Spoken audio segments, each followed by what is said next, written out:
relax, unwind, and step into the golden age of radio.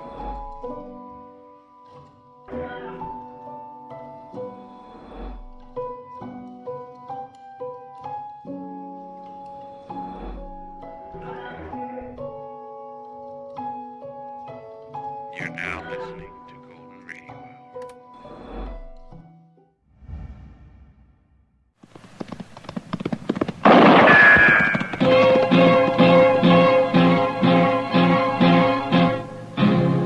Around Dodge City and in the territory on West, there's just one way to handle the killers and the spoilers, and that's with a U.S. Marshal and the smell of Gunsmoke.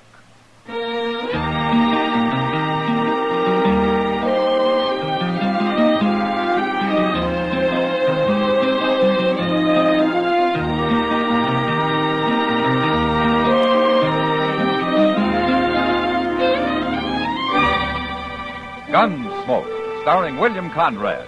The transcribed story of the violence that moved west with young America. And the story of a man who moved with it.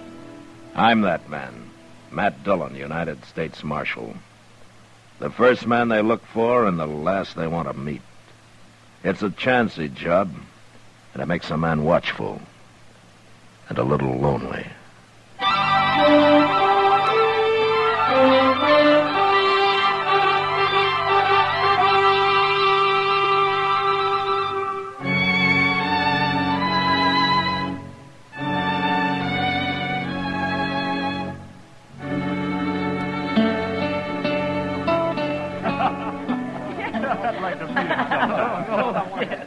Oh, wait a minute. Chester?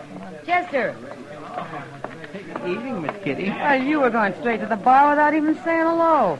Well, I figured you was kindly busy. I'm busy telling Andy here about Dodge. Andy, this is Chester Proudfoot. He's one of the people you ought to know. This is Andy Hill, Chester. Pleased to meet you, Chester. Well, sit down. Sit down. Thank you. Chester works for Marshal Dillon, Andy. Well, that ought to be a good job. Oh, it's a fine job if you like long hours and poor pay. He spends quite a few of those long hours sitting around the depot waiting for the Santa Fe to come in, Andy. Well, that's just so Mr. Dillon will know where I'm at if he wants me for anything, Miss Kitty. Your name, Kitty? I'm busy, mister. They told me your name. Now I'm going to buy you a drink. Come on over to the bar. Back to your hogs, mister. You're spoiling the air. I'll have no talk from a woman of your kind. All right, you get out of here, mister. Get out. You putting me out? You ain't even armed. Well, I'll find me a gun quick enough. Hey, mister. How about me? I'm armed. You're too young to be wearing a gun. Take it off. You do it. You take it off. I sure will. From there. You want to die, don't you? No. I don't want anybody to die. Now, you get out of here. I'm going to put a bullet in you. You can't do it, mister. Don't try. I'll show you. I told him he couldn't do it. You killed him, Andy. He was looking for a fight. I don't even know who he is. I never seen him before. Well, there's Matt. Who? Marshal Dillon, Andy. Oh. Did you kill this man? I did it. It was self-defense, Matt. Andy had to shoot him. That's the truth, Mr. Dillon. That man was treating Miss Kitty awful bad, and I didn't have no gun, and Andy stood up to him. Get some help and carry him out of here, Chester. Yes, sir. Couple of you men give me a hand here. Kitty, let's step over here. Yeah. You and Andy, is it? Andy Hill, Marshal. You should have seen it, Matt. That man had his gun almost out before Andy even started to draw. So you're pretty fast, huh, Andy? I'm alive. Where are you from? I told you my name. It don't matter where I'm from. What are you doing in Dodge? Marshal, I come here looking for a job, an honest job. He told me the same thing, Matt. I believe him. Why would I be lying? Well, the way Kitty described it, you're mighty handy with a gun for a man who's looking for an honest job. All right, I'll move on. I wouldn't have a chance here with you against me. Matt. Don't worry about it, Miss Kitty. I'll make out someplace else. Wait a minute, Andy. Yeah? Go over to the stage office. That's for Jim Buck. What for? He's a driver. He's looking for a man to ride shotgun. Tell him I sent you. Thanks, Marshal. I'll go over right away. So long. You see, Matt? He did mean it. Yeah, he wants a job, all right. But he's hiding something, Kitty. When a man hides something, it's usually bad. But I got a feeling about him, Matt. I think he's all right. Well, I hope so, Kitty. Won't be so good if I recommended an outlaw to protect the stage.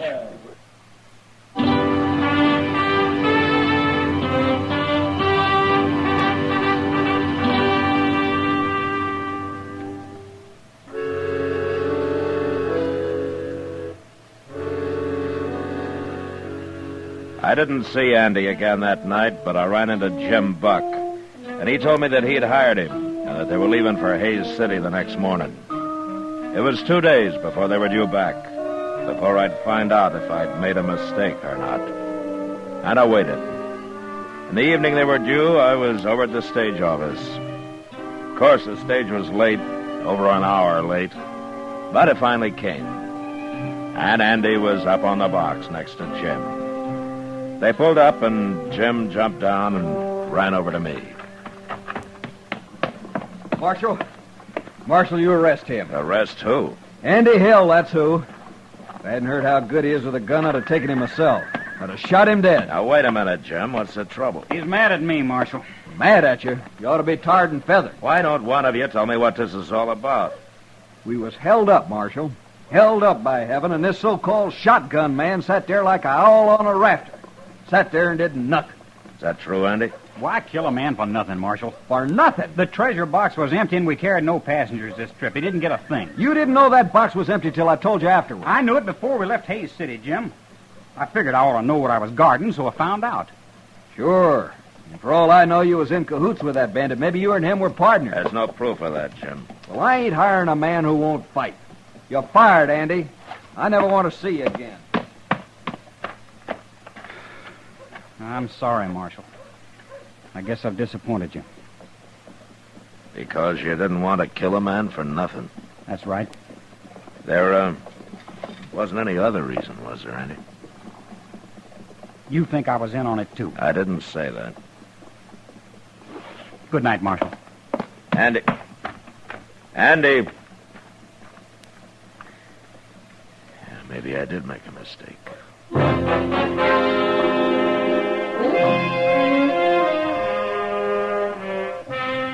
I wasn't sure about Andy that night, but the next few days changed my mind again. He went all over town looking for a job. He tried everybody and everything, but nothing came of it. And finally, I heard that he'd got discouraged and quit trying.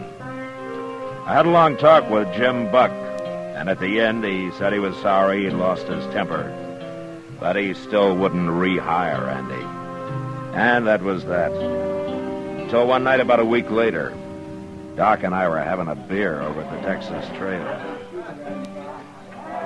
From what I've seen of him, Matt, Andy's got a lot of pride. Maybe too much pride, Doc. No, he's young.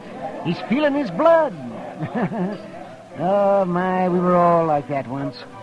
There's more to it than that. Well, what? I don't know, Doc. Andy doesn't talk much, especially to me.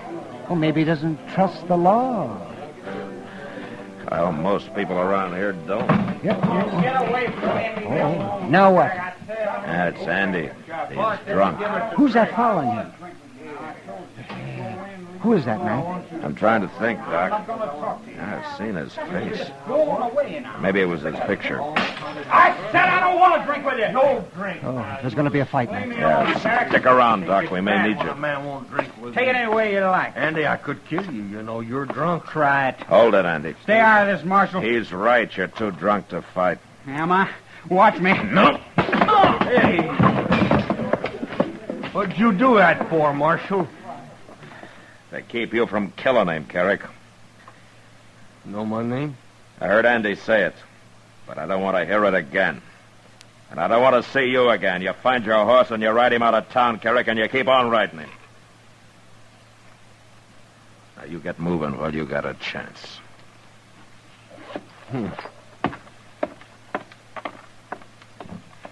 Now, Chester, should have arrested him, Mr. Dillon. He started the whole trouble. Yeah, maybe. But right now, get Andy's gun and take him to jail. He can sleep it off there. Yes, sir, I will.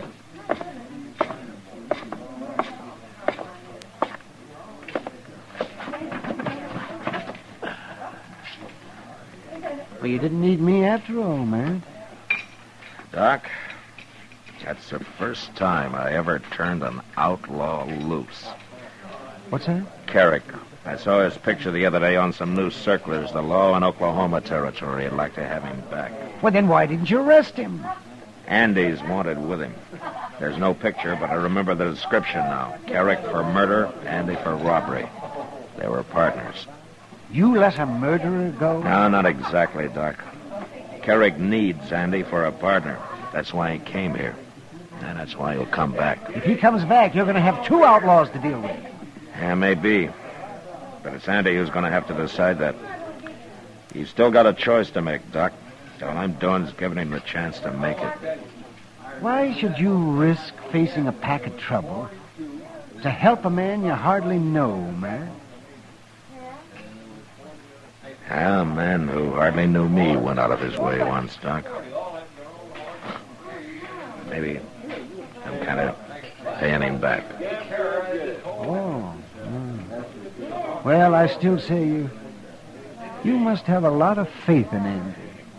No, not a lot, Doc. Just enough to take a gamble.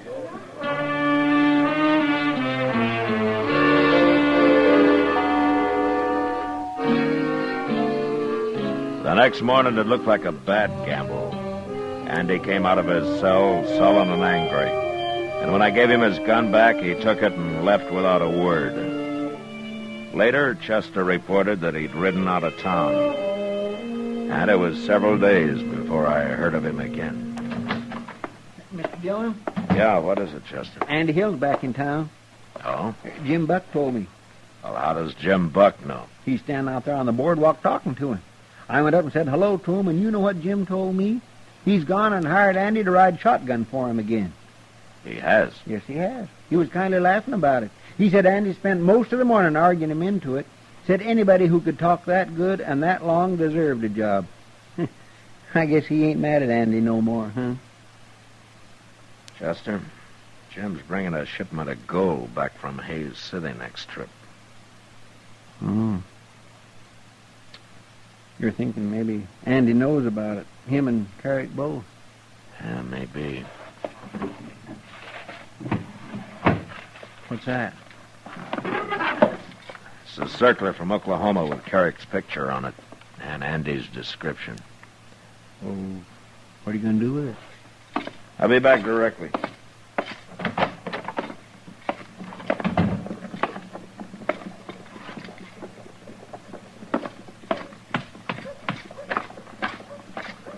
Hello, Andy. What do you want, Marshal? Where's Jim Buck? He went over to the stage office. I hear you're riding shotgun for him again. Any objections, Marshal?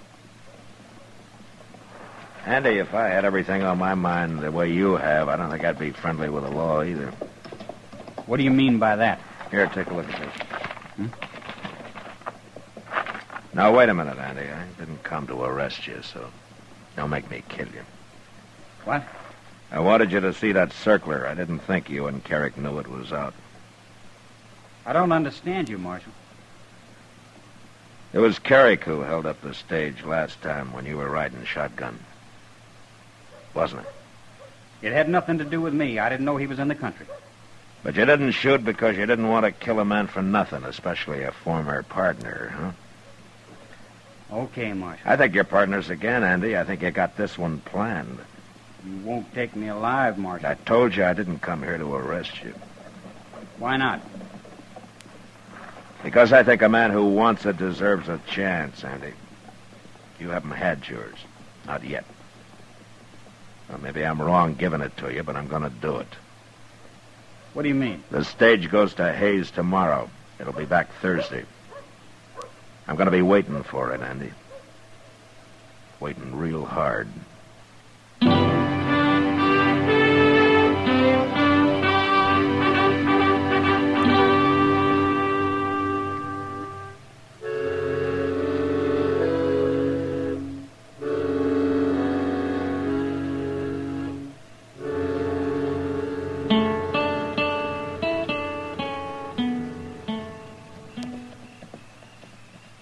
That stage should have been here an hour ago, Mr. Dillon.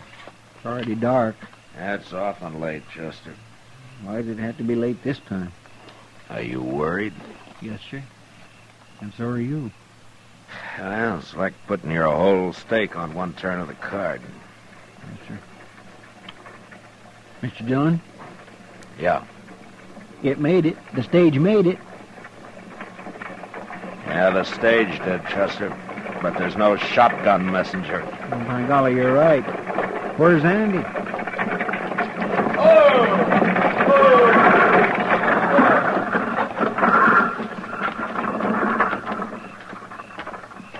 Where's Andy, Jim? I don't know where he is. I ain't seen him since we got to Hayes. You mean he quit, Jim? I'd call it that. Well, did he tell you he was quitting? He told me nothing. He just disappeared. Serves me right for hiring him again. I got work to do. Yeah, I guess he figured you'd get as far as Hayes without you after him, and then him and Carrick could run from there. What are you looking at? That rider coming up the street, Chester. Leading that pack horse? Not a pack horse. There's a body tied across the saddle, and that's Andy leading it. By golly, you're right. Now what's he gone and done? Now, we'll ask him.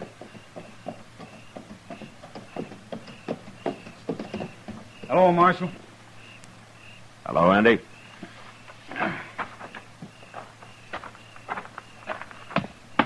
That's Carrick I got there, Marshal. You kill him? I killed him. No witnesses. No way to prove who drew first. Jim Buck told me you ran off up in Hayes City. Jim might have got shot if I hadn't. Oh? Carrick was going to hold up the stage again, Marshal, and I decided not to let him do it. But I figured if I tried to fight him while I was sitting up there next to Jim, it'd go bad. So you rode back to meet Carrick alone, huh? Yeah.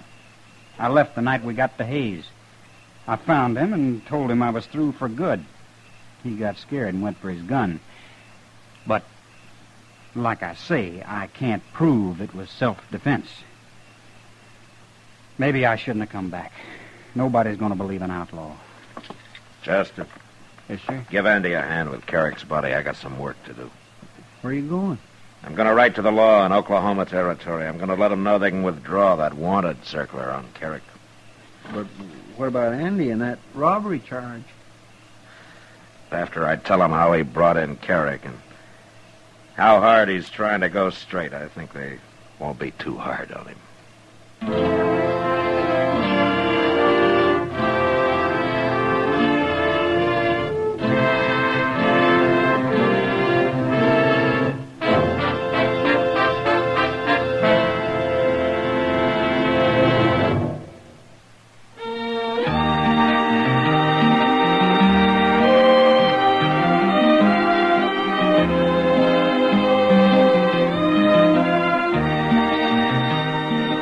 Gunsmoke, produced and directed by Norman McDonald, stars William Conrad as Matt Dillon, U.S. Marshal.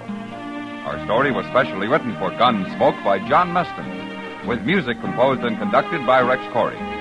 Sound patterns by Tom Hanley and Bill James. Featured in the cast were Sam Edwards, Harry Bartell, Barney Phillips, and Lawrence Dobkin. Harley Bear is Chester, Howard McNear is Doc, and Georgia Ellis is Kitty.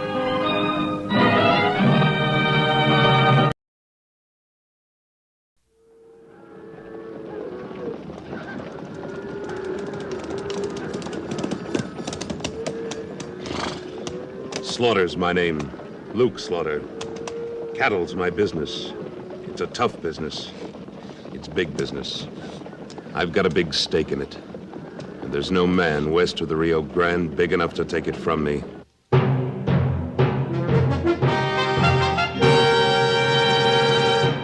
Luke Slaughter of Tombstone.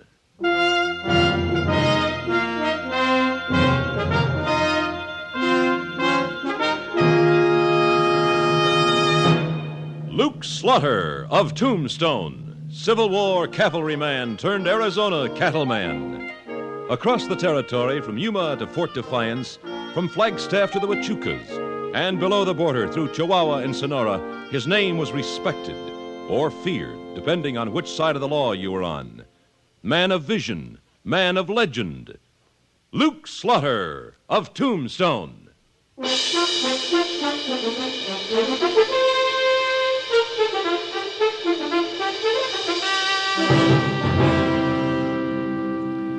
Folks who write dictionaries must have a pretty tough time with the word tolerance.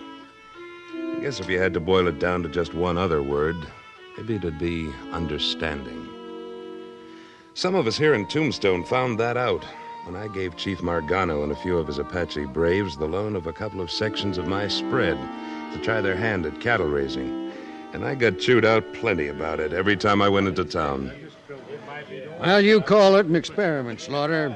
I call it an invitation to those sneaking Apaches to murder you. Well, they're living on my spread. Don't you figure it's my business? Ah, they won't stop with you. Once they smell white blood again, they'll massacre everybody in Tombstone. Look, Mr. Vale, Margano's through making war. He's trying to understand our ways. He's even trying to get his people to adopt some of them. Well, they adopted guns quick enough, but they'll never be cattlemen. This was their country before it was ours. They've got a right to be part of its progress. You can't just shut the Apaches up on a reservation and forget them. No, maybe we can't forget them. But if we drive them back to the Chiricahuas, we'll at least have some warning when they strike. They aren't going to strike. Margano and I have sort of a private treaty. Margano's a senile old fool. You got a private treaty with that trigger-tempered son of his? Lasha? I like him, too. He's intelligent and he's got spunk. Spunk my foot. Luke, I've been looking all over for you. I want you to make the acquaintance of Mr. Henry Fell from back east. Fell, this here's Luke Slaughter, my boss. And this here's Carter Vale, another big man in these parts. Howdy. A distinct pleasure, gentlemen. Indeed it is. So, you're from back east, Mr. Fell. Yes, indeed. Boston. You know, boys, Mr. Fell here can outdraw any man in the place. Well, he can, by golly. Yes, sir. I'd bet a month's wages he can even outdraw you, Luke. I'm afraid neither Mr. Fell nor myself have any special reason for drawing. Well, he's got plenty of reason. Oh, not necessarily against you, of course. He'll take on all comers. You think you could outdraw me, Fell? I have very little doubt of it, Mr. Vale. With what? You aren't even packing an iron. Well, you want to take him on, Mr. Vale? Why, he'll even furnish the weapons. Let's just forget about it, gentlemen. Forget it nothing. Fell may as well learn some of the facts of life in the Arizona Territory. Exactly what I came to do, Mr. Vale, to learn them and record them for posterity. All right. I doubt that you'll ever record this incident, but you can start by trying to outdraw me. With Mr. Fell's weapons? Yep. Hold on. Why spill blood over a silly barroom challenge? Now, you've been implying that I shouldn't mix in your business, Slaughter. Well, this is mine.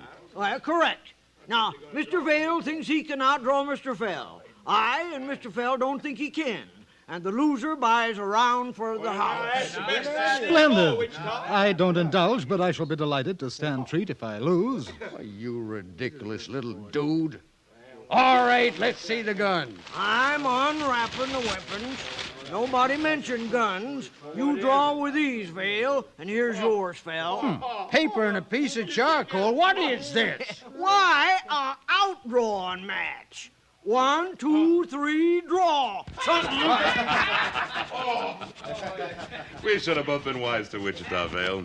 He's got a sense of humor like a cow buffalo. Watch Mr. Fell, Luke. Ain't he the cleverest? Nose flaring, lips tight, chin craggy, powerful. Hey, wait a minute. Is that supposed to be... Hurry up and draw something, Vale. He's almost done. I'll be doggone, Vale. It's a spitting image of you. There we are. Yeah. Well, looks like you're stuck for the drinks, Mr. Vale. Well, now, look here. When a man challenges me to...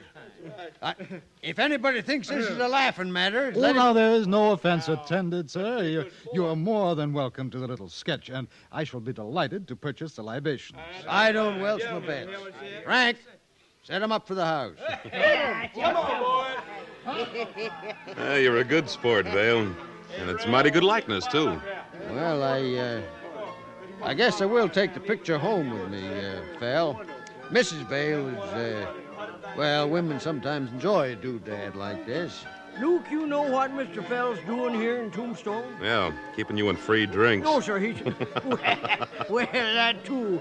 but he come west to paint engines. Yeah, well, the engines do their own painting with war paint. Slaughter and I were just talking about that. We weren't getting anywhere either. War paint? I understood that the treaties with the Apaches were working out nicely. They are, when the white men live up to them.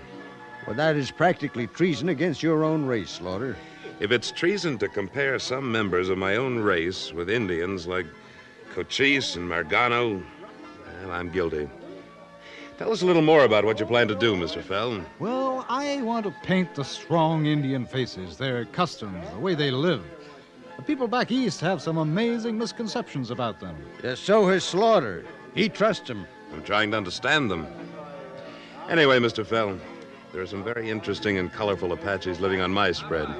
You'll have models for all the painting you want to do. And the Apaches will have a brand new candidate for buzzard bait.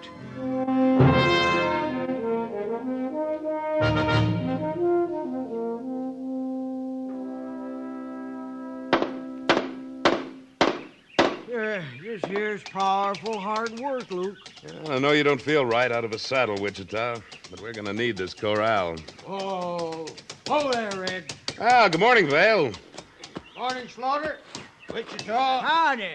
How'd the missus like your picture? Well, she wants your friend Fell to paint one of her. You know where I can find him? Well, I'm afraid he isn't available today. I took him out to the Apache camp at sunrise, loaded with paints and brushes and canvas. He was happy as a chipmunk in a pinyon forest. Slaughter, a tenderfoot like Fell could be just the fuse to set your Apaches off. Suppose he tries to paint one of their women. Chief Margano explained about that to him. He said, a woman who gazes too long at a reflection in a clear stream forgets her life's purpose. Them Apaches got the right idea about their women folk. I ought to marry one and make her hammer this corral together. What are you building the corral for, Slaughter? So Margano won't steal your Mustangs? Well, for once you came sort of close to trapping me. I'm going to try to improve the range Mustangs with some Morgan breeding stock. I figure there's no use tempting Lasher and his young buck friends way beyond their conception of our property laws. You and your fancy talk about your Apache friends. You don't trust them any more than I do. Sure I do. I just don't expect them to understand a whole new code of ethics overnight. Hey, somebody's sure pounding a lot of leather. Yeah, it sounds... Look, Wichita, it's Fell on that little roan we left out there for him. Well, I never thought a dude like him could ride... Slaughter, he's in trouble. I got it. Steady. Oh, steady. Wichita, help him off. Sure. Wait, Mr. Fell, what happened? Your clothes is ripped. That mare's lathered up like you was going to shave her. Yeah, that's all right, I guess. I saved most of my paints from this canvas. Mr. Slaughter, those Indians are far from friendly. What? They set upon me. The one you call Lasher and another red-skinned blackguard. I told you they'd do it, Slaughter. They'll be coming after us if we don't go after them first. Hold it, Vale. Let's find out what started the trouble. Nothing I did, I assure you. I was painting a portrait of the old chief with his permission. Lasher and this other young buck came up and he took one look and knocked me to the ground. Well, how'd you get away? Well, for the moment, the old man seemed as surprised as I was. This Lasher rushed to him, started a jabber in what I assume was Apache, and I wrenched loose, grabbed what I could, and somehow mounted this horse. Fortunately, the Indians' horses were still hobbled. The miserable, sneaking cowards tried to murder you in cold blood. Don't be too sure. Maybe this was Lasher's idea of a prank. Oh, I doubt that.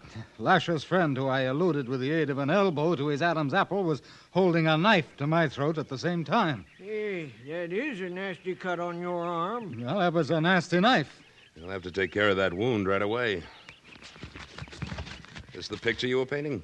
Yes, it's a bit the worse for wear, but I can repaint the smears. Well, that's Margano's profile, all right. Except you made him look almost decent. All right, Slaughter. I'll head for Tombstone and get the men together. What for? What for? To drive those Apaches back to the Chiricahuas. If there's any left when we finish with them. This happened on my property. As soon as I get Fell fixed up, I'll ride out and get the whole story. A white man has been attacked. It doesn't matter whose property it happened on. It's a matter of defending the community now. You listen to me, Vale. You fire a shot or even go near Margano. Dig sand, men. It's an engineer. Get that stack of rails. Crawl for it. Up there on the rise, a mounted Apache. Vale, don't fire. Try and stop me. I'll have to. Keep his gun for him, Wichita. Oh. Lasher, Mr. Slaughter, have you gone loco? I've come from White Eye's picture maker. I will not harm you. Are you alone? I am alone. Then drop that bow and ride to me. Send White Eye's fell to me. He is our enemy. Enemy? Lasher, either parley like a man or send your father. I warn you, Hustin Slaughter. Turn fell loose or I will come back with my braves and take him. I wouldn't try that. I give you until the sun is at its highest. Then we'll come back for the White Eyes. We only got till noon, Luke. There's 20 braves in the camp, and plenty of them got rifles. Vale could round up more men than that. But I'm not going to let this turn into war. Luke, did you ever stop to think that maybe you could be wrong about Injuns?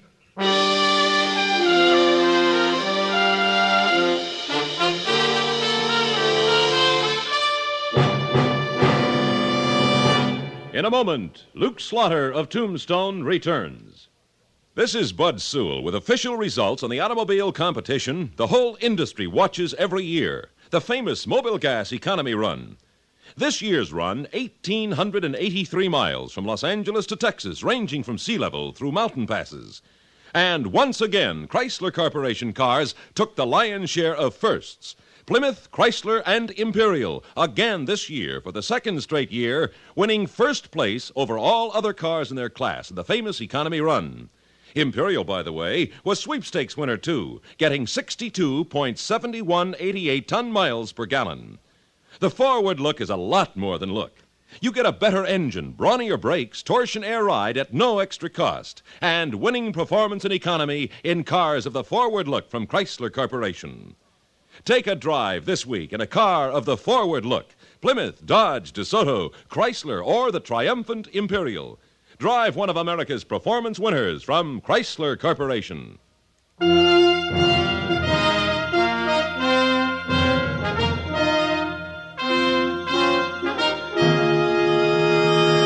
And now, Act Two of William N. Robeson's production of Luke Slaughter of Tombstone.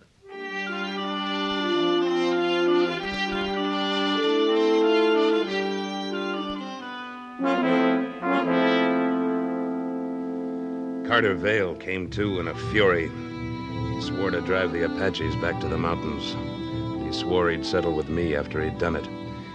Then he mounted his big stallion and spurred back toward Tombstone to recruit men and guns. Luke, he's mad enough to eat the devil with his horns on. And I ain't so sure he ain't got a case. He will have, if Lasher brings his braves back to take Fell. If I had incited those Indians, I'd tell you, Mr. Slaughter, but I assure you I was attacked without provocation. Let me see your painting of Chief Margano again, Fell. Whatever you're gonna do, Luke, do it pronto. Well, this is good. You've captured the strength of his profile, and courage in his eye. This ain't no time to act like one of them art critic dudes. We're 2 hours away from being caught in a war. I once saw the funeral rites for an old chief of the Chittimacha tribe in the Louisiana Territory. His son was very much concerned about the way the body was laid out on the funeral pyre, so that when the dead warrior met the Great Spirit... Phil, could you make another portrait of Margano from memory, posed as I tell you? Certainly. I have his features fixed in my mind. I wouldn't need a model. Let's go up to the house, then. You've got a picture to paint.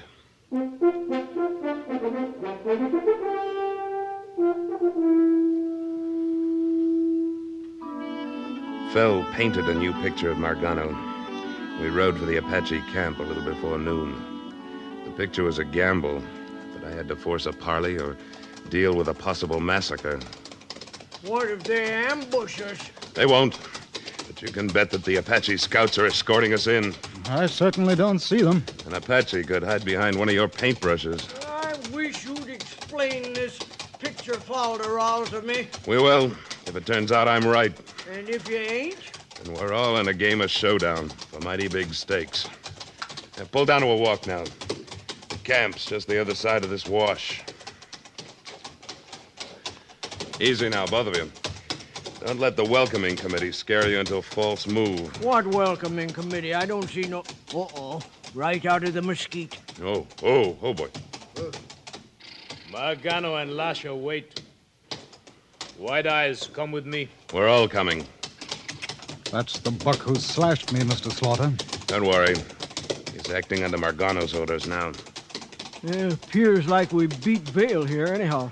Not by much. See that Indian riding up to the edge of the mesa? Yeah. He's telling Lasha and old Margano something in sign language. White riders coming. Bound to be Vale and the men. Did anyone ever surprise an Apache? Never twice. Plenty far now. Whoa there. What? Oh. Dismount, men. Wichita, unbuckle your belt and let your guns drop, like I'm doing. But you... Do it. Margano, we come in peace. What of the others who ride toward us? I want this young brave in Wichita to ride out and meet them with a white flag. We'll use your shirt for that, Phil. I gotta surrender without even my gun? My chief. Get started, Wichita. And make sure that Vale's men walk their horses into this camp. Sure, all right, Luke. Now, Margano, Lasha, suppose you meet us halfway. We want no parley. Give us White Eyes without a shirt. Lasha, you insult me when you insult my friend. Now walk towards us, both of you. Lasha will avenge his father. Avenge him for what? Your father is just as I saw him this morning. My son says, little man who draws with colored stick, tell lies to Great Spirit about Margano. Your son is wrong. I do not tell lies. You speak with a tongue that has no wisdom. You strike out like a child who can't reason. I am a man. I've killed Zuni warriors and Yaqui warriors. I have told my son that killing can no longer be the way of the Apache. He replies that even white men kill to avenge a wrong. The wise white man and the wise red man make sure a wrong has been done before they kill. Nothing should be decided in the heat of anger. We've parleyed too long. White picture make it tell lies to Great Spirit. Order! You're handling this like a... Hold it right there, Vale. Where are the rest of your men? Where they can cover this place with their guns. If you've crawled your way into a trap. I explained that you sent out the white flag, Luke. And don't ask me to drop my guns. I don't aim to die before I pump some lead myself. We've been having a little talk about hotheads. And now that the place is crawling with them, Mr. Fell and I'll show you how wrong you all are. Margano, Hostine Fell has a gift for you. I am not softened by a gift from one who lies. Fell does not lie. His gift is the rolled white cloth he carries. Give it to your Apache friend, Mr. Fell. Do not touch it, my father. Take it, Margano. It's your likeness. The likeness Hostine Fell had not yet finished when your son so stupidly attacked him. No, do not look upon it. All right, I'll make you look at it. Oh, my own son has told...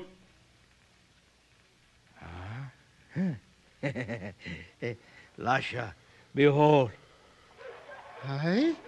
But this morning the picture had but one eye, but one ear, but half of a mouth. I told you, Lasha. Hostine Fell had not finished. You think that a friend I brought to you would insult your great spirit and your father by drawing him with half a face when he has two eyes as piercing as the eagle's? My people shall remember their chief as they see him here, as Hostine Fell has painted him. Lasha was a fool. I will go from my people and never return. No, Lasha. Your father and your people need you. Today you've become wiser. The best thing now is to, just forget this foolish trouble. Well, now what are you doing? Hostine Fell has no shirt. He will do Lasha an honor if he will accept Lasha's shirt of doeskin. Why, I shall be very pleased. And you will make a picture of Lasha when there's no pain in your arm? Oh, my arm feels fine, Lasha.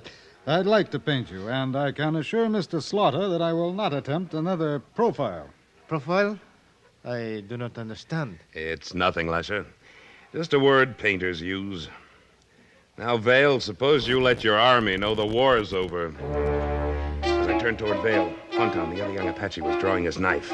I leaped for him, but Vale was off his horse in the same instant and hurling himself at me. Slaughter, you fool! Mr. Vale, what'd you punch him for? You think I want him to start a war? Might help him up, Wichita. Anton, you go ahead and throw your knife. What? Well, Honton, It is an evil knife. Evil spirits bewitched it. It harmed a friend. Honton hurls it from him. You see, Luke, he wasn't aiming to harm nobody. You claim to be such an expert on Apache customs, Slaughter, and an expert on hotheads.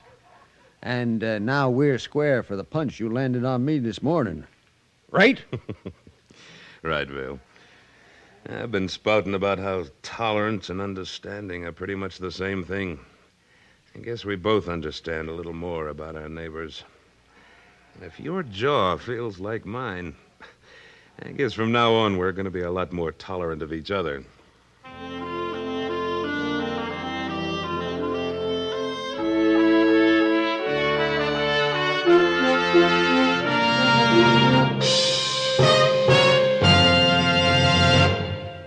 Luke Slaughter of Tombstone, starring Sam Buffington, was written by Fran Van Hartisveld, with editorial supervision by Tom Hanley, and directed by William N. Robeson. Supporting Mr. Buffington were Junius Matthews, Carl Swenson, Ben Wright, Don Diamond, and Jack Crucian. Music was composed and conducted by Amerigo Marino.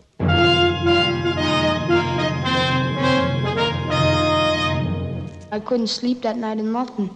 My mother said, "What was the matter with you? It looks like something wrong." I said, "Nothing." Nothing, he said. But there was something wrong. That night in the park, this boy and his juvenile gang had stabbed and beaten another teenager to death. The victim, Michael Farmer, son of a fireman. He was a very courageous, spirited boy. He was athletic. He was an excellent student, and we had great plans for his future. It's a hard thing to realize that there is no future any longer. For Michael Farmer's father, the future is blank. But for the rest of us, what implications does this crime hold? Tomorrow night, on most of these stations, CBS Radio's Unit 1 probes the causes and effects of the brutal New York gang murder for which 4 teenagers have just been tried and convicted. You'll hear gang members, police, parents, all probing for an understanding of the tragedy as Edward R. Murrow narrates Unit 1's penetrating study, Who Killed Michael Farmer? Tomorrow night.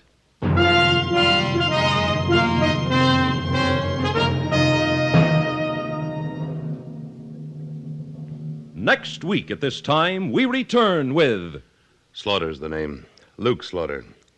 When we meet up again, you can call me that. Luke Slaughter.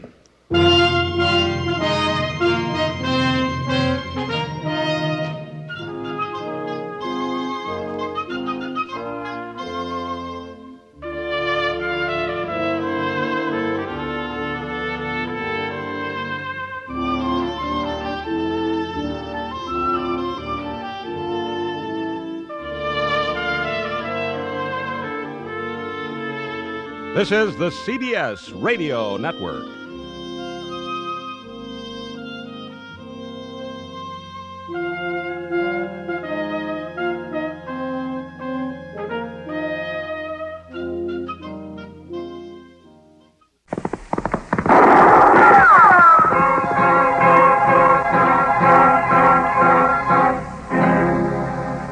Around Dodge City and in the territory on West, there's just one way to handle the killers and the spoilers, and that's with a U.S. Marshal and the smell of Gunsmoke.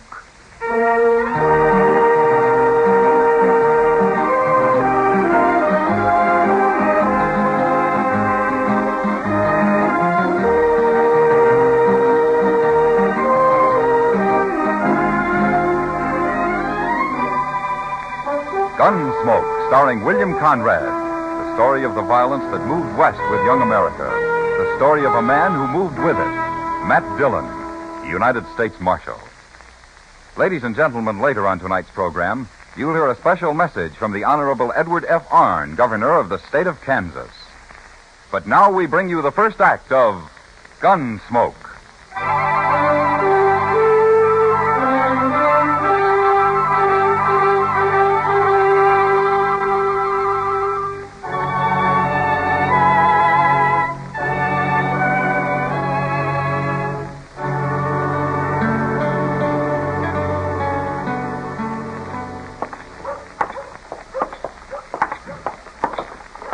I'll swear it's going to be spring before we know it, Mr. Dillon. Well, this weather won't hold, Chester.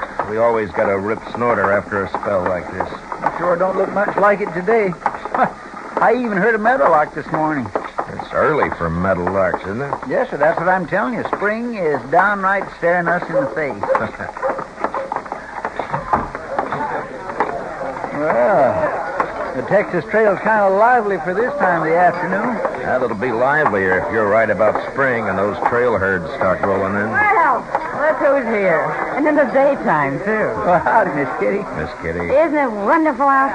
And guess what, Matt? I heard a meadowlark this morning.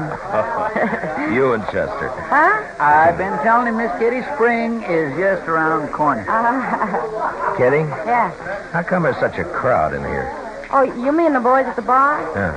Well, it's some of the riders from the Cyclone Ranch. They're celebrating. Well, it seems to me they were celebrating Saturday night. They're making kind of a long weekend out of it, aren't they? Oh, Jim Polson said they all went back to the ranch Monday morning, but they got paid off. What? Yeah, the ranch was sold. Sold? You mean old man Bartlett sold out? Well, I hadn't heard anything about it. Well, that's what they said. The new owner had already taken over, some stranger.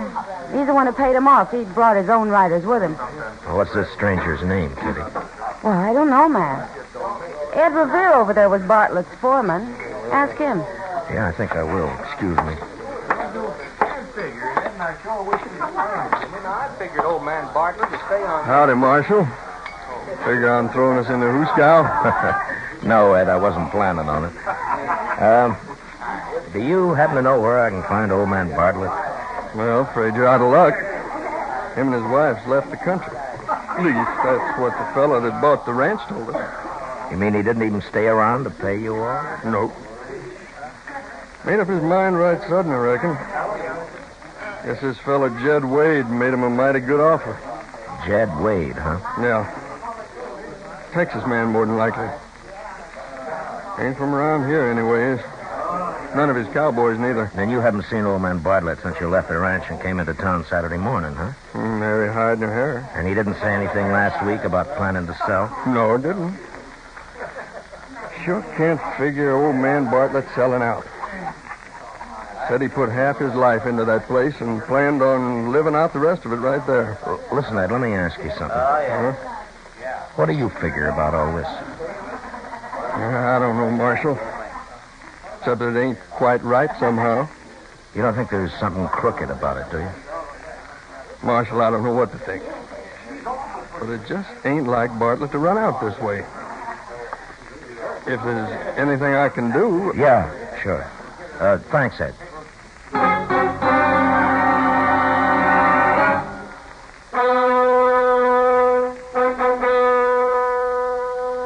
Marshal, I don't even have to look it up in the records. There's been no deed of sale on the Cyclone Ranch filed in this office. If there had, I'd know about it. Yeah, well, all right, thanks. That's all I wanted to know. Furthermore, there won't be one filed. Old man Bartlett will live out his life and die right there. You take it from me. Yeah, well, that's what I figured. Mr. Dillon? Oh, come on in, Chester. Sorry to interrupt, Mr. Mifflin. Oh, quite all right, sir. I believe our business is completed. Yeah. What'd you find out, Chester? I checked the depot and the stage lines, Mr. Dillon, and nobody in town hasn't seen neither one of them since last week. Mm-hmm. Well, all right, Chester. I guess we better ride out to the ranch.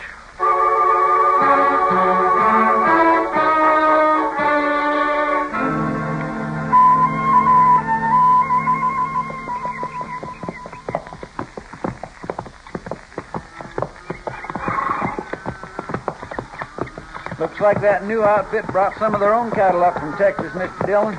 Yeah. And they're wasting no time slapping a brand on them, either. Want to take a look at them? No. Let's ride on up to the house. I sure can't figure it, Mr. Dillon. Working night and day to build up a good feeder ranch like this and then up and selling out without even thinking it over. Well, I can't figure it either, Chester. All right. Oh.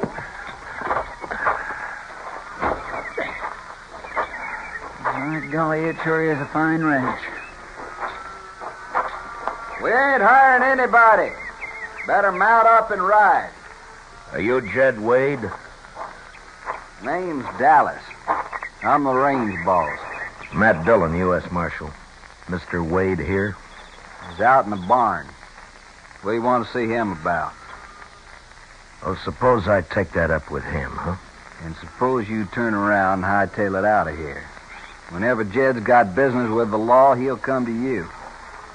Now, look, mister. You hadn't ought to talk to visitors that way. Jed don't want strangers hanging around, Miss Wade. And he don't want you talking to strangers either. You better go on back in the house. I guess I know better than you what my own son wants. I'm the only one that understands him. You come right on inside, gentlemen.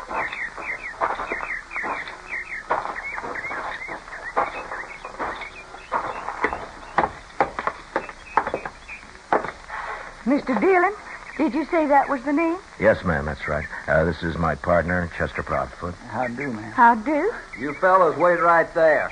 I'll go get Jed. I think we'll accept the lady's invitation. After you, ma'am. Why, thank you, Mr. Dillon. Surely does perk a body up to be having callers in her own house. Especially when you live so long from hand to mouth. I understand that you're new here, ma'am. Oh, yes. Yes, we were camped for 3 weeks down along the river. Nary a caller, just living in a wagon. Oh, do be seated, gentlemen. Thank you. Ain't this a real pretty place now? Why, when Jed and Dallas rode back to camp Sunday morning and said they just bought a real bargain, I couldn't dream they meant something like this. A body just can't figure why the owners would ever want to sell it and leave. Would you gentlemen care for some cold buttermilk? No, thank you, ma'am. You didn't meet the owners yourself then, huh? No. They're already gone when I came over. Oh, you mustn't mind Dallas, Mr. Dillon. He's really a good boy at heart. Him and Jed just picked up a habit of talking mean like that sometimes, and seems like people just don't understand it. Mr. Dillon, Jed ain't got himself into some kind of trouble again, has he? Again, Mrs. Wade? Well, it's like I said. People just don't understand Jed lots of times. It ain't easy to bring up a boy alone, and a body don't always know what's the right way to do and what's not. But Jed's real good-hearted down underneath. Once you understand him like I do, why, the way he even talks to me sometimes would make you think that he was... Well, son, What did I tell you about mouthing off to strangers? But I was Go back and get in the kitchen. Well, all right, son. You say so?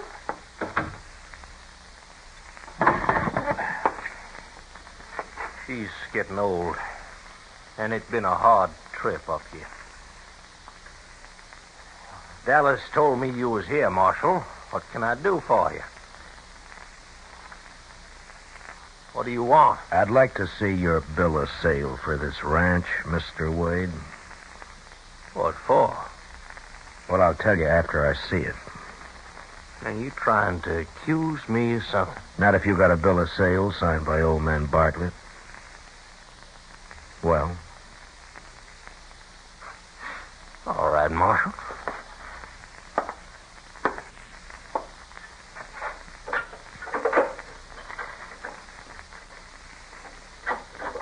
There you are. Take a look.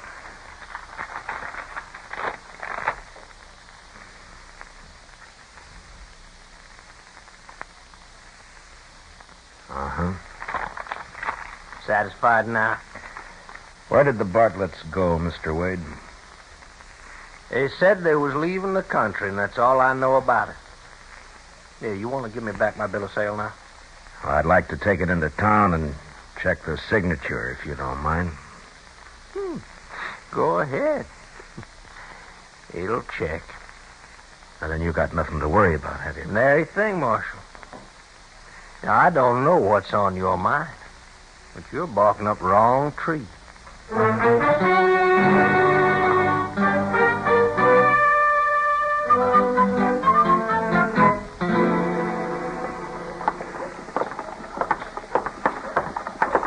You ask me, Mr. Dillon, I'd say that Wade and his partner are ornery enough for anything. Just plumb cussed, downright sneaking mean. Maybe so, Chester. But you can't jail a man for meanness, not as long as it only comes out in words. I suppose. There ought to be a law of some kind. Now, take like the way he talks to his mama. I don't see how she can put up with it. She's his mother, Chester. Well, I know that, but there's no... Matt. Oh, hiya, Doc. Yeah, just getting ready to close up the office. How about feeding with me? Later, maybe, Doc. Say, Doc, you still got that bill of sale on that horse you bought last fall from old man Bartlett? Oh, sure, I guess so, Matt. Why? Well, I just want to check Bartlett's signature. Why, what do you got there? I know his signature pretty well. Let me take a look at that now, man. Oh, here. See what you think, huh? Sure. Oh, yes. That's old man Bartlett's scrawl, all right, of course it is. Well, maybe I was wrong. Yes, sir. It looks that way, Mr. Dillon. But only about the bill of sale, Chester. We still don't know what happened to the Bartletts.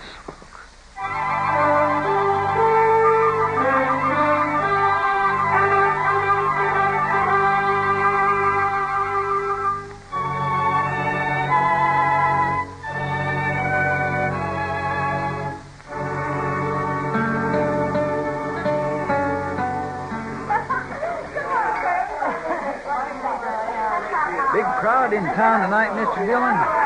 In here, too. Must be the feel of spring in the air. You get the man on the prod, makes him feel good. Not me, Chester. Yes, sir, I've been noticing that. You haven't said 1 dozen words in the last hour.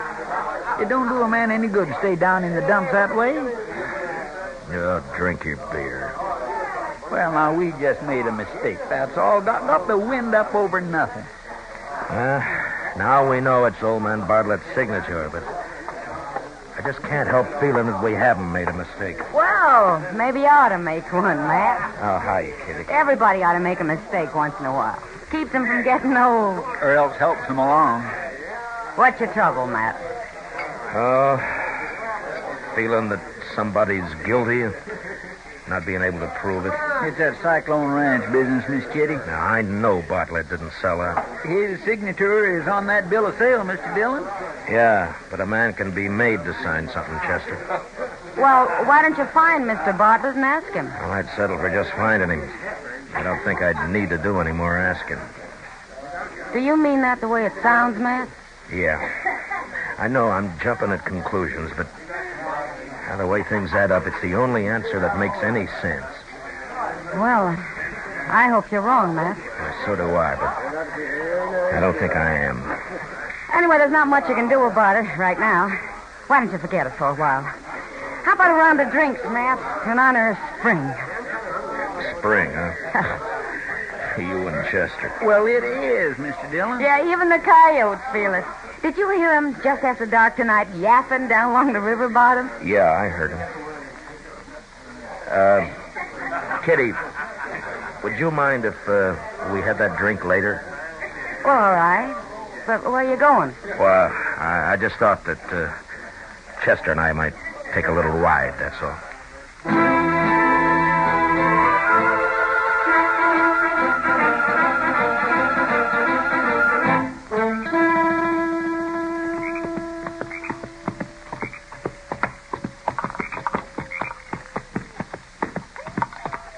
Hold up a minute, Chester. Yes.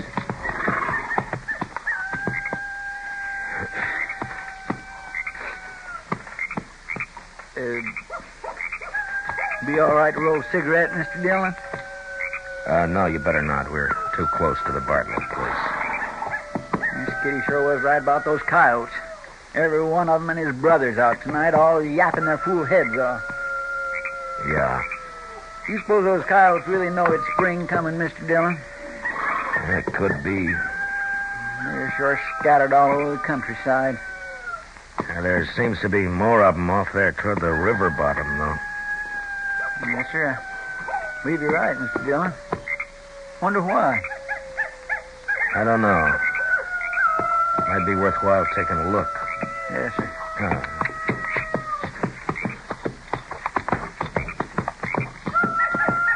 You know, it sounds to me like most of those coyotes are up around those river bluffs there by the bend. Yes, Mr. Dillon, I believe it does at that. Come on, Chester, let's ride over that way. They're on the other side of that willow thicket. All right.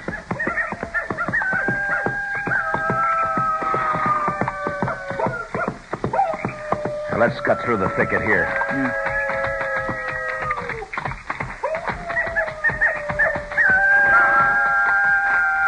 They must be awful interested in something, or they sure wouldn't let us get this close.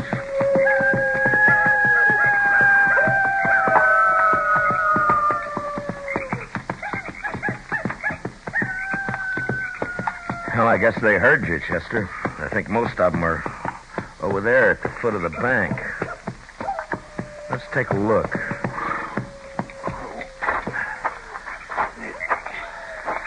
Come on. Chunk of the bank's caved off there, Mr. Dillon. Yeah. Yeah, but the coyotes didn't do it. They've been trying to dig something up, not bury it. I wish there was more moonlight. Yes, sir. Well, if you'd have told me what we were up to, I could have brought a lantern. Well, I didn't know we were going to run into anything, Chester. Yes, sir. See if you can find a stick and let's scratch around in this loose dirt, huh? All right,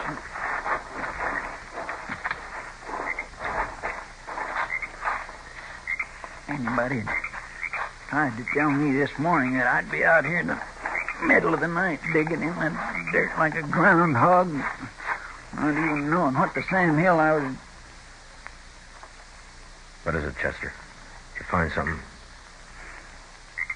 Yes, sir. I sure have. Here, let me see.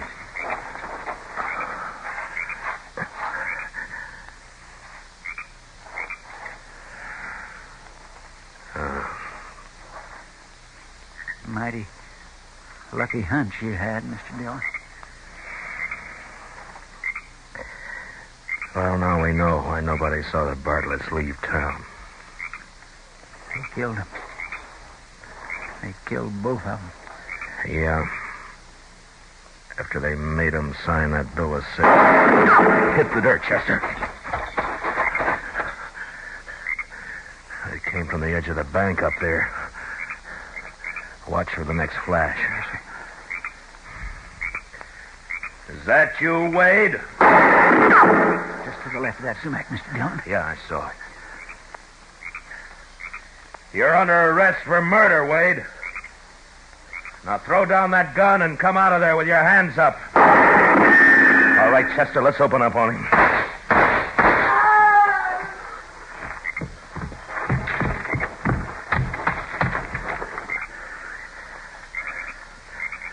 Careful, Chester. He may be faking it. Yes, sir.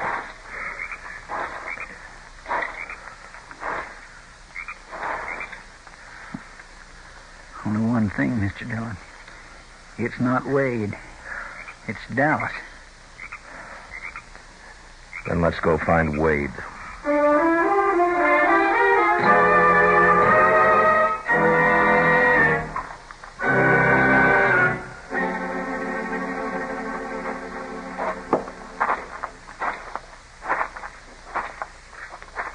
Ranch is dark.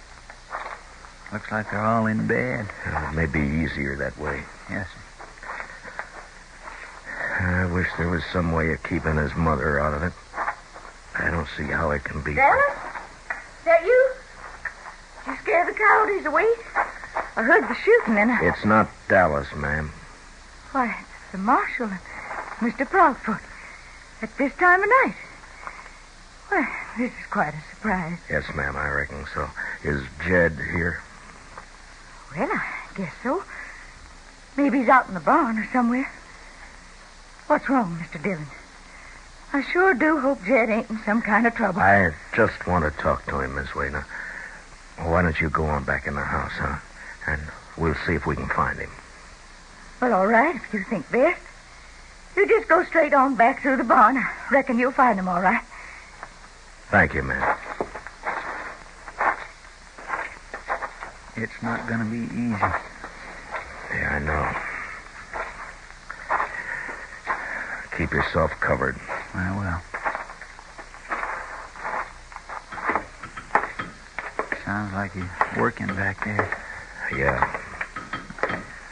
Bartlett put up enough prairie hay here to last for 3 years. Right on back, Dallas. Just about. got these here running irons finished. Dallas won't be needing any running irons, Wade, or anything else. He's dead.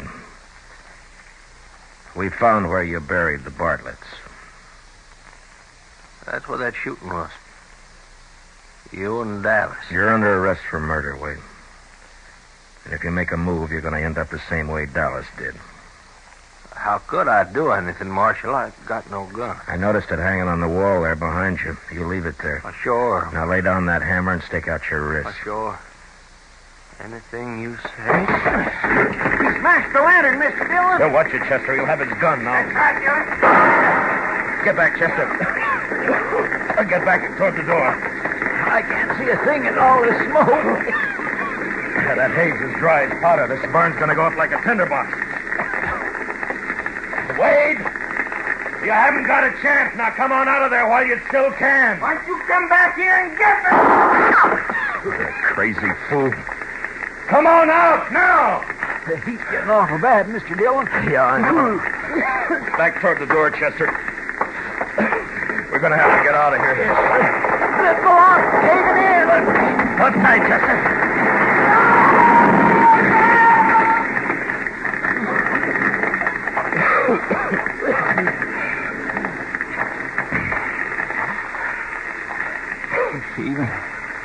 Even for a man like Wade, that's not a good way to die, Mr. Dillon. Oh, no way is when you come right down to it, Chester. Ted! My son Ted! He's in there already. He's there in all that fire. I'm sorry, ma'am, You but... got to do something. You got to go get him out of there. No, I'm afraid there's no use, I'll ma'am. go in there myself. No, it's too late to help me.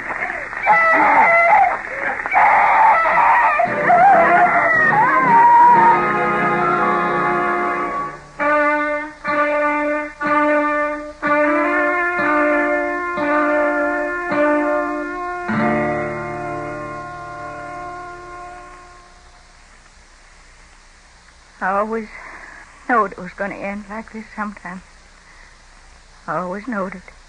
I'm sorry, Miss Wade. Jed done something real bad, didn't he, Mr. Dillon? Him and Dallas. That's why you come back here. Yes, ma'am, I'm afraid so. They killed the people who owned this ranch. They buried them down along the riverbank. Those boys done a lot of bad things, Mr. Dillon. But I don't hold with killing. I'm sorry it had to happen this way, ma'am. Mr. Dillon, I'd like to ask a favor. Oh, why, certainly, ma'am. I come out here in a wagon. It's out back of the house. Now that it's getting light, if you'd hitch up my team to it, I'd like to go back to town with you. Chester? Yes, Mr. Dillon, I'll do it. I'll just take what I brought, Mr. Dillon. Nothing else. Well, just as you like, ma'am. It's all in the trunk. Funny thing. I never did unpack it.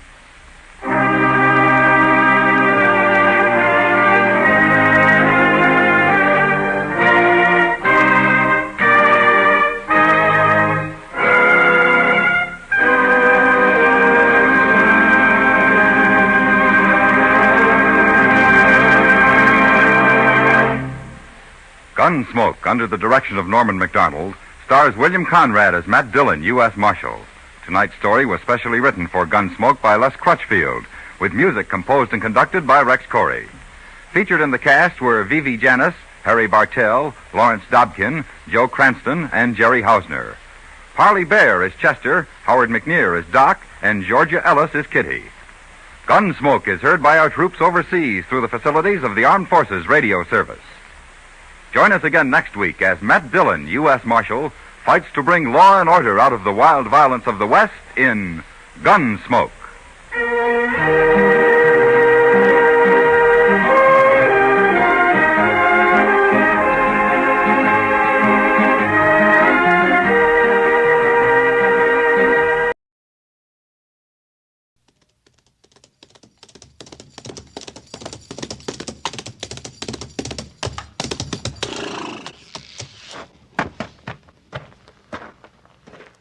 Slaughter's my name. Luke Slaughter. Cattle's my business. It's a tough business. It's big business. I got a big stake in it.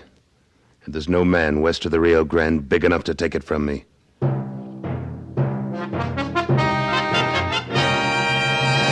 Luke Slaughter of Tombstone.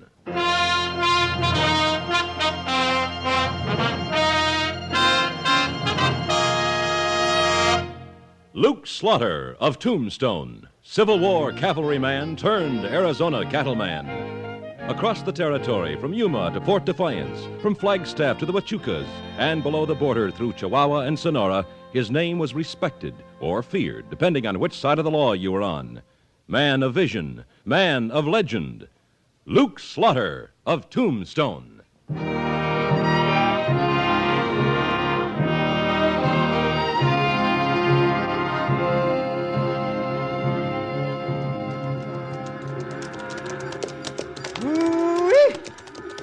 Man, I bet I've had about 10 pounds of dust this last couple of weeks. Won't be much longer, Jim. With luck, we'll be in Tombstone day after tomorrow. Won't be none too soon for me. Once I get out of this saddle, I'm gonna stay out of it a while. You never been to Tombstone, Jim. Couple of things you ought to know. Such as what? It'll be a pretty wild town. They got some peaceful, law-abiding citizens there, all right. They've also got some of the toughest drifters in the world. Gunslingers? Yeah. So remember, you keep that itchy trigger finger of yours under control. Don't you worry none about me. Hold it. What's the matter? Little smoke coming out of that brush over there. Jim, keep the herd headed straight. Come on, Wichita, let's take a look. Right. Could be a campfire. Yeah. This is Indian country around here, ain't it, Slaughter? Indian country, bandit country, rustler country. You name it. Well, as soon as we get up to the edge of the wash here, Yeah, there it is. Little campfire down near that clump of ocotillo. The fire's out, but it's still smoking. No sign of life around. You reckon... Hold it. Movement back there in the mesquite. All right. Come on out of there. Come out. I'm coming. Don't you shoot now. Who are you? My name's Ralston. He's got a leg wound, Slaughter. What are you doing here? You a marshal? No. I got into a scrape in Tombstone. I had to get out. With a souvenir in your leg, huh? It's not bad, but it slows me down. My horse got away from me last night, and I couldn't catch it. I had to hold up here. What kind of scrape were you in? I didn't do nothing wrong, mister. I'm innocent. I didn't ask you about that. I asked what kind of scrape. Slaughter. Yeah, I see them. Two of them. Rifles across their saddles. You think this fellow was a decoy to get us into a trap? No, that's not true. Wait a minute. One of them's wearing a badge. Yeah. I've seen him before. Taggart, sheriff from Tombstone. All right, Ralston. Just hold it right where you are. Don't try nothing. That bad leg of his, Sheriff, I doubt he's going to try much. With fugitives, I don't take no chances, stranger. Thanks for rounding him up for me. He's a fugitive, huh? He sure is. My name's Taggart. I'm the sheriff of Tombstone. It's my deputy, Blackwell. Been trailing Ralston for 2 days now. What's the charge? Payroll robbery. That's a lie. You keep your mouth shut, Ralston. Everybody in Tombstone knows you did it. Easy, Blackwell. He ain't gonna make no trouble. We'll see to that. Payroll robbery, you say? Yeah, one of the mines. He was supposed to be guarding it. Instead, he took off with it. You got any witnesses? We got plenty of evidence. I asked you if you had any witnesses. What business is it of yours? Just a minute, Blackwell. I'm talking to Taggart. Who are you, stranger? Luke Slaughter. Slaughter. I heard of you. Supposed to be pretty fast with a gun, ain't you? It's a matter of opinion. You ask me, it's more an opinion. I didn't ask you, Wichita. Oh. You got a warrant for Ralston's arrest, Taggart. Well? There's no time to get a warrant. That's funny. Last I heard, there was a judge right there in Tombstone. Wouldn't have taken you very long. How about you busting right across the border without any papers or anything? Slaughter, you got a bad habit of being insulted. That's a habit I'm going to break. Now? Let's take him, Taggart. Can you take both of us, Blackwell? We got the drop on you, Slaughter. Well, that's a matter of opinion, too, Taggart. Meaning what? Those rifles of yours are pretty clumsy at close quarters. I don't think you got the drop on me at all. Let's find out. I'm here to take my prisoner back to Tombstone. Not without a warrant. Well, now, you ain't going to Don't move that rifle unless you're going to use it. You got a herd out there, Slaughter. You heading for Tombstone? That's right. I'll see you in Tombstone. It's fine with me. Come on, Blackwell. Here. Thanks, Slaughter. Thanks a lot. Get Ralston up behind you, Wichita. Let's get back to the herd.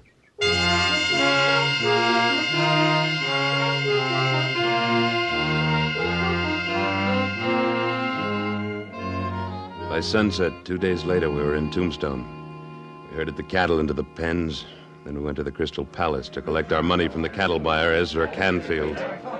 Well, I've checked them cattle over, Slaughter. He's in good condition, considering the distance you brought him. Here's your money. Count it, Wichita. Right. What are your plans now, Slaughter? Heading right back to Mexico. Pick up another herd. Good. We got a lot of hungry miners here in Tombstone. Need all the beef we can get. Now, don't tell me we gotta leave right away, Slaughter. I want to see the sights around here. Tombstone's not a very good town for you to be wandering around loose in, Jim. I promise you I won't get in no trouble, Slaughter. I just want to do a little living for a change. Money's all here. All right. Jim, take it back to the hotel room. Sit on it. But what about seeing the sights? We'll talk about that later. I'll get moving. All right, doggone it. Sounds like you sure spoiled his evening, Slaughter. I think we can arrange for him to get a couple of breaths of night air around here before we take off. Taggart just come in.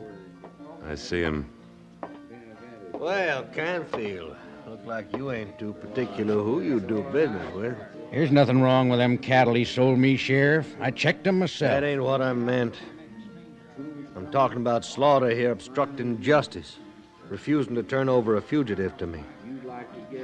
Where are you hiding Ralston now, Slaughter? You ought to know. You're the sheriff. What's that signify? I had a little talk with Ralston on the trail. All he wanted was to be sure of getting back here in one piece to stand a fair trial. Turned himself in to your night guard at the jail. You're bluffing. Well, that'll be an easy bluff to call. Why don't you go find out? I aim to. He's a pretty poor excuse for a sheriff, Slaughter. But he's all we got. Well, what do you expect? Who'd want the job? Tombstone's a rough town. Not too rough for the right man. I think you could be the right man, Slaughter. Me? Yeah. There are a lot of us around here who'd like to see law and order established once and for all, Slaughter. And we know about you. Know you can handle the worst of them. You know, that might not be such a bad idea, if you ask me. Nobody did, Wichita. Oh. I'm sorry, Canfield.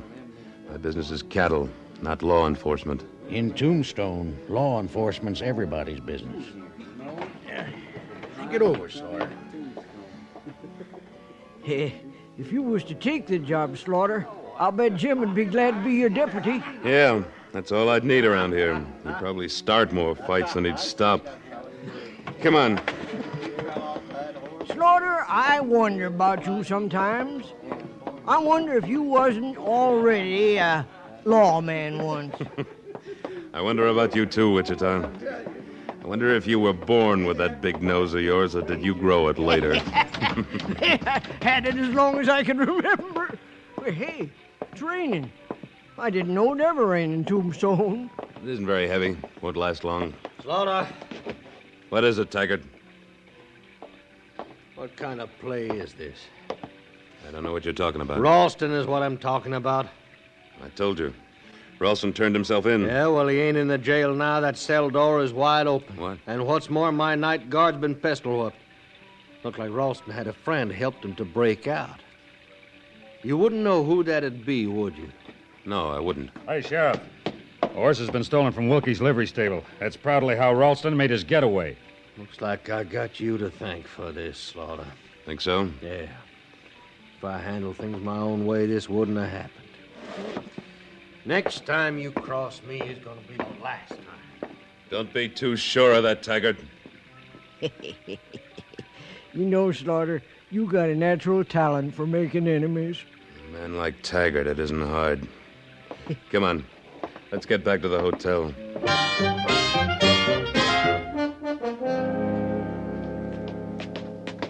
I still don't get it, Slaughter.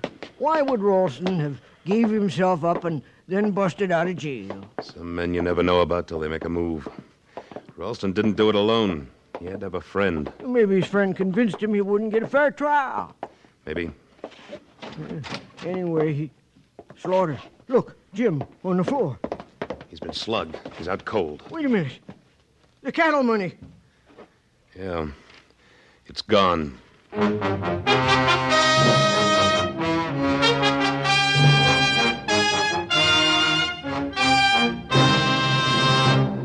In a moment, Luke Slaughter of Tombstone returns. Whenever significant events take place, you can count on CBS News to bring you first-hand and well-detailed descriptions of what is happening, often broadcast right from the scene of the event. You can count on CBS newsmen, too, to make certain that fact is emphasized and conjecture clearly labeled. Each correspondent on staff brings a fine background in reporting to his job. And in the tradition of the CBS newsroom, they all share an uncompromising respect for the truth. So why don't you let CBS News keep you as fully informed as an expert?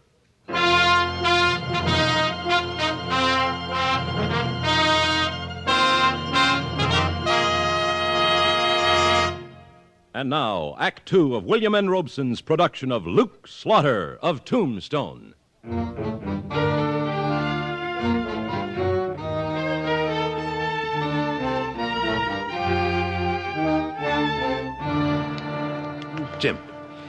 Jim, come on, boy. Well, That's it, boy. Come on, come out of it. You all right, Jim? Oh, I guess so. What happened, Jim? I don't rightly know, Slaughter. I heard a noise. It sounded like it come from outside the window on the balcony. Yeah? I went over and stuck my head out to look. Something awful hard hit me on the side of the head. I went down. And then somebody climbed through the window into the room. I tried to get to my feet, and he hit me again. That's the last I remember. You get a good look at him, Jim? No, his hat was pulled down low, and he had a bandana over his face. Was it Ralston? I don't know. He took the cattle money, didn't he? Yeah. Fine guard I turned out to be. Yeah, it's too late to worry about that. Just be glad you have a hard head. Slaughter, Yeah. it was Ralston. How do you figure? Remember that ring he wore? Mexican work, looked like? What about it? Had a green stone set in it, carved like a snake's head. Yeah, I remember. Here it is. I found it on the floor. Must have been jarred loose when he slugged Jim. It's a stone, all right. Well, looks like Taggart was right after all.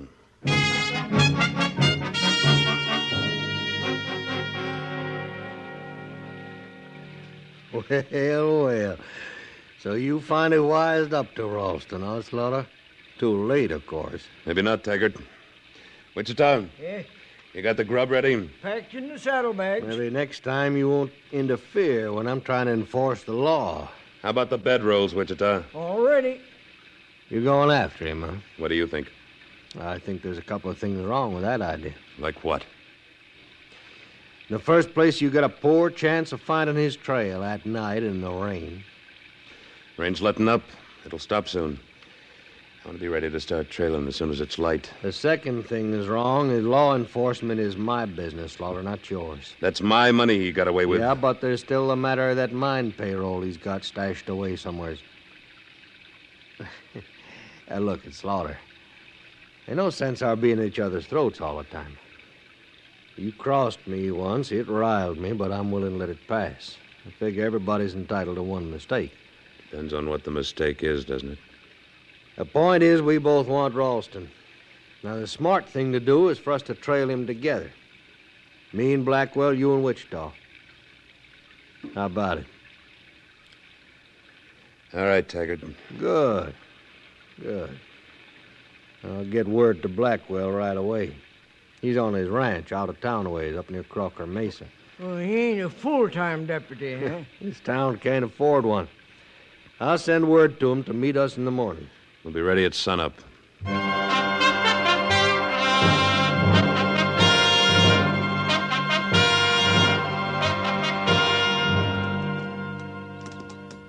That's keeping Blackwell, Taggart. Well, he'll be along any minute, Slaughter. It's been an hour since the rain stopped. We're wasting time. That trail's going to get cold on us, even if we manage to pick it up in the first place. And that ain't going to be easy. Easier than you think, maybe. What do you mean, Taggart? I had a talk with Wilkie down at the stable last night. That stolen horse had thrown a shoe off of his left hind hoof. Wilkie didn't have a chance to put a new one on. That'll help some. Oh, here's Blackwell. Sorry I'm late, gents. Busted a cinch strap saddling up and had to rig a new one. No harm, Blackwell. 10 minutes isn't going to make much difference one way or another. Does to me. All right, gentle down, Slaughter.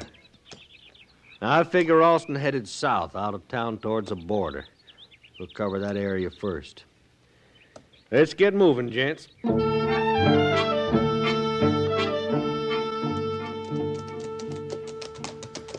Looks like that was a bum hunch of yours about Ralston headed for the border, Taggart. We've covered every trail leading south out of Tombstone.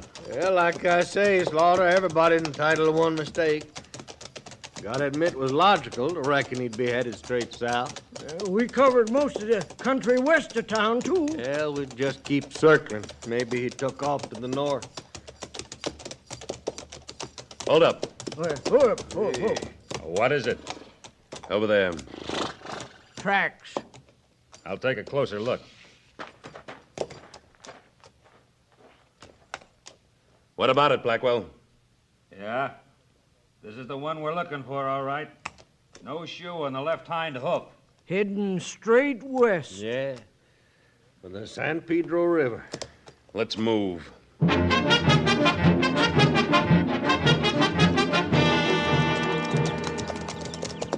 tracks lead right into the river. Yeah, it's an old trick, but it still works.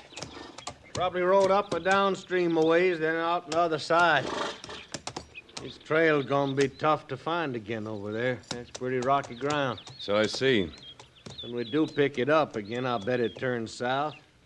I still think he's heading for the border. Let's cross and split up. 2 upstream, 2 downstream. Right.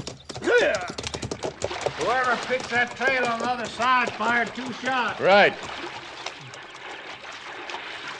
Dang, if I can figure a fellow like Ralston out, Slaughter. I sure never figured he'd take this way of paying you back for everything you done for him. Hold it here, Wichita. What's the matter? Let Taggart and Blackwell get out of sight around that bend. Now let's get back to the riverbank. I don't get it, Slaughter. We're not going to look for tracks on the other side of the river. We're going to look for them on this side. I still don't know what you... Get off your horse. Now take a look. A close look at those tracks we've been trailing, Wichita.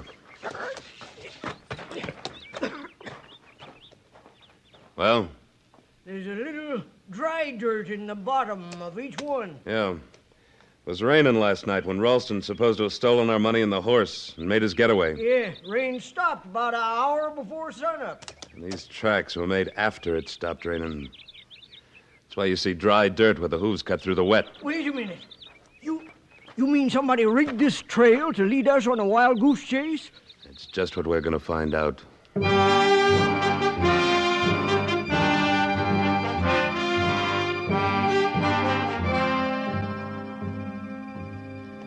We worked our way along the riverbank. Half a mile upstream, we picked up the tracks coming back out of the river and circling. We followed them, headed northwest. 20 minutes later, we came over a rise and spotted a small ranch house in the hollow below. The only sign of life was a few buzzards clustered on a mound in a little gully behind the ranch. We left our horses concealed and worked our way down the slope under cover.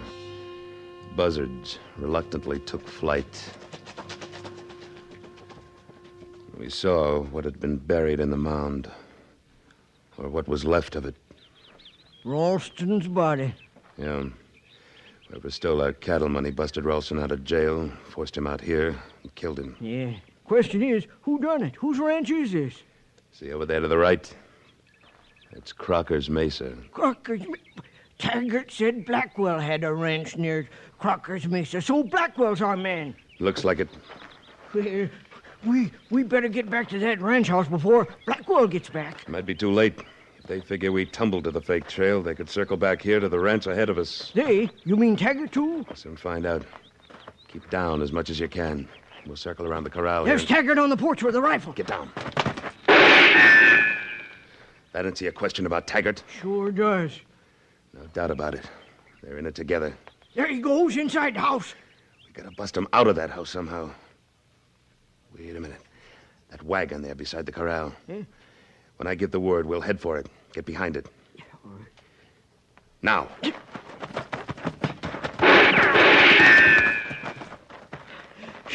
Well, what now? The ground slopes down to the house from here. Let's get this wagon moving. It'll cover us. Now, shout. Stay close behind it. Be ready to shoot when it hits. She's heading right for the house. Stay low. Yeah, sure will. There she goes.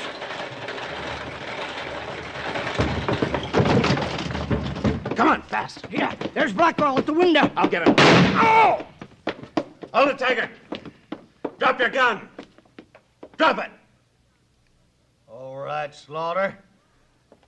All right. Don't try it. Hey, my, he took a little convincing. Where's the money, Blackwell? Where is it? Under a loose board in the floor. Loose board. I got it. Yeah. Here's our cattle money, all right. And the mine payroll. Well, I guess that's that. Yeah. Yeah. You know, Slaughter, appears to me you was taking quite a chance. Just winging Blackwell and knocking out Taggart instead of gunning him down. You don't owe them no favors. I wasn't doing him any favor, Wichita. I was just saving him. Saving him? For what? The citizens of Tombstone.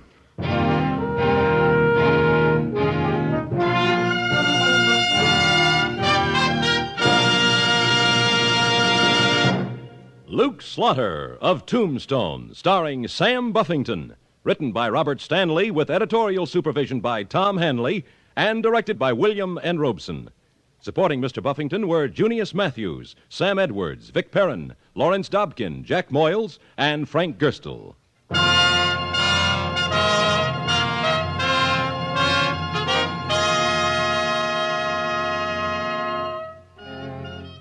Next week at this time, we return with... Slaughter's the name. Luke Slaughter. When we meet up again, you can call me that. Luke Slaughter.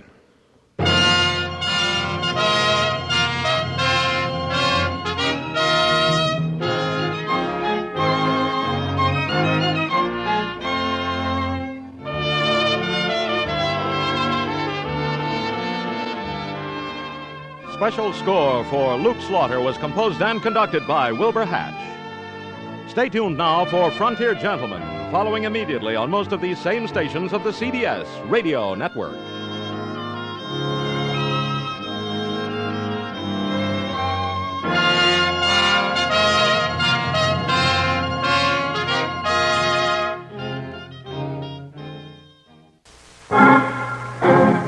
Around Dodge City and in the territory on West, there's just one way to handle the killers and the spoilers, and that's with a U.S. Marshal and the smell of Gunsmoke.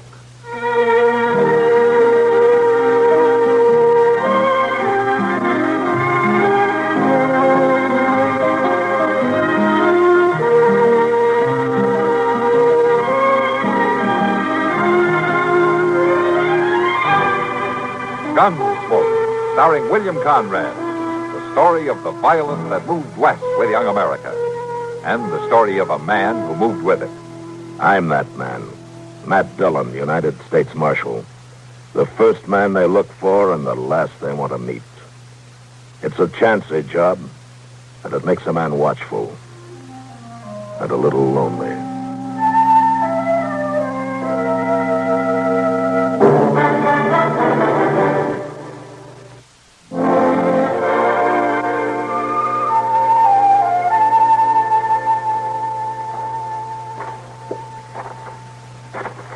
Rack? Hey, Rack. What are you doing back here? You see somebody coming? Hot out there in them rocks, Rack. I figured it'd take me a spell in the shade back here. Get on back and watch the road. I'm always watching. Listen, Augie. We got to keep ahead of the law and make it to the border, don't we? Sure, Rack. We got to get us a horse that can move instead of that lame one, don't we? I know that. You go on out there and keep looking. If somebody comes along riding single, you come fetch me. But till then, you stay put. Now get. Seems likely you ought to do some of the watching. Seems likely somebody has to do your thinking for you. Gone now.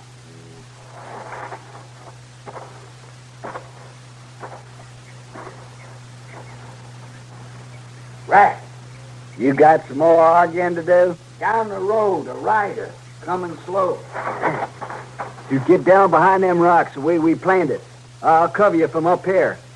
And don't you start nothing till I say, you hear? You keep still. Sure, Rack. Sure. Hurry up now.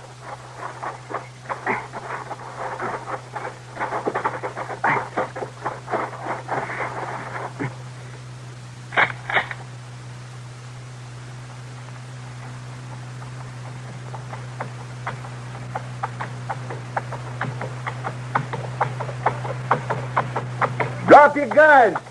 You're covered. Say it smart, mister. Drop the gun.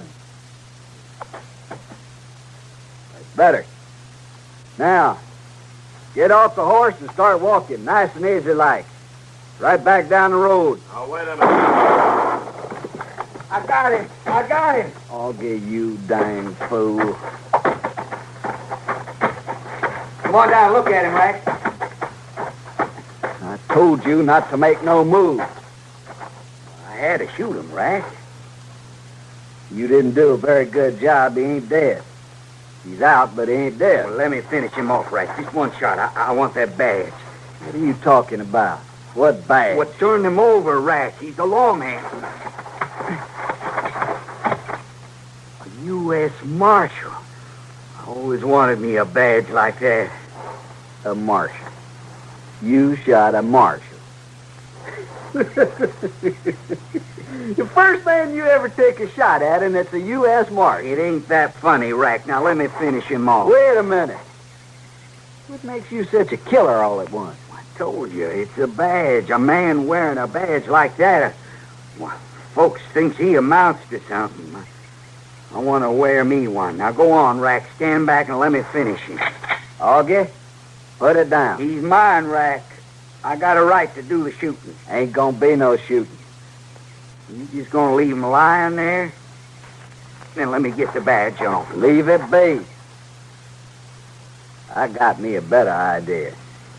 You ain't ought to take him away from me, Rack. He's mine. I ain't gonna take him away from you. I'm gonna let you keep him. I'll give you your very own U.S. Marshal. I don't want him. I just want that old badge. Listen to me. We got a fair piece to go with that hold-up money, don't we? You don't need to keep telling me that. And it's likely that we'll run into some rough spots, ain't it? Well, sure, but we got us through so far. We've been lucky. But if we got us our own U.S. Marshal, ain't nobody gonna stop us all the way. They ain't? No, they ain't. To hurt us, they gotta hurt him, and they ain't gonna do that. He ain't gonna let them. Maybe. What about the horse, Rack? This way we still need another horse. We can always get another horse, but it ain't likely we get another chance at a marshal. We'll drag him up that broke-down shack, see if we can fix him up. Can I wear the badge? Augie, I'll make you a bargain. How's that? We get across the border, and he's all yours. You can finish him off, and you can wear the badge. Come on now, take his seat.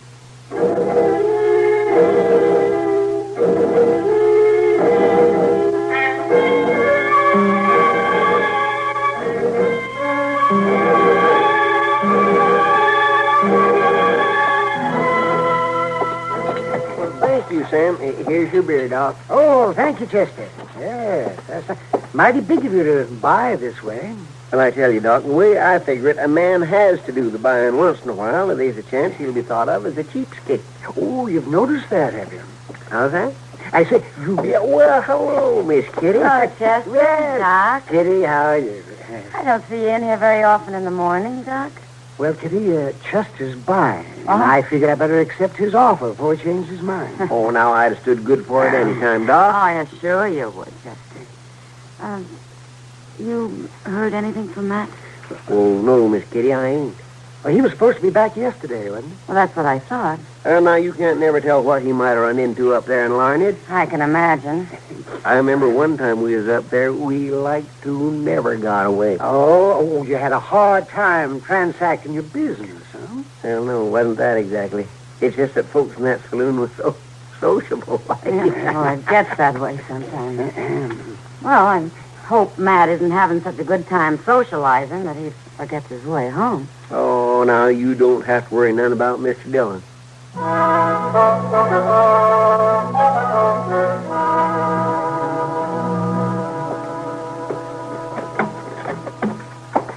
Bring him over here, Augie. Set him down on this crate under the window. I don't know if he can walk.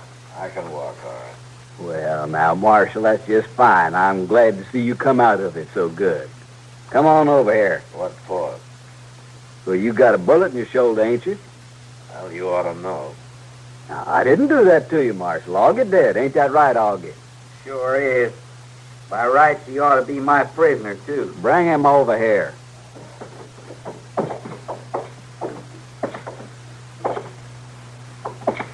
Sit down there.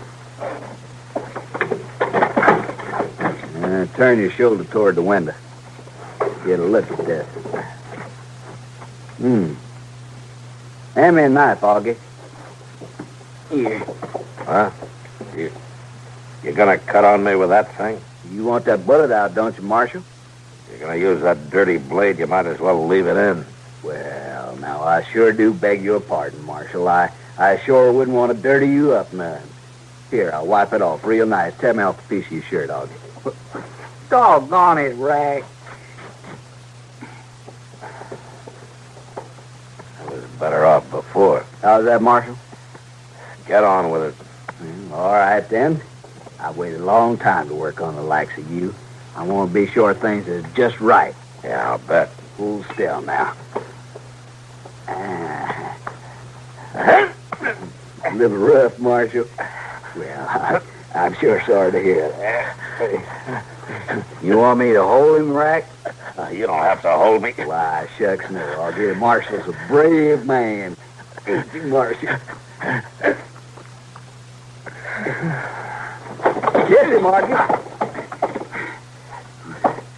Passed out. Just I was beginning to enjoy it. Hold him up here, and we'll get it out now. Here. You won't keep the bullet, Augie? I don't want no old bullet. I don't want to hear no more talk about that badge. Come on now. Help me lay him down over here now.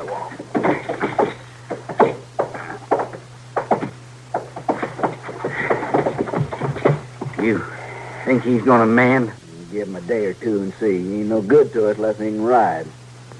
Rack, just while he's lying there, can't I wear it? I told you to shut up. Now, don't you start hitting me again, Rack. Don't start my head to hurting me again. You'll be hurting from now on if you don't keep your mouth shut. Give me another piece of your shirt. I want to bandage that shoulder.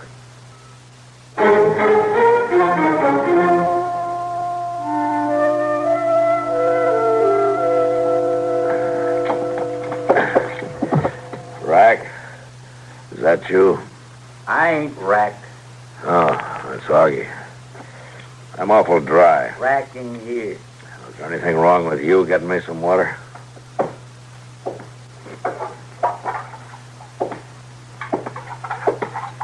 Here. Oh, thanks.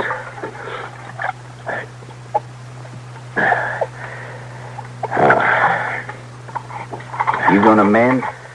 Now, what's that to you? Rack says we need you to ride with us. Well, I'd mend better if he'd been easier with that knife. Rack likes to cut. Yeah. Where'd he go? We went to get another horse. I shouldn't have said it. Now, don't worry, Augie. I'm not exactly able to go after him. Rack don't like me to talk.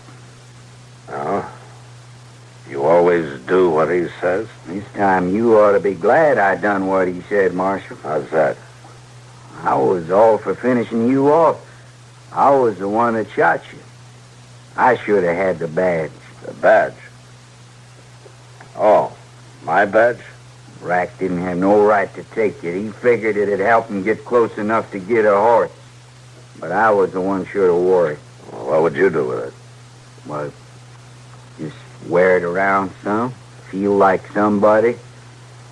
Folks think you're important when you wear a badge. And smart. And not always. How's that? Oh, never mind. Augie, how come you let Rack get away with taking it away from you? Now, Rack does the thinking around here. Uh-huh. He, beat you up pretty good, too, didn't he? I ain't said nothing about that. Now, those marks on your face, they didn't just grow there, did they? I wanted the badge. Uh-huh. Well, you can't get it if you're scared, Augie. It ain't all that, Marshal. Rack says I ain't smart enough to wear it. Now, you were smart enough to shoot me, take me prisoner. Yeah. Yeah, I wasn't I? Sure you were. I think you're smart, Augie. I think you're a lot smarter than Rack gives you credit for.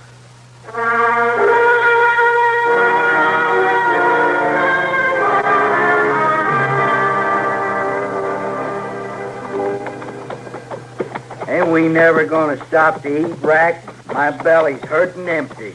You got a taste of prairie grass and snakeweed, you go right ahead and stop. Ain't even seen a rabbit for miles. Seems like we ought to have some grub left. Seems like you ate your way through it as much as anybody. Quit your belly aching. Marshal ain't belly aching now, are you, Marshal? Oh, everything's fine, just fine. You ain't in no position to talk smart. You won't be either if you don't find some food pretty soon. 2 days is a long time to ride hungry. He ain't lying, Rack. You shut your mouth, I'll knock both your eyes into one socket. I know where you can pick up some food. Dodge City Jail. Now, do you want me to tell you or not, Mr.? I want him to tell. Shut up, Augie. Go ahead. All right, there's a dirt farm just over the next rise. They'll have some. I suppose you want to ride up there and get it for us. Yeah, I could do that. Yeah, I'll bet you could. They're good friends of yours, I suppose. Be glad to help you out with food, guns, anything you need. That about it, Marshal? They're new folks. I don't know them. They don't know me. But you figure they'd be glad to help the Marshal out. They might. Well, I'll tell you what I'm going to do. I'm going to do you a big favor, Marshal. I'm going to find out for you what them folks think of the law. Yeah, I figured you might. What you going to do, Rack? How you going to do that?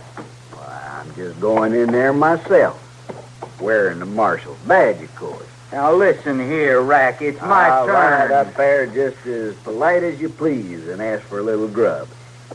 If they're good, law-fearing folks, they'll see this badge, and they'll give it to me. I'll come back and tell you all about it, Marshal. Thanks. Now, it ain't right you should wear it this time, too, Rack. Let me wear it. Let me ride in there. I'll get the food for you, Rack. I'll bring it back just... Augie, get down off that horse. Come here. Now, why don't you leave him alone? You ain't got enough sense even to be let alone, Marshal. Now, Rack... I ain't gonna listen to much more mulling about that badge, Augie, you hear? I got sense. Better get some while you're still alive. Now, listen to me. You take the marshal back there off the road and watch him till I get back. Don't hit me no more then. You watch him close, Augie, or I'll hit you permanent. Go on now. Lead his horse back in rocks. All right, Rat. Come on. You behave yourself, I may bring you back some of that grub. That doesn't seem like you convinced him yet, Augie. What do you mean? That you're smart enough to do your own thinking? Ain't a reason in the world I couldn't have rode off after that fool. There sure isn't. Would have wore that badge just as straight, too. And... Wait a minute. His horse is coming down the road.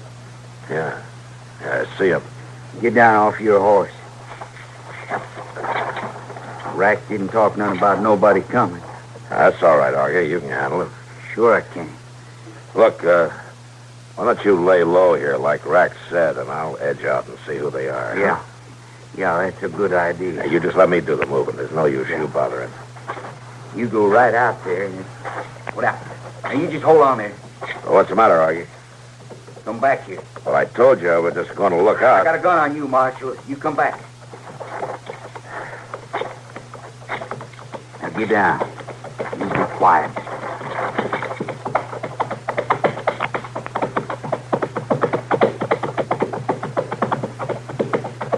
You almost got away with it, Marshal. You almost fooled me. Well, I should have known better than to try. I was smart enough then, wasn't I, Marshal? Smart enough to keep you from tricking your way out to get help. Yeah. I guess Rack couldn't have done no better, could he? No, you did the job, Augie. Guess I'm smart enough to wear a badge, all right. Yeah, Augie, I guess you are. I'm just beginning to wonder if I am.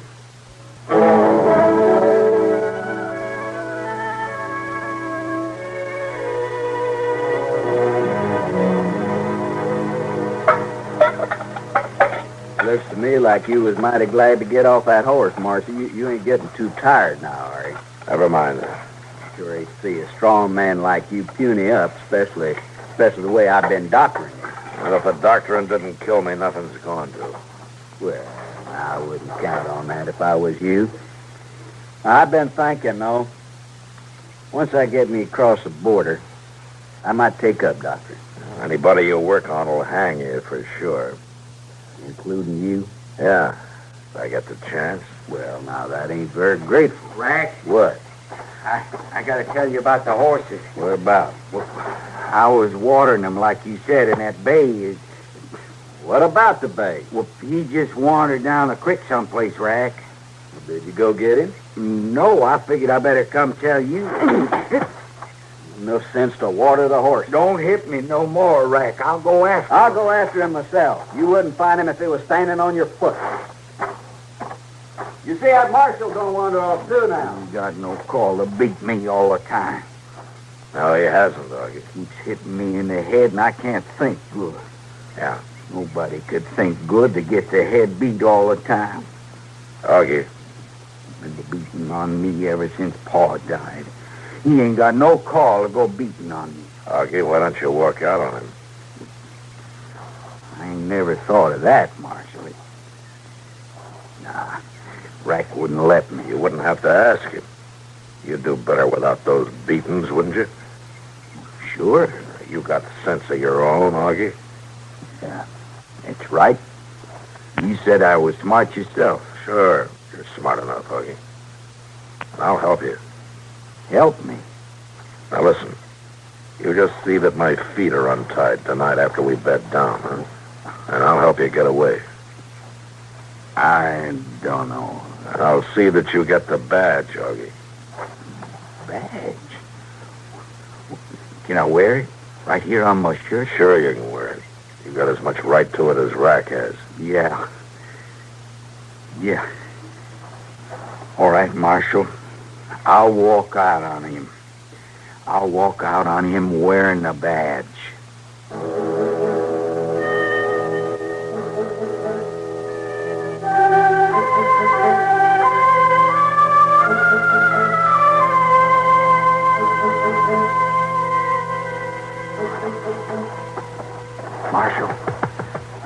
time to loose your feet. Yeah, just be quiet. Ah, there. Good. You won't forget to get the bag. No, I won't forget. Just keep down. What's going on? What are you doing over there, Augie? He's just getting the badge for me, Rack, that's all. You let him loose? Don't you come over here beating on me, Rack. You ain't never had a beating like the one you're gonna get. Marshal, you said you stopped me. Here's a gun. Why, you...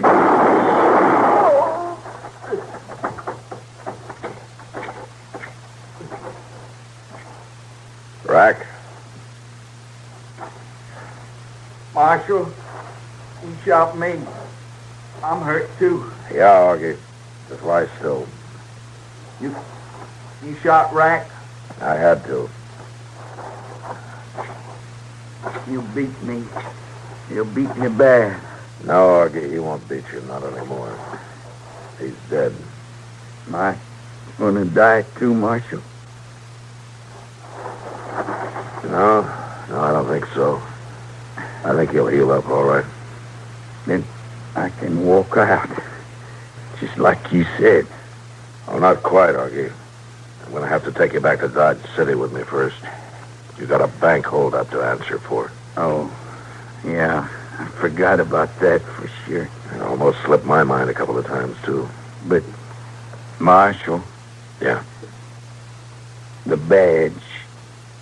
You promised if I'd help you, I'd get to wear the badge. Yeah, Augie, I promised. And you can wear it. All the way back to Dodge.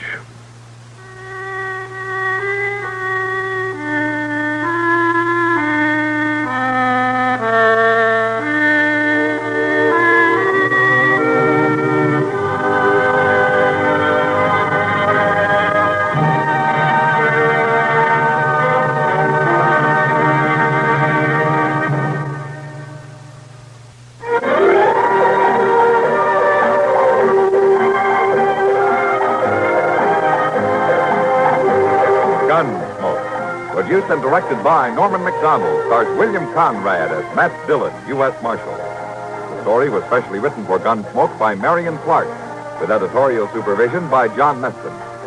Featured in the cast were Vic Perrin as Augie and Harry Bartell as Rack.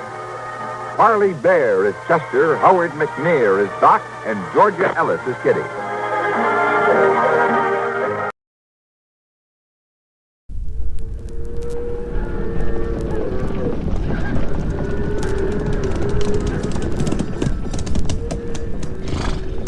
Slaughter's my name.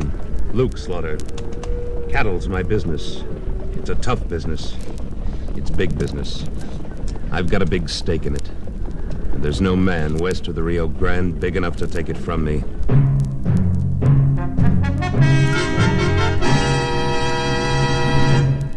Luke Slaughter of Tombstone.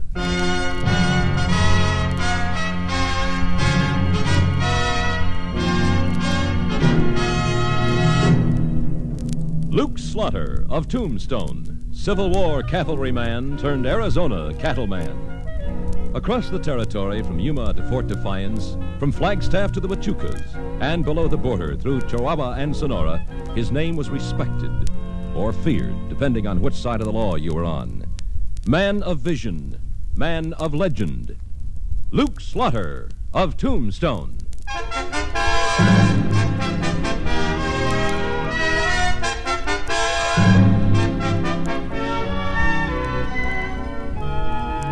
The time finally came when I decided there'd be more profit in raising my own cattle than driving other men's herds up to Tombstone from Mexico and Texas. At about the same time, I heard that Aaron Holcomb's spread was for sale. So one day, Wichita and I rode down toward the San Pedro Valley to look it over. Well, Wichita, what do you think? Well, if you was to ask me... I am. You are. I'll be damned. Well, I think it's a pretty good proposition all around. You get a good, healthy herd of beef cattle and several hundred acres of grazing land, and Aaron Holcomb gets out like he wants to. I don't see how either one of you can lose. That's the way I look at it. Let's ride over to Aaron's and close the deal.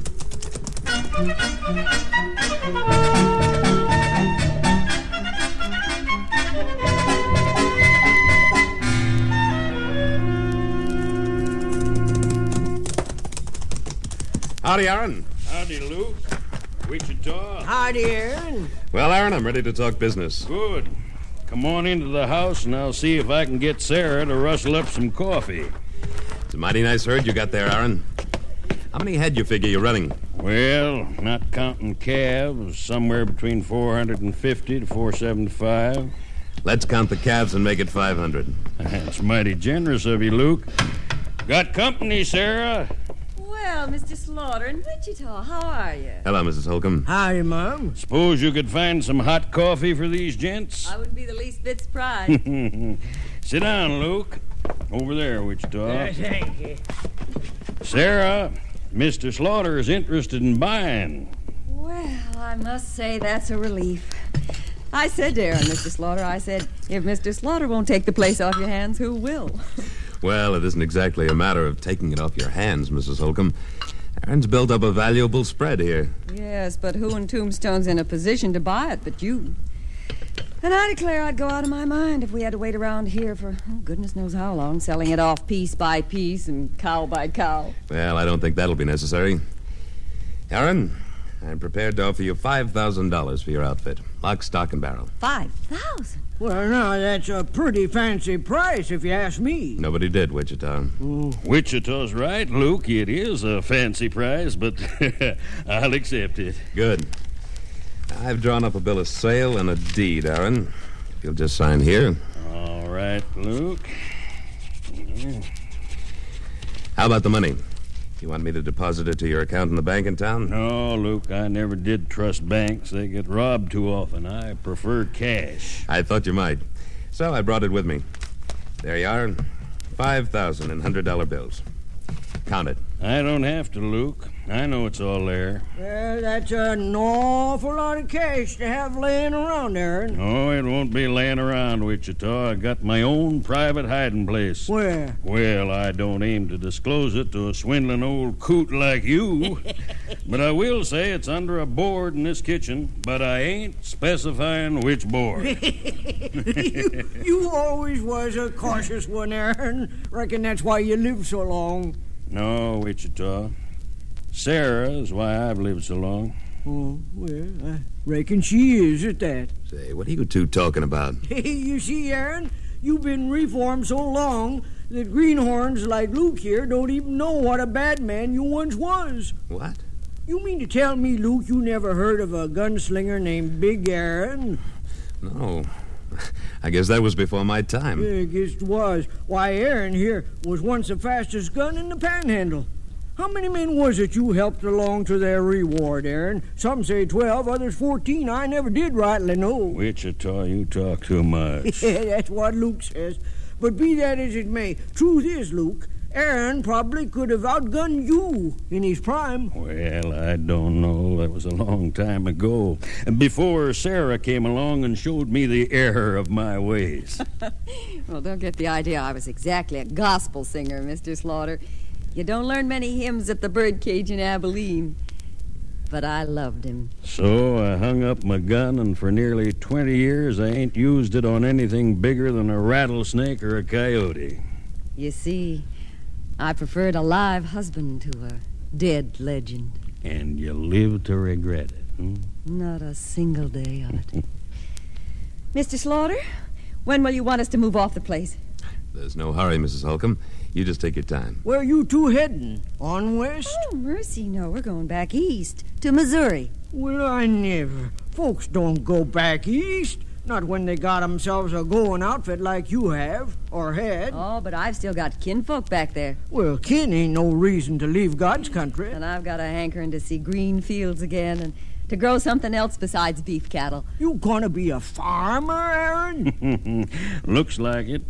If that's what Sarah wants, then it's what I want. Aaron, ain't you carrying this devotion thing a little too far? All right, come on. Let's head back for Tombstone, Wichita. Yeah, I know. I talk too much. Good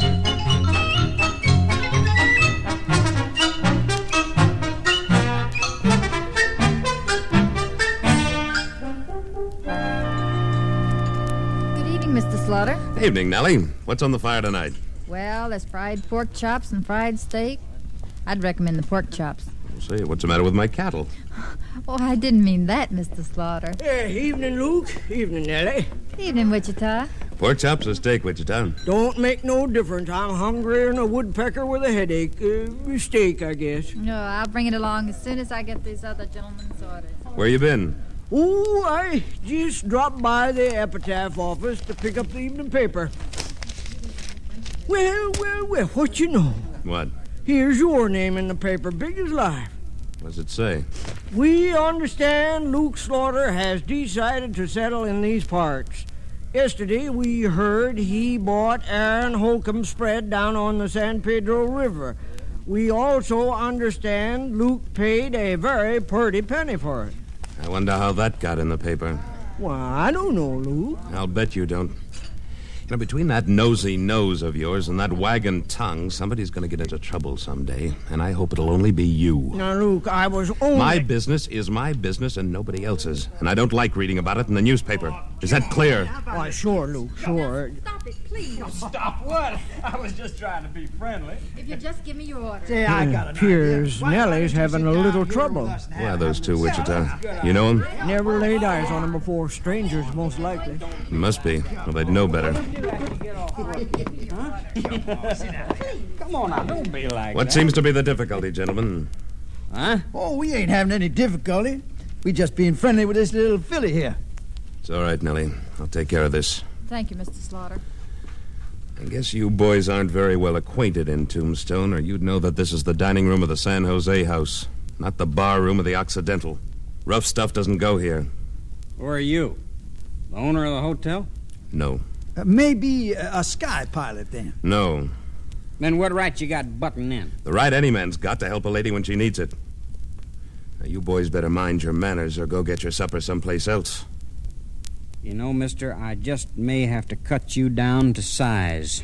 I wouldn't try it, son, if I was you. Why not, Pop?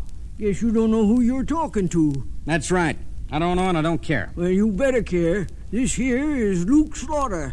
And what's Luke more... Slaughter? Well, you're quite a famous man, Mr. Slaughter. Say, this is the fellow we was reading about in tonight's paper, Thad. Yeah, well, buying up ranches is one thing and pushing people around's another. I'm not pushing anybody around. I'm just telling you to mind your manners. Come on, Wichita. Let's tie on the feed bag.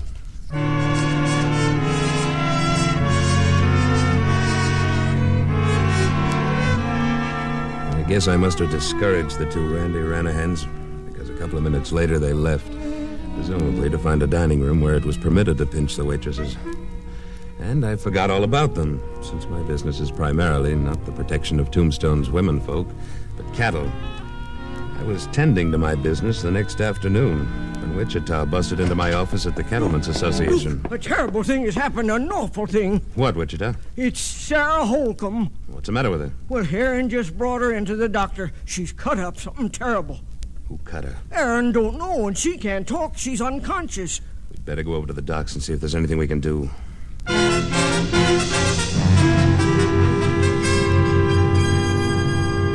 got to the doctor's office on Tough Nut Street. We found Sarah lying on a big bed in the back room.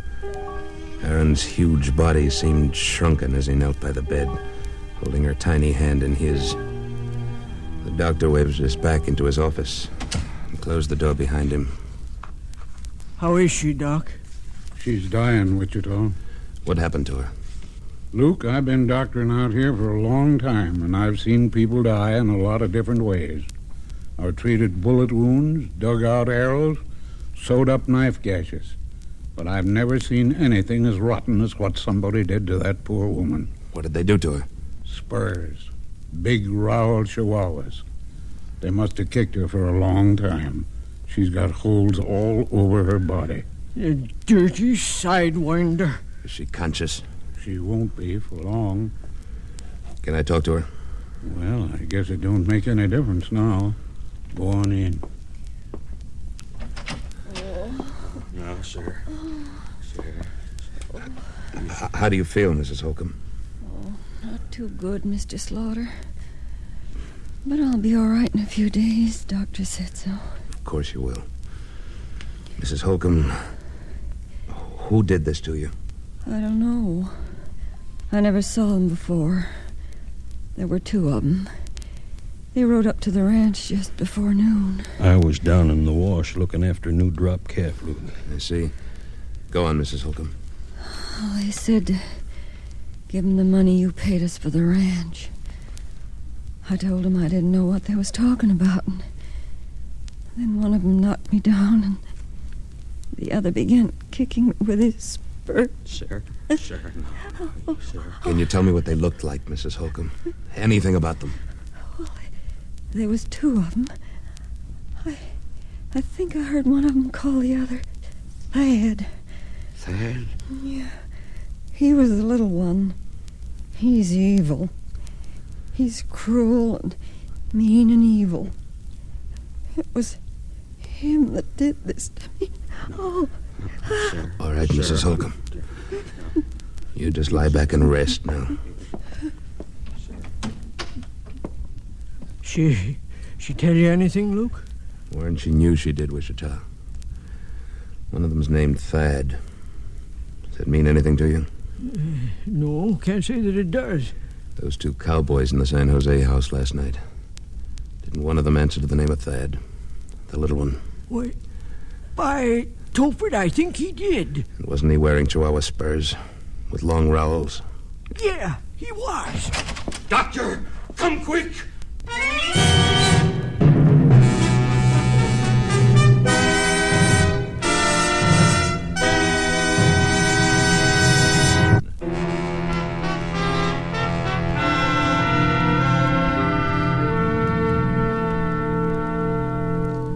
The huge figure of Aaron Holcomb filled the doorway, behind which lay his dead wife. His broad features sagged with shock and grief, then tightened in determination. He pulled out his gun, a gun which had not been drawn against a man in nearly 20 years. Slowly he spun the chamber, making sure that it was fully loaded. What are you aiming to do, Aaron? What do you think I aim to do? This is a job for the law, Aaron. The sheriff will have those men by nightfall. They'll both be dead by nightfall. If you kill them, you'll hang. Let the law handle this, and they'll hang. Maybe. Or maybe they'll go to Yuma for life. I can't take that chance. They'll get a fair trial. Did they give Sarah a fair trial? Bushwhacking a defenseless woman? They got no more guts than their father had. Their father? Yeah. You heard Sarah say one of them's named Thad. Yeah. I know who they are now. Thad Jenks boys. Who's Thad Jenks? Last man I outdrew back in Abilene nearly 20 years ago. A yellow coward who went for his gun when my back was turned. But he never got it out of the holster. Yeah, that's right, Luke. I was there. Quiet, Wichita. You see, Luke, they weren't after the money. At least that isn't the reason they came up here to Tombstone. They came a-feuding. Well, they got a feud now, all right, a blood feud. But, Aaron, you can't take the law into your own hands. I aim to. Then I gotta remind you, Aaron. I'm a deputy sheriff, and it's my duty to stop you. I wouldn't try it, Luke. Aaron, listen to me. What would Sarah think if you put the gun back on? Sarah can't think no more, Luke. Now, if you gents don't mind, I'd like to be alone with her for a little while. Wichita. Yeah, Luke? Go over to the sheriff's office.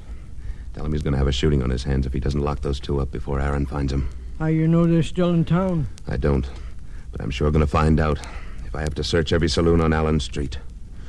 Let's go.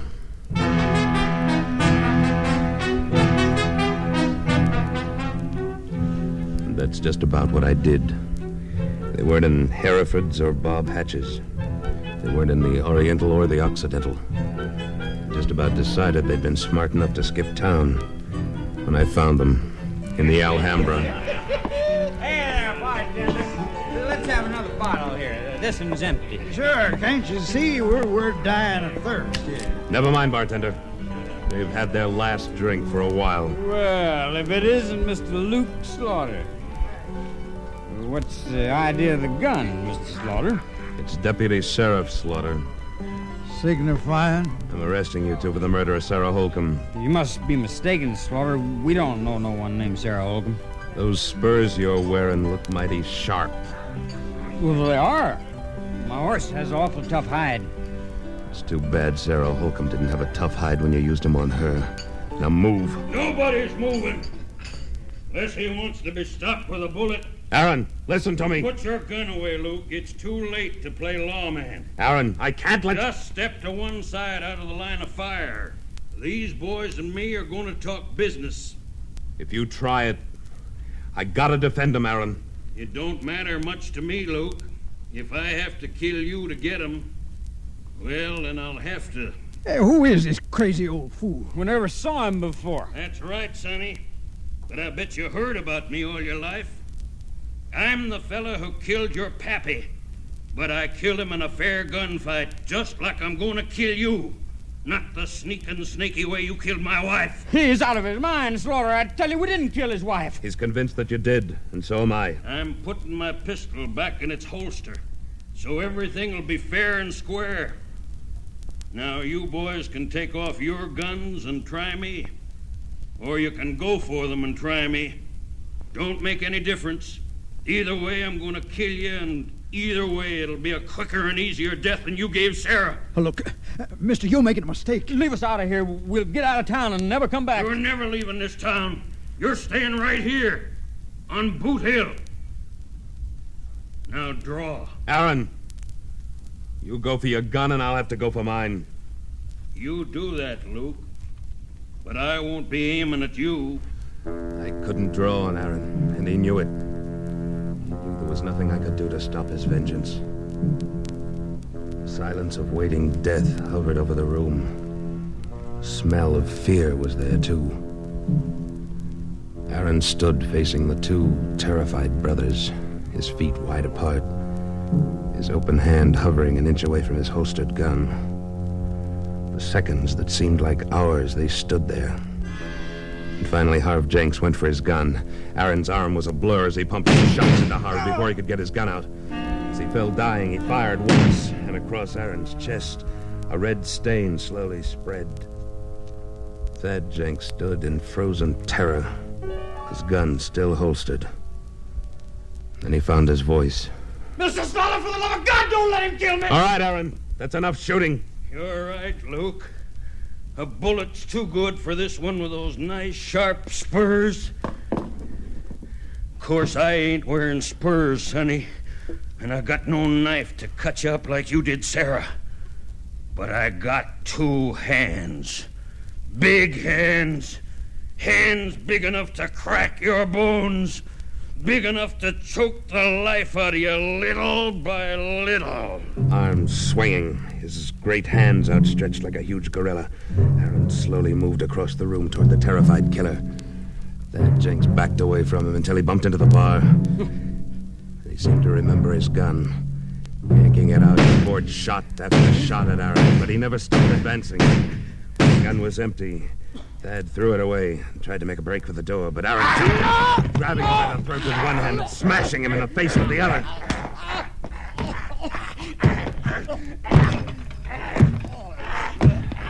That's enough, Aaron. Let him go. Let him go, Aaron. He's dead. Dead? You sure? Yes, Aaron. You've had your revenge. I'm sorry, Luke. I had to do it. I know. I'll go get the doc, Aaron. No, Luke. There's nothing the doc can do for a man that's stopped 6 slugs.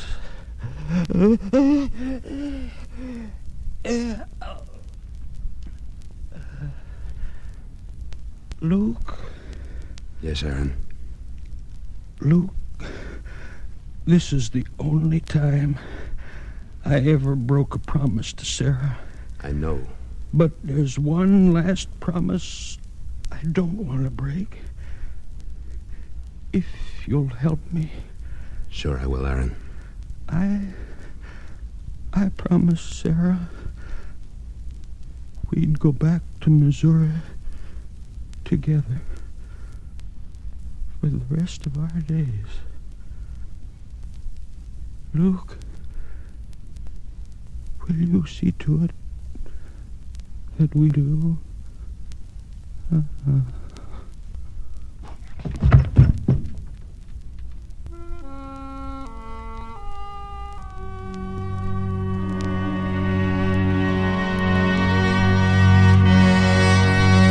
Slaughter of Tombstone, starring Sam Buffington, was written by Thomas Houghton and adapted for radio and directed by William N. Robeson. Editorial supervision by Tom Hanley. Supporting Mr. Buffington were Irene Tedrow, Dee Tatum, Sam Edwards, Chet Stratton, Dick LeGrand, Junius Matthews, and Lou Merrill. With music composed by Wilbur Hatch and conducted by Amerigo Marino. Next week at this time, we return with... Slaughter's the name. Luke Slaughter. When we meet up again, you can call me that. Luke Slaughter.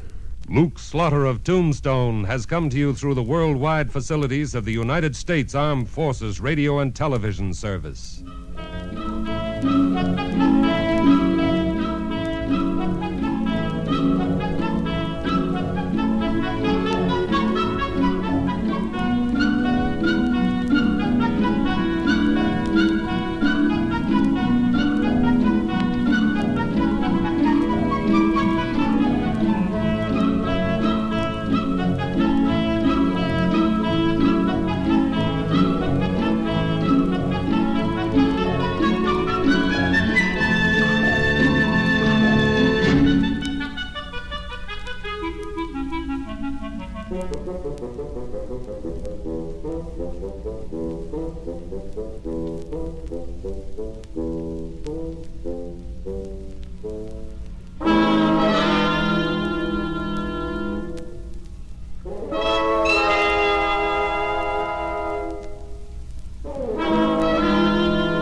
Around Dodge City and in the territory on West, there's just one way to handle the killers and the spoilers, and that's with a U.S. Marshal and the smell of Gunsmoke.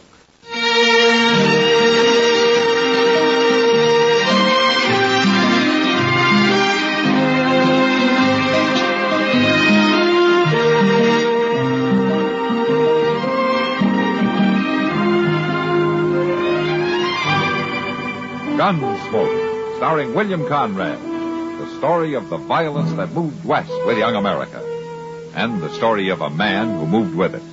I'm that man, Matt Dillon, United States Marshal. The first man they look for and the last they want to meet. It's a chancy job, and it makes a man watchful and a little lonely.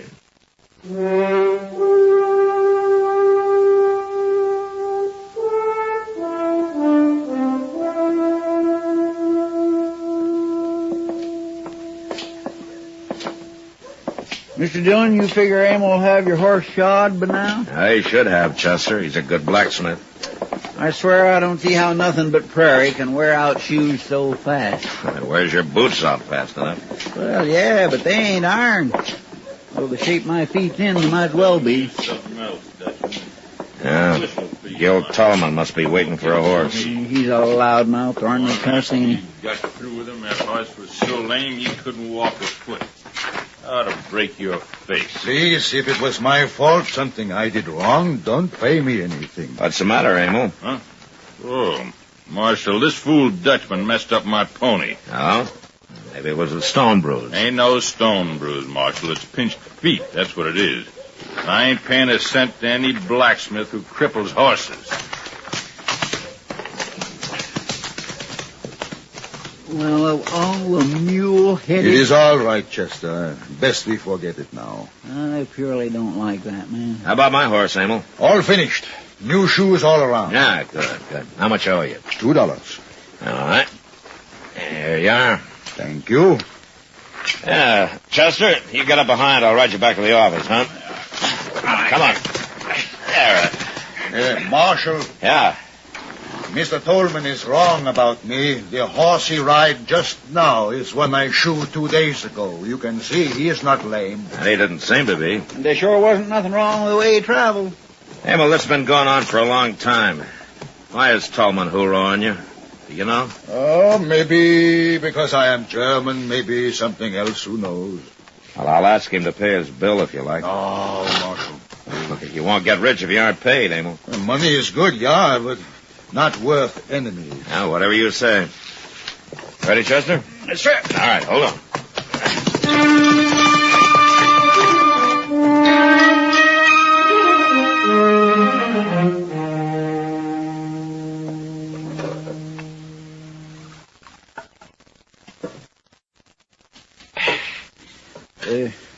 You want some coffee, Mr. Dillon? No, thanks, Chester. Say, you know what Lily Langtry's going to be in here in a couple of weeks? Oh, how do you know? Well, Mr. Hipple over at the Opera House told me. And in case I don't get to see her, he's going to let me have one of them big picture posters. He is, huh? The Jersey Lily. My, I sure would like to be tall hog at that tall. Hello, Mac. Chester? Hello, Doc. Hey, did you know Lily Langtry's going to be here? Did I know? Well, of course I did, Chester. Already paid Hipple for a chair. Oh, my. Well, that's all you two got to do, just sit around and talk? Things are kind of quiet, Doc. You know, we can't always have a few shot-up cowboys just to keep you busy. Besides, we're waiting for the evening stage. I could just get the loan of $1, but I could get see the Lily. Oh, all right, Chester. Here. Here's a dollar. Now, will you be quiet? Mr. Dillon, Marshal Dillon. Oh, Amo. Well, come on in. Oh, yeah, well, hello. Hey, you're all dressed up, Amo. You got your Sunday clothes on. Yeah. I'm meeting stage. 5 o'clock. Ah, is that so? Got new wife coming. You got a wife? Is right. Well, I didn't know you were married, Emil. Oh, no, not married yet. I will get married after she arrives. Well, who is it, Emil? Well, I am doing good now and want to have wife and children. But girls here in Dodge don't want Emil for husband, so I answer advertisement in St. Louis paper. An advertisement? What for? Advertisement says young German woman wants husband, so I write to the paper and say come to Dodge City, be wife of Emil Volheta. And she's coming on this evening's stage, huh? That is right. Well, what do you... Why, that's just fine. Yeah. It sure is, Emil. You got a place for her to stay? Yeah, I talked to Miss Adobe at the Dodge House. She'll stay there until I get place ready behind my smithy. It's here. The stage is pulled up the other side of the plaza. Oh, well. Well, good luck, Emil. Marshal, you and Doc and Chester come too. What? Yeah, I want you to meet Gretchen. We'll be proud. Oh, good. Oh, the funny thing, for a blacksmith, I'm very weak. You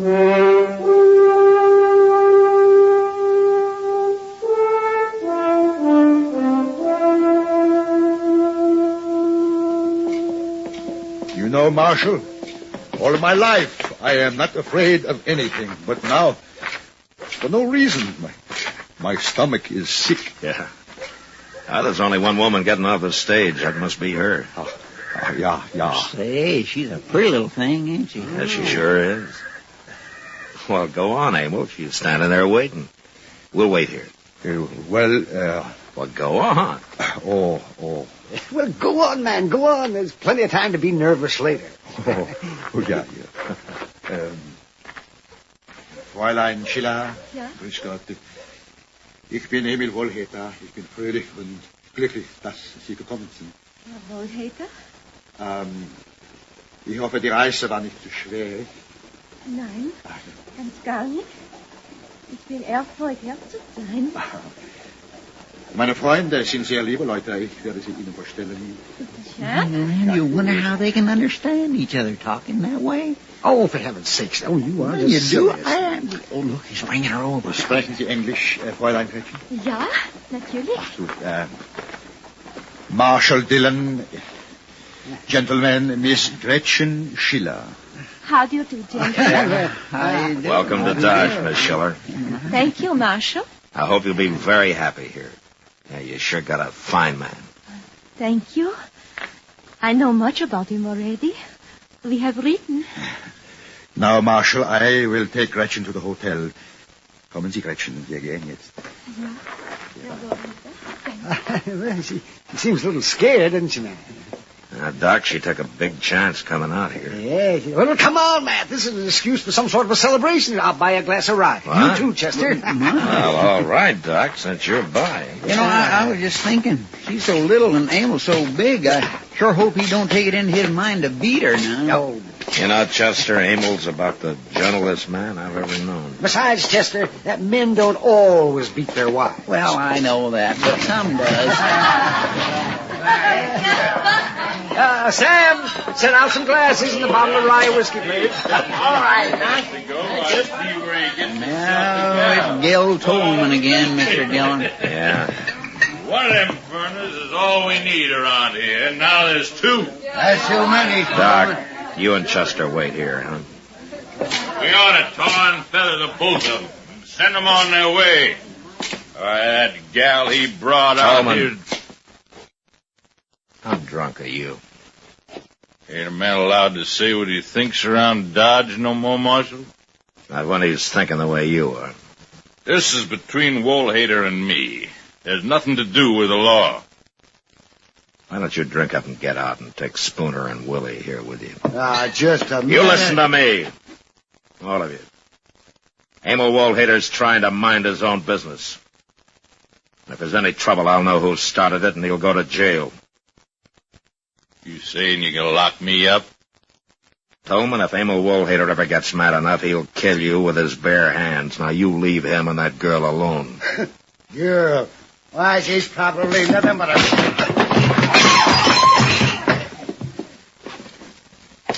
All right, Tolman. You and Spooner carry Willie out of here. Okay, Marshal. We'll go. But just remember, I got a score to settle with that blacksmith.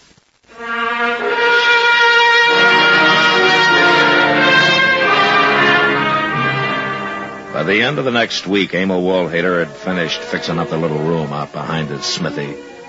And the week after that, he married Gretchen Schiller. And on their wedding night, they made quite a picture. Standing there by the fire out behind the smithy, the great giant of a man and his little bride, smiling and happy. As somebody brought a barrel of beer, and there were boiled eggs and pickled pig's feet and roast chicken and smoked beef. And some of the women had brought sugar cakes and dried apple pie, and some of the men whiskey. It was good fun until Tolman and his two friends arrived. Well, I didn't think he'd have the nerve to show up here, Mr. Dillon. Neither did I, Chester. That is the dancing. Kinda drunk. Yeah, so are Willie and Spooner. Hey, Willie, you go find yourself a gal. Hey, you too, Spooner. Me, I got one waiting. I'm gonna dance with this little old gal. How about it, Mrs. Woolhater? Emil? Come on, gal, dance. He don't care. Emil? We are all friends here, but Nobody's dancing right now, Tolman. Why don't you forget it? Well, if it ain't the marshal. You are welcome here, Mr. Tolman. There's food on the table and drink. I don't want nothing to drink. I want to dance. Hey, you start up that music. Come on, you. We're going to dance. Maybe you drink too much to dance, Mr. Tolman. Why don't you just go home, Tolman, and sleep it off, huh? Me and Gretchen's going to dance right now. Let go. Sorry to do this, Mr. Tolman, but now we put you in water. Put me down, you stupid ass. Cool you off. Put me down. All right. There you go.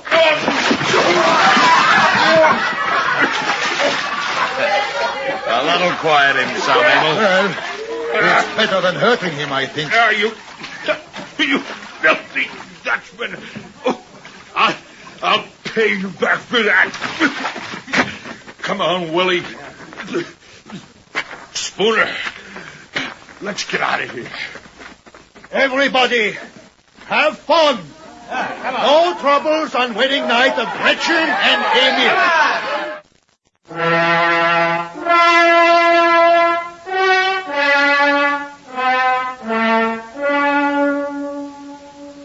wasn't any more trouble that night or in the week that followed.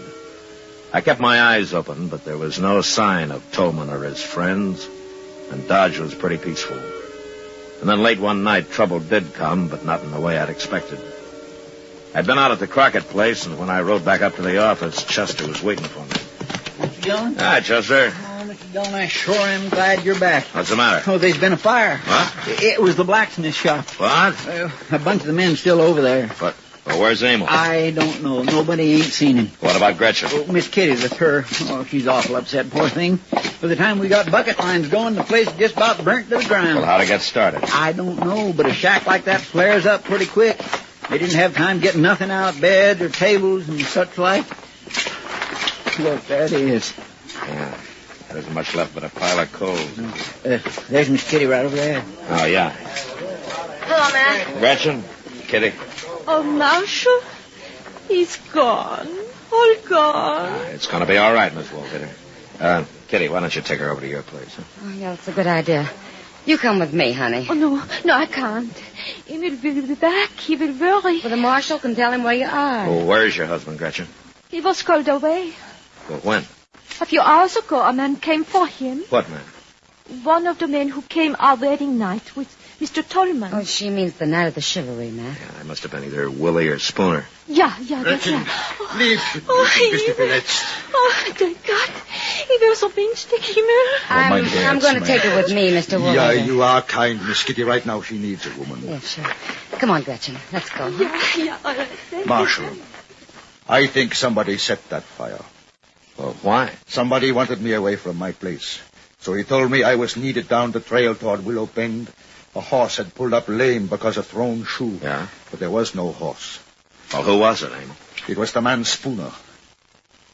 Emil, if you'll say Tolman was behind this, I'll have him in jail by morning. No, Marshal, I don't know for sure. But anyway, this I settled myself. I won't have any killing, Emil. There will be no killing. But for the first time, I am very angry. Not so much for me, but for little Gretchen. What are you going to do? I will wait.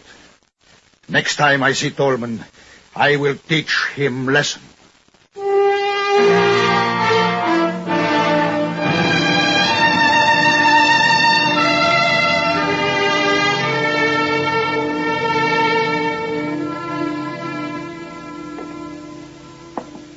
Mr. Dillon? Yeah, what is it, Chester?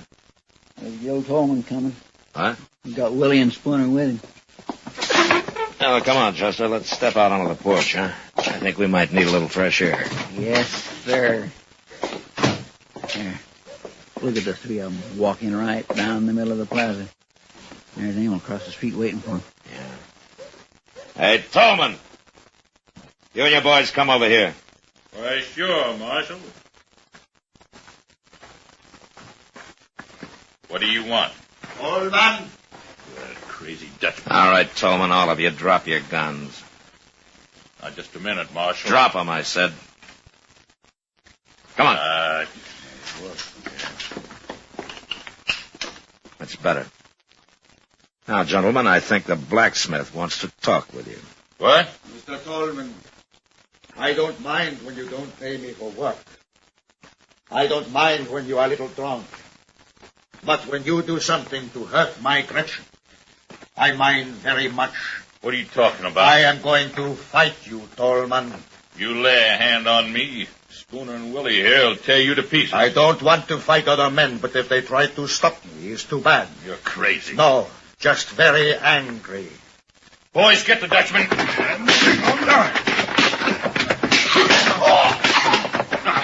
Mr. Dillon, wait. Stay out of it, Chester.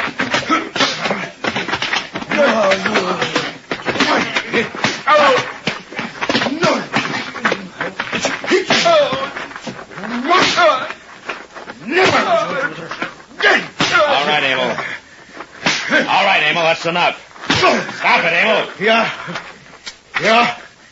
Chester, run up and get Doc. Huh? I'm right here, Matt. Yeah, I saw the whole thing. Oh, my, what a beautiful fight. Oh, that was a beautiful thing. All right, some of you there. Will you help Doc carry these three men up to his place? Yes, help me carry it. Just take them like that. Yes, with the sheet. Careful now, careful.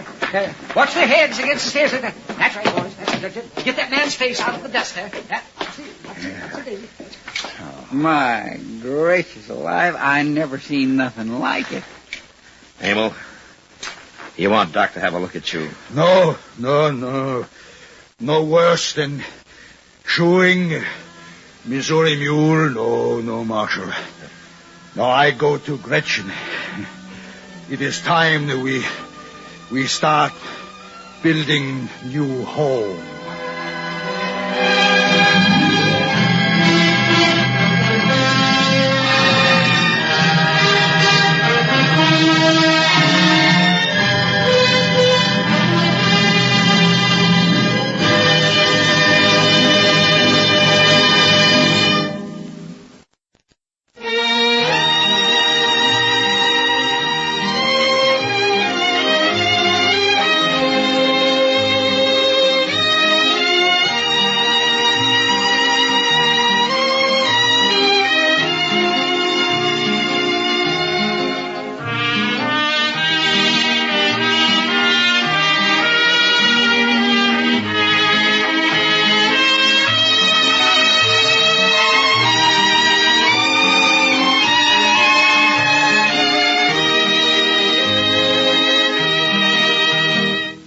Gunsmoke, produced and directed by Norman Macdonald, stars William Conrad as Matt Dillon, U.S. Marshal.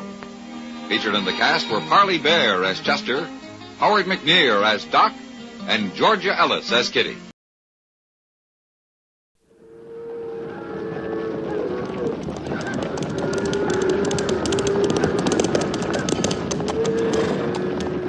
Slaughter's my name. Luke Slaughter. Cattle's my business. It's a tough business. It's big business. I've got a big stake in it. And there's no man west of the Rio Grande big enough to take it from me.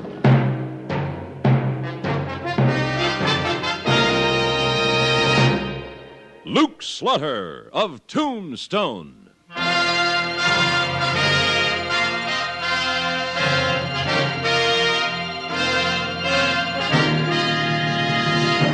Luke Slaughter of Tombstone, Civil War cavalryman turned Arizona cattleman.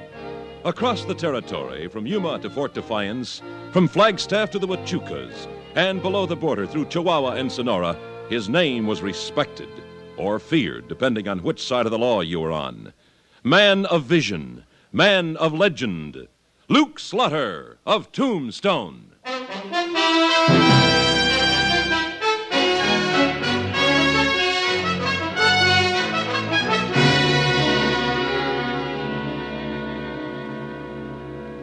Yeah, those are good cattle, all right, Slaughter. Better than we've been buying for the fort. Cattle's my business, Captain. What'll you give me for them? $35 a head. Fair enough. Of course, that's delivered at Fort Huachuca. Well, now that'll be $10 a head more. It's only 40 miles. 2 days of trail herding. That takes time and riders.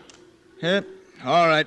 But if the beef isn't delivered to the fort by day after tomorrow, it's no deal. I'll have the herd there. Very well. See you at the fort, Slaughter. So long, Wichita. Goodbye, Captain. So long. Luke Slaughter, you ain't telling me all you know. I never have, Wichita, and I'm too old to start now. Now, how come the cavalry is willing to pay $10 a head for delivery when they got riders all over the place that could trail them cattle? Trail herding's a job for cowpokes, not soldiers. These critters are no trouble to handle. Nope, but other critters might be. Would these other critters be two-legged? Yeah. The trouble with you, Wichita, is you don't pay enough attention to what's going on. Yeah, just what is going on? Fort Huachuca's been buying its beef from the XXX outfit down on the border. What for? They got the scrawniest cattle this side of East Texas. That's what the Army found out. 2 or 3 times they've tried buying from some of the ranches around here. What happened? Just about everything. Stampedes, riders shot, herds scattered. Nobody's made a delivery to the fort yet, except the XXX. They never seem to have any trouble at all. Well, you just sold a mess of cattle, but it looks to me like you bought yourself a peck of trouble. Maybe so. Those 40 miles to the fort could be long ones.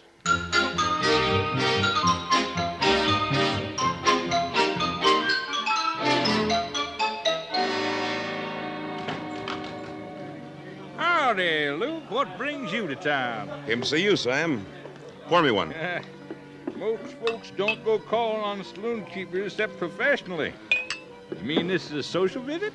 Well, let's call it business. Running a place like this, you must learn a lot. I reckon I do. Somehow folks do a lot of talking after they've been standing at the bar a spell. And you do your share of listening? Yeah, I pick up a little information now and then. What do you know about a spread down along the border that's called the Triple X? Stay away from it.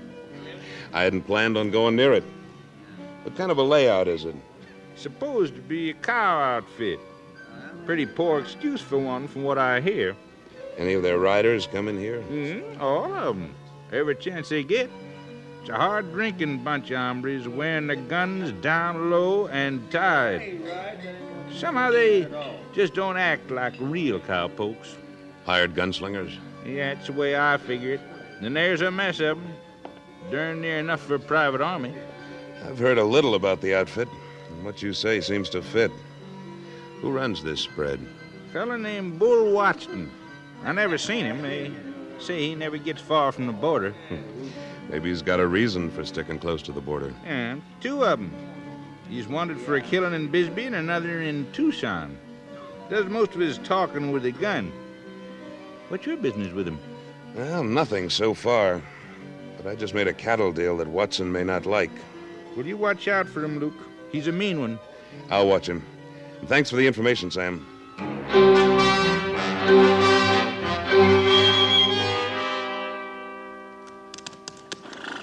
Oh, steady, boy. We're headed home. Hey, hold up there just a minute. What's on your mind, stranger? You're Luke Slaughter, ain't you? That's right. I don't think I know you. I'm Slade. This is Ringo. We work for Bull Watson, Triple X. I've heard about him. We got a message for you. Okay, what is it?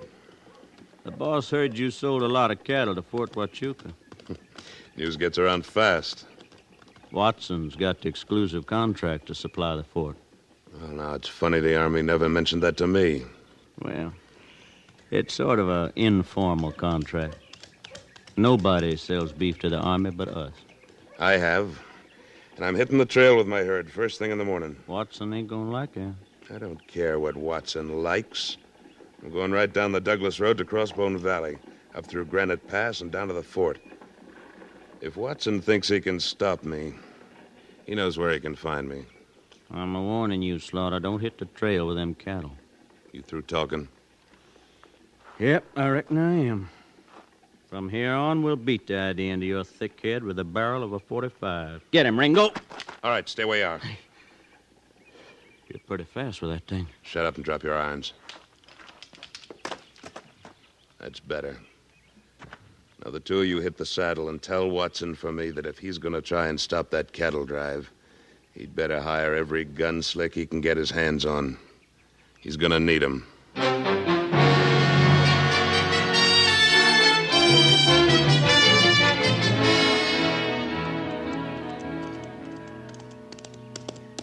Oh, oh. Hold it.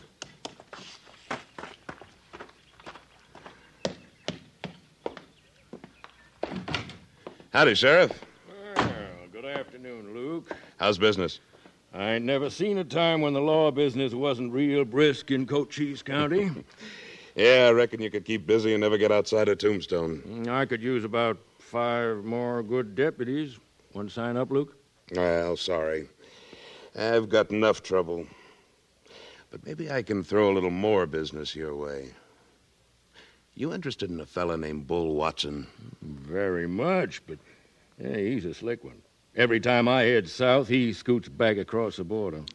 Maybe we can lure him away from the border this time. I don't see how. He usually sends a bunch of his gunslingers to do any dirty work that has to be done. I figure to keep his gunslingers so busy that the boss will have to come up and finish the job. You think you can get Watson out in the open, deal me in? I'm trailing a herd of cattle to Fort Huachuca starting in the morning.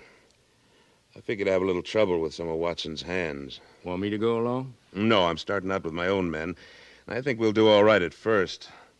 But day after tomorrow, when we go over Granite Pass, Watson should be ready to make his play. If he tries anything while we're going through that gorge, I'd like to have your help. I'll round up a few men I can count on and meet you there. If I get my hands on Watson, it'll be well worth the trip. All right. Meet me at the south end of Granite Pass on Thursday morning. I'll try to set it up so he'll come to the party.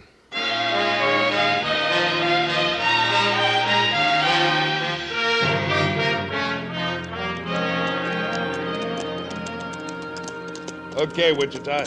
Here's where we leave the road and take off through the hills. Let's get him turned. Okay, Luke. Ah! Get on there! Oh!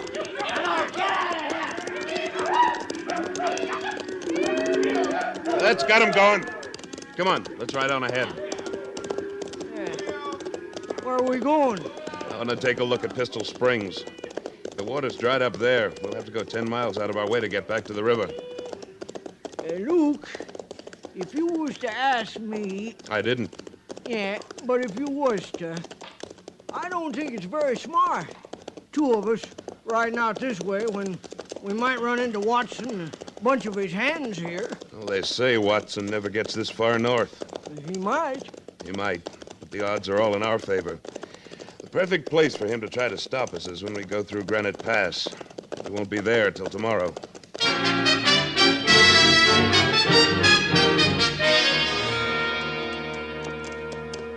Well, there's the springs. Yeah, and plenty of good water, too. Our luck's holding out okay. You want to ride on down there? No reason to. Pull up in the shade of these big rocks. We'll rest the horses a minute, and we'll head on back to the herd. Boo. Boo. Yeah, I'm just as glad Watson is staying on his own side of the mountains. I'd hate to tangle with anybody in this mess of rocks and boulders. It's pretty rough country, and it stays rough, clear through Granite Pass. We've got a tough drive ahead of us. You've gone as far as you're going, Slaughter. Who's that? Don't go for your guns. You're covered 9 ways. Well, we were so darn careful, Wichita, but we forgot to look up over our heads. I'm coming down, but don't move. There's a dozen guns around in these rocks. That's too many for me. I get nervous when I'm looking at one gun. Well, stranger, I've never seen you before, but I'd say offhand you're Bull Watson. That's right. And I'm here with my boys because you didn't pay any attention to the message I sent you in town yesterday. I thought you'd follow up on that, but I didn't expect to see you so soon or so far from the border. Well, never mind a polite conversation. Come on out, boys.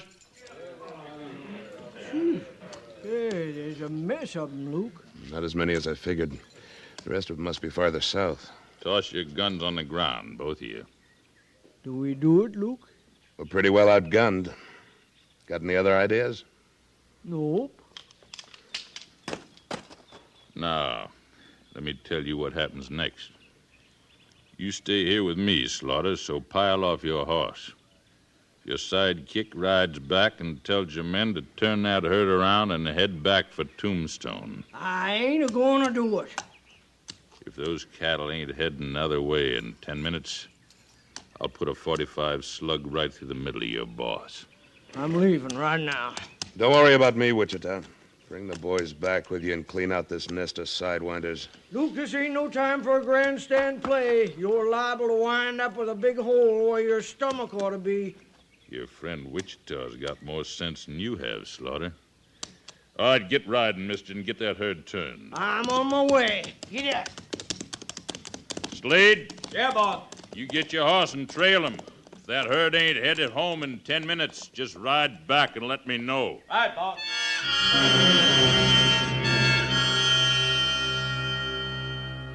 Sit down and relax, Slaughter. Your herd ought to be on the way back to Tombstone by now, and if it is, you're gonna be all right. Pretty sure of yourself, aren't you, Watson? Looks like I hold the winning cards. We'll see about that. Here comes your boy Slade, fanning it like the devil was after him. Well, now what's happened? I'd say Wichita didn't do what you figure he'd do. Well, one thing he did do was sign your death warrant, Slaughter. Boss, there's a dozen of them right behind me. They're crazy. They may be crazy, but there's plenty of them, and they're looking for trouble. Well, we'll give them trouble, but first I got a little job to do. Stand up, Slaughter. You're licked, Watson. You're outnumbered. I'm not licked yet, but you're all through. I said I'd put a slug in you if that herd didn't head back for Tombstone, and I always keep my promises.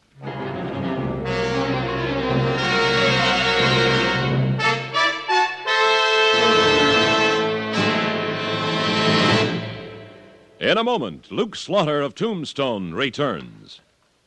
An expression you hear a lot is something to the effect that you can't have everything. It suggests a kind of responsible acceptance of life. I mean, not forever expecting some miraculous good fortune. And most of us don't. But there are certain youngsters who refuse to go along with that idea. Nearly every day they live, they experience miraculous good fortune. The youngsters, I mean, are the ones with cerebral palsy. The reason they experience wonderful good fortune so often is that, to many of them, just being able to take a step is kind of a miraculous good fortune. Or when, after years of training and struggle and therapy, when at last some little kid with cerebral palsy is able merely to lift a glass to his lips, well, that's having everything to that child. Somewhere in America, cerebral palsy strikes some child every 53 minutes, every day in the year. United Cerebral Palsy is fighting this ruthless, persistent crippler. Join that fight and give hope and heart to some little kid in one of the toughest fights on earth. Join the 53-minute march on cerebral palsy today.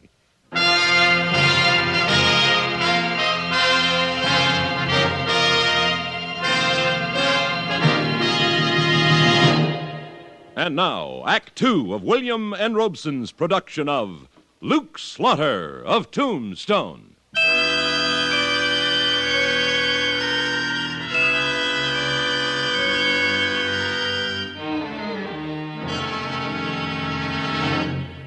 You want to give me back my gun and give me a chance to draw against you? No, I don't. I didn't think you would.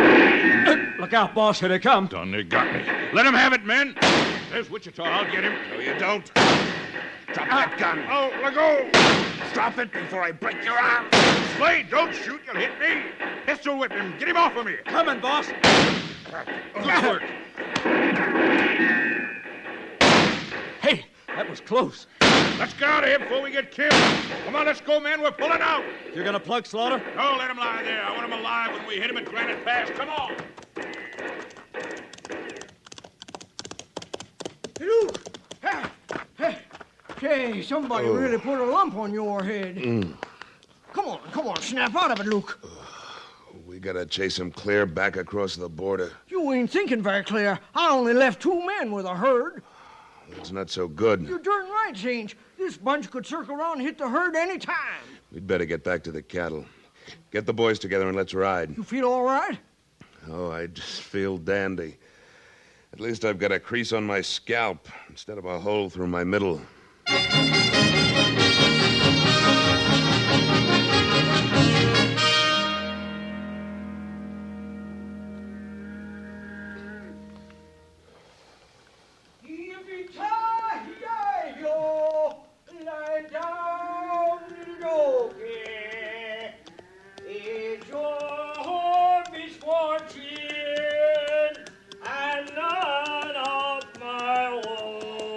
Wichita, what are you trying to do?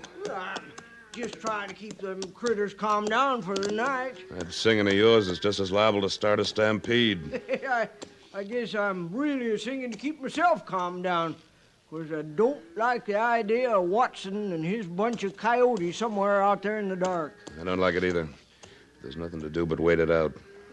I told the boys to keep moving around the herd and not to bunch up. Did you warn them about lighting cigarettes? You can see a match for a mile on a night like this. Yeah, I told them. I hope they remember. One thing sure, nobody's getting any sleep tonight but the cook. Well, it could be worse. How? There could be a moon. Hey, who done that? Who's that? Well, it sounds like Charlie. He was over that way. Come on, get up. Get up. Can't see a dad-blamed thing. I hope a horse can. Charlie, where are you? Over here, Luke. Oh, yeah. Oh. What happened? What happened? I started to light a cigarette, and some rattlesnake out there in that dark missed my head by an inch. Dad, blame it, Charlie. I told you not to... I know, but I wanted to smoke. I forgot. Well, you better swear off smoking till daylight, or you're liable not to be with us when the sun comes up. Well, at least we know they're out there. We'll just have to be more careful. We stand here gabbing, we're liable to draw some more fire. I reckon you're right. We better split up. Looks like it's going to be a long night.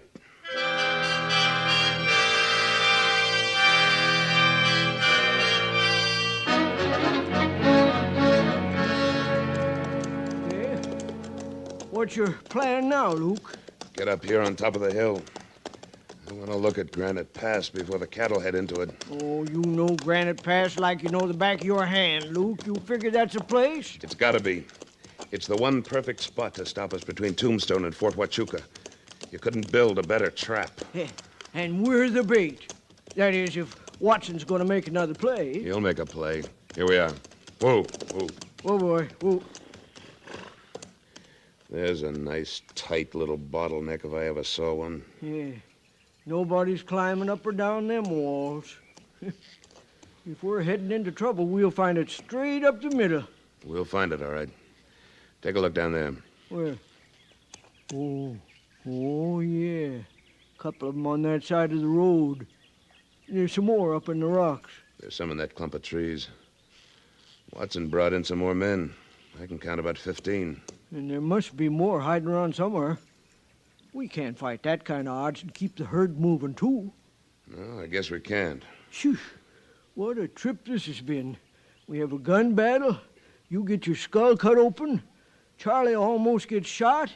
And now we run into a small army.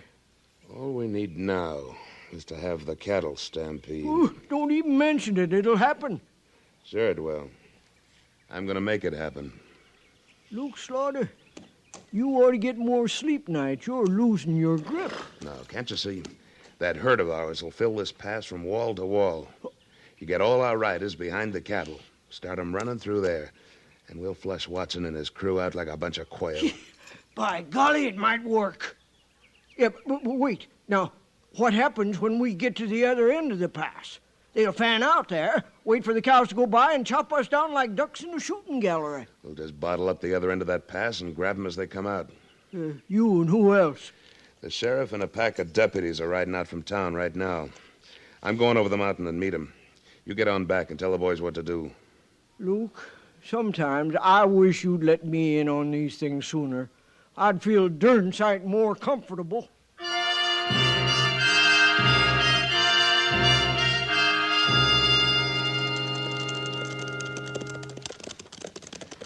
Everything worked out just about like I figured it would, Sheriff. Yeah, you're sure Watson's in there? He was the last time I looked. And when he comes out, I want him. I owe him for a lump on my head. Well, we better get ready. Pull up, men. Oh, boy.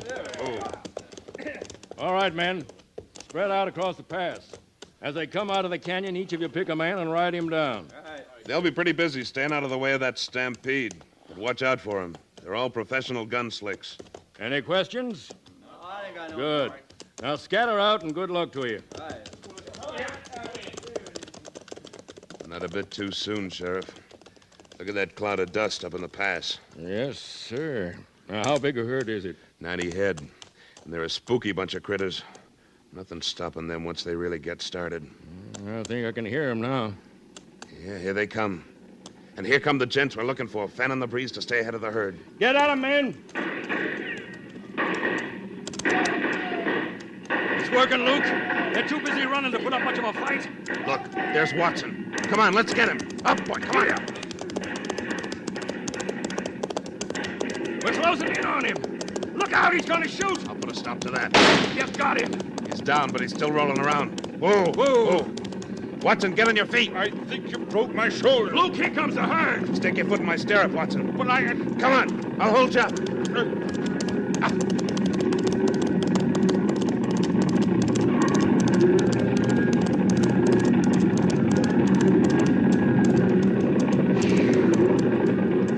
We made it. Came close to getting caught in our own trap. Yeah, Luke! It sure worked slick. Man, I never saw a gang rounded up as quick as Watson's bunch. Yeah, the sheriff's men did a fine job. Now, you can get the boys and round up our herd. When you've got them calmed down, we'll drive them on into the fort. Looks like you win, Slaughter. While I'm at it, might as well thank you for saving me from that herd. I didn't want you to get cheated out of what you got coming, Watson. A date with a rope at the territorial prison in Yuma.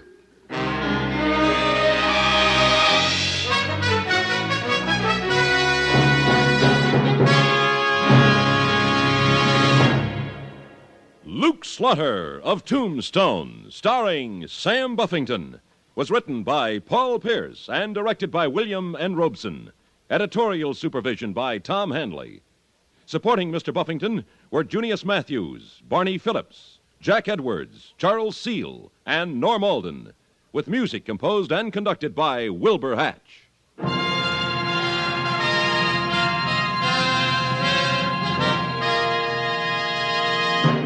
Next week at this time, we return with... Slaughter's the name. Luke Slaughter. When we meet up again, you can call me that. Luke Slaughter.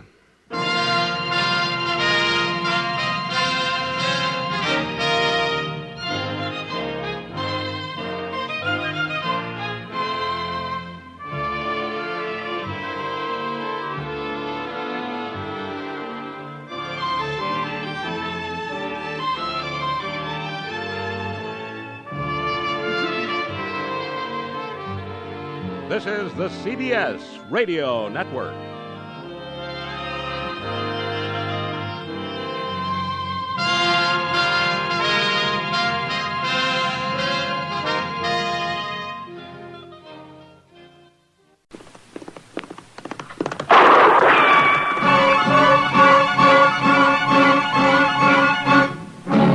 Around Dodge City and in the territory on west, there's just one way to handle the killers and the spoilers, and that's with a U.S. Marshal and the smell of Gunsmoke.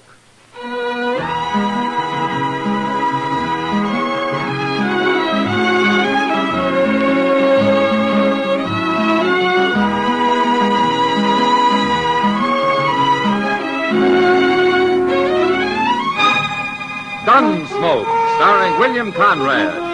The transcribed story of the violence that moved west with young America. The story of a man who moved with it.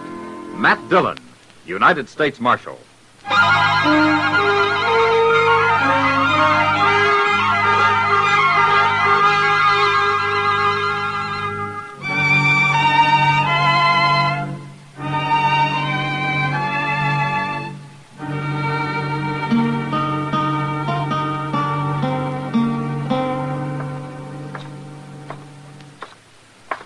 I sure do thank you for that breakfast, Mr. Dillon. Forget it, Chester. My steak, eggs, potatoes, and a glass of beer. Why, that could last a man clean to noon dinner. I guess it could. Mr. Dillon, you figure Emil will have your horse shod by the time we get there? He should. You think he's done him any good? He's a good blacksmith, Chester. If he trimmed up his feet right before he reset those shoes, he ought to be fine. Funny the way he took throwing his foreleg. Yeah. Now, looks like there's somebody else waiting. Yeah. Gil Tolman, ain't it? Yeah, I think it is. I'm telling you something else, Dutchman. You can whistle for your money. You won't get it from me. All right. I don't make you pay. The morning after I got him home, he was so lame he couldn't walk. I'd have break your head. Please, if it was my fault, something I did wrong, don't pay me anything. That seems fair enough, Tolman. Oh. Well, Marshal, this fool Dutchman messed up my pony, and then he wants to get paid on top of it. Well, maybe it's a stone bruise. It ain't no stone bruise, Marshal. It's pinched feet, that's what. Is that the horse you're talking about? Why, no, he's back at the place. This is another one. How about my horse, Emil? You finished with him? All finished. Now he walks good. Ah, fine. Well, how much I owe you? $2 all right, Marshal? Sure. Here you are. Oh, thank you. Yeah. Chester, you get up behind. I'll ride you back to the office. Come on. There we go. Marshal. Yeah.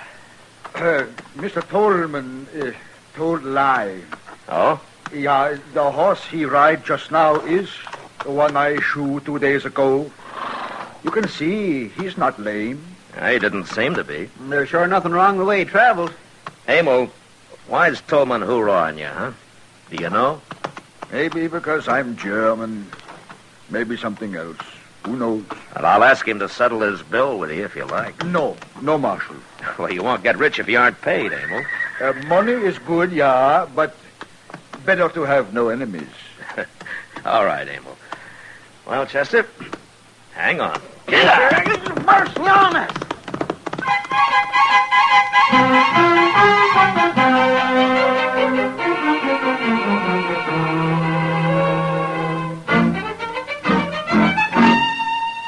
Mr. Dillon? What, Chester? Did you know that Lily Langtry's going to be here in a couple of weeks? Oh, how did you know? Mr. Hipple over at the Opera House told me. Oh. And in case I don't get to see her, he's going to let me have one of them big picture posters. He is? Yes, sir. The Jersey Lily. My, I sure would like to be tall hog at that trough. Oh, hello, Matt and Chester. Hello, Doc. Hello, Doc.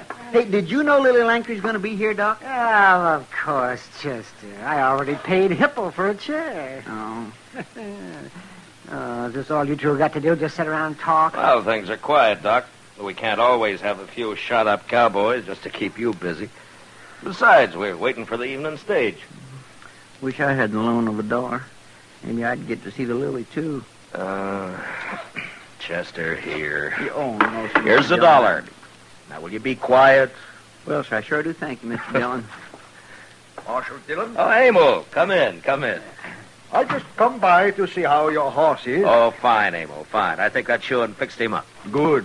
Hey, you're all dressed up, Emil. You got your Sunday clothes on. Yeah, I'm meeting stage 5 o'clock. Oh, is that so? Yeah. Got new wife coming. Oh. You got one? It's right. Well, I didn't know you were married, Emil. Oh, not yet married. I will get married after she arrives. Well, forevermore. Who is it, Emil? Well, I am doing good now and want to have wife and children. But girls here in Dodge don't want husband. They like better the Texas Trail and Longhorn. Well, there's a lot of excitement and money to be had working around a saloon, eh? That's true. So I answer advertisement in St. Louis paper. You did what? Advertisement.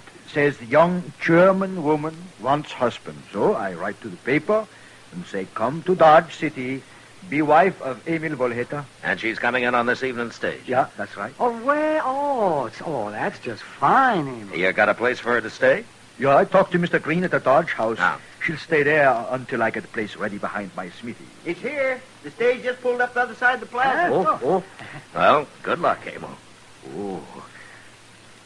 Marshal, you and Doc and Chester come too. I want you to meet Gretchen. We'll be proud, Emil. Yeah. You know, funny thing, I'm not afraid of anything, but now my stomach is sick. Yeah, there's only one woman getting off the stage. That must be her. Yeah? She's a pretty little thing, ain't she? Well, go on, Emil. She's standing there waiting. Oh, we'll stay here. Go on. Well, Well, go on, man. Go on. There's plenty of time to be nervous later. Oh, well. Grüß Gott. Guten Abend. Ich bin Emil Volheta. Ich bin fröhlich und glücklich, dass Sie gekommen sind. Herr Volheta?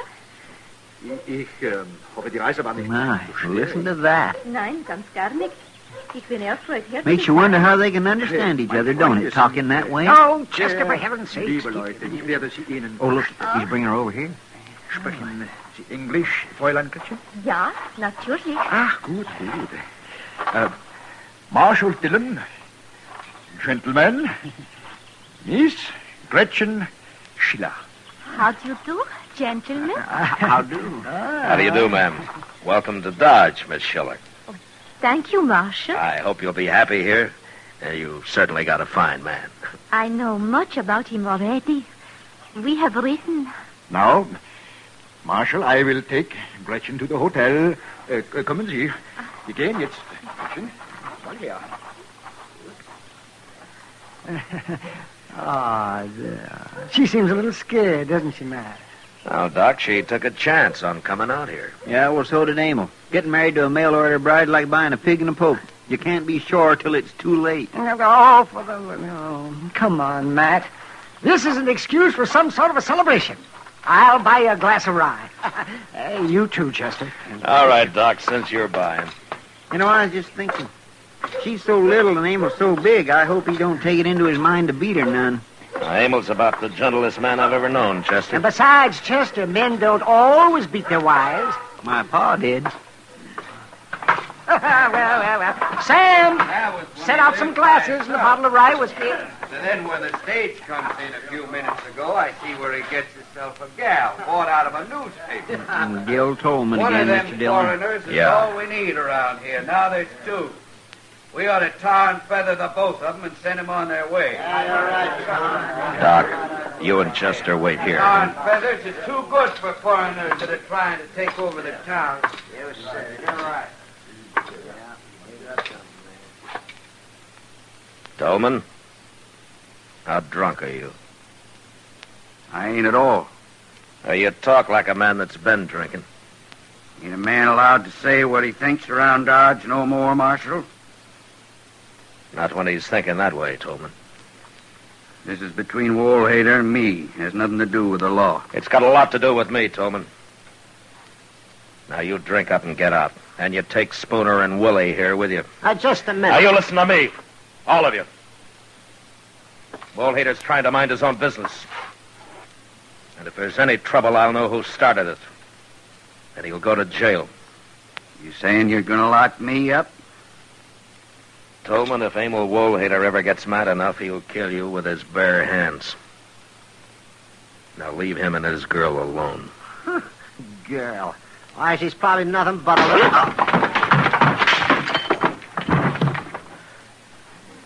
All right, Tolman. You and Spooner carry Willie out of here. Okay, Marshal. We'll go. Just remember, I got a score to settle with that blacksmith.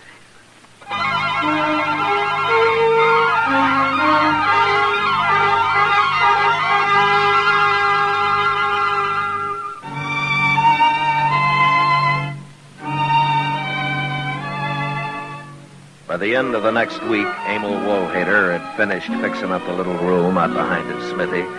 And the week after that, he married Gretchen Schiller. On their wedding night, they made quite a picture, standing there by the fire out behind the smithy. The great giant of a man and his tiny little bride, smiling and happy. Doc had come along, too, and he was busy with his fiddle.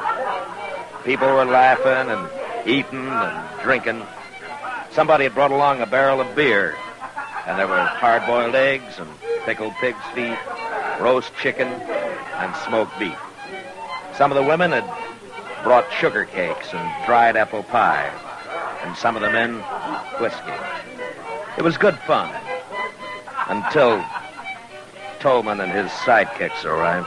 Well, I didn't think he'd show up here, Mr. Dillon. No, neither did I. Where's the dancing? He's kind of drunk. Yeah, so are Willie and Spooner. Willie, go find yourself a gal. You too, Spooner. Me, I got one waiting. I'm gonna dance with this little old gal.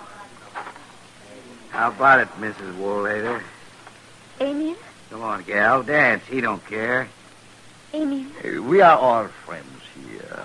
But Nobody's dancing right now, Tolman. Why don't you forget it, huh? Well, if it ain't the marshal. You are welcome here, Mr. Tolman. There's food on the table and drink. I don't want nothing to drink. I want to dance. Doc, start that fiddle playing. Come on, you. We're gonna dance. Maybe you drink too much to dance. Don't you lay a hand on me. Why don't you just go home, Tolman, and sleep it off? Me and Gretchen's gonna dance, that's why. Come on. I'm sorry to do this, Mr. Tolman. Put me down. But now we put you in the water trough. Put me down. Cool you off. You stupid ox. Put me down. All right. There you go.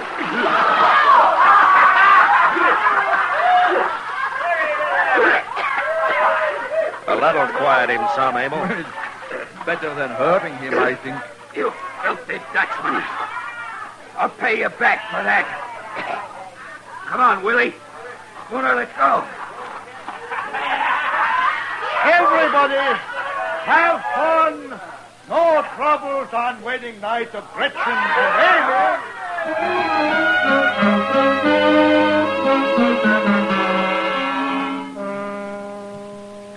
wasn't any more trouble that night, or in the week that followed.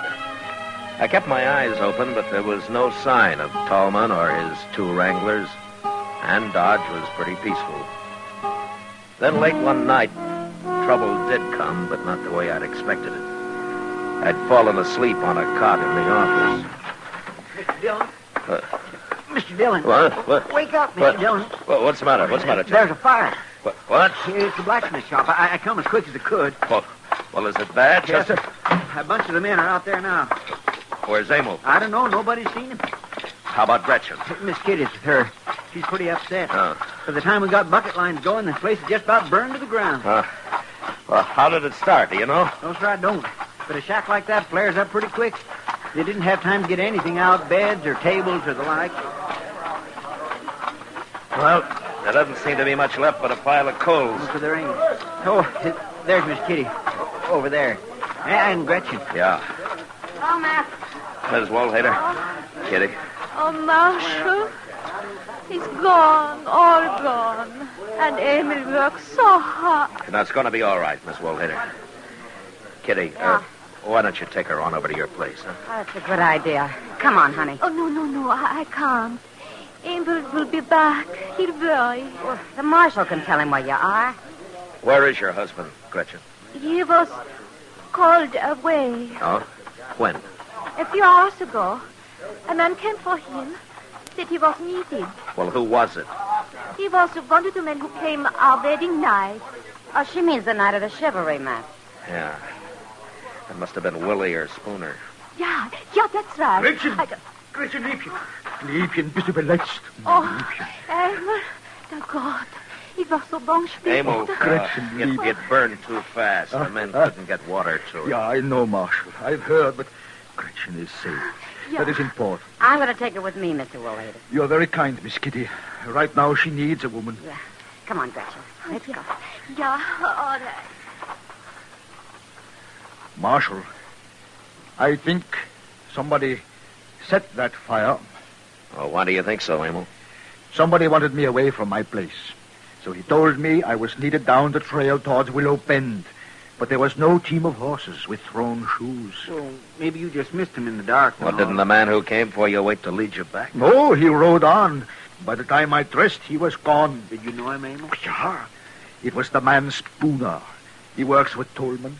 No, he works for Tolman. Yeah, and Tolman's just mean enough to do it. He is. Look, Emil, if you'll say that Tolman did it, I'll have him in jail by morning. No, Marshal. No, this I settle myself. I won't have any killing, Emil. No. There will be no killing, Marshal, but for the first time, I am getting very angry. Not so much for me, but for little Gretchen. Oh, what are you going to do? I will wait. And when I see Tolman, I will teach him lesson.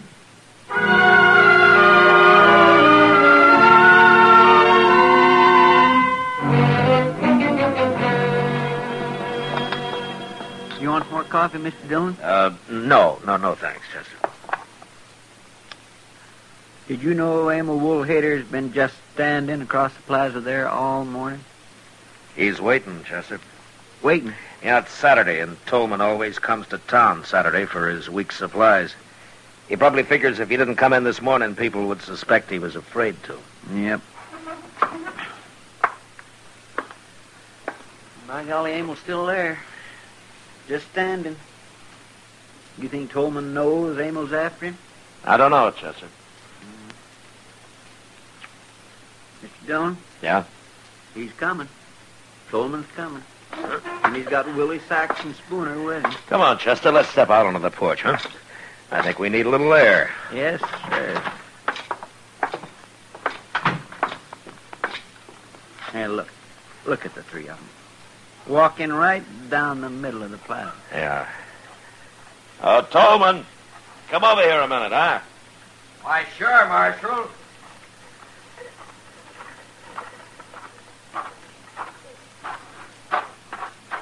What do you want?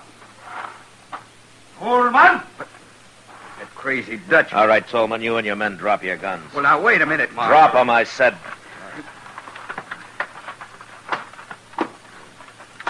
That's better. Now, gentlemen, I think the blacksmith wants to talk with you. What? Mr. Tolman,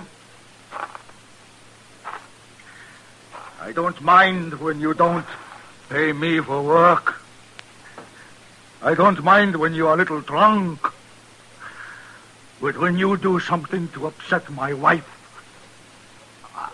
I mind very much. What are you talking about? I'm going to fight you, Tolman, and hurt you. You lay a hand on me and Spooner and Willie here will tear you to pieces. I don't want to fight other men, but if they try to stop me, it's too bad. You are crazy. No, just very mad. I'll see that they come at you only one at a time, Abel. Please, Marshal, you stay out of it, out. If they want to come at me at the same time, let them. Boys, get the deck.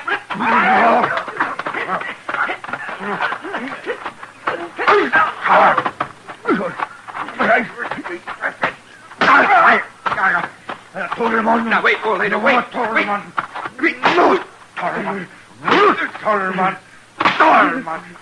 All right, Abel, that's enough. Abel! Abel, stop it! Stop it!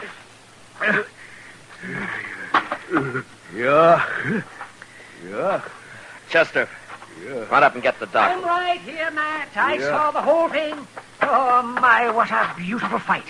What a beautiful thing. All right, some of you men there, will you help Doc carry these three men up to his That's place? right, young fella. Get the feet there. Get careful now, careful. Watch their heads against the stairs. Get that man's face out of the dust. My gracious alive, I never seen nothing like it. Yeah.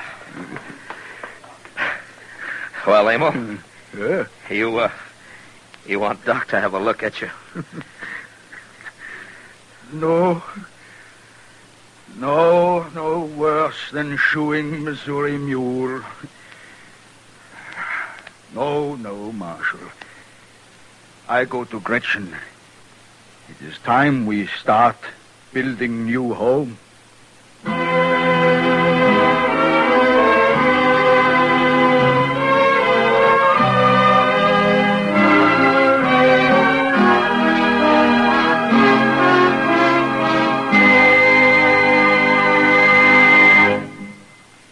Gunsmoke, transcribed under the direction of Norman MacDonald, stars William Conrad as Matt Dillon, U.S. Marshal.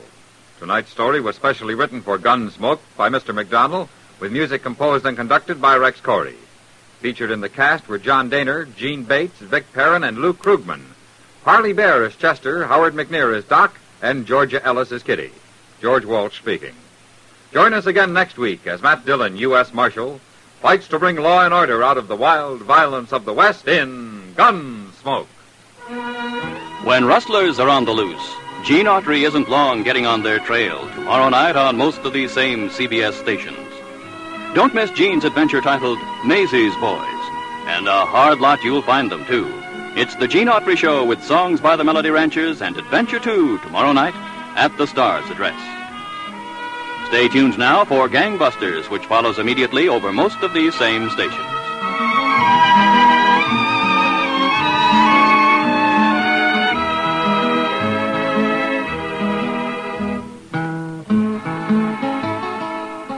This is the CBS Radio Network.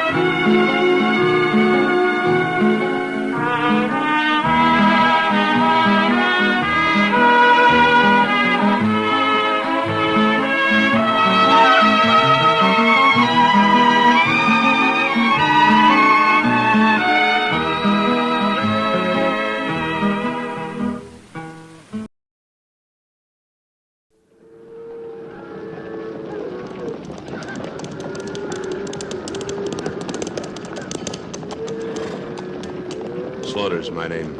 Luke Slaughter. Cattle's my business. It's a tough business. It's big business. I've got a big stake in it. And there's no man west of the Rio Grande big enough to take it from me.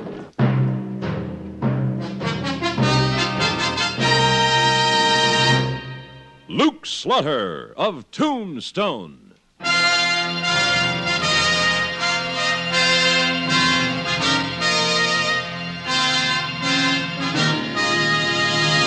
Luke Slaughter of Tombstone, Civil War cavalryman turned Arizona cattleman.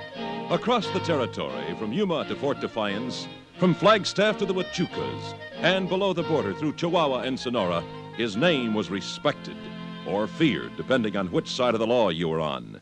Man of vision, man of legend, Luke Slaughter of Tombstone.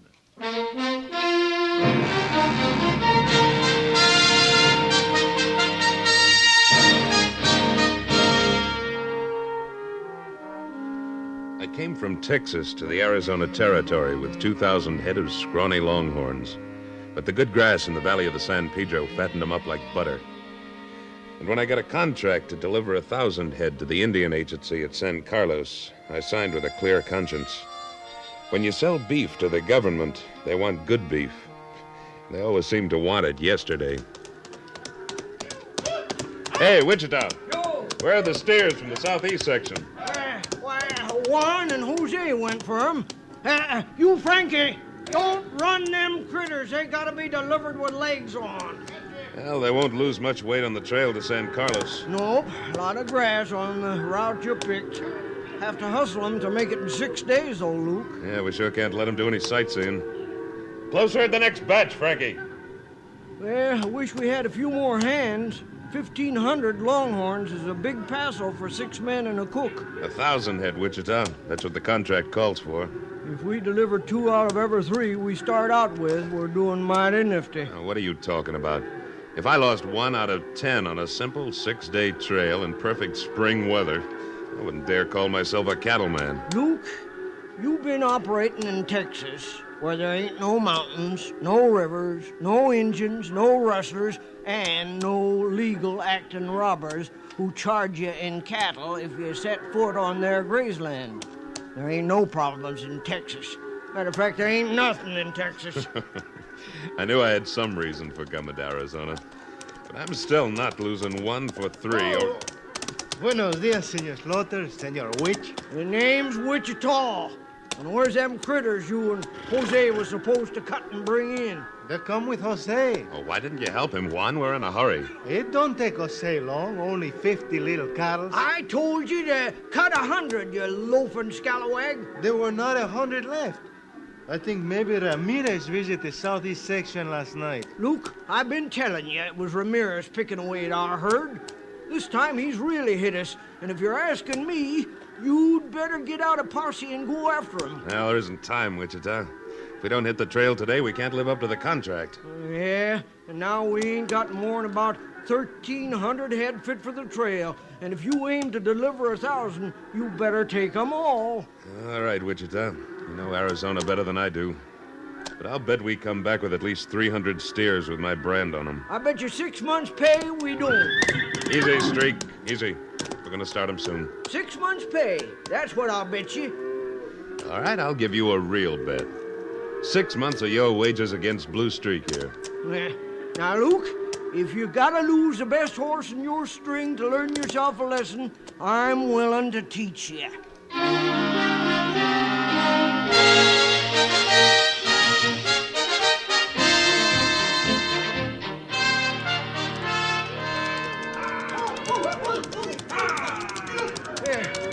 So far, so good, Luke. Right, Wichita. We'll make a good 20 miles again today. Herd looks so much smaller than it did when we started yesterday. Anything happen while you was riding night watch? Nothing much, except now I know Ramirez is in the neighborhood. Well, why didn't you waken the boys and go after him? Well, they need their sleep if we're to deliver these cactus boomers on schedule. But you can't let that thieving Mexican keep cutting in on your herd like this. Right now I have to, Wichita. Well, if you was to ask me... I didn't. Now let's keep these critters moving. Yeah, get along there.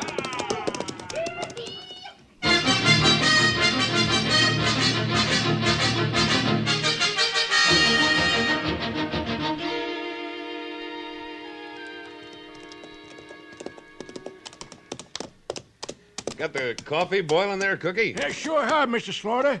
Fix your breakfast and 2 jerks if you're ready. Nah, I'll wait until the son and the men get up. But you've been riding watch since midnight for 3 nights. Yeah, I'm a little tired at that. You know, this is a good night horse, but he's no blue streak. With Streak, I can catch a few winks in the saddle and leave the watching up to him. Oh, you shouldn't have betted him against Wichita's pay. We ain't going to get back home with no 300 head. We'll see. Yeah, this pony's learning. We got visitors out there. Oh, wait while I grab me a Mustang and a gun, Mr. Slaughter. I'll let you know if I need any help. Let's go, boy.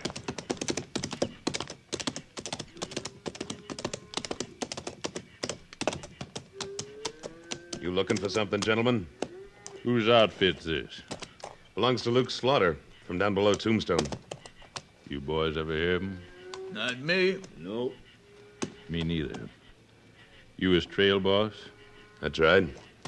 We watched you bed the outfit down from the mesa. I'd say you got something over 1,000 head. Yeah, that's right. We were delivering 1,000 to San Carlos. Government business don't pay. They're too fussy. But good luck to you anyhow. Thanks. Oh, by the way, you're crossing private graze. This is part of Wendell Miller's spread. Our maps don't say so. Map makers can't keep up with things these days. I don't blame you for taking the short trail to San Carlos. Only you understand it'll cost you 100 head. Well, if this is Miller's land and that's his crossing fee, have your boys cut him out. I haven't got the time or the men to argue.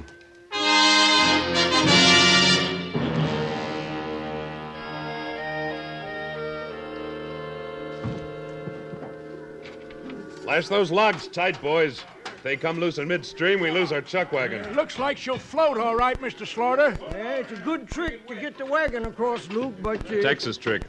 We did have one little river back there. But if we drive downstream 11, 12 miles, the critters can ford. Yeah, and we'd lose a day. Well, the current's running too strong here. Them lazy longhorns will let themselves wash down river, and we'll lose 2 days rounding them up again. Blue Streak will make them swim. Juan, Frankie. You both got your top horses? Si, Senor Slaughter. Good. Follow Streak and me and try to do what we do. The rest of you head the steers into the river. Keep them coming steady. We're going to lose half of what's left. Come on, Blue Streak. Up.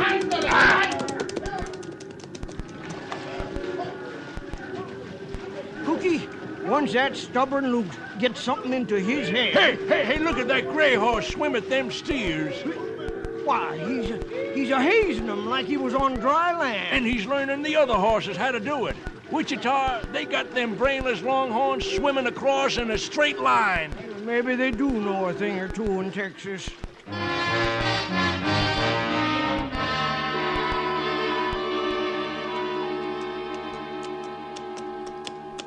I still don't see how you done it, Luke. We didn't lose more than 10 head in the river. Blue Streak knows more about cattle than most waddies. Real thoughtful of you to rest them tonight. You can turn them over to me, nice and fresh. Wichita, you really think you're going to win that bet? Well, I know it. If we got 1,100 head at this point, I'll eat them. No, don't eat them. They're sold. And we'll make San Carlos by mid-afternoon tomorrow. And I'll have me a big grulla horse. Maybe. What you stopping for? The show. What show? Those stars. Millions of them. Pretty, aren't they? Yeah. And mighty helpful when you're lost at night. No, I wasn't thinking about that. I was just thinking about... well, about nature. Yeah.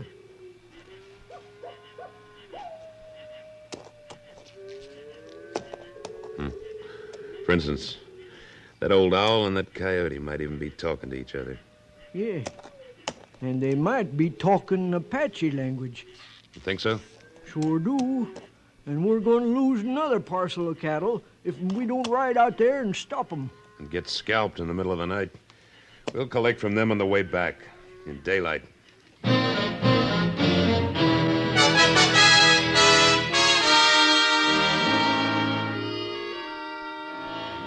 Well, my count was 1,000 head plus 19. Agree with yours, Mr. Slaughter? Well, I had it plus 15. Yeah, shall I add the extras to the amount of the Treasury draft, or you driving them back? I'll throw them in free. Save the government a little money. Give your Indians a little extra beef. His Injuns got a little extra beef. They snuck about 50 head right out from under our noses last night. Oh, I doubt if they were reservation Indians. There's a renegade band somewhere south in the Aravaipa Hills. Yeah, but the cavalry from Fort Thomas will dig them out before long. I'll get the draft ready for you, Mr. Slaughter. That's fine, sir. Well, Luke, you done a better job than I thought you would, that. I'll let you ride Blue Streak part way home. I'll ride him all the way, Wichita. We may be starting home without a herd, but our bet pays off on how many we're driving when we get there.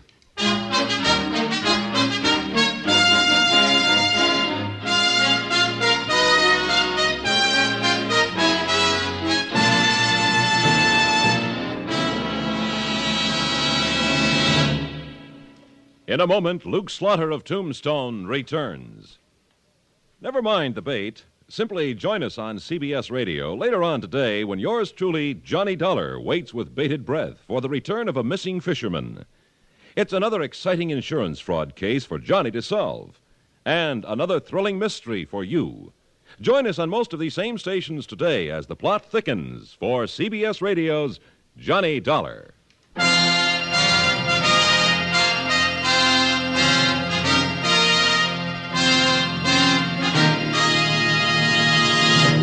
And now, Act Two of William N. Robeson's production of Luke Slaughter of Tombstone.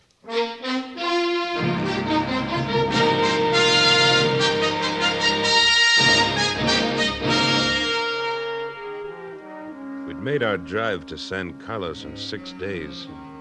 The men expected to get home in 3, but I had some unfinished business to take care of.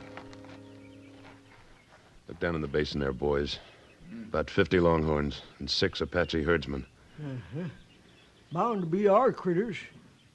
The 4 of us going to tackle the 6 of them?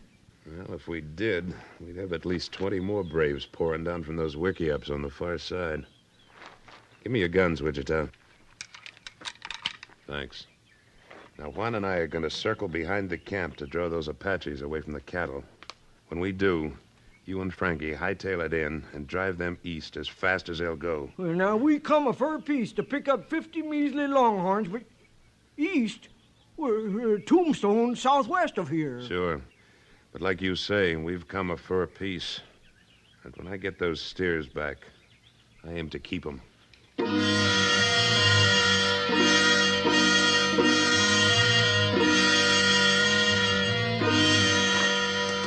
Got all 4 pistols loaded, Juan? See? Bueno. Just circle and keep firing. And when the Apaches come after us, well, we've got better horses. Let's go.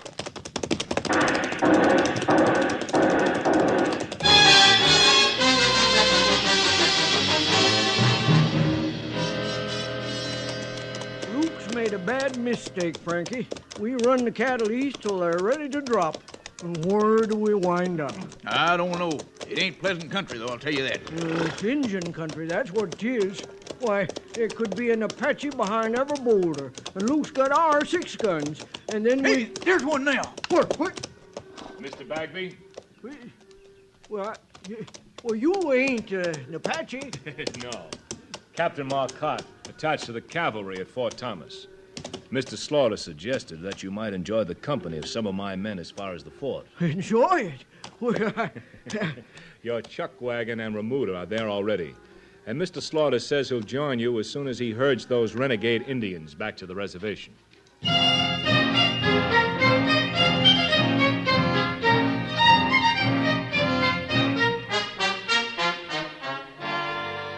next order of business was the cattle baron, Wendell Miller, whose men had charged me a crossing fee of 100 head.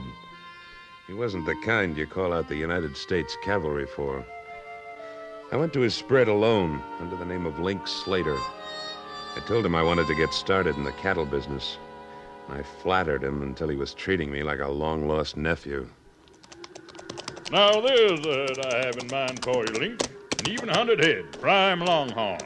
Well, I don't know that I'm much of a judge yet, but, well, they look fine to me. My foreman picked them up. The drover was going through last week, a little short of cash, I guess, and Got 'em for $10 a head. You get 'em for what I paid for 'em. You've got a bill of sale, I suppose. That's right, young fella. In the cattle business, we don't take anybody's word. Oh, well, now, I didn't Oh, mean that's that all right. That's all right. You're a promising young man, and I'd like to see you make a real go out of that little place you told me about. Try to build it up to a spread like this one. Well, I don't know that I can ever do that. You can if you're willing to take some advice. I'd be grateful for it. All right, Link. This is a tough new country. Man's got to make his own laws. He's got to keep his eyes and ears open and take what he wants. Prove you can do that, you'll be all right. That's just what I'm going to prove. Now, how about that bill of sale? Oh, yes, of course, my boy.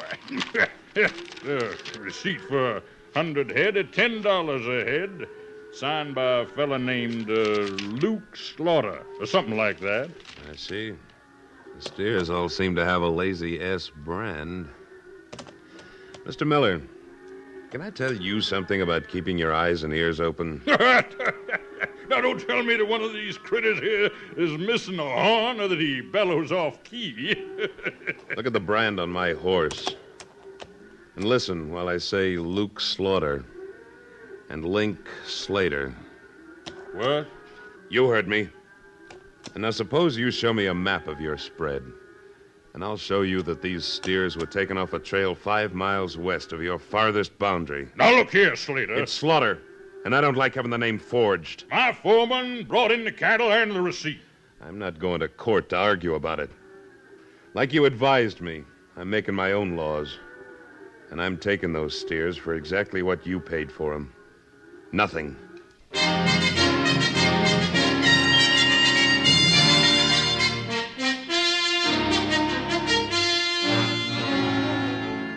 Finally, there was the business that started long before the drive. The business of Ramirez. Well, Luke, last camp before we hit the home range again. Maybe. How do you mean maybe, Senor Slaughter? We drive it easy tomorrow with so few cattle. My gollies, Luke, if you could have picked up 150 more of our own brand Summers, you would have won our bet. Yeah, bet or no bet. Everybody's worked hard, and tomorrow we ought to have some fun. Who wants to go hunting? Oh, for that. Luke, you just want to put off handing Blue Streak over to me. I ain't a-going. Me and Jose, we were the best hunters in all Sonora. Bears, deers, pumas, eagles, Apaches. We hunt anything, Jose and me. Good. Then you're just the men I need for tomorrow. Gracias. What we hunt for? Ramirez. Ramirez? Sure. We know he's operating around here. I think maybe not. Ramirez has moved. I bet he ain't moved far. That's right. With a couple of great hunters like Juan and Jose, we shouldn't have any trouble finding him. But Ramirez has many men. We don't have so many. I've heard that Ramirez will accept a man-for-man challenge. All we have to do is get word to him somehow that you and Jose and I want to meet him and his 2 best men. Oh, Senor Slaughter, I would like to do this, but I just remember my mother. She was very sick when I leave. I better go see her now, pronto. Well, I'm sorry to hear that, Juan. It'll have to be Jose and me against Ramirez. Well, what about me? You said you wouldn't go hunting. Senor Slaughter, Jose's little brother, his wife is going to have a baby, so he better go to Hermosillo, too. You give us our pay? Oh, of course, boys. Here's yours, Jose. 30 gold for you, Juan. Frankie. Yeah, boss. These boys want their ponies out of the remuda. Gracias, senor. Jose and me, we would stay if you needed us for the cattle, but... I understand. Caramba. I hope you find your families in the best of health. Sí, muchas gracias. Oh, Juan, if you happen to run across Ramirez, tell him I'll be right plumb in the middle of Rio Verde Meadow at noon tomorrow. All alone. On a big gray horse.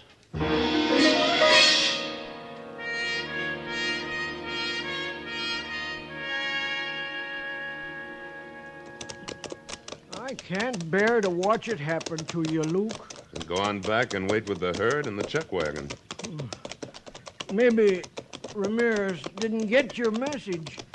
Don't worry about that. He got it. Juan saw to that. Whoa. Oh. Well, Wichita, you can either go back or wait here on the rim. I'm riding into that basin alone. Luke, ain't you never heard how Ramirez fights? Sure. He'll come charging down with that big shotgun blazing and tear you to bits before he's in your pistol range. You know, Wichita, the United States Army is always testing new weapons. The boys at Fort Thomas wanted me to try out this rifle. That skinny thing? Oh, how far will it shoot? Nobody's quite sure. So I'm going to aim and let Ramirez fire first. If this rifle's no good, well, I guess you'll have to take the herd in yourself.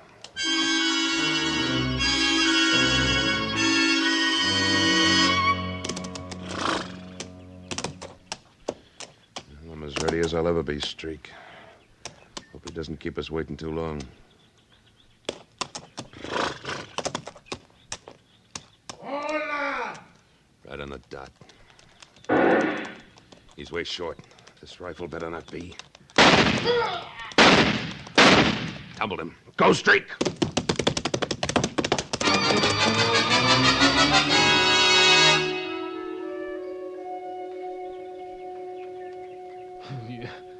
Your first shot, you break my hand, senor. Your next shot, you break my arm. Your next shot, you miss. I guess I haven't got the hang of this rifle yet. Your pistol, she's still loaded, no? If I let you go, would you take your men across the border and stay there? I guess so. She's pretty nice in Sonora. All right. But if I ever hear of you setting foot on United States soil again, I'm coming after you, and you'll never go back alive. A man does not seize a branding iron twice by the hot end, senor. And there's one more thing, Ramirez.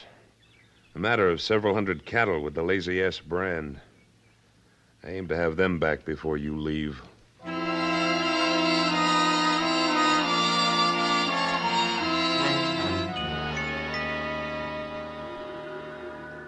$366, 67, $368.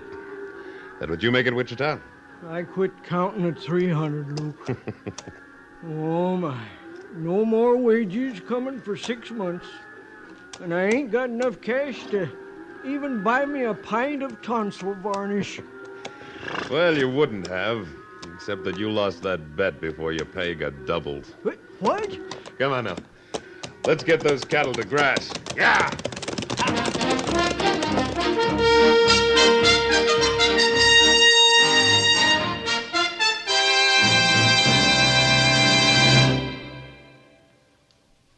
Luke Slaughter of Tombstone, starring Sam Buffington, was written by Fran Van Hartesveld and directed by William N. Robeson.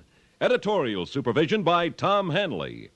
Supporting Mr. Buffington were Junius Matthews, Don Diamond, Peter Leeds, Barney Phillips, and Norm Alden, with music composed and conducted by Wilbur Hatch.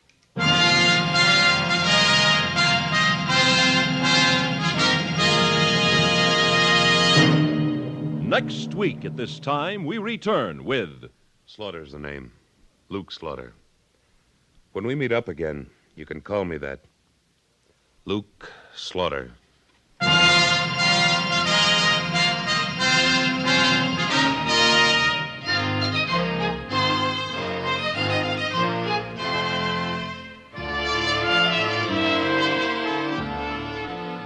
This is the CBS Radio Network.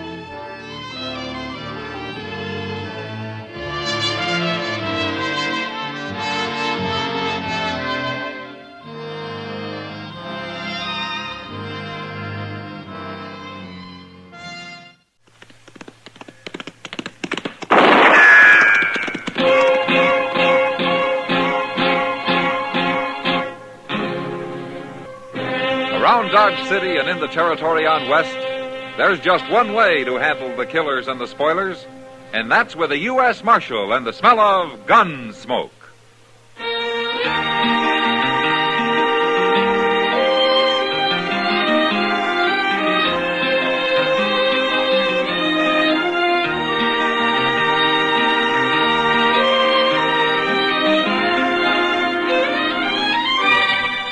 Gunsmoke, starring William Conrad.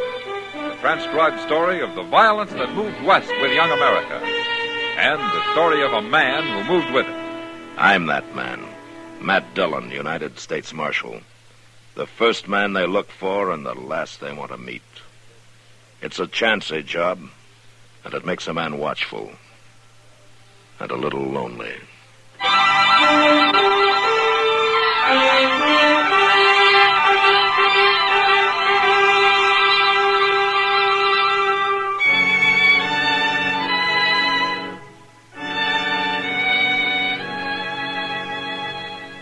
The blazing sun and dust. Dust everywhere. And the hot, dry wind from the panhandle, baking your lungs, driving the blood to your brain, and goading you into things you might not even think of any other time. That's what the summer days are like in Dodge City. But the nights are different. After sundown, when the warm dark lies soft and gentle on the prairie, then everything changes. The nights are fine. But it's the blasting, killing heat of the day that breeds the trouble. Well, I declare I'll be doggone. Yes, sir. It's her, all right. Oh, who are you talking about, Chester? Who's her? Lucy.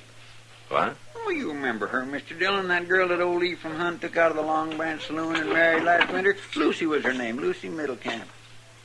Coming down the street there, see? Oh, yeah. First time I've seen her in Coon's age. I hear old Eve rides a pretty close herd on her. It looks like she's coming here. Never could figure them two, Mr. Dillon. Why she'd marry him, I mean. And 800 acres, a mighty good range, man. How are you, Matt? Chester? Ma'am? How'd you sit down? I haven't time, Matt. I can't let Ephraim know I came here. Oh, why not? Why did you come? Ephraim's going to kill me. What? It's true. He told me so. I know everybody thinks he's so good, studied to be a preacher and all. But he's not good. He's mean and cruel. I made an awful mistake when I married him, and now he won't let me go. Oh, why does he want to kill you? He accuses me of things. Crazy, terrible things. How do you want to file a charge, have him locked up? My word against his? With him always quoting the scripture and the like? And me 6 months out of a dance hall? People can't forget that. Maybe it's only you who can't forget it. I've been reminded often enough. He keeps telling me I'm evil, and that he tried to save me. He says when I married him, I led him into sin, and now I have to pay. Well, what do you want me to do? Talk to him. Warn him something. He's crazy, Matt. I don't know what he might do. I can't take a hand in this without more to go on. Sooner or later, you'll have to take a hand in it. And if you wait too long, you'll have to bring him in for murder. My murder. Think about it, Marshal. Well,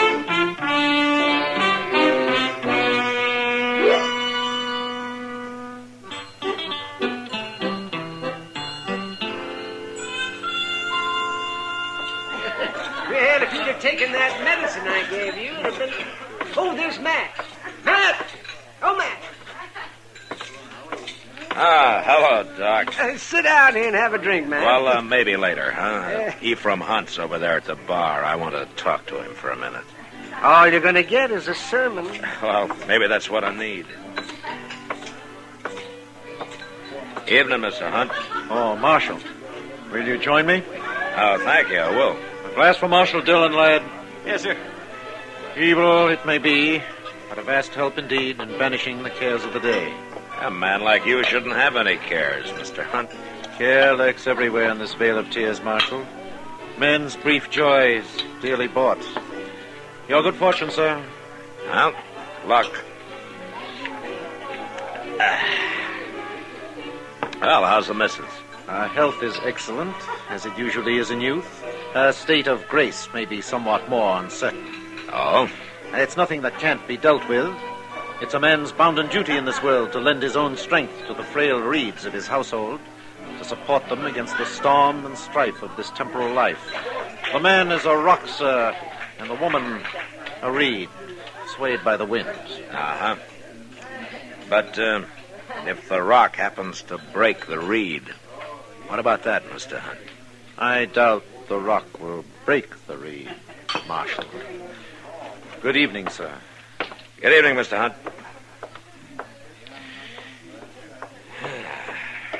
How are you, Matt? Oh, hello, Kitty. What's old Hunt preaching about these days? Look, Kitty, Hmm? you knew Lucy when she worked here, didn't you? Sure. Tell me about her, huh? What's she after? What does she want? A chance to be somebody. She's hard as nails, Matt, and she'll use anybody to get what she wants. That's why she married old Ephraim. Oh, there's something else you might not know, Matt. Oh? There's a young fellow working out there at Ephraim's place, Booth Ryder. Oh, you mean that young kid who drifted in here a couple of months ago? Mm-hmm. Well, how does he figure? Well, I don't know, but I do know Lucy. And you can take it from me, Matt. He figures.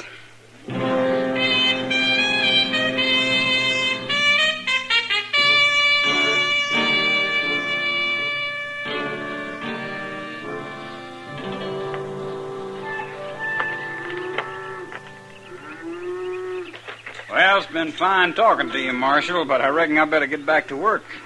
Unless you got something else on your mind. No, nothing, I guess. Just wondered how things are going, Booth. I like it fine here. Yeah, I understand Ephraim's a good man to work for. I got no complaint. Uh-huh. How do you get along with Miss Hunt? Fine. Why? I just wondered. Weren't you wearing a gun when you first rode into town? Yeah, it's over in the bunkhouse. Mr. Hunt don't hold with guns. He don't pack one himself. He's never had any reason to. You got something on your mind, Marshal? You're young, Booth, and it's a big world. Why don't you go take a look at it, huh? Some of the big spreads up north or on out west in the territories. Marshal, with a setup like I got here, a man would be crazy to pull out. And he might be crazier to stay. I like it fine here. Just fine. All right. I can't run you out. It's your life, Booth. As long as it lasts.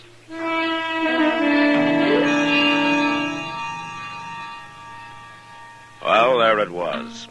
And nothing to be done about it. Like a mountain slide starting to move slow, but about to pick up speed any second and smash anything in its way. And the heat kept getting worse all that week. The water pumps along the plaza dried up, and even the nights stayed hot. Sundown didn't seem to make any difference. Maybe if it hadn't been for the heat, things might have worked out different. I don't know. Mr. Dillon, I reckon there's something you ought to know. Oh, what is it, Chester? I was just down at the hardware store and Ephraim Hunt come in. Well, what about it? He just bought himself a gun.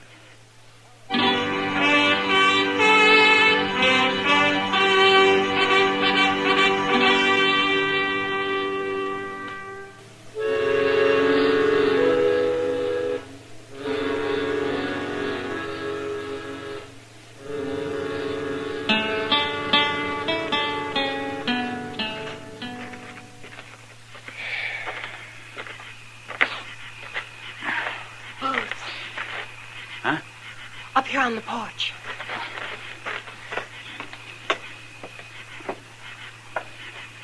Ephraim's bought a gun, Booth, in town this evening. He's got it there with him now and he's drinking. He's going to kill us, both of us. He told me so.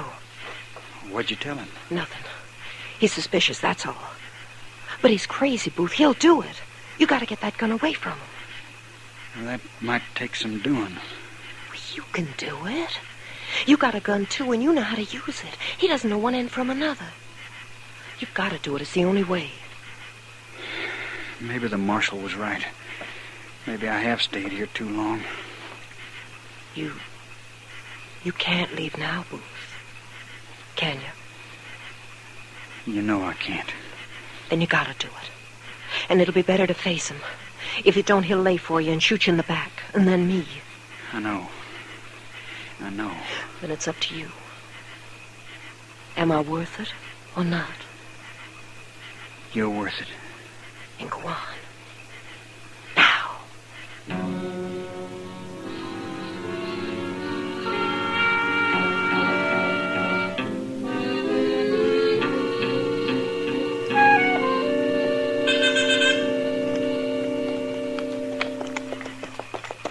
What are you going to do, Mr. Dillon? That's got me buffaloed.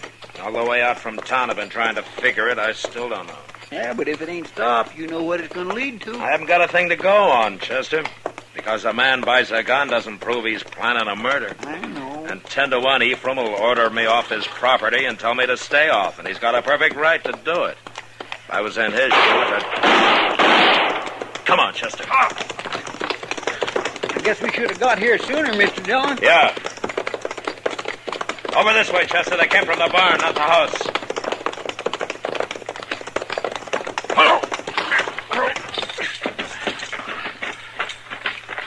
Came from inside the way it sounded.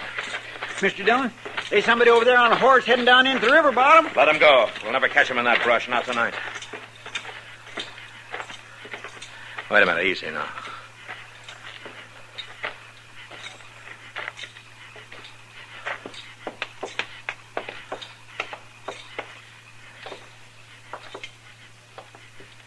Mr. Hunt! Lucy! You're over this way. Now, here, Chester. Mr. Hunt. Marshal. Who did this? No matter.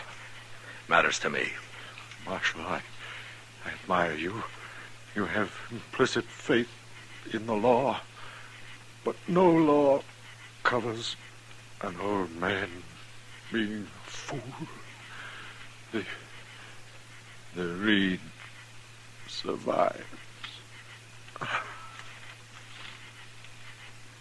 Mr. Hunt. What did he say there at the last, Mr. Dillon? What survives? He meant Lucy, Chester. Oh. Chester, you stay here. Yes, sir. Where are you going, Mr. Dillon? I have to carry this sad news to the grieving widow.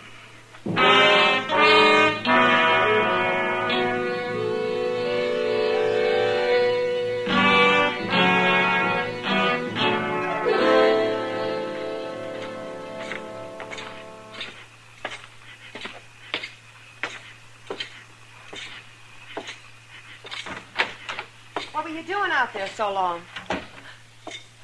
Matt. Who were you expecting? Well, I thought it was my husband. What are you doing here? What is it, Marshal? Did something happen? You heard the shots, didn't you? Well, I heard some shooting a while ago, but What's happened? It's Ephraim, isn't it? Who else would it be? I don't know. It was Ephraim. You really outsmarted me, Miss Hunt. You planned it, you carried it out, and you'll get away with it. Clean as a whistle. And I can't touch you. What are you talking about? Your husband's murder. You're out of your mind. I guess I should have figured what you were up to, but I didn't. You were too smart for me. You killed him without touching a trigger.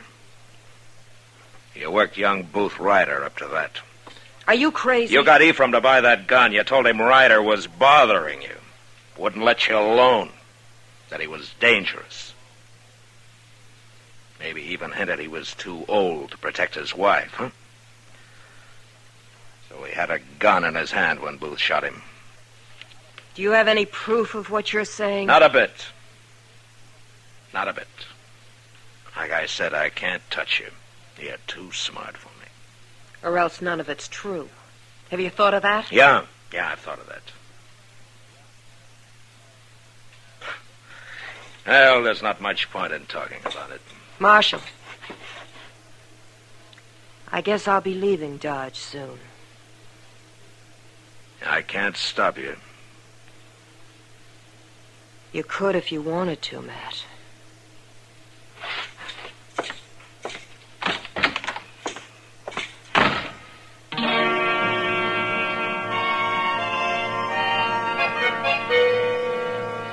Two days passed with no sign of Booth Ryder.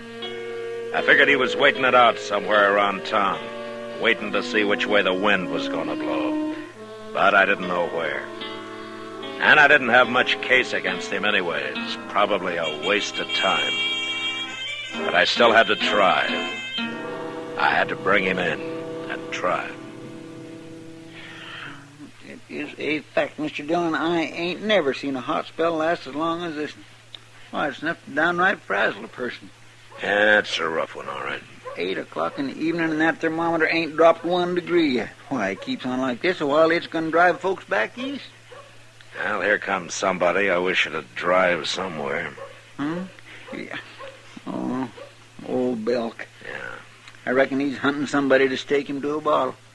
And it kind of looks like we're going to be the ones on it. Yeah, I'm afraid we are. Mr. Dillon, Marshal, I heard a rumor going around you might be looking for this fella, Booth Ryder. It's generally known, yeah. Well, I just might be able to tell you where he is right now. All right, there's your bottle. Now tell me. I just like being an informer, but of course I feel it's my duty as a citizen to tell you. Just tell me, Belk. Now, Marshal, If you got anything to tell me, say it and get out. And he's hiding in the hayloft down at the livery stable. You got no call. You got your money, Belk. Now go on, get out. Well, all right. Evening, gentlemen.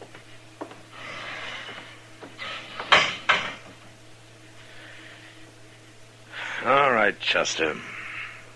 Let's go get Booth.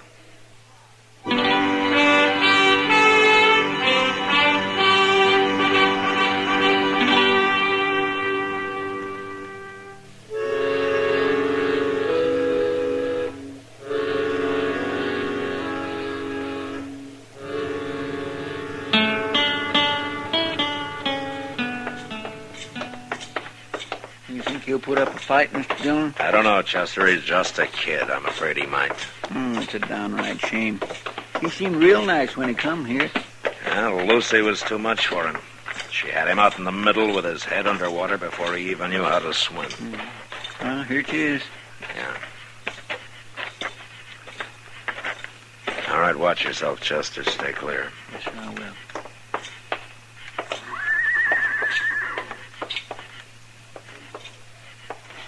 Hey, Booth.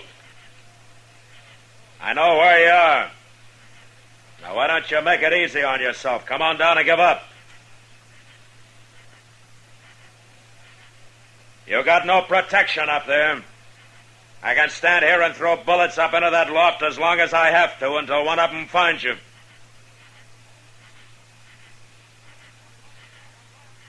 It's your last chance, Booth. Hold him, Marshal. Stay back, Chester. All right, Booth, you're under arrest. No. I ain't giving up that easy. Don't be a fool. Now, hand over that gun. You haven't got a chance if you try to draw. I'll kill you. And I reckon you better start your killing.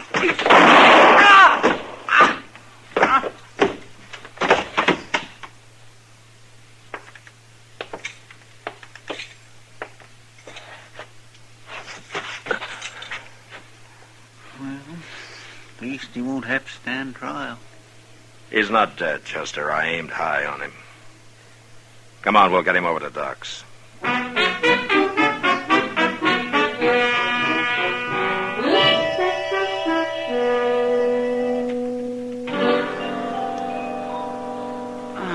Oh, fellow, easy now, young fellow. We just about got a hold of it now. Oh, it could have been a lot worse. I wish it had been. Oh, sure. All right, now, just brace yourself, boy. There. Uh-huh. Yes, well, now I'll get a bandage on that and You live to hang yet. Provided you don't get lockjaw. Why do you have to shoot people in stables, man? It's the worst place in the world for lockjaw. I'll try to remember that, Doc. Well, how do you feel, Booth? I'll make out. You've been hiding at the livery stable all the time? No, I circled back and stayed in the barn out at the hunt place. I figured you wouldn't be looking there. Well, you figured right. That's about all I figured right. She was using me, Marshal. That's what it was. She told me when I went back out there. She gave me 2 weeks' wages. Told me to drift. Well, now you know. She laughed at me. Called me a green kid. Yeah, I reckon maybe she laughed at him, too. She hadn't ought to laugh, Marshal. That's where she figured wrong. Now, what do you mean? I choked her to death.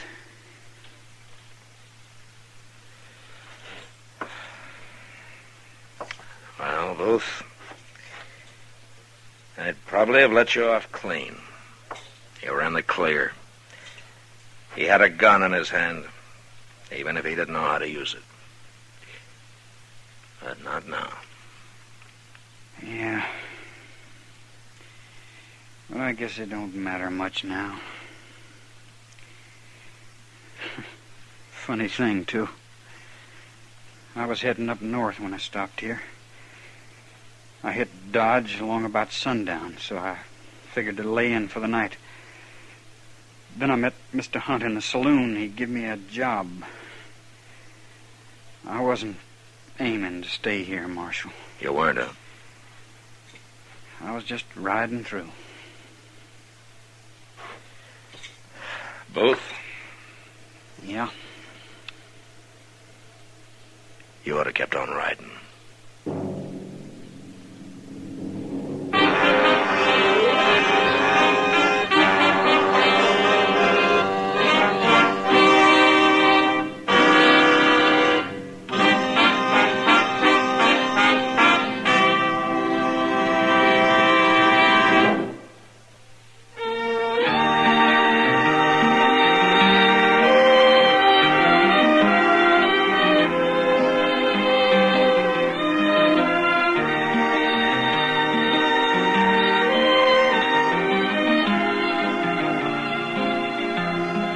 Gunsmoke, produced and directed by Norman Macdonald, stars William Conrad as Matt Dillon, U.S. Marshal. The special music for Gunsmoke was composed and conducted by Rex Corey.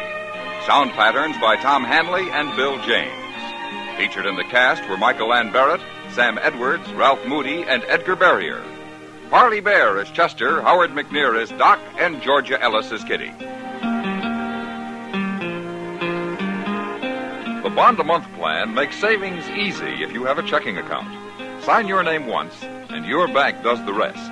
Buys you a United States savings bond every month from your account and mails it to you. Sign up for the bond-a-month plan now at your bank or where you work, or through the volunteer who calls on you. That's the bond-a-month plan for United States savings bonds.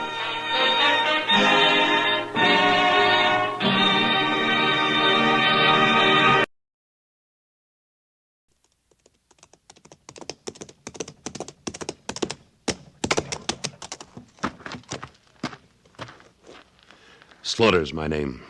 Luke Slaughter. Cattle's my business. It's a tough business. It's big business. I've got a big stake in it. And there's no man west of the Rio Grande big enough to take it from me.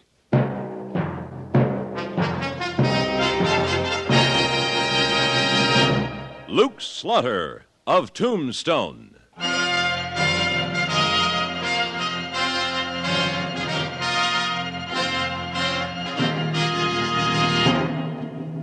Luke Slaughter of Tombstone, Civil War cavalryman turned Arizona cattleman. Across the territory from Yuma to Fort Defiance, from Flagstaff to the Huachucas, and below the border through Chihuahua and Sonora, his name was respected, or feared, depending on which side of the law you were on. Man of vision, man of legend, Luke Slaughter of Tombstone.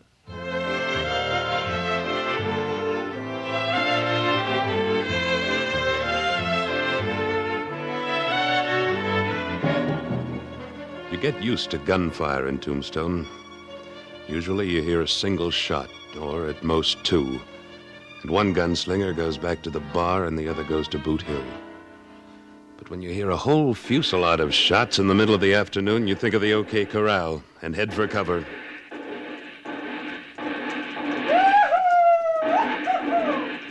Why, that ain't no gun battle, Luke. It's just a local cowhand. Yeah, I just hope he keeps shooting in the air, Wichita. What, say? Ain't that young Page Webster? Yes. Yes, it is. Hi, Luke! Wichita, you old Ranahand! What are you up to, Page? I want you gents to be the first to shake my hand. What for, Page? Trying to outshoot Billy the Kid? Oh, no, I'm just shooting up the barrel because I'm happy. Luke, I'm going to get me married. Married? No. Yes, sirree. I just popped the question to Selena Cordell, and she said yes. Oh, that's great, Page. That's just great. Yeah. Man's got to make that mistake sometime, I guess. Yes, sirree. And I want you to be my best man, Luke. Well, now that's an honor I wouldn't want to miss. When's the wedding? When? Well, my gosh, man, you can't settle everything the first minute. I just found out she'd have me. We're going to discuss the details this evening. Yeah, all right. Get your spurs back on the ground. Oh, excuse me, gents. Howdy, stranger. Just come in on the afternoon stage. Thought maybe you could tell me a good place to put up for the night. Why, sure, you just... Wait a minute. Say, ain't you Page Webster? Why, sure you are. Hello, Burley. Well, now, that's hardly a friendly greeting to a cousin who ain't seen you in a dog's age. Be all right with me if I never see you again. I don't know why you're holding a grudge against me. Well, ain't you going to introduce me to your friends, Page? Luke Slaughter, Wichita. This here's my cousin from Texas, Burley Webster. Cousin, huh? Welcome to Tombstone, Mr. Webster. Thank you, Mr. Slaughter. Page don't seem to be on the welcoming committee, though. What are you doing here, Burley? Oh, easy now, boy. I'm just going through on my way back to Texas from San Francisco. You in the cattle business, Mr. Webster? No, I'm not. He's a gambler, Luke. Is a no good, no account gambler. What's that mouth of yours, cousin? Way I figure it, Mr. Slaughter, a man makes a living the best way he knows how. I happen to make mine with my hands. I see. Well, you're looking for a place to stay overnight. I'd recommend the San Jose house. It's good enough for me. Well, then I'm sure it'll suit me, if you'll kindly direct me. Help Mr. Webster with his bags, Wichita. Why, sure. You come with me, Mr. Webster. It's right down the street here. Thank you. I gather you ain't never been to Tombstone. Oh, never have. There goes a snake bigger than a Texas rattler, Luke. That's a strange thing to call a blood relative, Page. Oh, that don't make no difference. You don't know what he's done to me. What? Well, I never told you this, Luke. I never told nobody.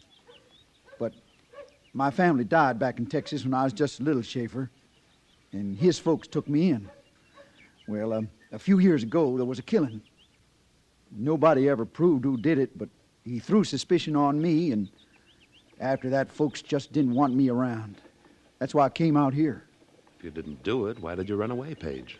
Well, what would you do? He was top dog, slick with cards and smart with the gals.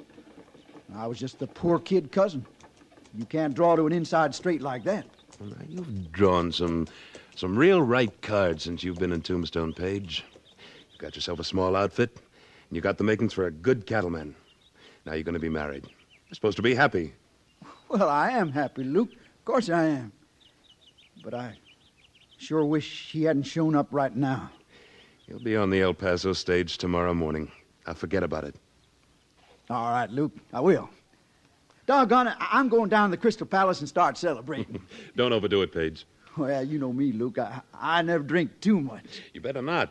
You're going to be a married man before you know it. Yeah. Say, imagine that, Luke. Me, a married man.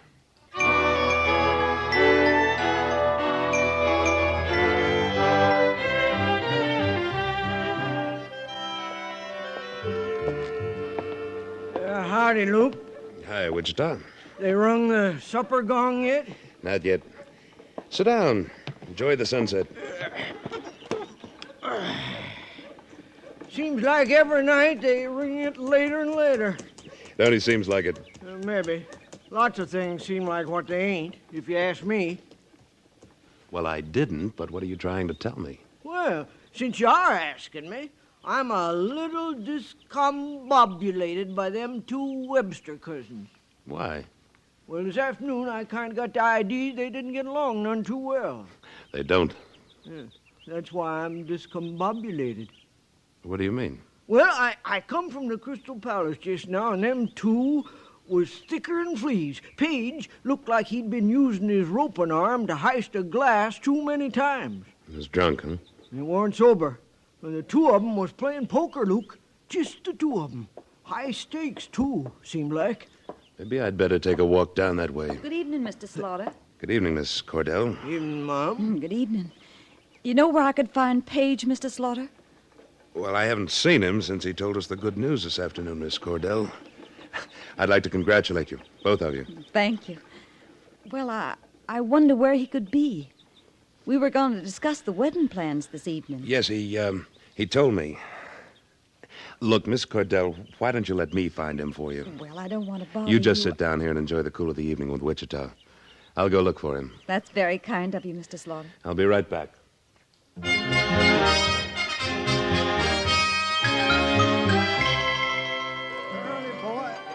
Now, I'll just tell you what I'm going to do, Cousin Burley.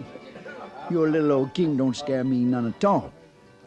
I'm going to call you and raise you $50. Page, what are you doing? Are you crazy? What? Well, now, look here. If ain't my old friend Luke Slaughter. You've had enough, Page, both poker and liquor. How much have you lost? Ain't lost nothing. All my ready cash is there in the pot. Leave it. Let's get out of here. Luke, let me ask you. How much is my little outfit worth? You know better than I do. Well, sure I do, but I just want my cousin from Texas to hear it. Oh, Page is powerful proud of that little outfit, as he calls it, Slaughter. He should be. In 2 years, he's built it from nothing to around $1,900 in stock and equipment. There. You hear that, Burley? I may not be the biggest pea in the pod, but I'm in it. Pretty small pod, seems to me. All right, now. I call your 50 and raise it 300. What does your little outfit say about that? Page, for the... No, just a minute. 300, eh?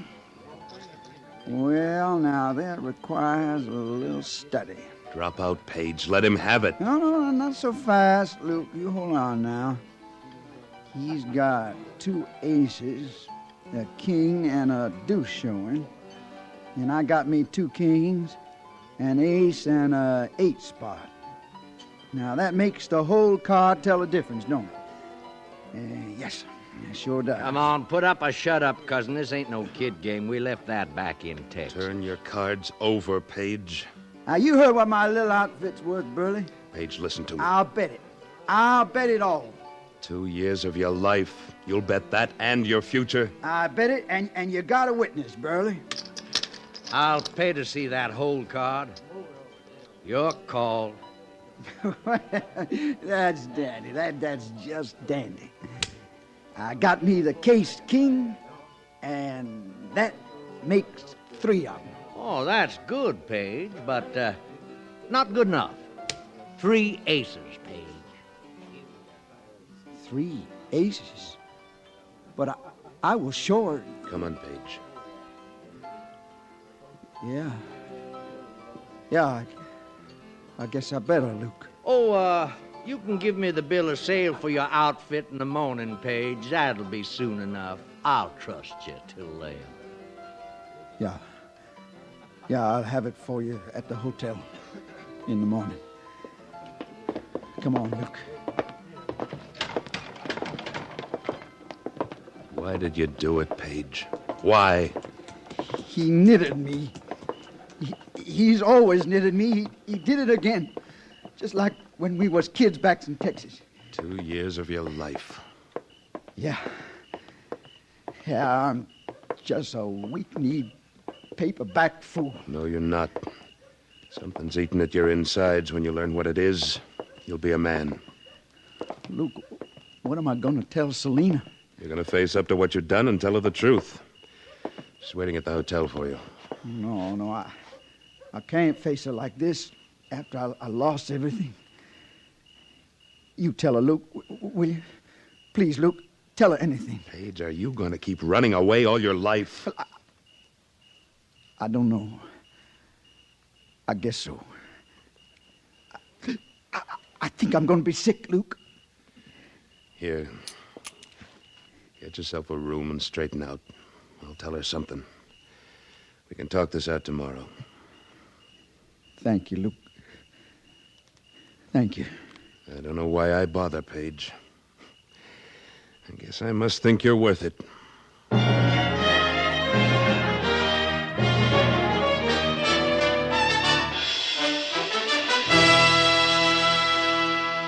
In a moment, Luke Slaughter of Tombstone returns. Start your day well informed. Join us on most of these same stations every morning as radio's World News Roundup calls in our newsmen stationed in news capitals like Washington, London, Rome, Bonn, Paris, or Tokyo for eyewitness reports on the big news stories of the day. Then on weekday evenings, hear Edward R. Murrow with the news. His personal knowledge of people and places, his years of experience in reporting the news, put the stamp of authority on every broadcast he makes. Hear Edward R. Murrow with the news tomorrow night.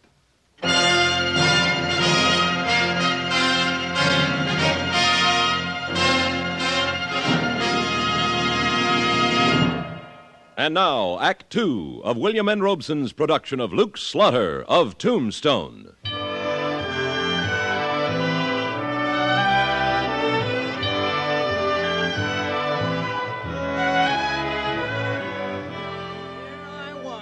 Cordell, standing up to the bar, minding my own business. Excuse me, Wichita. Well, sure. Miss Cordell? Yes, Mr. Slaughter? I found him. Well, where is he? Miss Cordell,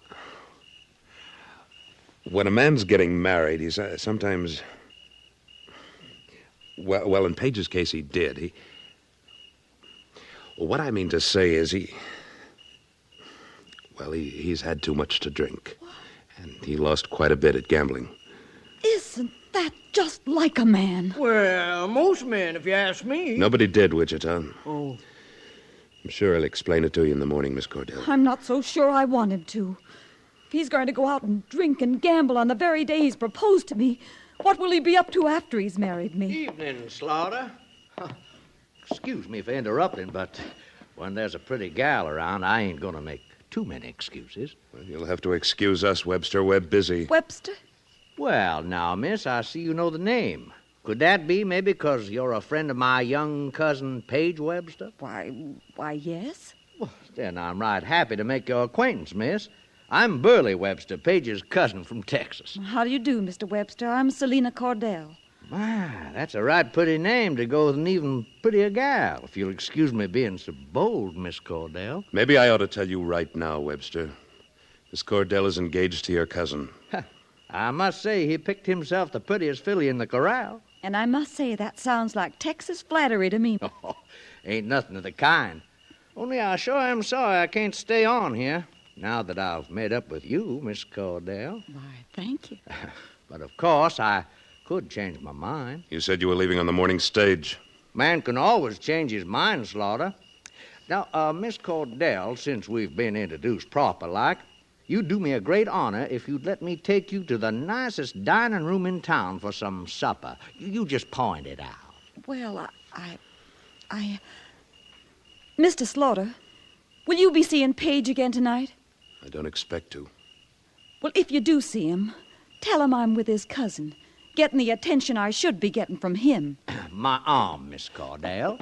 Now, let me tell you about Paige when we was kids back in Texas. Say, he sure is a smooth talker, ain't he, Luke?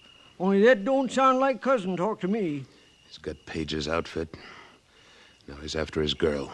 Ain't much you can do about it, is there, Luke? I don't know, Wichita. I don't know. But I'm sure gonna try.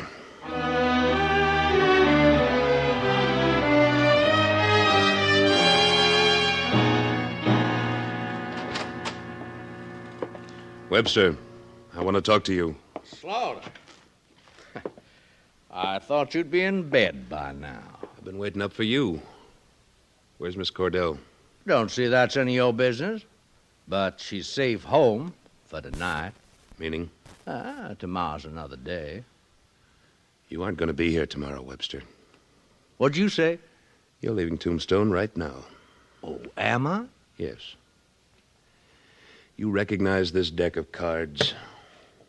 Oh, what about it? This is the deck you used when you beat your cousin out of his outfit. It's a marked deck. Where'd you find that? In your room upstairs. What call you got going through my stuff? I never gone through a man's belongings before without his permission. I made an exception in your case. Well, I've got a good notion to... To what? Webster, I'm going to give you a choice. There's a saddled horse at the hitching bar out back with your bag strapped on. You get on it and head east out of Tombstone and don't look back. Or you get set to draw. Sure. You'd like that, wouldn't you, Slaughter? You being the fastest gun in the territory. Which'll it be? Well, now, this is a one-horse town anyway. Oh, no sense in getting ruffled up over it. Which will it be? Couldn't be that you want Selina for yourself, could it? Get going. Oh, sure, Slaughter, sure. Anything you say.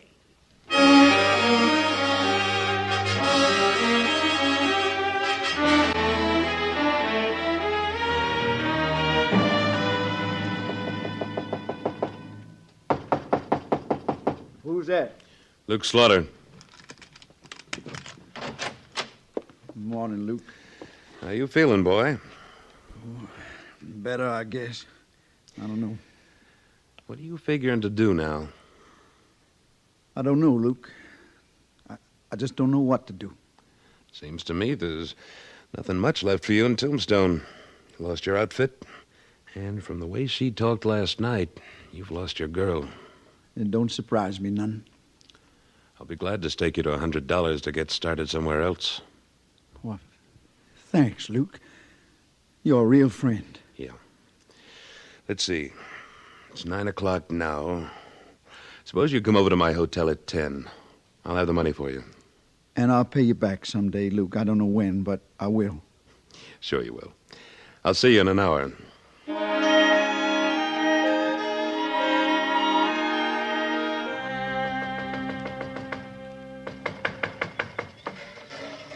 Oh, good morning, Mr. Slaughter. Good morning, Miss Cordell. I'm sorry to disturb you. Is Page all right?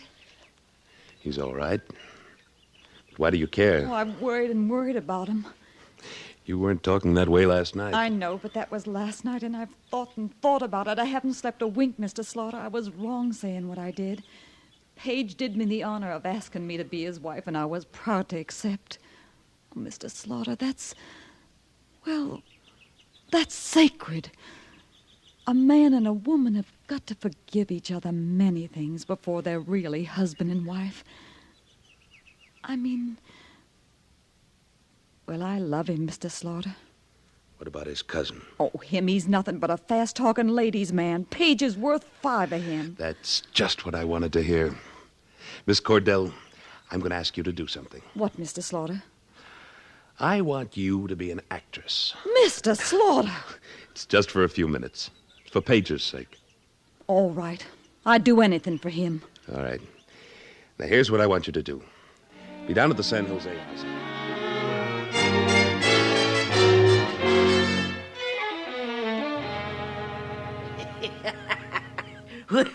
You've thunk up some good uns in your time, Luke, but I declare this hornswoggle beats them all. I hope so, Wichita. Oh, here he comes. Well, here I am. 10 o'clock on the dot. Afraid I have some bad news for you, Page. I can't give you the money. But you said... I know. Maybe I should say I've changed my mind. But you told me... When are you going to stop whimpering like a scrubby calf? But you promised. Why don't you just start walking? Maybe you'll find some sheep herders who'll help you out. But look, all I'm asking is to borrow the money you promised to lend me. I don't think you're good for it, Page. Well, if that's the way you feel, I'll just get along with it. Hello, Page. Oh. Hello, Selina. Where have you been since you asked me to marry you? Let's see. When was that? Why, I declare it was only yesterday. I had a little trouble, Selina. Oh? What kind of trouble?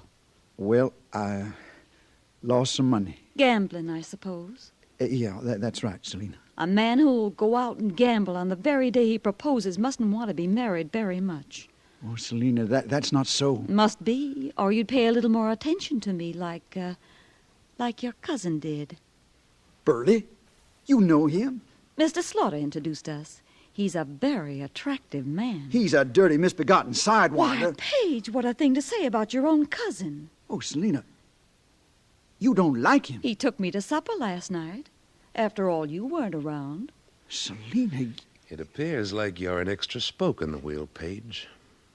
Why don't you slope like you've been planning to? I'll go when I get good and ready. No. You'll go now. You get your hands off me, Luke. You want me to throw you out? Oh, you just try it. I'll be glad to. What? You may be able to do it, Luke, but you're going to know you've been in a fight. I ain't running anymore, Luke, and you ain't going to beat me. Now, you get up, Luke. That felt good, and I'm going to do it again. Come on. Get up. No, I've had enough, Paige. I quit. Oh, that's fine. That's just fine. Now I'm going to find me that no-good, mealy-mouthed cousin and do the same thing. Paige, wait a minute. He's gone, Paige. He left town last night. Gone? You mean he isn't taking over my outfit? Say, what is this? Well, if you'll stop being a man long enough to let Selina get a word in, I think she can tell you. Thank you, Luke. Thank you. Come on, Paige. We've already lost a whole day of planning. By dogies, it worked. The hornswoggle worked. Yes, Wichita did. It's the first time I've ever let a man whip me. But it was worth it.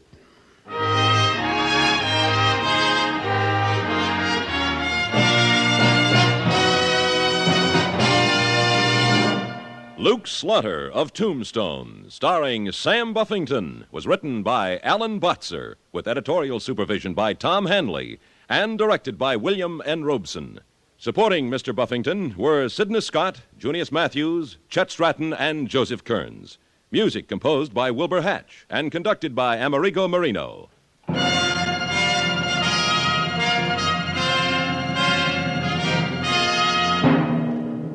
Next week at this time, we return with... Slaughter's the name. Luke Slaughter. When we meet up again, you can call me that. Luke Slaughter.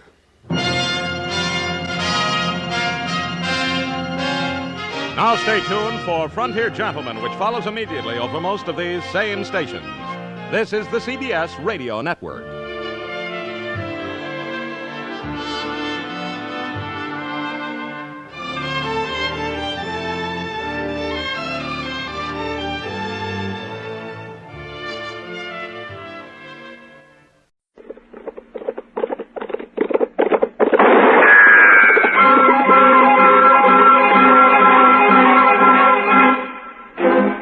Around Dodge City and in the territory on West, there's just one way to handle the killers and the spoilers, and that's with a U.S. Marshal and the smell of Gunsmoke.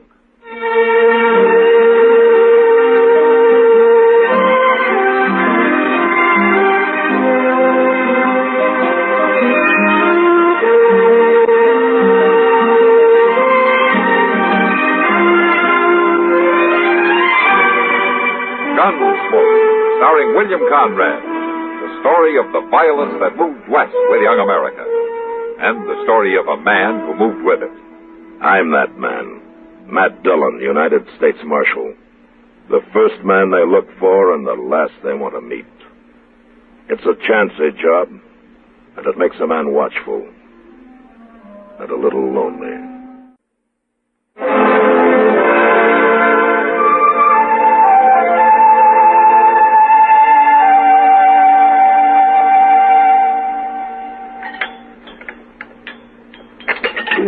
Matt. I'd sure like to meet whoever's running the kitchen in this place. Oh, why, Kitty? A cook that can make antelope stew taste like prairie dog ought to be something to see. Well, at least it's hot. No, it's not. Well, mine is. You're forgetting you dumped half that bowl of chili peppers in yours. You spoiled, Kitty. Dodge isn't St. Louis. St. Louis. I was there 6 months, 4 years ago. Hello there, Kitty. Doc. How are you, Doc? Oh, fine. Sit down. Oh. What are you eating? Stew? Well, that's what they call it. Well, I'll try a little anyway. Then I'm going to go to bed. At noon? I was up all night, Kitty, out at the Brandt place. Oh, Mrs. Brandt have a baby? Yes, a boy. That's 5 I've delivered out there. Seems to me it's about time they gave you one, Doc. No, thanks. I've got enough trouble all by myself. But I'll tell you something, Matt. It's got so I'm afraid to be driving onto the prairie at all. More Indians? I ran into Sam Butler out just outside there. He drove in with his whole family and all his belongings loaded onto his wagon. He says he's quitting. Why? Pawnees wiped out another family up near his place on the Smoky Hill River a couple of days ago. Oh, that's the second raid in the last 2 weeks. No wonder he's scared. Man, he's telling everyone who will listen that it's a shameful thing for the law to be hiding out in Dodge City while whole families are being slaughtered in the country. He is, huh? Yes. I thought you'd like to know. You sit with Kitty, Doc. I'm going to go have a talk with Sam Butler. Sure. See you both later.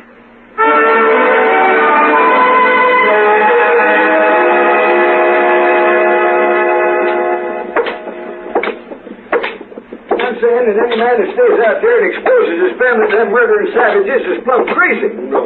You can't fight a Pawnee war party all by yourself. And we sure ain't getting no help from the law around here. We can die and rot for all the law cares. Hello, Sam.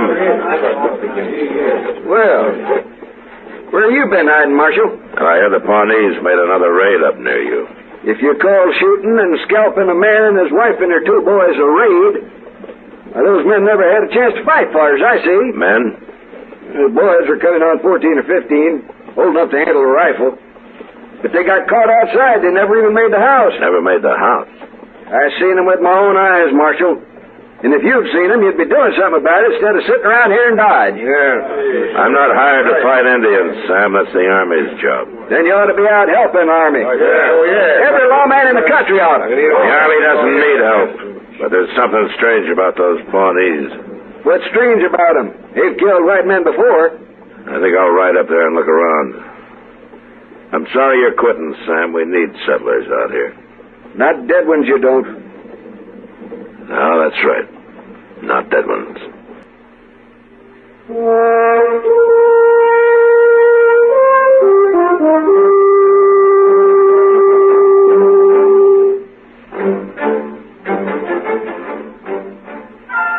Chester and I left Dodge that afternoon, and toward evening the next day we ran across a troop of cavalry camped on the Smoky Hill River and commanded by a young officer who was new to this part of the country, a Captain Starr.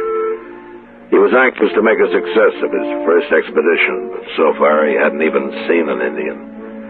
I decided to stay with him for a while, and I'm glad I did. The next afternoon, while we were on the march, his scouts reported another settler's cabin burned. The family killed.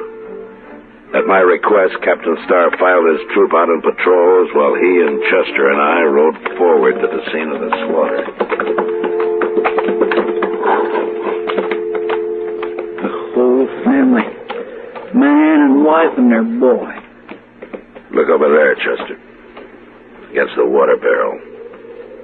Oh, my. It's a little girl. Yeah.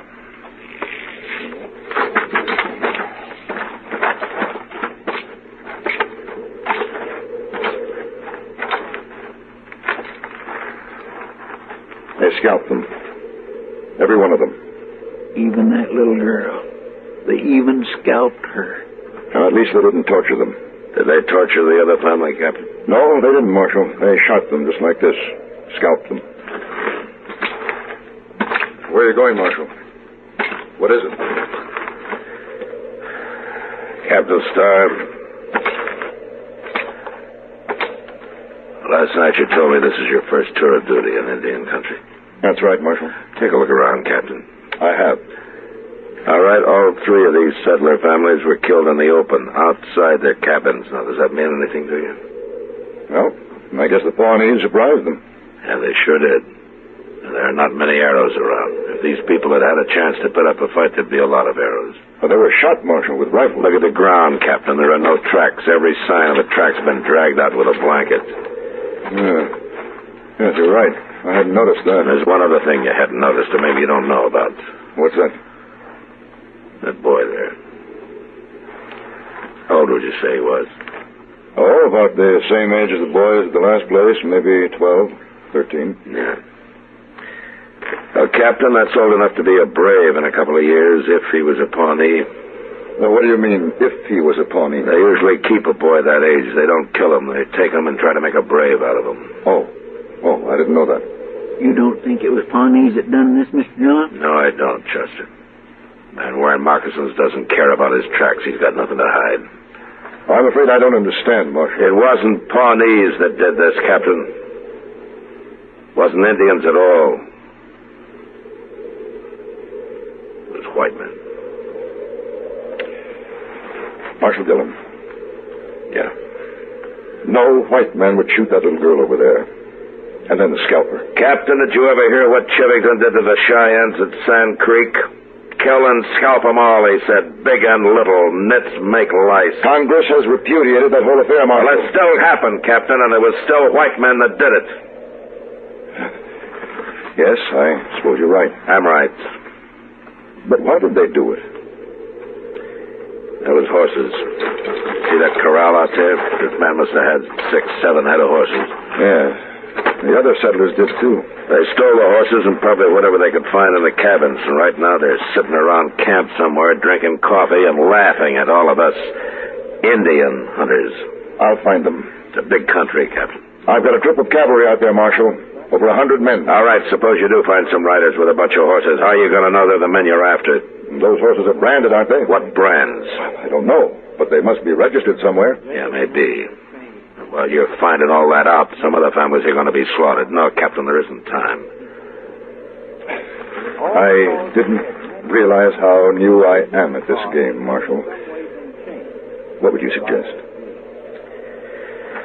Well,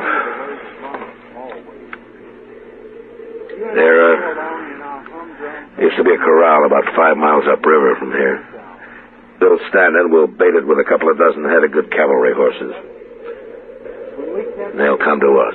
Good idea. And I'll have my troop deployed, ready to move in. No, that wouldn't work, Captain. You can't hide 100 men. You'll have to keep your cavalry clear away. But how can we... Chester and I'll be there. We'll wait for them.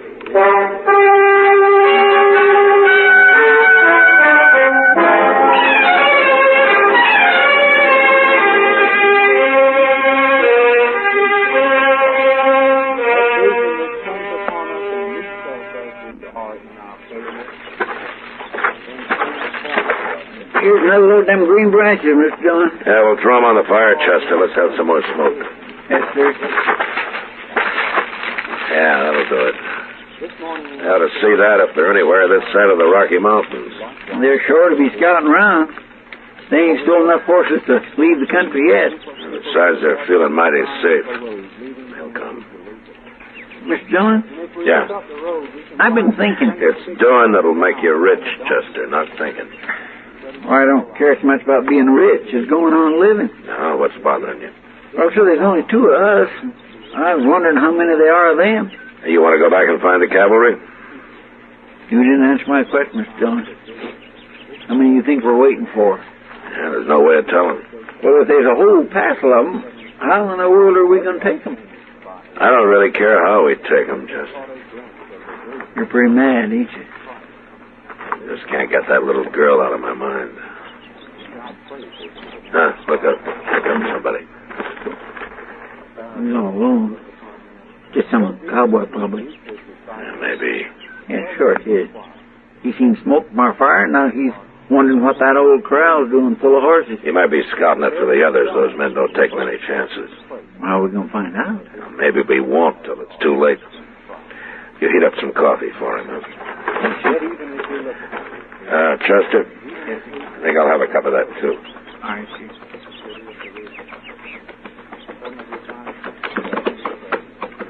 Morning. Morning. When you get on, stranger, we'll have some hot coffee up in a minute. Yeah. I'd like to tie my horse here. Sure used some coffee. I had to make dry camp last night. Oh? You couldn't have been very far away. Why didn't you ride on down to the river here? I'll tell you why, mister. I was lost. I rode till after dark. I got lost. Your horse could have found its way. Well, maybe my horse ain't as smart as yours. No offense. Sit down. Chester's bringing the coffee now. I've been sitting all morning. Here you are, mister. We ain't got no sugar. Oh. You've been traveling pretty light, ain't you? What do you mean? Here's your coffee, Mr. Dillon. Oh, thanks. You know all them horses? Today I would like for us to sit on... Mighty big remote, no wagon.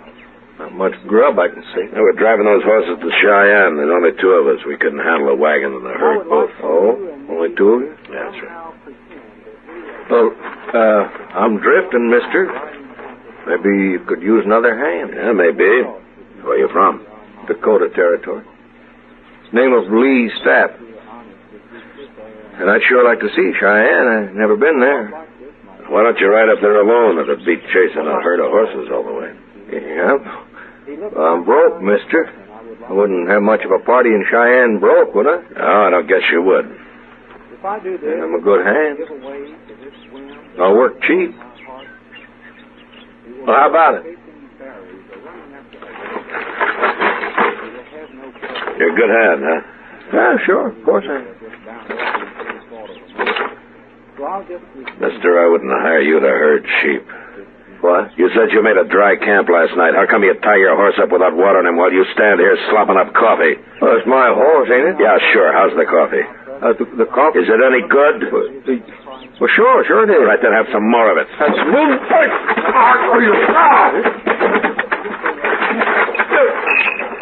Chester? Yes, sir. Here, catch his gun. I got it. Now go get some rope. We'll tie him up while he's still out. Mr. Dillon, you sure he ain't just a cowboy like you said? I was pretty sure, Chester, but this made me real sure. It was sticking out of his pocket. Oh, my. I'll get the rope. And we ought to hang him with it.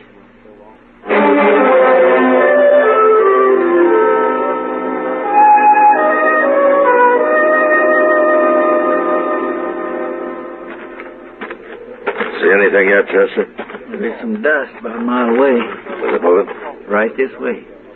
I reckon maybe half a dozen riders. Your friends don't take many chances, do they, Steph? They ain't no friends of mine. Yeah, I'll tell them that when they get here. You better turn me loose. You ain't gonna tell nobody nothing. You mean they won't like it, you're being all tied up that way, huh? I mean, you ain't got a chance, Marshal. Well, you're about right, Mr. Dillon. How are we going to fight 6 men? I've been thinking, Chester. But we can't stand up to 6 men. We wouldn't have a chance. No, we wouldn't. I'm going to do something I never did before in my life. What? Get your bandana and fix Stapp so he can't talk. Good. Well, that ain't gonna do you no good. You shut up and get on your feet. Here's bandana. Here, I'll do it. On your feet, Stapp. Come on, come on! All right, get our rifles, Chester. Turn around. Now, that ought to keep you quiet, Stapp. All right, now walk. Here's your rifle. Oh, thanks. Now, you get down behind that log over there, Chester. Yes, sir. I'm going to keep Stapp with me right here. All right, Stapp, lie down. If you make any noise, I'll split your skull, so help me. Now, go on, lie down. Okay, Chester? Yes, sir, I'm fine. All right, keep the sun off your rifle. They're getting pretty close. Quiet now. Mr. Dillon? What? What are we going to do? Fight it out from here? Chester, I'd hate for either of us to get killed by men like them. When I start shooting, you start. You take whoever's on your side first and then work in. Ambush? Yeah, so they'll never know it. Shut up now. Here they are.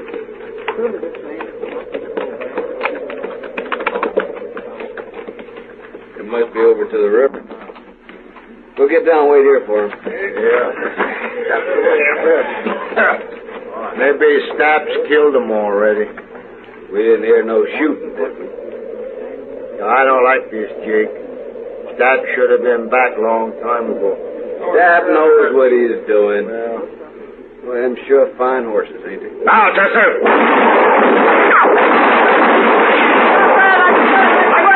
Don't shoot no more! All right. Throw your guns away. Sure, yeah. Now turn around. Get your hands up in the air. All right, Chester, come over here. We killed 4 of them, Miss Dillon. 4 of them. Bring Staff up to the fire. I'll handle these 2. Yes, sir. You 2 stopped just in time. You can turn around now. Who are you? What'd you ambush us for? Why, you done killed 4 men. I'm a U.S. Marshal, mister. You're lying. Am I? What kind of marshal would ambush a bunch of men like that? My kind, mister. Untied bandana, Miss Dillon. No reason you shouldn't talk now. It was murder. That's what it was. That was plain murder. It sure was. Even if he is a marshal, he'll hang for this. He never give us a chance. You're right, mister. I didn't give you a chance. There were too many of you, and besides, I never knew any men that deserved a chance less than you. What are you talking about? We ain't done nothing. No. I found this yellow hair ribbon in your friend Stapp's pocket. Here, take a look at it. Well, what's this? This ain't nothing, just a little yellow ribbon. There was more than just the ribbon. You blasted fool, Stapp. No. I didn't take nothing else. That was just kind of a souvenir. I told you to get rid of everything. You know, Stapp, I'm sorry you came in alone. I wish you had been with the others. But I'm going to see you hanged, all 3 of you. It's that little girl's yellow hair ribbon that's going to hang you.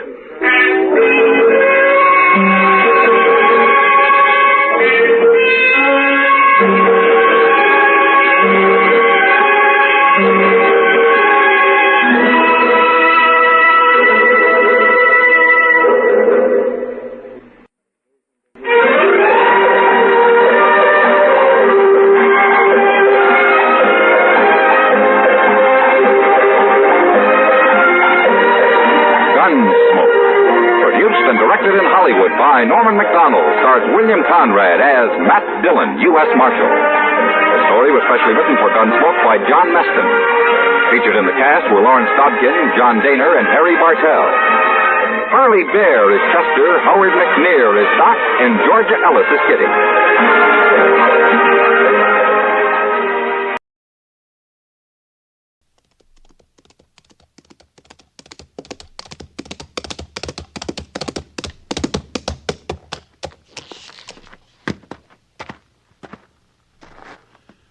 Slaughter's my name. Luke Slaughter. Cattle's my business. It's a tough business. It's big business. I've got a big stake in it. And there's no man west of the Rio Grande big enough to take it from me.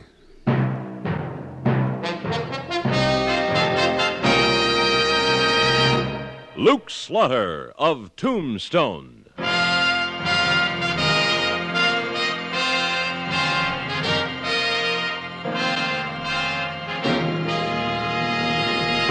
Luke Slaughter of Tombstone, Civil War cavalryman turned Arizona cattleman.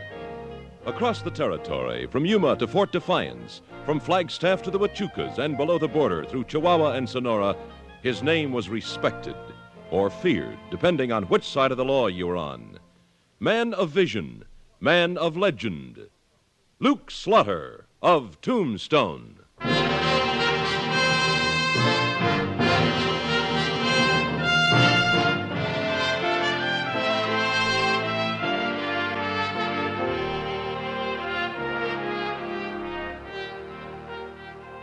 You get used to all kinds of people in Tombstone. Miners from above and below the border. Cowboys, legitimate and illegitimate.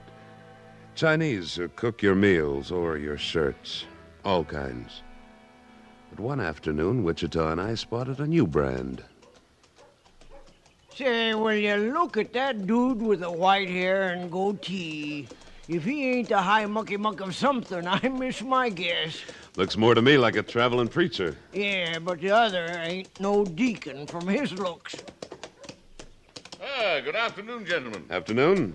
I wonder if you could give us a direction, sir. I'm not too familiar in these parts, and let me introduce myself. I'm Colonel Everett. This is my business associate, Mr. Granby. Howdy. Howdy. Slaughter's my name. This is Wichita. Howdy.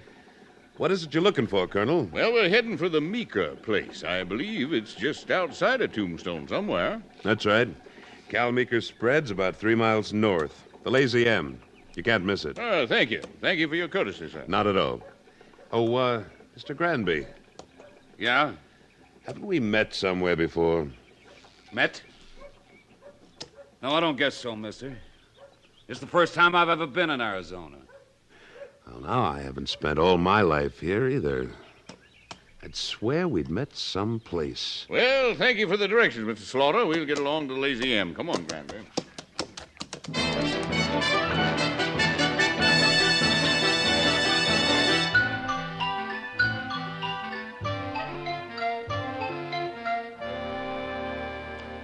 So, that's the way of it, Mr. Meeker. I'm sorry. Sir. No, wait a minute, Colonel Everett. This is my land. I homesteaded it. Got my title straight from the government. You don't listen very good, Meeker.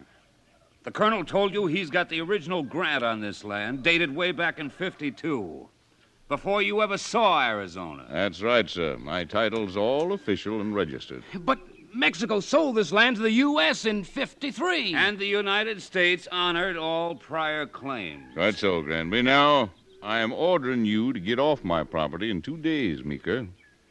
And I'm giving you a choice. A choice? Drive your cattle off this spread within 2 days, or leave 'em, and I'll give you $5 a head for 'em. $5? Why, that's robbery. And what if I refuse? Then we'll have to drive 'em off ourselves. That's your choice. Choice? Get off my ranch and stay off, both of you. Put away that gun, Meeker. Get going, I said. Get going or I'll Granby. blast. Okay, Colonel. Get back or I'll shoot. Oh, no, you won't. Oh, drop the gun. Oh, drop it. You might hurt somebody. He don't think we mean business, Granby. Show him.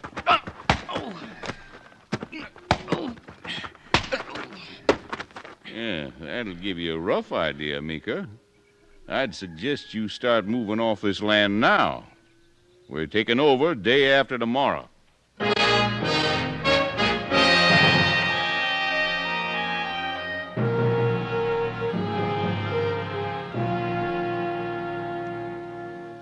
Cal, let me get this straight.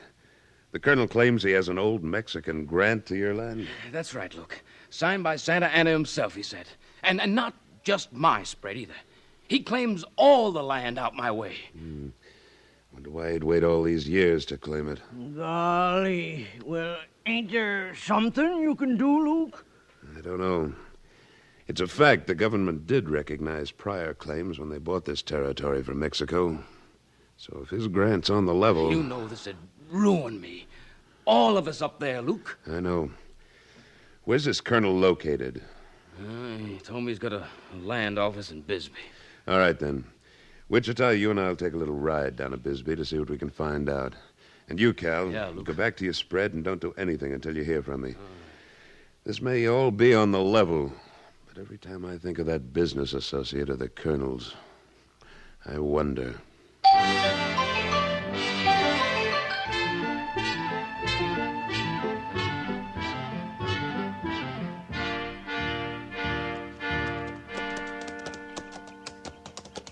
Hey, there's the place, Luke. See the shingle? Yeah.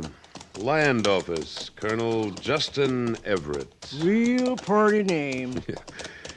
Seems to me that shack was vacant a month ago. You wait here, Wichita. I won't be long. Right, Luke.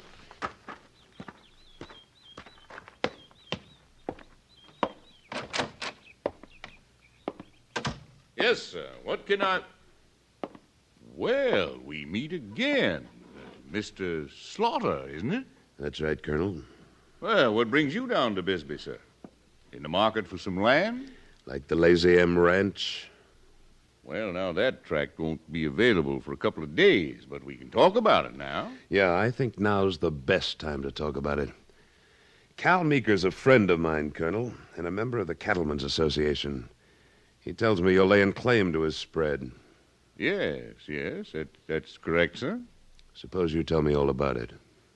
Well, I don't know why I should, Mr. Slaughter. This is a private matter between Meeker and me. I'm the head of the Cattlemen's Association up at Tombstone. Anything that affects the members interests me. Now, let's hear about it. Well, all very simple, sir. I hold a permanent grant on the land up there, signed by Santa Anna himself. It was a gift of my father, sir, who did some favors. That land is United States territory now. I'm aware of that. You've had your claim certified? Of course I have. The document's been verified and declared legal by your own Judge Harris in Tombstone. Oh? When? Not more than a month ago. Mm-hmm. I'd like to take a look at that paper, too, if you don't mind. I do mind, sir. This is none of your business. I just got back from Tombstone, Colonel. The judge said... Slaughter, what are you doing here? El Paso. You ever live in El Paso, Granby? You still trying to make out you know me? No, I never lived in El Paso. Mm-hmm. Well, I guess I must be mistaken. Thanks for the information, Colonel. Information? Yeah. You sure you never got fouled up with that man, Granby? Because if you did and he remembered... I swear, Colonel, I never saw him before in my life. All right. I just hope he never saw you.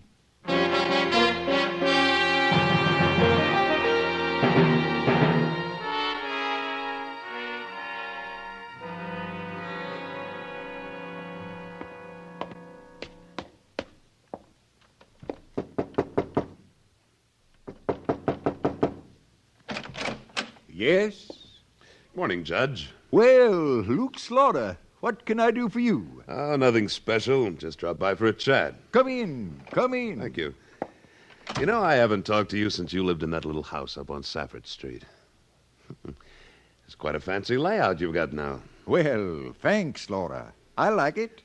I don't see how you can swing it on a judge's salary. Oh, well, you see, a relative of mine died in Kansas City. Left me some money. Yes, sir, quite a lot of money. Oh. When'd you buy this place? Why, it was just a month ago, next Monday. I see.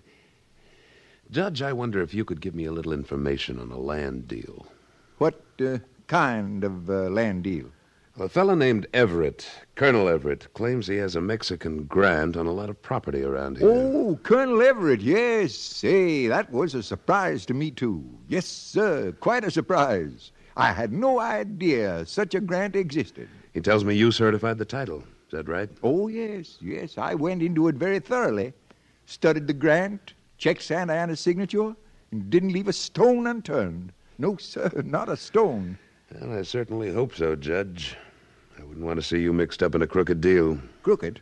Why, what do you mean by that? Well, I haven't seen the grant myself, but... Well, somehow it's got an unpleasant smell to it. For your own good, you better have another look at that paper. Now, Slaughter, if you question my integrity... I never have, Judge, and I'm sure I won't have to now. You know, it's quite a coincidence, that relative of yours dying in Kansas City exactly the same time Colonel Everett came to Arizona. Now, see here, sir. Just a coincidence, I'm sure, Judge.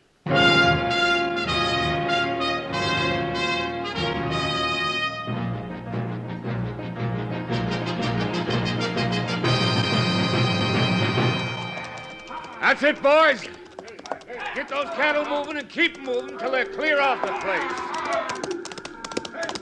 Hey, what is this? What are you doing with my cattle, Granby? Well, I figured you'd be showing up, Meeker. Stop those men. They can't drive my herd off like that. They won't.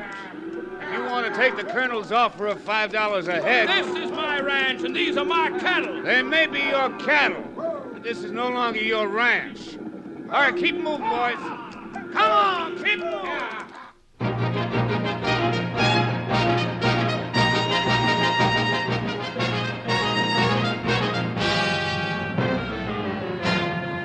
In a moment, Luke Slaughter of Tombstone returns. Last September, Carmen Basilio defeated Sugar Ray Robinson for the World Middleweight Championship. Tuesday night in Chicago, they'll meet for the return match, and you'll hear the broadcast only on CBS Radio. Right at ringside will be Jack Dries, giving you a blow-by-blow account of the fight. Dr. Joyce Brothers, the young psychologist from Brooklyn, who set the nation on its ear with her amazing knowledge of boxing, will provide the between-rounds commentary. Join us on most of these stations Tuesday night as CBS Radio broadcasts exclusive the exciting rematch between Carmen Basilio and Sugar Ray Robinson.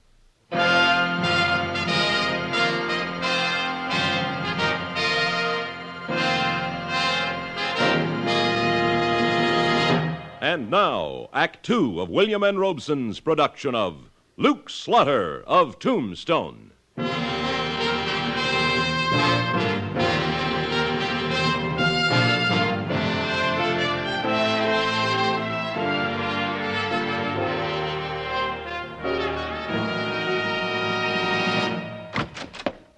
Hey, Luke, you gotta come help me. Well, sure, Cal. What's the trouble? That Colonel Everett. Well, what about him? His men are driving my cattle off. How many men has he got, Cal? Granby and 3 others. They're driving my herd toward the east line. All right. Keep your shirt on. We'll get your herd back if we have to make the Colonel drive him back himself.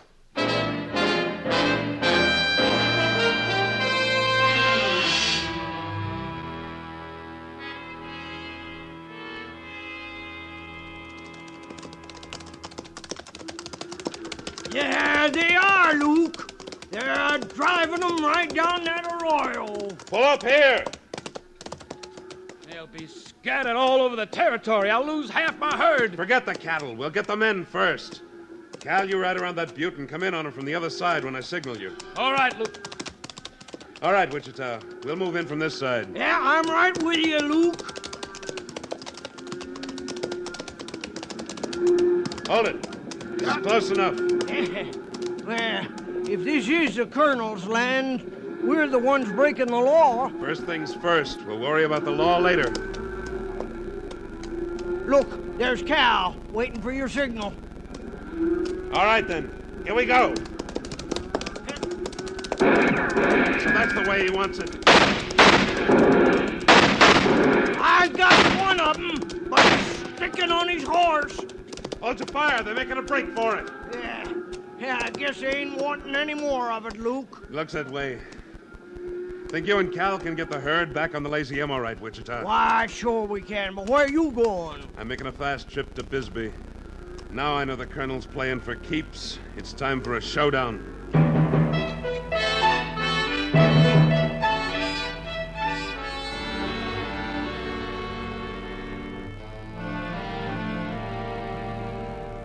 Hey, Colonel. Don't bother me, Granby. I'm figuring. Slaughter's out front. Slaughter? You didn't waste any time getting down from Tombstone. Hello, Colonel.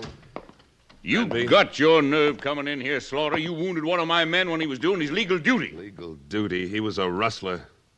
What do you want? Well, I figured maybe we could stop any further violence around here if I had a look at that grant of yours. Get out of here, Slaughter. Tell your friend to keep his hand away from his holster, Colonel. You don't want your office messed up, do you?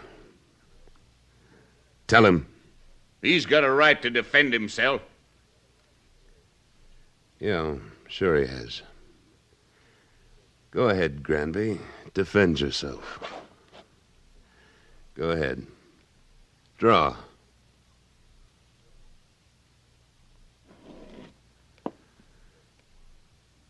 I thought so. Now, Colonel, the deed. I don't have to show it to you, Slaughter. That's right, but you're going to. There. You're so curious. Have a look. Pretty document. Mighty fancy engraving.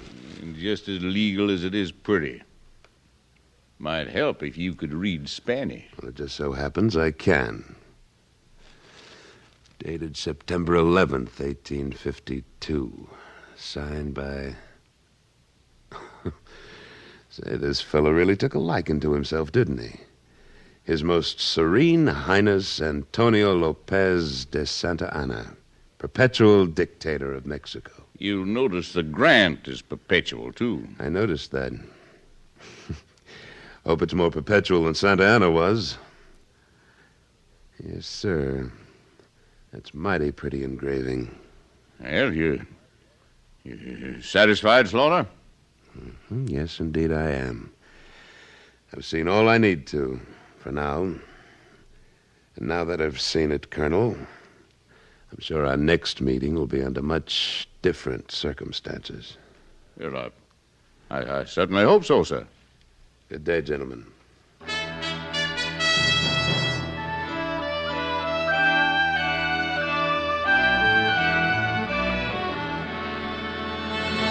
Slaughter, you must be out of your mind demanding I issue an order for the arrest of Colonel Everett and Mr. Granby. I repeat, Judge, I want them brought up from Bisbee and held without bail.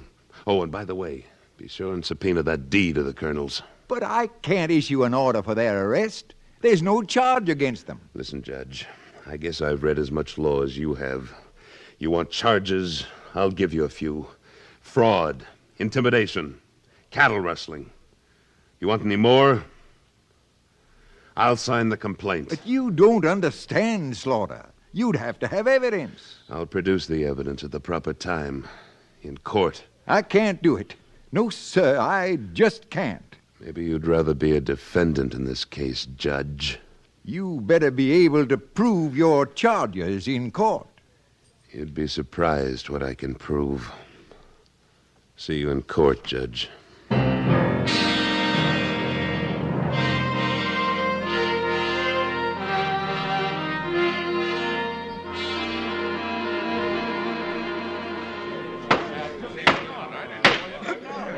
Court will come to order.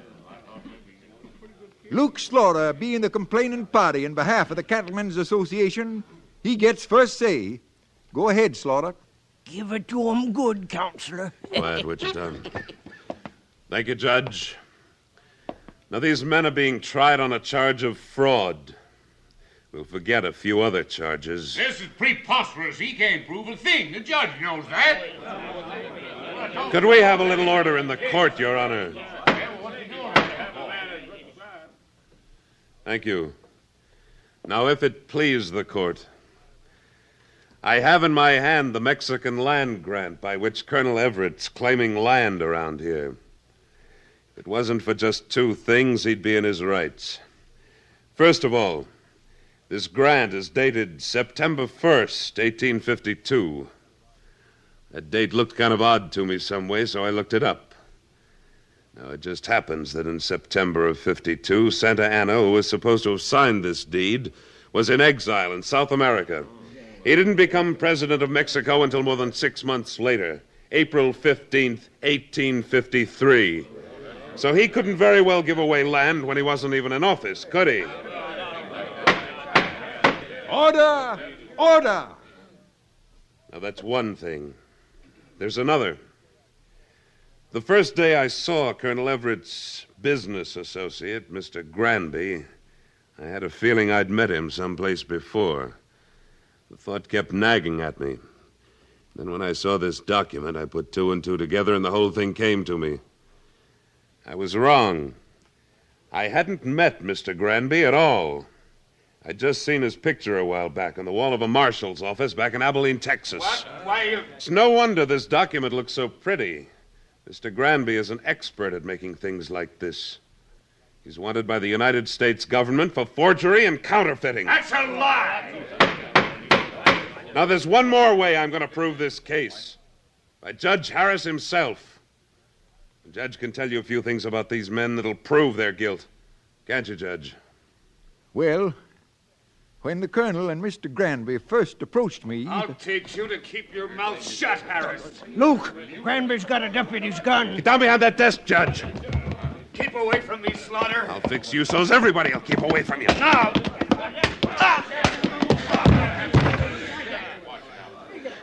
See, he doesn't get away again.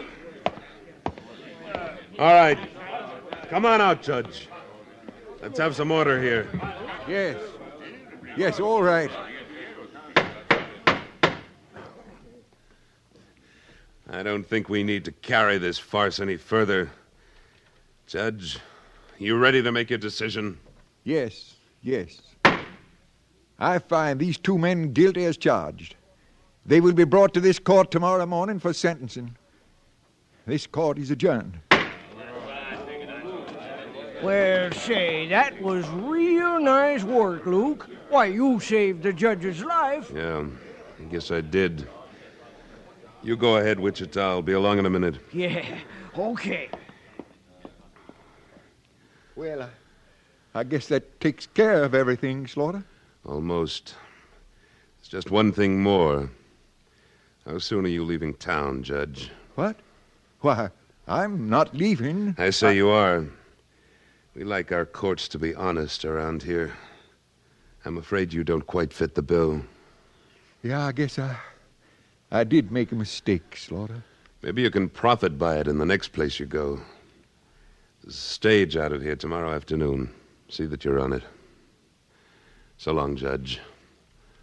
Good luck.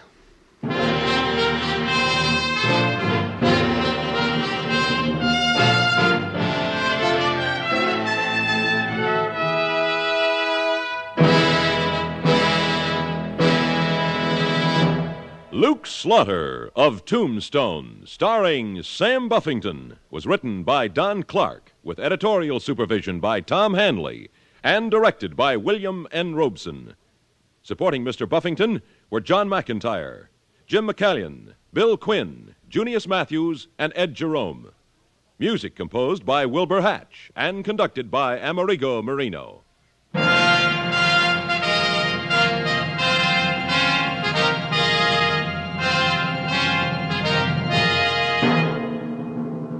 Next week at this time, we return with... Slaughter's the name. Luke Slaughter. When we meet up again, you can call me that. Luke Slaughter.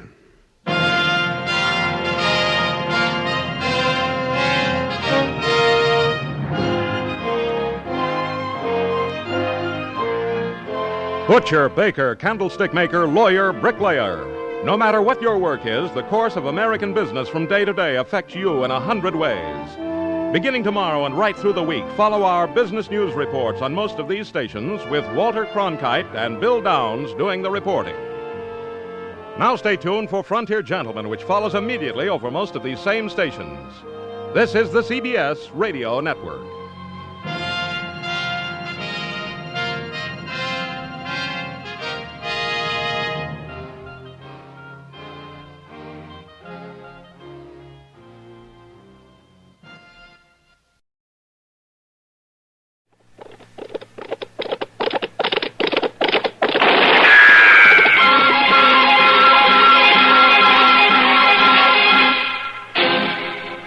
Dodge City and in the territory on west, there's just one way to handle the killers and the spoilers, and that's with a U.S. Marshal and the smell of Gunsmoke.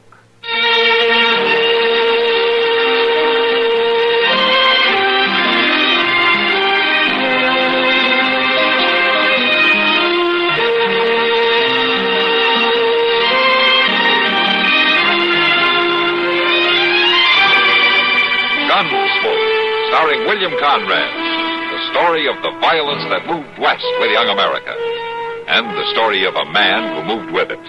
I'm that man, Matt Dillon, United States Marshal. The first man they look for and the last they want to meet. It's a chancy job, and it makes a man watchful and a little lonely.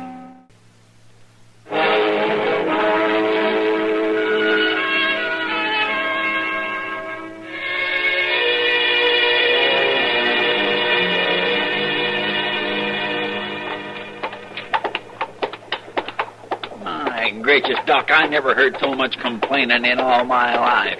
Well, it's just that I don't like walking all the way to the end of Dodge to look at some horse that you want to buy. Well, he's a pretty good horse. Oh, but probably poor as a crow. Doc, if you remember, I didn't even ask you to come with me. Well, I wouldn't let you go alone. Moss could sell you a blind horse, lame and 3 legs, and you wouldn't know the difference. You don't know the difference between a slick fork and a single tree, and you're trying to tell me to put... Well, I'll be... Huh? What? Look at that fella yonder, over by the stable. Oh. What about it? Doc, that's a coffin he's got in his wagon, ain't it? By golly, it sure looks like it. Hello there. Hello? What's that you got there? Hey, my wagon? Well, that's a burying box. And a mighty fine one, too. I made it myself. Has it got anything in it? Well, now, that's a mighty personal question, mister. I don't even know your name. Oh, well, I'm Chester Proudfoot, and this here is Doc Adams. Yeah? Well, my name's Mather. Chris Mather. Glad to know you. How do? Hey, you a real doctor? Well, that's been argued both ways. I like you. Well, I sure wish you'd been here when Orson Boggs took sick. Well, who's Orson Boggs? That's Orson Boggs, laying right there in that box. Oh, well, what'd he die of? Killed an nigger. He fought her for a whole week, and then he just give up. He was the best friend I had in this whole world. You live around here, do you? No, we was traveling there heading west. You aim to take him with you? Orson Boggs? No, sir. His last request was to be buried in a proper burying ground, and I'm going to do it right here in Dodge. Proper burying? Yeah. You mean you call Boot Hill a proper burying ground? It'll do. I'm going to plant him this afternoon, and then tonight I've got to fill his other last request. What was that? Well, Orson left me share of our grub stake. It ain't much, but it'll serve for a wake. A wake? Yeah, well, it's fitting and proper a man should have a wake if he wants one, and Orson said to hold a bed one. Well, they hold a wake, before the burying, not after. Well, this is the way Orson wanted it, so that's the way it's going to be. I'm going to hire a room and invite everybody who wants to come. And you're invited, both of you. Oh, well, yes, thank you, but what about this burying? Don't you need a preacher and all? Oh, no, Orson Boggs had no dealing with preachers. No, he asked me to dig a hole and put him in it and fill it up, and that's all. Well, maybe I'll speak a word or two. Well, I gotta find the stable man. I'll see you later. And be sure to come to the wake. Bring anybody you like. Lots of liquor. Absolutely. You know, Doc, I wouldn't be surprised but what I went to that burial and wake. Well, you know something, Chester? I wouldn't be surprised if you did either.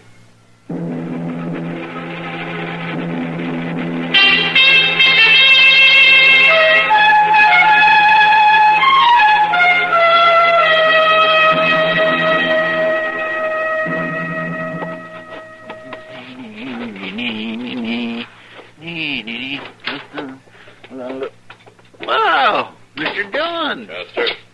Well, I sure am glad you got back, but I didn't expect you till tomorrow. I'm away 3 days, and you've got to go and get married, huh? Yeah, oh, now, looky here, Mr. Dillon. Just because a man wants to look nice for a party ain't no cause to think he's clean lost his mind. Oh, party. Well, that's different. Who's celebrating? Gus Mather. He's holding a wake tonight. Lots of free food and liquor, all you can drink, he says. Who died? A friend of his, Mr. Orson Boggs. Orson Boggs? I don't believe I know him either. Well, you're invited to the wake anyway. Everybody is. And you'd better come, too. Well, why? There's something funny about this whole business, Mr. John. Oh, how's that? Well, sir, Gus Mather drove into Dodge with Orson Boggs already in his coffin. Buried him on Boot Hill this afternoon with no preacher, no nothing. You think something's wrong? To tell the truth, I don't know what to think. Well, we'll go see. That is, if you don't mind being with a man who isn't quite as flashy a dresser as you are. Oh, no, I don't mind a bit. I mean... Right. All right, let's go then.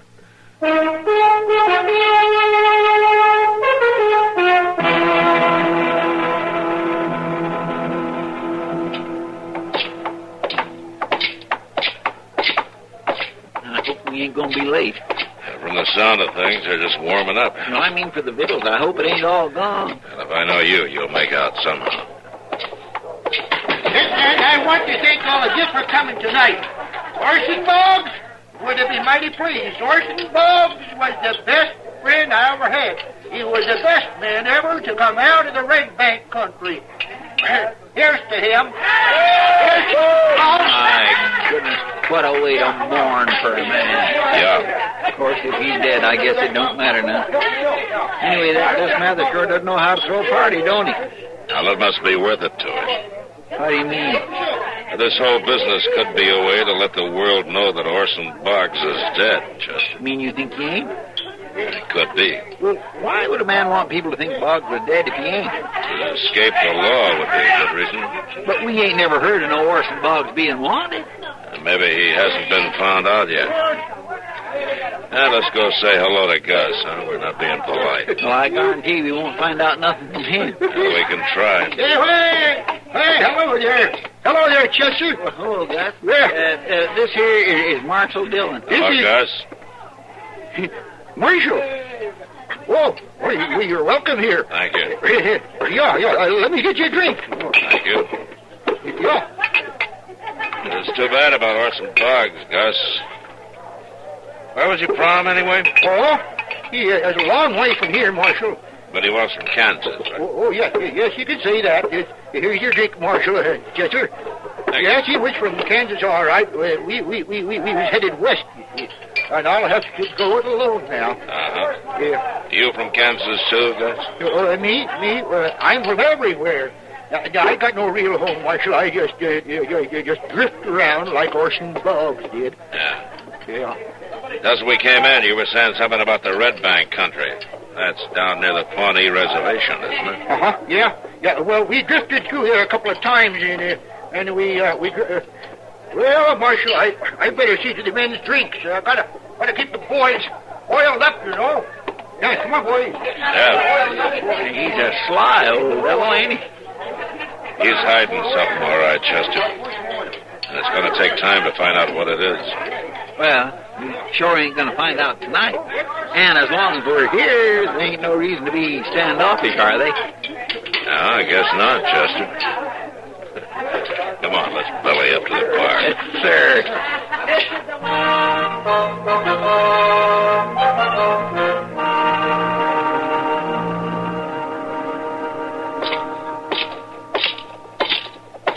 Mr. Dillon? Huh? Mr. Dillon? Yeah, what do you want, Chester? Nothing. I just wondered where you was going. Well, I was going into the Long Branch for a beer. You want to join me, or have you sinned enough for one day? You put it that way, and I don't know what to say. Then don't say anything. Come on.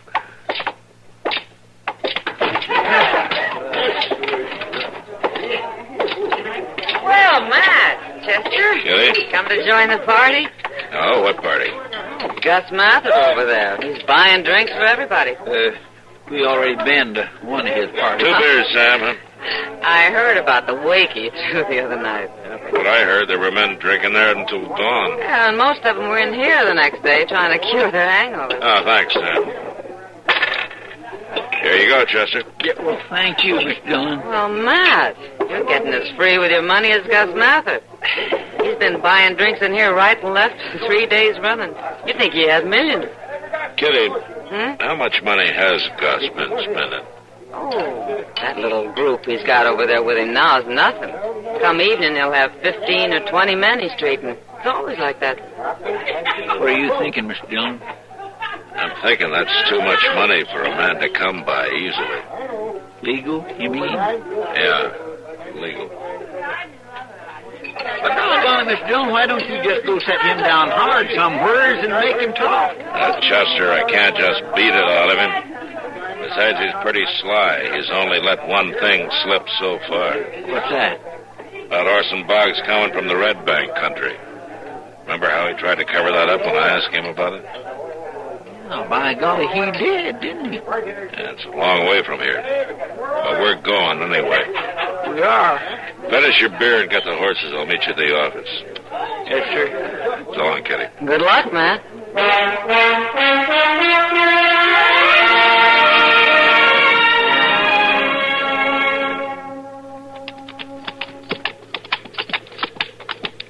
Well, there sure ain't much of a place. I reckon that fellow was right. Lee said he thought the Boggs lived on Ash Creek. This is the only cabin we've seen in 10 miles. Well, there's somebody out in front, pulling the dust. Must be her, huh? Yeah.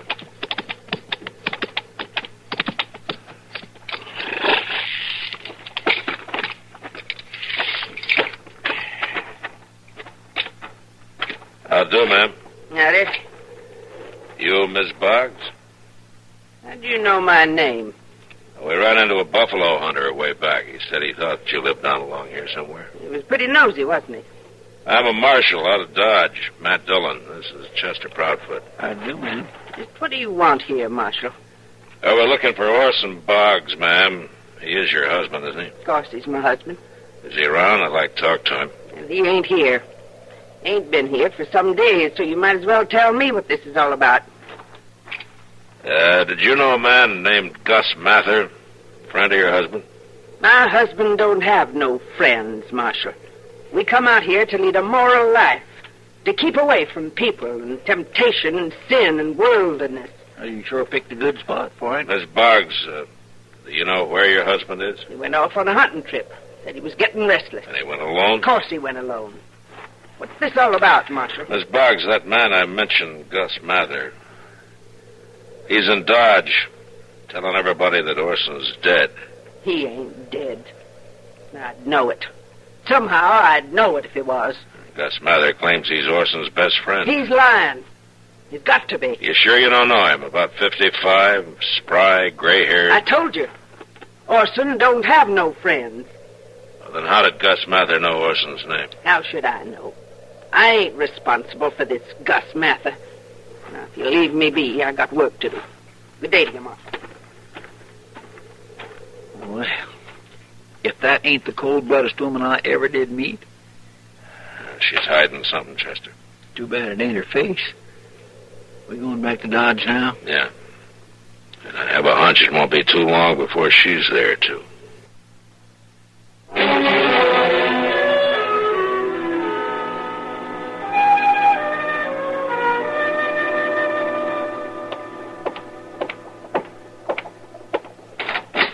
Marshal? Ah, Miss Boggs. Come in. Orson ain't come home yet, Marshal. Oh? This Gus Mather you was talking about. I'd like to have a look at him. Well, he's over at Long Branch, Mr. John. At least he was an hour ago. The Long Branch is that saloon just across the street there. The saloon. The earth will open up one day and swallow this sinful town, Marshal. Well, I'm afraid they just built another one like it. Chester, why don't you go get Gus Mather out of there for Miss Boggs, huh? I said I'd like to have a look at him. I won't talk to any man who has liquor on his breath. Well, would you mind getting close enough to look through the window at him, Miss Boggs? And no closer. All right, let's go then.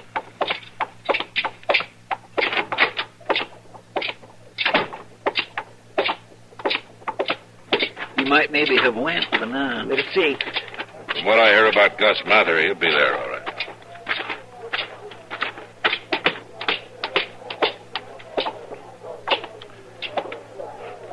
Yeah, he's there. He's drunk. Little, maybe. I thought you said you didn't know Gus Mather. I've seen him, but I never knew what he called himself. Then he is a friend of your husband's. Huh? Marshal, that man in there is no friend of my husband or of mine. Never was. We wouldn't endure such sinful ways, lying, living in corruption. He's going down to the eternal fires of damnation. You feel mighty strong about Gus Mather, don't you? My husband was a fine, upstanding man. What's that got to do with Mather in there? Precious little, I can tell you. Well, Marshal, I've seen what I come to Dodge to see. Orson would be better off dead than in there. Yes, ma'am. Well, what are you going to do now? I'm going home. First thing in the morning. There's a good hotel up the street here. Thank you kindly, Marshal. Well, if that don't beat all. Traveling all this way just to take a look at Gus Mather. She had more reason than that, Chester. What's that? I don't know exactly. But go find Doc and then meet me at the office. We're going to make a little trip up to Boot Hill.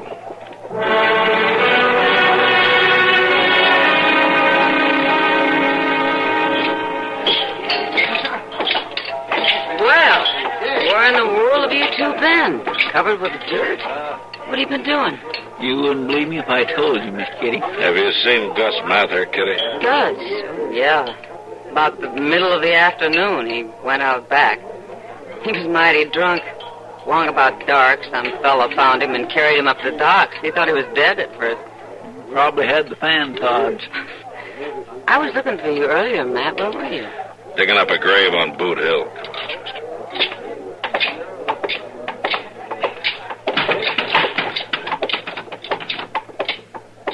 Doggone him, he's been in there 24 hours a day, every day since that wake. Now, when we want him, he's passed out. There isn't much we can do about it now. Let's get some sleep. We'll see Gus in the morning.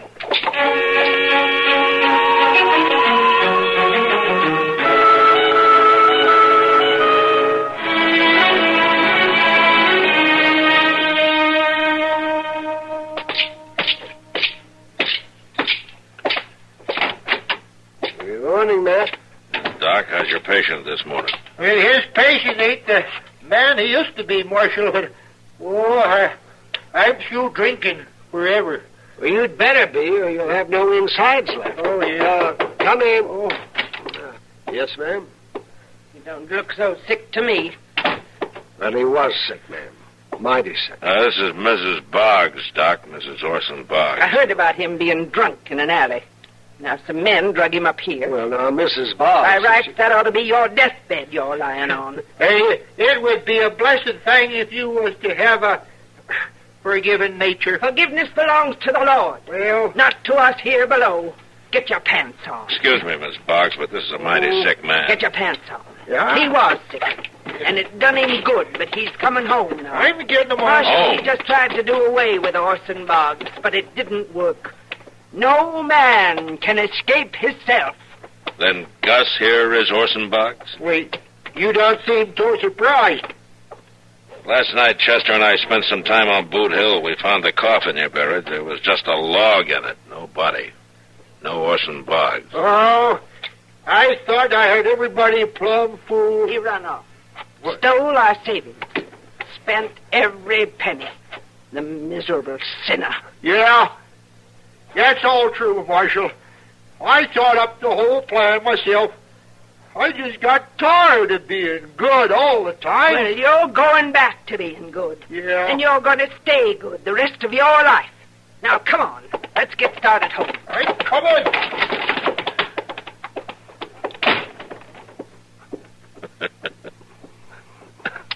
Well, Doc, at least we know Orson Boggs isn't dead.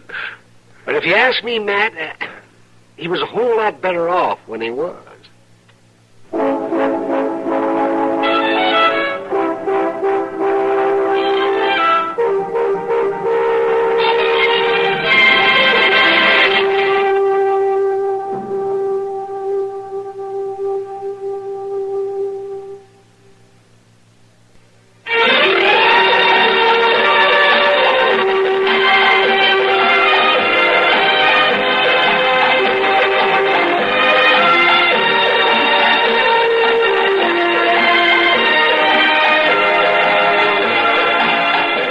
Gunsmoke.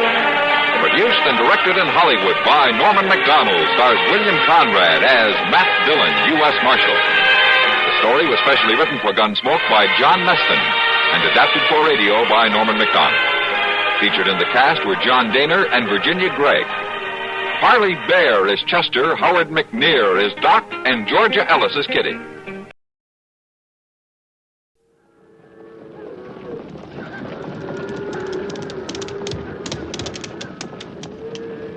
Slaughter's my name.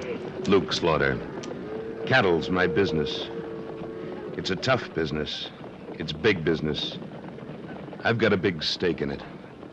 And there's no man west of the Rio Grande big enough to take it from me.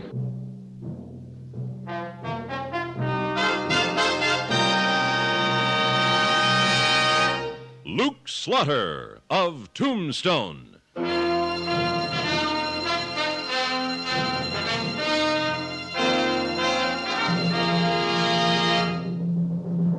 Luke Slaughter of Tombstone, Civil War cavalryman turned Arizona cattleman.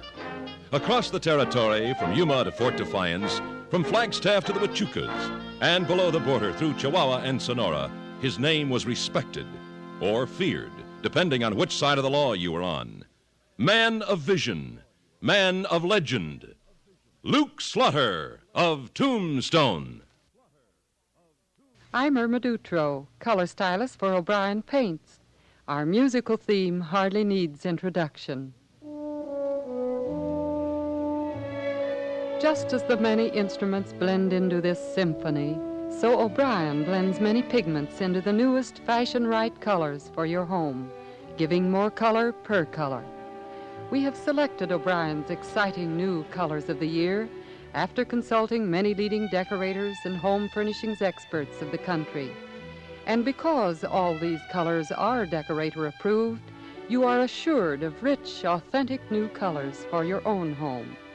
Your nearest O'Brien paint dealer, listed in the yellow pages of your phone book, has a free color chip folder for you. He'll help you select O'Brien paints in these exclusive new colors of the year for both inside and outside your home. Stop in and see him soon. And now, Luke Slaughter of Tombstone.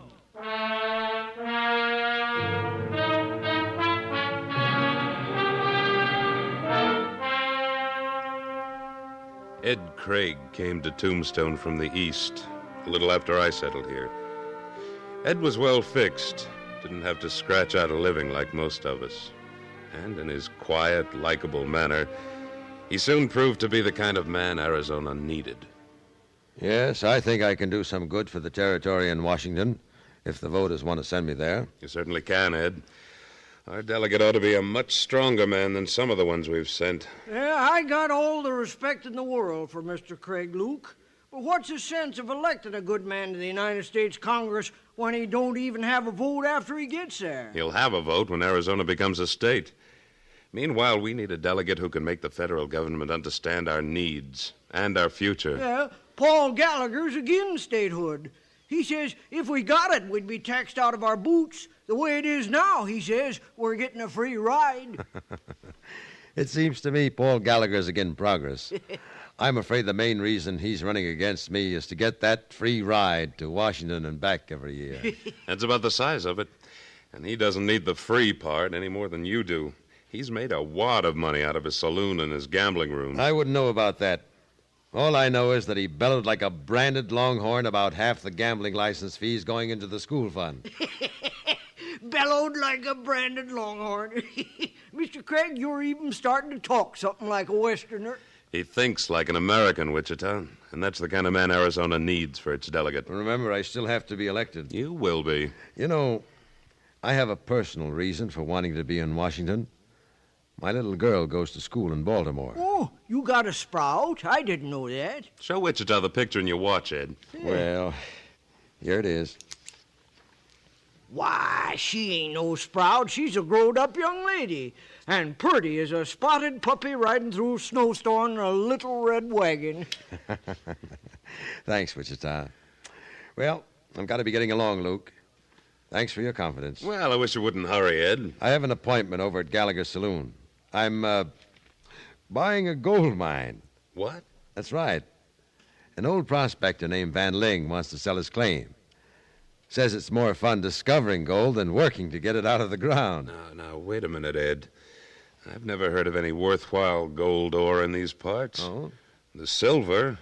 Scheiflin's strike proved that, but well, I'd never gamble on gold. Well, I'd never gamble on no more silver.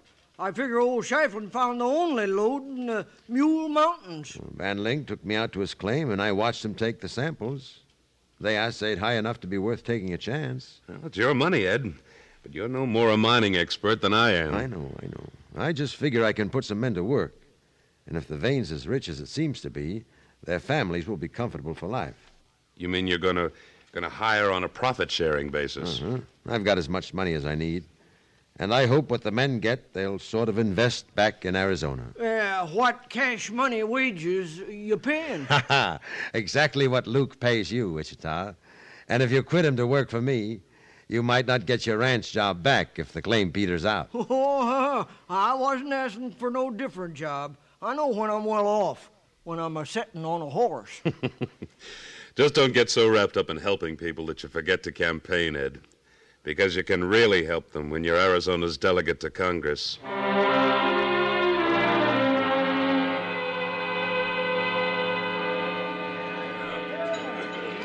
4,800, 4,900, 5,000. That's the correct amount, Mr. Craig, and you got yourself a gold mine. Fine, Mr. Van Ling. The papers seem to be in order, and I'll take care of filing the transfer. That's a lot of cash money to be carrying around Tombstone, Van. Care to leave it in my safe overnight? Well, now, I might just do that, Mr. Gallagher. Where at is the safe? In my office. Well, Craig, this will be an interesting experience for you. I think so. I think it'll be a profitable one. Well, if it is, maybe you'll quit harping on statehood for the territory. Government would take it all away in taxes. Statehood's a few years away, Mr. Gallagher. No matter which one of us goes to Washington. Your ideas are too fancy for us out here, Craig. Gotta have a Westerner to represent the West. We'll see what the people decide. That we will. And no hard feelings either way. Mr. Van Ling, if you change your mind about joining the mine crew, just look me up. It's pretty for certain I won't. Well, keep in touch anyway. Remember, you'll get a share of the profits. Come along to my office, old-timer. All right. Give you a receipt. Electioneer if you want it, Craig, even if this is my place. I'll let the electioneering go until I round up some miners. Hold it. Now, go ahead. It's worth laughing at. Share the profits. We put it over on him real smart like, eh, Mr. Gallagher? That wasn't hard. Give me the money, Van. I get 300 of it, remember? That's right. 100 now and 200 when I know you're in Yuma. I'd kind of like to stay around and watch the fun. Your mouth's too big, old-timer. I wouldn't want Craig to find out he actually bought that claim from me. Oh, I'd never breathe a word, and you fix the papers yourself. You're going to Yuma. By the time you get there, it'll be time to start spreading the word that Mr. Edward Craig, candidate for delegate from the territory of Arizona, is pouring a fortune into a salted gold mine. I bet you win that election, Mr. Gallagher. Safest bet you'll ever make. When the people find out how little Craig knows about the West, they'll laugh him right out of Arizona.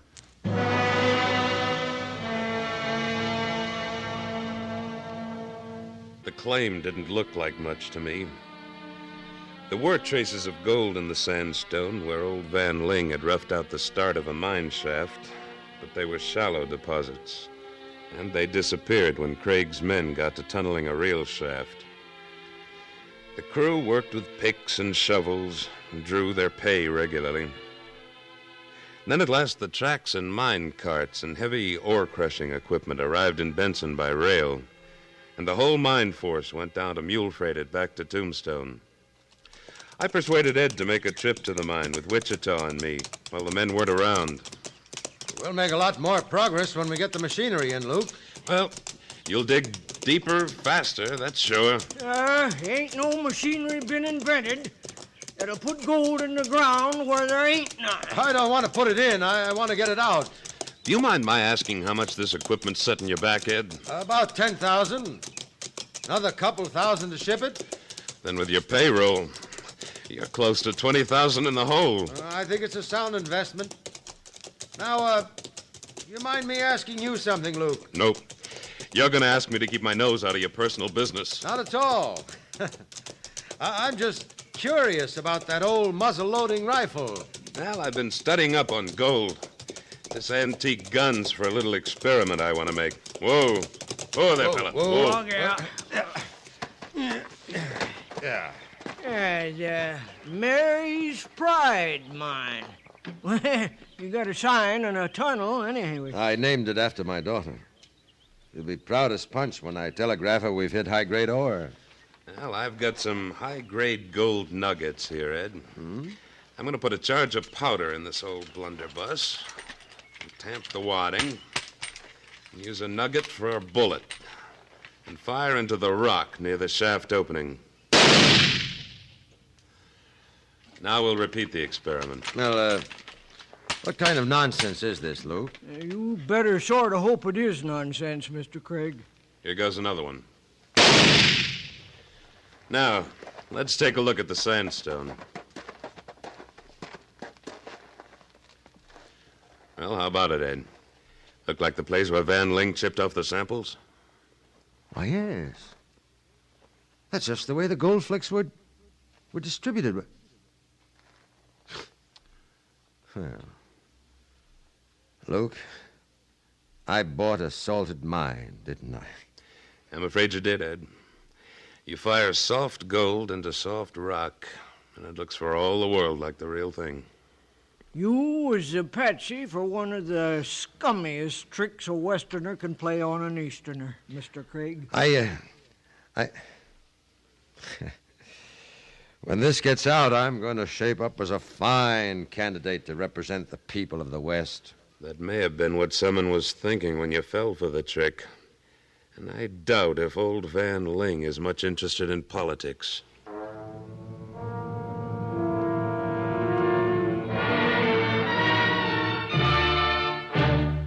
In a moment, Luke Slaughter of Tombstone returns. With the warm weather here, young folks are champing at the bit to get outdoors and enjoy themselves. Many of them, far too many in fact, may be thinking of quitting school after this semester and going to work. If they're not graduating this June, ask them to give the matter a second thought. The grass may look very green and inviting from the classroom window, but if they don't complete high school or college, they may be looking just as longingly out the window 20 years from now, bored and disgusted with a dull or menial, poor-paying job. The good jobs, the interesting jobs, the secure jobs, and the high-salary jobs are reserved for those with college degrees. There are some pretty good jobs for high school graduates, too. But remember this, the less education you have, the less money you're likely to earn during your lifetime. You may hear of a lot of people being out of work today, but there's still a crying need for engineers, scientists, doctors, nurses, and teachers. And jobs like that require a sound, complete education. Urge the young people you know to qualify for them. They can if they stay in school and graduate.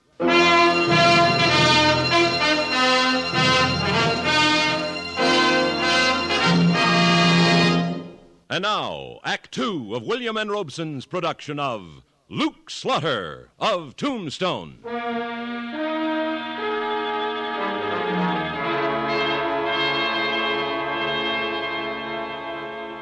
Ed Craig had bought a salted gold mine. There wasn't any doubt about it. And if word got out, ridicule was going to ruin his chance of beating Paul Gallagher in the election for territorial delegate to the United States Congress. As I see it, gentlemen, there's only one thing I can do. Close up the mine, huh? No, Wichita. Keep digging. My men have their families in Tombstone. Some of them have brought them a long way to settle here. If people think I'm a fool, they'll just have to think it. But I'm not going to shut down until I find something else for the men to do. Can you afford it, Ed? I can, for a while anyway. And just because the top stratum was salted is no proof there isn't pay dirt further in. Mr. Craig, I wouldn't trade a spavin broomtail range mustang for this whole dang rock pile. And neither would anybody else in their right senses. Wichita. Ed, we both admire you, and we both wish you all the luck in the world. Oh, of course we do. I never said I didn't wish you luck, but you're sure going to need it.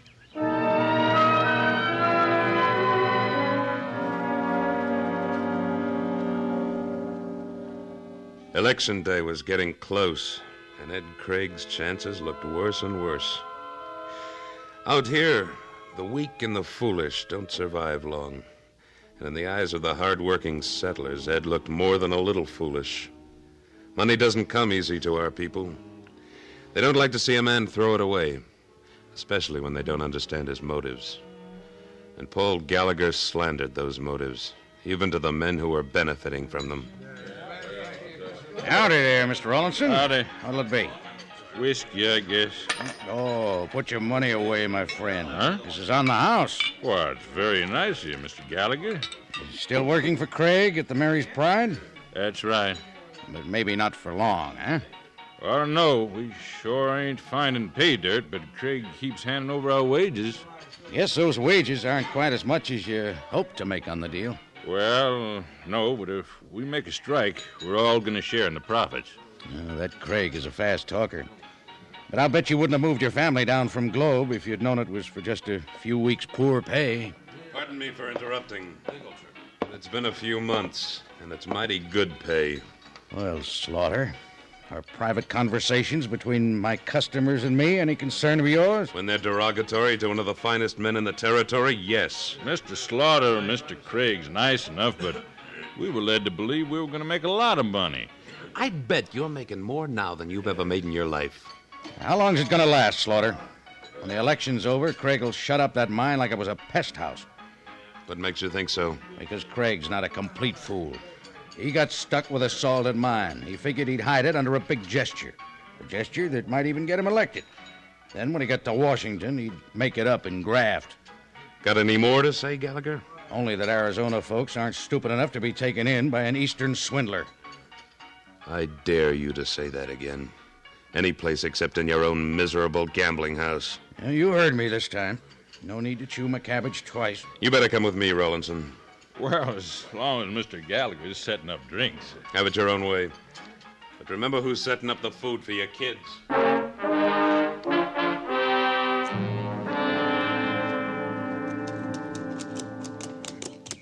Luke, I don't see what good we're doing, Mr. Craig, by coming out to the mine when he ain't even here. We may be doing a lot of good. Yeah, but the election's day after tomorrow, and the way people are talking, he ain't got a Chinaman's chance to win. Craig knows that too, Wichita. But he wouldn't be nearly as disappointed over losing as he would be to find his miners have let him down. Yeah, appears they ain't doing much mining today. Looks more like they're having themselves a sociable. Well, I'll be... Gallagher's talking to him. Yeah. Whoa, whoa. Whoa, girl. Whoa. Rollinson, son, I'd be doing you men a favor if I came out and told you what Craig is trying to pull. As for myself, I don't believe he got the assayed samples from this claim at all. I don't believe he paid old Van Ling any $5,000. I think the whole thing was a planned swindle to get him to Washington and to make you pay taxes to a state and the federal government. I told you not to call Craig a swindler again, Gallagher. Now, wait. Wait for what? I'll take that gun, Gallagher. And now I'll take you. Now, boys, as you know, Mr. Craig is campaigning in Prescott. He'll be back for the election, and it doesn't look like he can win. Craig isn't a mining expert. He fell for a salted claim. I told him so weeks ago, and I guess all Arizona knows it now. But he kept all of you working because he felt a responsibility to you and your families, and for some strange reason because he still has faith in this mine. Maybe that faith boils down to faith in the West and the men who want to live here. Now, what do you say we forget about the election, and when Ed Craig comes home, we'll show him the longest mine tunnel he ever saw, whether there's gold in it or not. I'm gonna dig. Wichita's gonna dig. How about the rest of you?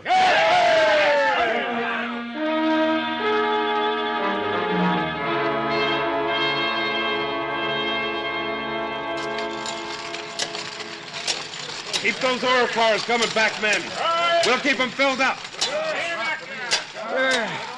That was a pretty enticing speech you made, Luke. When I started swinging this pick, I almost enjoyed it. But now the rock's getting awful hard. Keep swinging anyway. Yeah, but it's so doggone... Oh, now it's soft. Where? Right here. Look.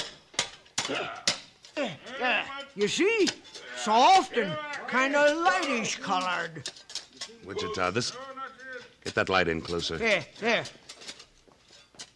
This is silver. Silver? Silver. And it looks like as clean a vein as was ever found in the West.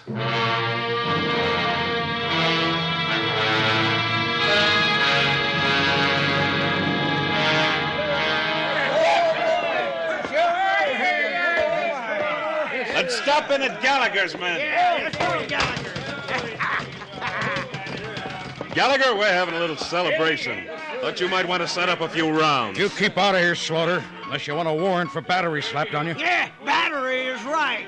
You look like you was run over by a stagecoach. You get out, too. All of you, get out. I don't need your votes. Every vote counts, Gallagher. Sure you don't want to set the boys up? I told you to get out. There's one thing I'd like to settle first. You've been telling these men that Van Ling didn't get $5,000 from Craig for his mine claim. What makes you think that? Well, How should I know what Craig paid him? The transaction took place in your establishment. I don't remember everything that goes on here. A short memory's a pretty handy thing.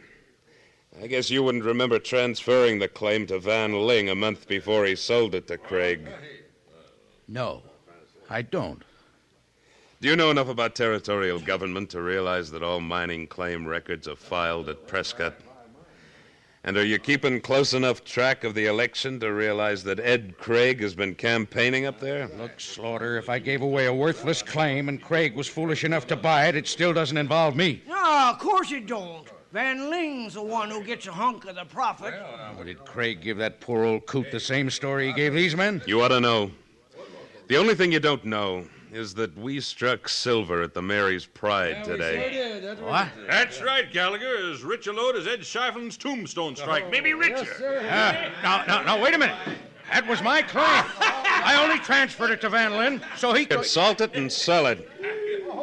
Well, boys, we better get to the telegraph office. There's plenty of time before election to let the whole territory know that Ed Craig has made $1 million strike. And I'll telegraph Craig not to bother looking up any claim records. Gallagher's told us everything we need to know.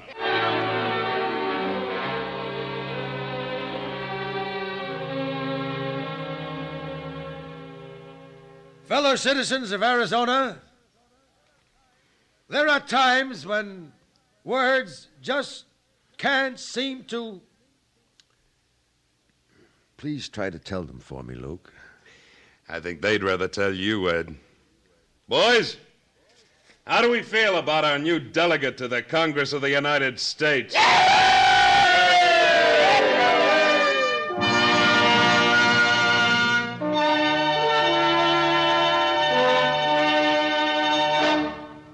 Luke Slaughter of Tombstone, starring Sam Buffington, was written by Fran Van Hartesveld and directed by William N. Robeson. Editorial supervision by Tom Hanley. Supporting Mr. Buffington were Joe DeSantis, Jack Moyles, Barney Phillips, and Junius Matthews.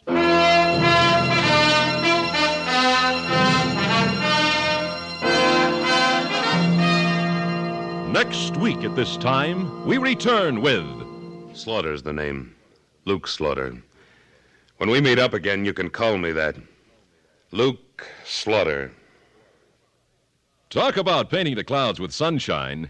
Today on CBS Radio, Ralph Bellamy, Robert Preston, Judy Holliday, Andy Griffith, Edgar Bergen, Herb Schreiner, Edie Gourmet, Andy Williams, the Ames Brothers, the Ray Charles Singers, and David Rose will all participate in radio's first color extravaganza. Never mind the canvas, forget the brushes.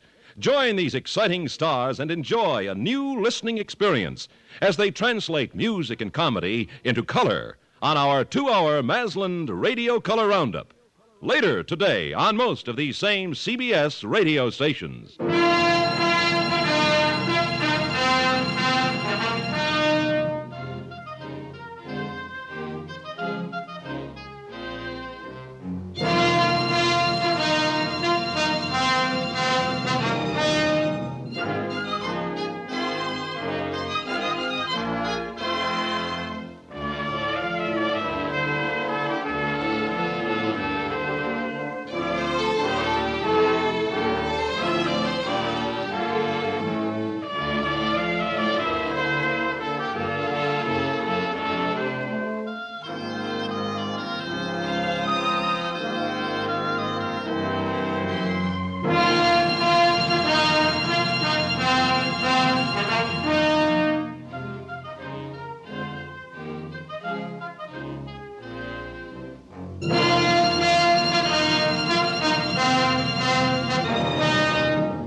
Around Dodge City and in the territory on West, there's just one way to handle the killers and the spoilers, and that's with a U.S. Marshal and the smell of Gunsmoke.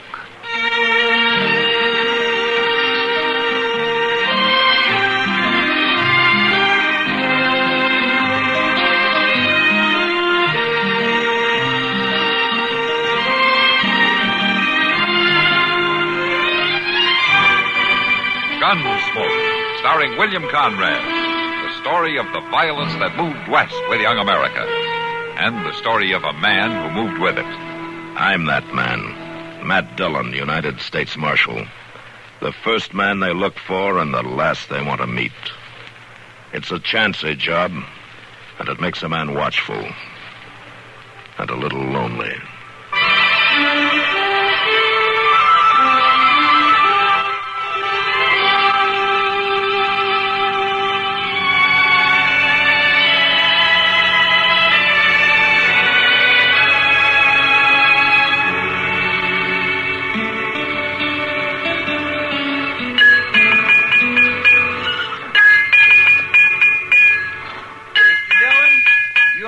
This fire built up? Mr. Duel? What? What'd you say, Chester? I say, do you want me to keep this fire going on the fort? Oh, no, let it go out. Well, I haven't got this shoe shaped right now. I never will. Now we'll quench it and see how it fits.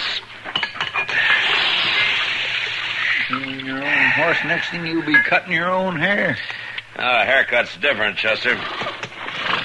Hold him steady now. We'll see how the shoe fits, huh? Easy, boy, easy. Huh?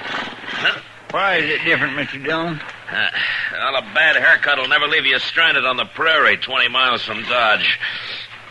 Reach me that hammer, will you? Here you are. Thanks. Moss Grimmick ain't that bad a blacksmith. Oh, Moss is all right. But I could still ride easier when I shod the horse myself. It's finicky, that's all. Oh, maybe. Moss does all right on my horse. I ain't throwed but one shoe in the last 6 months. Yeah? Well, that's just one too many. There. Whoa. Well, I'll trim the hoof now, and that'll stay on till it wears off. Well, after all that trouble, it ought to. I swear to goodness, Mr. Dillon, Man, get his horse put up here? Yeah, I guess so. It's a livery stable. I'll give him an extra half ration of grain. Been rode hard today. How's that so? Where'd you come in from? Man got to tell his life history before he can leave a horse here? No. All you got to do is find the stable man. Ain't you him? He's up the street getting himself a cup of coffee. I'm the marshal. Oh. I didn't mean no offense, Marshal. There's none taken. My name is Argo, Ben Argo. Mighty proud to make your acquaintance. How do you do? I was aiming to come looking for you as soon as I got my horse took care of. Why? You see these here saddlebags? Yeah? What about them? They look kindly heavy. Well, they are heavy. Whew. I got a year's hard work up north of here at Gold Hill Diggings in them sacks. For near $15,000 placer gold. Gold Hill, huh? I heard they had quite a strike up there. Oh, it's a big one, all right. A few months of hard work, a man can quit rich. Providing he's lucky enough to keep what he makes. Now, what do you mean? Oh, Marshal, there's more crooks and outlaws up there than there is honest miners. The only way I hung on to this was take it out to the diggings with me in the daytime and sleep on it nights with a gun in my hand. Oh, you can rest easy, Argo. Things are different here in Dodge. Maybe so. I'd still like to put these saddlebags up in a safe place for the night. I'm leaving tomorrow. Kind of like to be free to look the town over this evening. Never been here before. Now, the bank's already closed. Yeah, a fellow down the street tells me there's a storekeeper. Takes care of money for folks sometime. Now, that'd be Wilbur Jonas, but only in case of an emergency, like when stage passengers hit town late, you know? Some of that kind. Well, Marshal, maybe you could tell him that this is an emergency. Well, is it? Well, I ain't a man to spook easy, but there's fellers up in Gold Hill knowed how much I left with, knowed where I was headed. I might have been followed. All right, Argo. I'll send Moss to take care of your horse, and you meet me over at Jonas's store. I'll wait for you there. I'm much obliged, Marshal. It's no trouble. Come on, Chester. Yes, sir. Mighty grateful to both of you. You think somebody could have followed him to Dodge, Mr. Dillon? I don't know, Chester.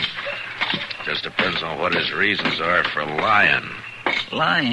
Yeah. Well, what are you going to do about him? For the time being, nothing. Just going to have to wait. Look, you better tag him around and keep an eye on him anyway, huh? Yes, sir, Mr. Dillon.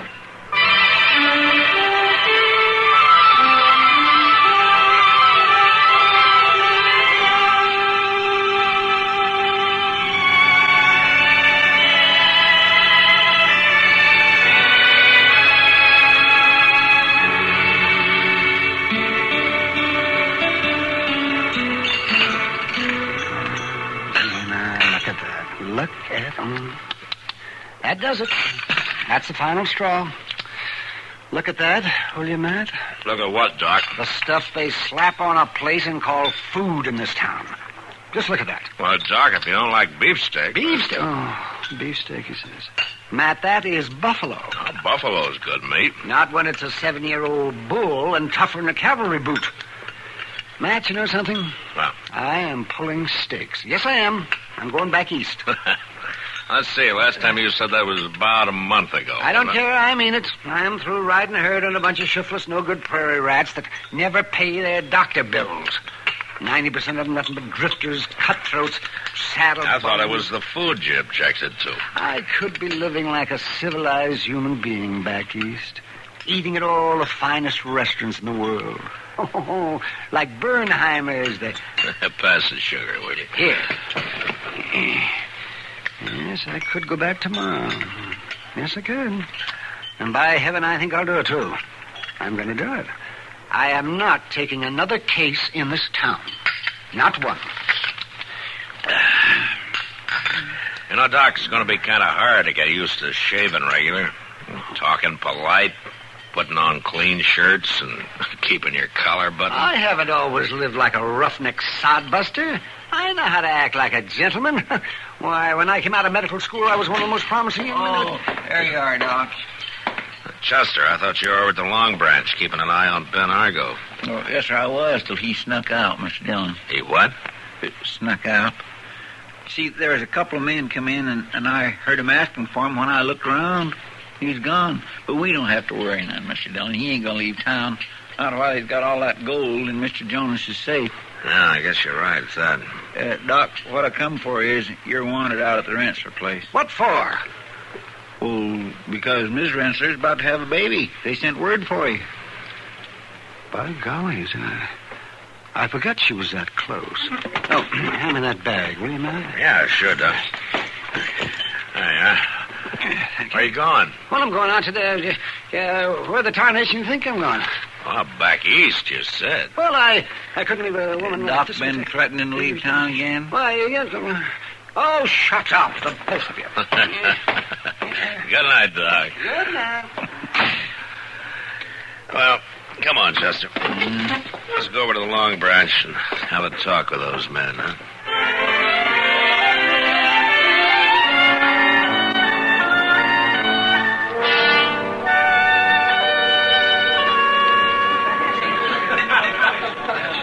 I'm glad you dropped in, Matt. I'm just going to send for you. No, what for?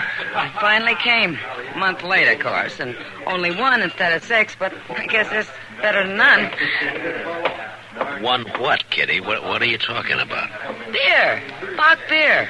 Just one barrel. Came in on the Santa Fe today. Oh, Bach beer. Doggone, Miss Kitty, my mouth's been watering for a month. You and 500 other men, Chester. You better hurry. It's not going to last long. How about you, Matt? Mr. Dillon, couldn't we just take time for one glass? Them fellas ain't going nowheres right away. Oh, you go ahead, Chester. I'll join you in a few minutes. Yes, sir. I'll be right down there next to the barrel. Say, Kitty. You know those two men down there at the end of the bar? Are those two? Yeah. Well, they came in about an hour ago. I've never seen them before. Prospectors, I think somebody said, from way up around Gold Hill. Ah, I see. They were asking for somebody named Ben Argo, but I'd never heard of him either. They don't look very much like prospectors, do they, Matt? I'll see you a little later, Kitty. All right. Yeah, save a glass of that beer for me, will you? Sure, but you better hurry, Matt. Good evening, Marshal. Mr. Jonas? Would you care to join me in a glass? A little later, huh? Very well.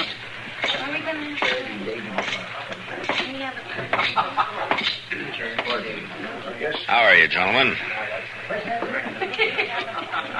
I understand you just got in from Gold Hill. Mister, if you're looking for talk, go find somebody else. Oh? Does your partner feel the same way? You heard him. You boys are pretty edgy, aren't you? You got some reason for it?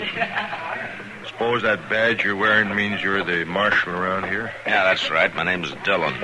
Matt Dillon. Well, mine's Pete Wells. My friend here is Rocky Martin.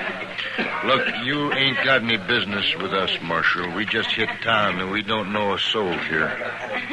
Not even Ben Argo? Never heard of no Ben Argo. Oh? Well, I thought you might have followed him from Gold Hill. I said we never heard of him.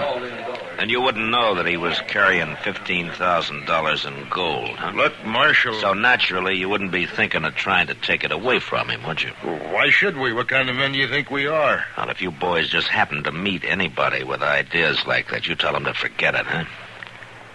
Because we got laws here in Dodge City. It's been real nice talking to you, Marshal. Come on, Rocky. Don't leave on my account. I figure me and Rocky better turn in before we break one of them laws of yours.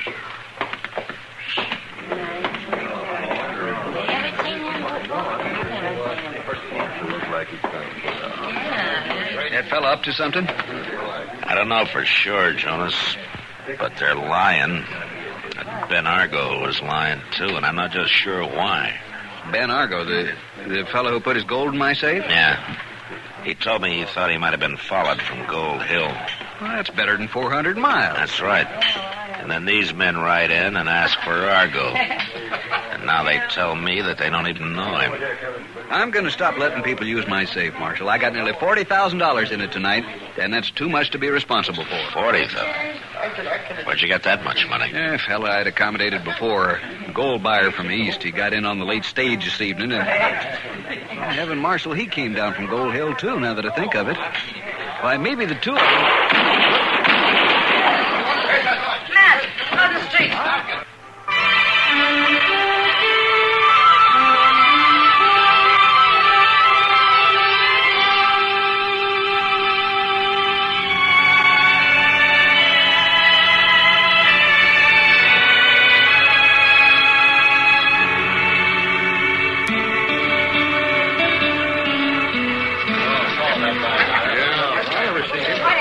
Let me through here, will you, please? Hey, get out of the way. Will you let me through, please? Told you somebody followed me, Marshal, and they jumped me, the two of them, right here in the street. All right, Argo. Let me have a look at it. Must have figured I was packing that gold around with me. Yeah. Well, that's one of them fellas who was in the Long Branch, Mr. Dillon. His name's Martin, according to his partner. Let's turn him over, Chester. Yes, sir. You want me to go see if Doc's left yet, Mr. Dillon? There's no hurry, Chester. You mean he's dead? Yeah. Where'd the other one go, Argo? Dang if I know.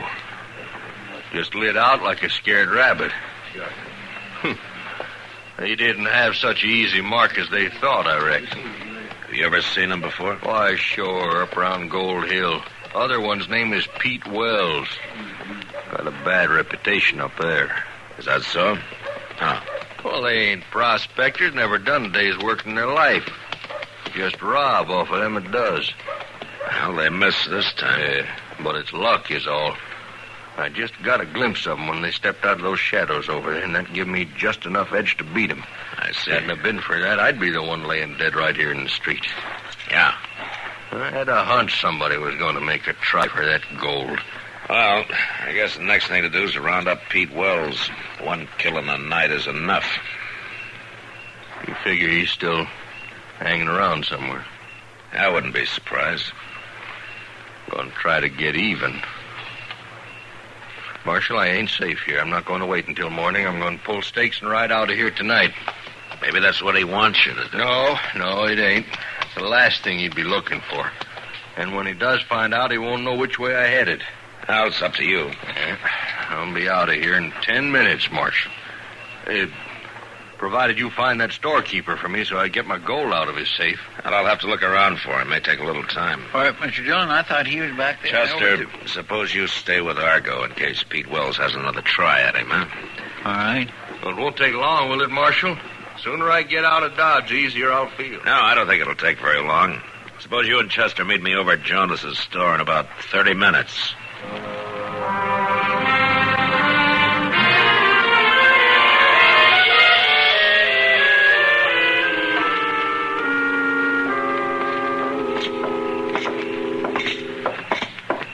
I think you're there waiting for us, Marshal.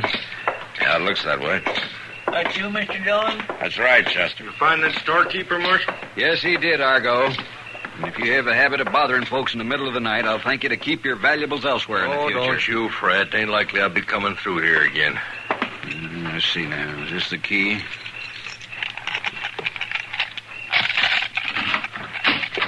Come in, gentlemen.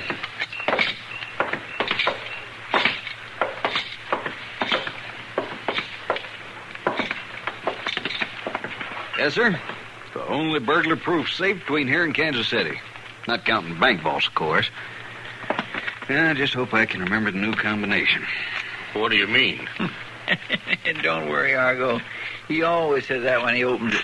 Been saying it for 6 months, ever since he got this new safe. We're here. And back to here. And that ought to... Well, let's see now. This bag in front belongs to someone else, the buyer. Those are yours right behind it if I can reach Take them all out. You get your hands up, Marshal. You two. All three of you. Here, what do you think you're up to? Do what he says, Chester. Get your hands up. Now, this is what you were after all along, wasn't it, Argo? To get your hands on that buyer's money. That's right, Marshal. I knowed he was on his way here from Gold Hill. Knowed he always leaves his cash overnight in his storekeeper's safe. So you put that gold of yours in the safe so you'd have a reason to get Jonas to open it later. You figure things out just fine, Marshal.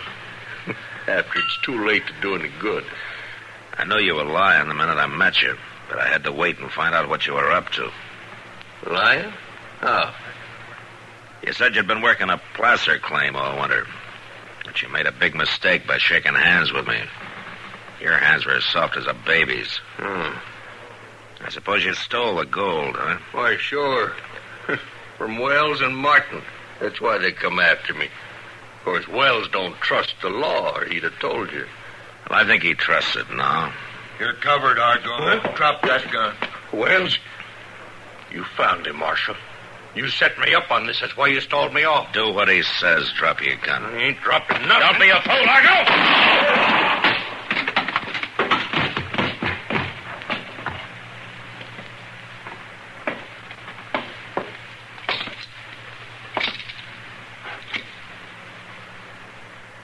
There wasn't nothing else to do, Marshal.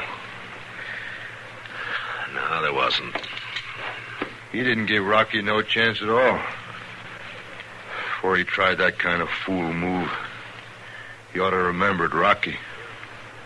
He remembered, all right. That's why he tried to kill you. You bet he remembered.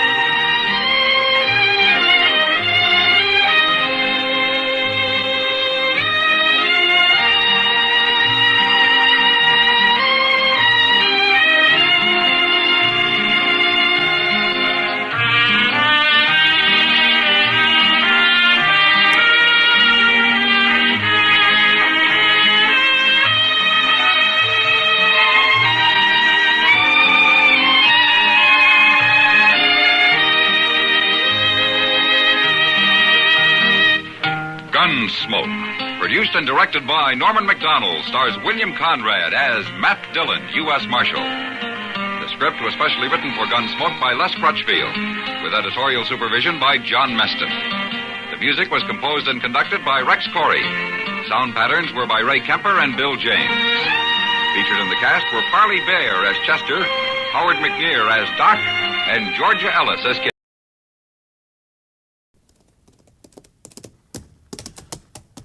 Slaughter's my name.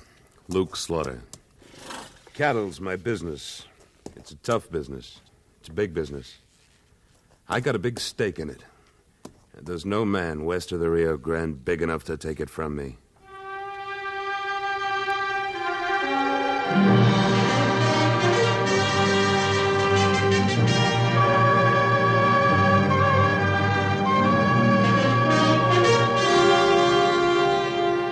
Luke Slaughter of Tombstone.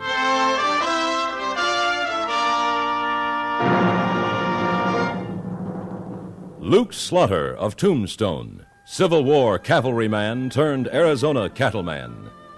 Across the territory from Yuma to Fort Defiance, from Flagstaff to the Huachucas, and below the border through Chihuahua and Sonora, his name was respected, or feared, depending on which side of the law you were on.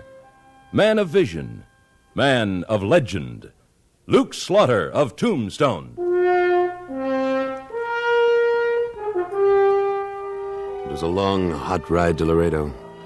The last day I pushed it hard, eating dust all the way. I didn't know if I'd be in time or not.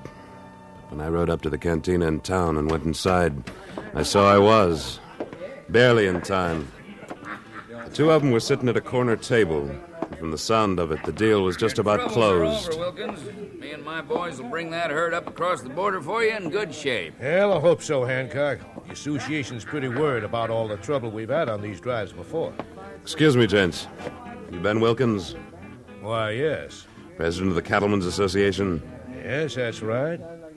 I don't think I know you. Look, mister, we're talking business. That's why I'm here, Hancock. How come you know my name? Wilkins, I understand you're aiming to bring a herd of cattle up from Mexico into Texas. What's that to you? You're missing a good bet. Why don't you drive them west, to Arizona? Arizona? That's right. Haven't you heard about the new mines opening up around Tombstone? Everybody and his brothers headed out there, and they all gotta eat. That means a good market for beef. A lot better price than you get around here. He's crazy, Wilkins. That's too far to drive a herd. Hell, it's sure too dangerous anyway. Why, there's banditos, rustlers, even Indians, maybe. I took a herd out there last month. There wasn't near enough to take care of all those beef-eating miners. I'll drive your herd out there for you, for a percentage. Now, you just shut that big mouth of yours, mister, whoever you are. I'm the one drives Wilkins' herds, wherever they go. Oh. Wilkins, you can't afford Jess Hancock anymore. No, what do you mean? The last herd he brought across the border for you. How many did he, lose along the way? Why, 43 head. Could have happened to anyone. Banditos, that's what it was. Mexican bandits, huh? Here's a bill of sale might interest you, Wilkins. Seems last week a rancher named Hollister bought 43 head in good faith. Paid for 'em proper. Man who sold 'em was Jess Hancock. What? That's a lie. Take a look, Wilkins. That Hancock signature? Wow. It sure is. Nobody's gonna accuse me of rustling. Don't try it, Hancock. I can kick that gun out of your hand before you get it loose from the holster. You just try it, mister. You convinced, Hancock? Who are you, mister? Slaughter. Luke Slaughter. Oh, I've heard of you, Mr. Slaughter, but I didn't know you was in these parts. You don't have to mister me, Wilkins. Just Slaughter's good enough. Hancock, the association's going to hear about this. If those are the same 43 You head, got no proof. We'll see about that. Slaughter, you said Arizona, huh? A lot of hungry miners in Tombstone. Bigger price, huh? Half again as much. Meet me back here in an hour. You got yourself a job. I'll be here, Wilkins. You hear me, Slaughter. I don't care what your reputation is. You ain't gonna beat me out of this. I'll stop you. Here I am, Hancock. And now's as good a time as any. Go ahead. Yeah, you can talk mighty tall with my gun laying there on the floor. Oh, yeah.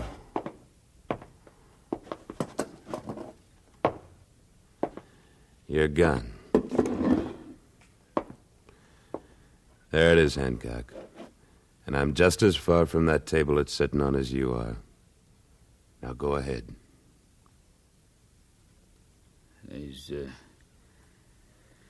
There's other ways, Slaughter. There's other ways.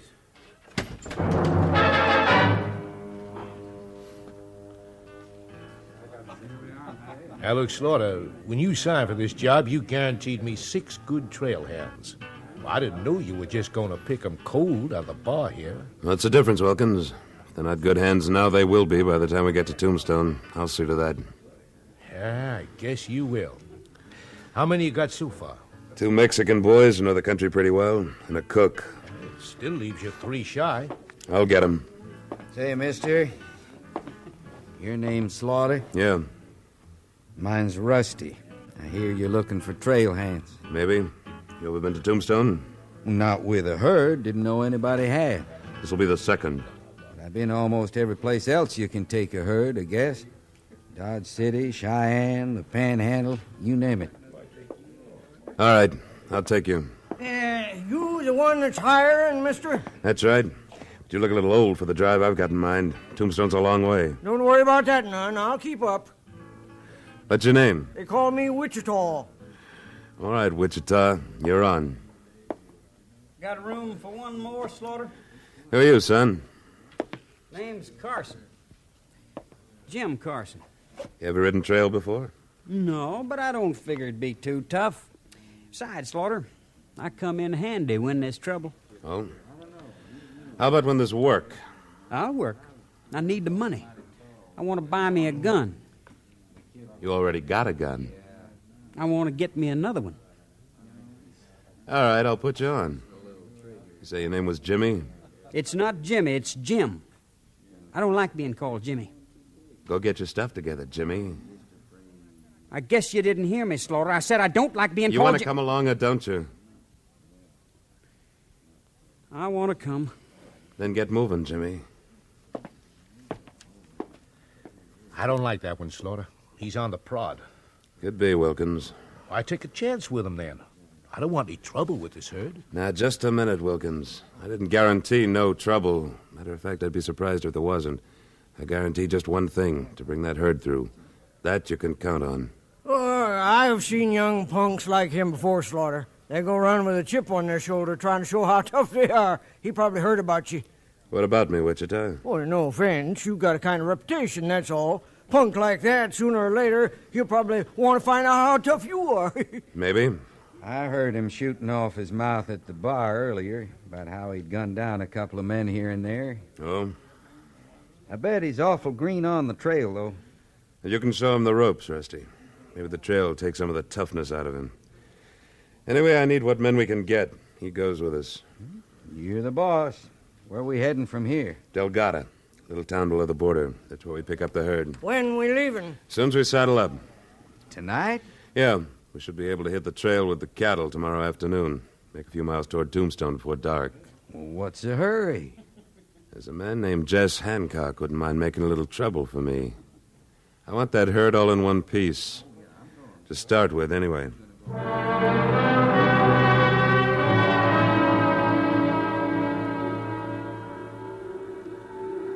Pretty good-looking herd, Rusty. Yeah, but no herd's worth pounding leather like we did all the way down here to Delgado. Slaughter said he wanted to make it by this afternoon. He did.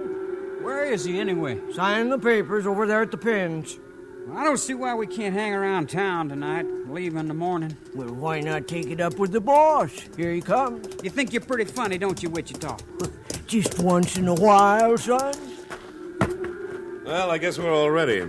Rusty, how about the cook? Oh, he's got all the grub loaded in the chuck wagon, ready to roll. Good.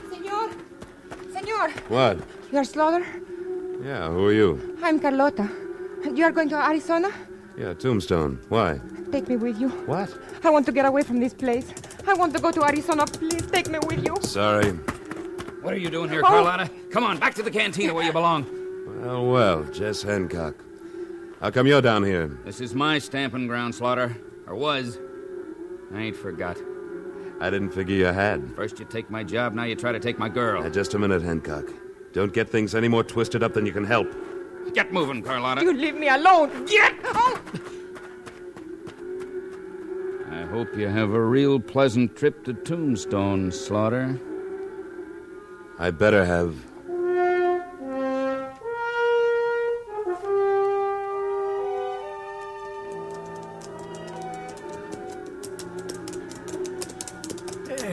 Getting pretty dark, Slaughter. Don't you reckon we'd better get that herd bedded down for the night? A little further. You've been avoiding the regular trail. Expecting trouble? I usually do, Wichita. I've been watching you around horses, Slaughter. Been thinking you was in the cavalry. Oh? I heard about a man named Slaughter once. Commanded a regiment from Illinois in the war. Yeah? Raiders, they was. Used to raid across the line. This Slaughter I heard about, he always used to come back leading a string of Confederate horses with their saddles empty. I've been thinking you're the same Slaughter. And I've been thinking you're a pretty nosy old man. Yep, that's me. Well, this is far enough. Rusty, go bed down here. Right. Wichita, that chuck wagon of ours. I just saw the tarp move. There's somebody inside. Yeah, I saw it too. All right, Carlotta. Oh. Get out of there. Please, senor, I want to go to Tombstone. You picked the wrong way. But you don't send me back now. It's night. It's wild country. You wouldn't do that, would you? You counted on that, didn't you? All right, you'll go with us. Oh, gracias. But you'll earn your way.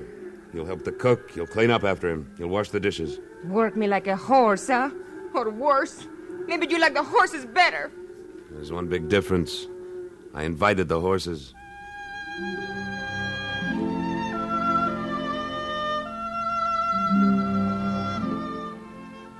After we bedded down the herd, the cook wrestled up some grub.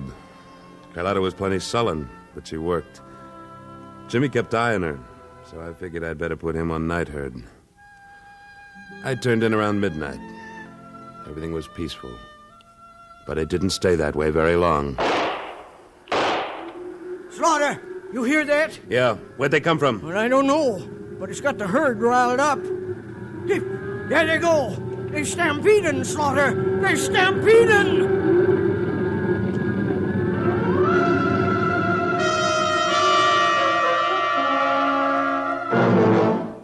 In a moment, Luke Slaughter of Tombstone returns. Somebody ought to set Jack Benny straight about how to make a movie, because he's at it again. When you join him later on today, CBS Radio's misguided matinee idol will attempt his own version of a famous movie. To make it even better, Hollywood producer Stanley Kramer, who made the movie, will be right there when he does.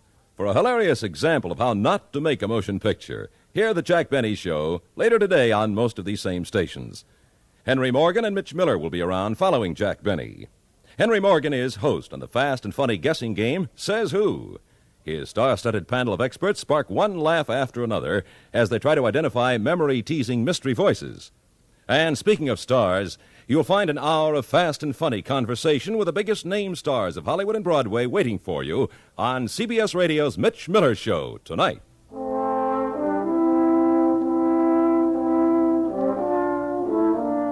And now, Act Two of William N. Robeson's production of Luke Slaughter of Tombstone.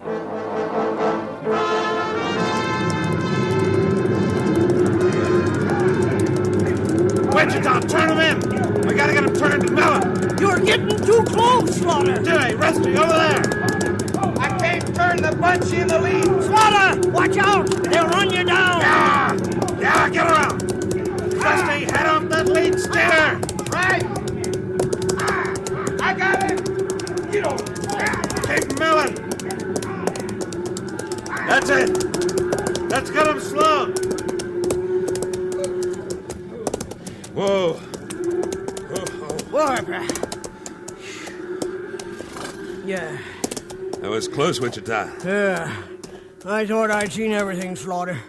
But I guess I was wrong. What do you mean? Riding into that herd the way you did.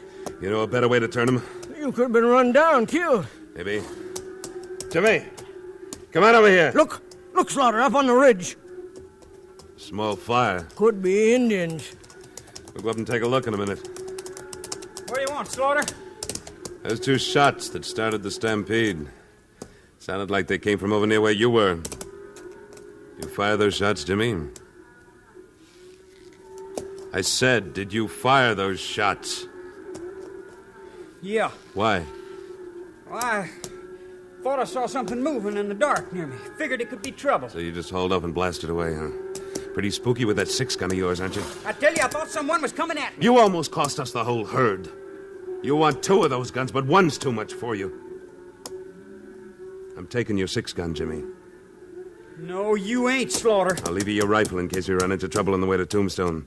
But I can't take any more chances on that itchy trigger finger of yours. Now hand it over.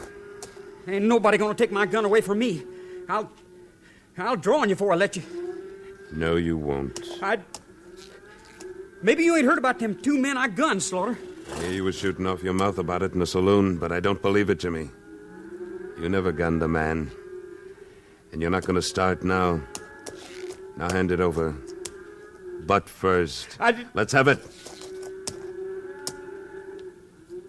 All right. Now get back to the herd. Yeah, you've taken a lot away from that kid, Slaughter. First calling him Jimmy, and now taking his gun. I had no choice. Even so, you cut him up, and he won't forget it. You trying to be my conscience or something, Wichita? No, like you say, I'm just a nosy old man. Then let's go nose around that fire up on the ridge.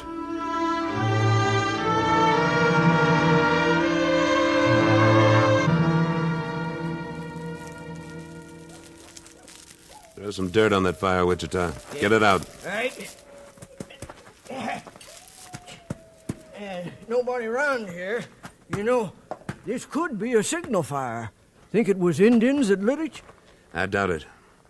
I think it was intended as a signal for Jess Hancock, so we could locate the herd.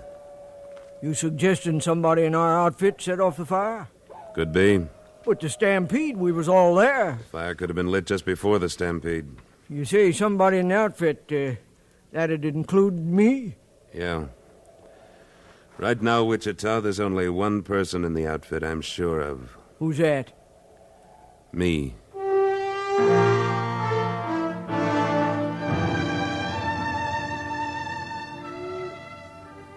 I tell you, I didn't start the fire, Slaughter. I wouldn't help Hancock.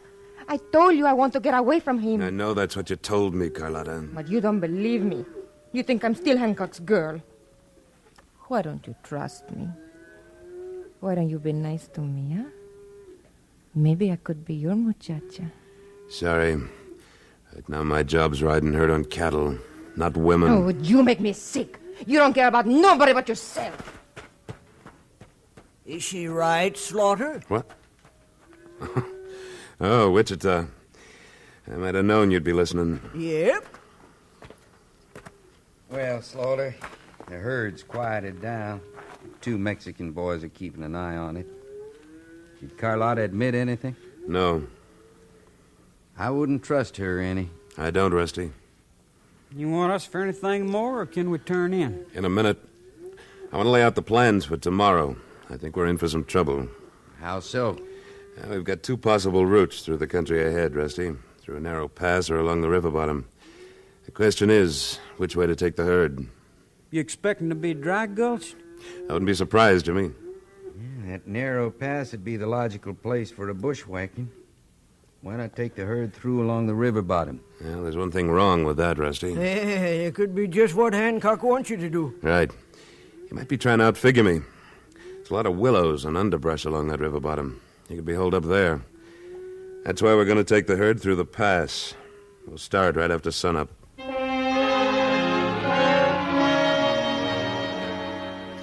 I didn't know if my bluff would work or not. It was the only way I could find out who Hancock's spy was. I rode away from camp toward the herd. Whoever it was, I had to give him a chance to make a move. And it didn't take long. Pretty soon I heard muffled hooves moving away. I rode back to camp and took a look. It was Rusty. He was gone. Carlotta's gone too, Slaughter. I guess she wasn't so anxious to get away from Hancock as she let on. So Rusty's gone to tell him that we're bringing the herd through the pass. It's just what I wanted him to do. Unless he knows this country a lot better than I do, he's going to lead me right to Hancock. You're going after him? Yeah. They should give me the slip. We're going to be in for some trouble. What do you want us to do? Split the outfit in two, Wichita. Take half the herd through the pass, the other half through the river bottom. Be ready for trouble, especially in the pass. Let me take the pass, Slaughter. You sure you want to? Yeah, real sure. And I think I can handle it. I think you can, too. Oh, and, you might be needing that 6-gun of yours. Here it is, Jim. Thanks. Luke? Slaughter will do. Get moving at sunup. Join up on the other side and wait for me. I picked up Rusty's trail. He was headed for the ridge between the pass and the river bottom. It was getting light when I reached a shortcut where I could gain some ground on him. But I gained too much. Just as I got back to the trail again, a horse came pounding around the bend carrying Rusty and Carlotta. He pulled up when he spotted me and shoved Carlotta off. Get off! Then I saw he'd been holding a gun on her. His slug burned my shirt as I dove at him. Slaughter, you... You all right, Carlotta? See, I think so. Rusty made me go with him. He was taking me back to Hancock. Slaughter. This came from those rocks up above there. Take cover. All right. Oh, I can't walk. My ankle is twisted. All right. I'll carry you. Get her up behind this rock. You'll be all right. There. Sit here. You'll be safe now. I was wrong about you, Slaughter. What do you mean? You do care about somebody beside yourself. Gracias. It's got to be Hancock up there in those rocks. Here, take my rifle and stay put. I'm going to try and circle around behind him. There was a big shoulder of rock above me and to my left. If I could get around that, I might be able to get behind Hancock if he didn't hear me coming. There he was, 20 yards away, his back to me. His gun in the holster so he could get a better handhold as he edged his way along the rocks. I holstered my own gun and stepped out into the clear. Hancock! Slaughter. Yeah. Here I am, Hancock. Now go ahead. Draw.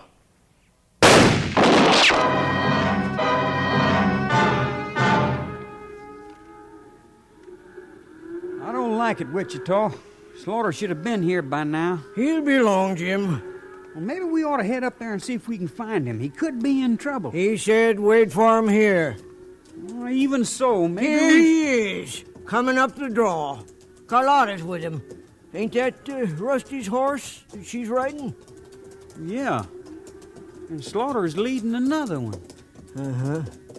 With an empty saddle. Herd all right?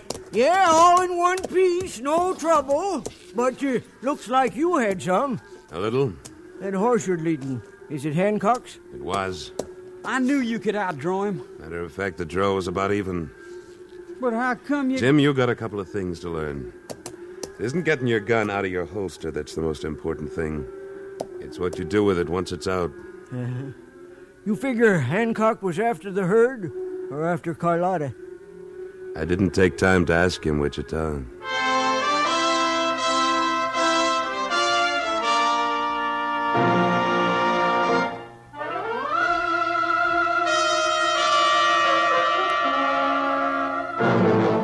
Luke Slaughter of Tombstone, starring Sam Buffington. Written by Robert Stanley with editorial supervision by Tom Hanley and directed by William N. Robeson.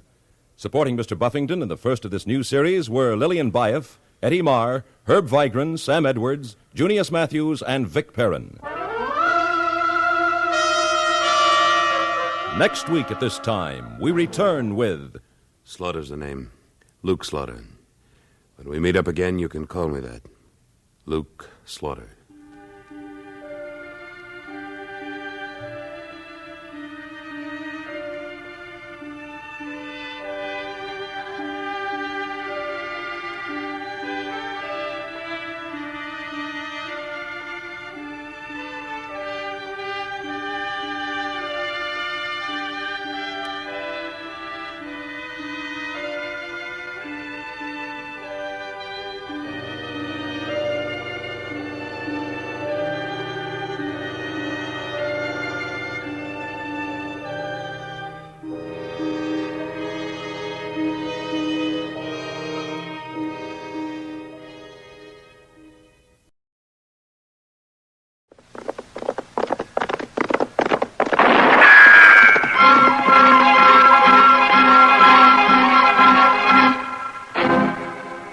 Dodge City and in the territory on west, there's just one way to handle the killers and the spoilers, and that's with a U.S. Marshal and the smell of Gunsmoke.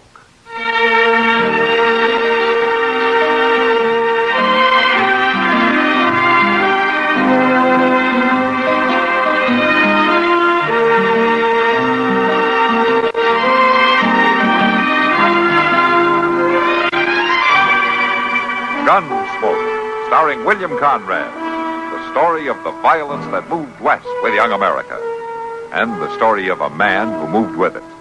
I'm that man, Matt Dillon, United States Marshal.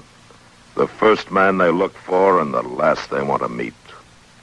It's a chancy job, and it makes a man watchful and a little lonely.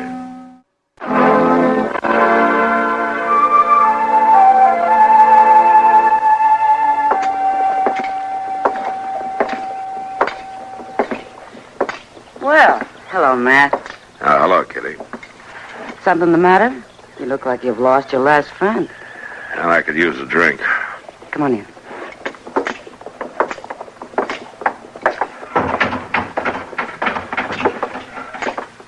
Sam, bring Matt a whiskey, will you?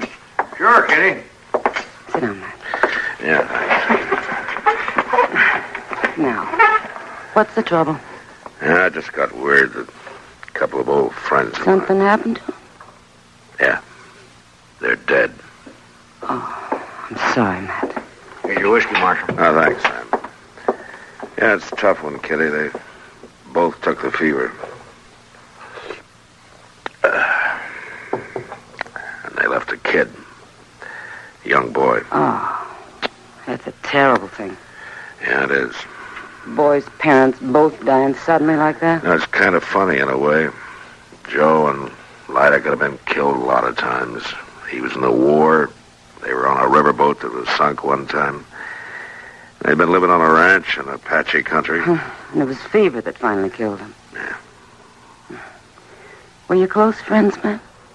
Joe and I rode together on the border with his brother, Will. Yeah, we were close friends. I'm sorry. I hope there'll be somebody to watch out after the boy. Well, I don't know about the rest of the time, but I know somebody will be riding herd on him this summer. Somebody you know? Mm-hmm. Me. You? Yeah, Will figures the boy ought to get clear away for a while. So you're going to take him? Well, he asked me to in this letter. It doesn't seem like a lot to do. How old's the boy? Oh, 15, 16, somewhere along there. He won't be any trouble. You're certainly changing your tune. Oh, how's that? Seems to me you've always dodged being a family man up to now. Oh, Kitty, the boy needs help. Sure, Matt. Of course he does. And I think you have it in you to be a real good father. I always have. Oh, Kitty. I'm sorry, Matt. I couldn't resist it. I think it's fine. Thanks. When does the boy come? On tomorrow's stage. Well, Matt, let me know if there's anything I can do, huh? Who knows? I might be quite a mother if I had a chance. Yeah. I think you might, Kitty.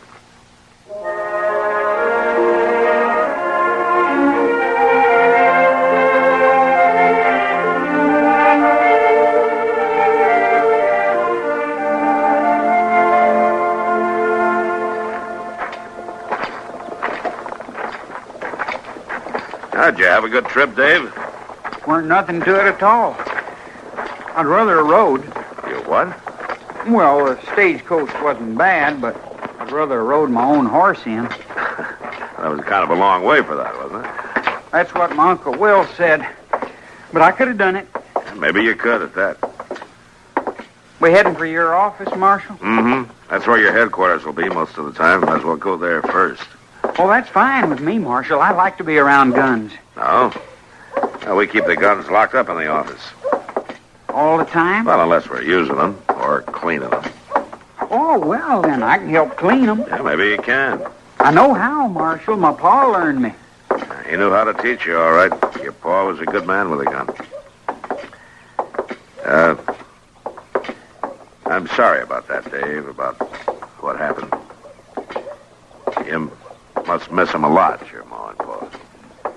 I guess I do. I ain't gonna let it bother me none, though. Kind of hard not to, isn't it? You know, a fella's got to do his growing up, Marshal. Can't be thinking on his ma and pa. I suppose not. I wouldn't have stayed at home much longer anyhow. You know, Marshal, Pa used to wear 2 guns. Yeah, I remember. Why don't you, Marshal, wear 2? Well, I guess I figured one was heavy enough to pack around. All the real good men with a gun wear 2. Why... I just meant you might get where you'd need to wear 2 sometime. I didn't mean no... That's all right, Dave. So far, I've just been lucky enough to get by with 1. Now, here we are. Go on, Walkie. Oh, hello, Mr. Dillon. And I guess this must be the boy. Yeah, Chester, this is Dave Barrett. I'm pleased to meet you, Dave. Dave, this is Chester Proudfoot. He really runs things around the marshal's office. Well, I'm Mr. Dillon. Chester will keep an eye on you for the next few days. I'm going to have to ride up to Hayes City. I don't need nobody to watch out for me, Marshal. Now, it won't be no trouble at all. You show him around, Chester. I want to see Ed Brody before I go. Yes, sir, I sure will do that, Mr. Dillon. Oh, can't I go along with you, Marshal, instead of staying here with him? Now, don't you worry, boy. It won't be nothing at all for me to make you feel at home. You better stay here this time, Dave. Maybe you can ride with me another time before you go. Sure, a nice young fellow like you. You and me will get along just fine. Thanks, Chester. You all right, Dave? Me? I'm always all right. Good, I'm glad to hear it. I'll see you later.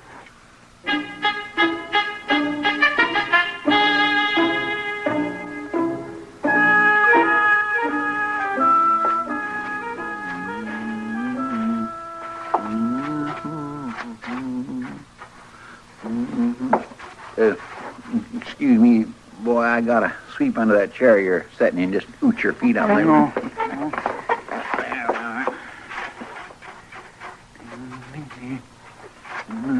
You sure do a lot of sweeping around here. Well, that there's a fact, boy. Seems like folks brings mud on their boots all the way from Texas and the Territory just so that I can sweep up after them. That ain't no job for a lawman. Well, a lawman's got a right to live clean just like anybody else. Well, if I was helping the marshal, I'd do better things than that. Well, now, Dave, I guess you do just about what the marshal wanted you to do. Well, I reckon a body has to do what he's fit for. No, just hold on a minute there. I mean, it ain't like you could be no help in the gunfighting or nothing like that. Now, listen here to me, Dave. You're a nice young fella, but you need a little straightening out on the way things is around here. The marshal needs somebody around him that can shoot. I can shoot. Don't you worry none about that. Well, you don't even wear a gun. A man don't need to wear a gun all the time to know how to shoot. Besides, them guns on the wall ain't the wearing kind. These ways they look mighty comical on a man's hip. I know how to wear a gun. Ain't no cause for you to show off to me. Somebody around this office ought to be wearing one. Now, see here. I don't want to catch you parading around wearing no gun. I'll bet the marshal will let me wear one. Tain't likely. He see how good I can shoot, he'll let me. Well, just don't let me catch you wearing one. Well, you ain't the marshal. No, I ain't, but he left me in charge of things for the next couple of days, and one of the things he left me in charge of is you.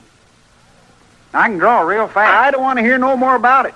I don't want to see you wearing no gun, and that's all there are to it. Now move away from them windows so that I can red up the rest of this office.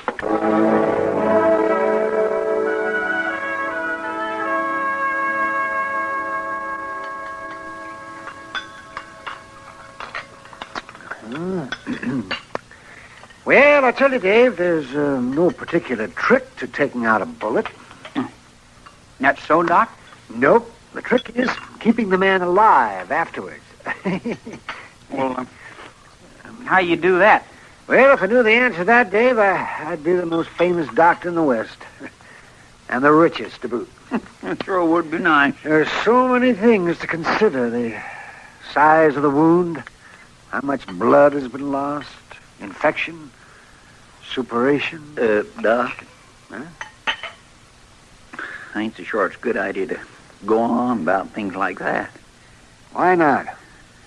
Well, we're eating our dinner, Doc. Oh, what's the matter, Chester? You getting squeamish? Me? Why, I'm as unsqueamish as they come, Doc. I can listen to your talk even though I am eating rhubarb pie. Well, what's the trouble then? Well, Doc, it's the boy. He ain't used to hearing that kind of loose talk. Oh, well, yes, you may be right. Ain't no cause to worry about me. I ain't squeamish. Oh, no, of course you're not, but Chester's right. It's a matter of good manners. Yeah, that ain't no bother to me. It ought to be, boy. It ought to be. Hey, Chester, where in tarnation have you been? Well, I've been right here eating my dinner, Mortrees. I ain't exactly hiding out, you know. Well, seems there ought to be somebody taking care of things in the marshal's office. Oh, just ease off, Mort. I'm taking care of things. What's all the caterwauling about, anyway? Well, they want you down at the telegraph office. Why didn't you say so? I had to find you first. They got a message that's got to be answered right away. All right, Mort, all right. Keep your braces up. I'm coming. I'll take care of it all right. I'll see you back over at the office, Dave. Shouldn't take me very long to handle this. Well, do I have to go right back to the office? Ain't it all right if I mosey around a little? Well, now, you know you're Oh, give the boy his head, for heaven's sakes. He's no child, Chester. I sure ain't. Well, I guess it'll be all right. Come on, Chester. I'm a-coming. Oh, But mind you be back there for supper, boy, here? Sure, I'll be there. Oh. Well, you wander around all you like, Dave. Chester gets more like a mother hen every day. I don't need no mothering. Of course you don't. Sometimes, though, it seems that Chester has more talent for that than for marshaling. Yeah, it sure does.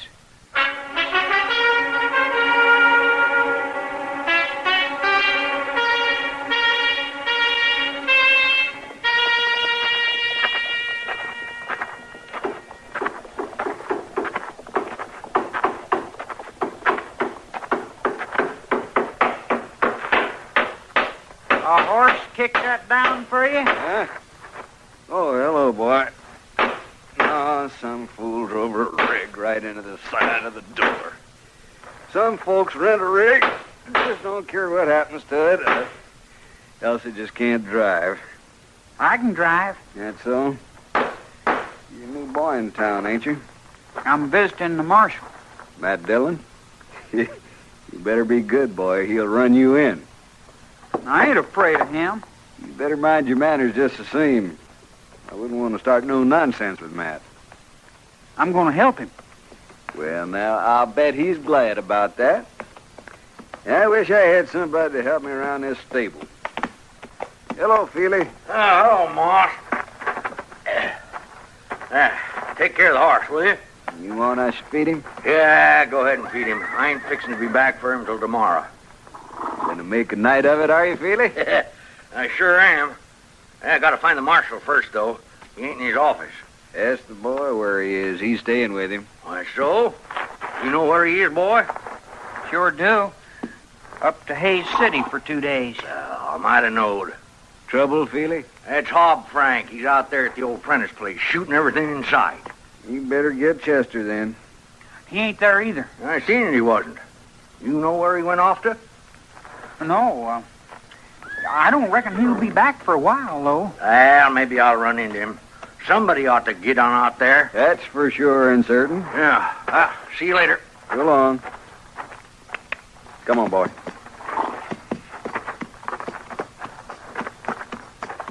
You know where the Prentice place is? Sure. It's just south of the river, about a mile. Got a big old fallen down house on it. Nothing to see. What do you want to know for? Why, I want to be able to tell Chester where it is, that's all. Search the boy. Chester knows the Prentice place. Everybody around Dodge knows it. Oh, yeah, sure, I should have known. Here, boy. Hold this bridle. Yeah. Say, mister, would you leave me have a horse? I got only one rule about that, boy. I'll leave you have it if you can pay for it. Oh, I can pay for it. I got money. See? Here. Then you got a horse. You can have that one in the back stall. You can ride him all right. I can ride him all right. And I can do a lot of other things just as good.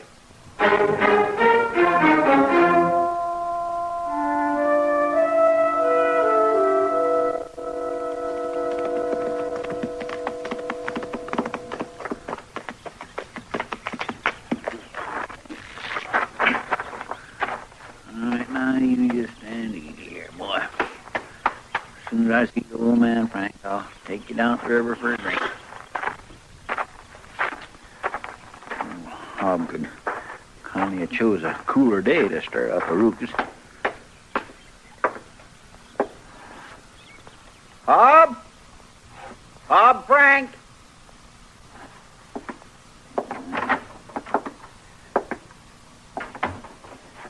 All right, now don't you go playing no hiding games, old man. Not after I rode all this way out here. And don't you start shooting off again, neither. You'd ought to be ashamed of yourself, all the stirring up things the way you do. What the... Well, I might have knowed. Liquored yourself up till you lost your senses. There. Come on. Gotta wake up some, Hob. Wake up so that I can ride you back to Dodge. Come on now, old man. It's time again for you to spend a night or two in the lockup, and then we'll get...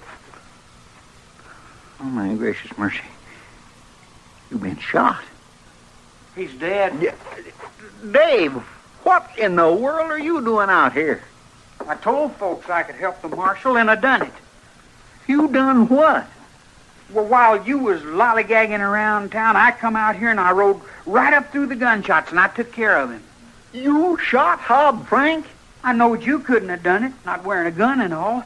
He was shooting something fierce when I rode up, but I just kept on coming. You blame young fool. It was him or me.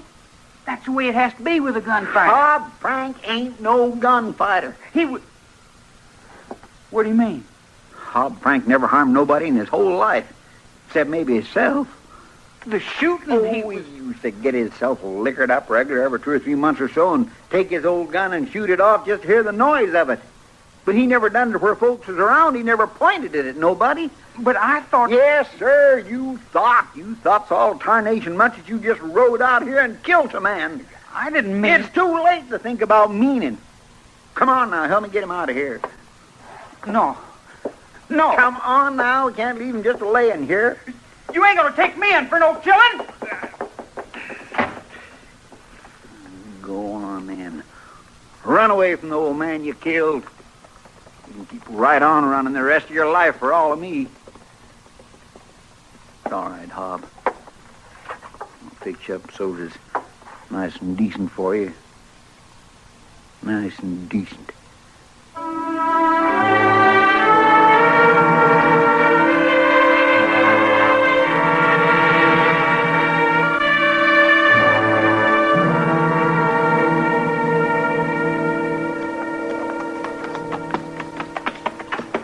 I tell you the truth, Mr. Dillon, I think it's too good for him. Oh, what do you mean by that? For that, Dave. To tell him that old Hob didn't die after all, that Doc pulled him through somehow. Yeah, maybe you're right. It was no thanks to him, and that's a certain fact. It just served him right to go on thinking he'd killed him. And if we don't find him, he will go on thinking it. I ain't so sure we'd ought to find him. Spending all this time riding out here in this weather. You'll live, Chester. Maybe I will, but I ain't at all sure we ain't just sending good money after bad, you might say. That's enough. All right, but what I said that's enough, Chester. Now, you know we gotta find this boy. Yes, sir, I guess we do. Then let's do it. Mr. Dillon? Yeah, what is it? Ain't you veering some off the road? I'm heading for that cave up there. You think he's hid out there? I know that if I was a boy running away, a cave would look pretty good to me as a place to hide. Yes, sir. Besides, this is the way his horse went. Yes, sir.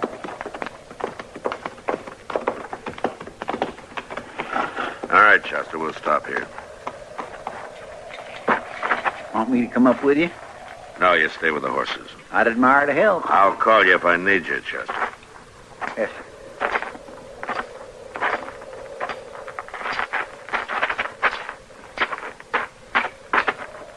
Dave! Marshal Dillon! Come on out of there.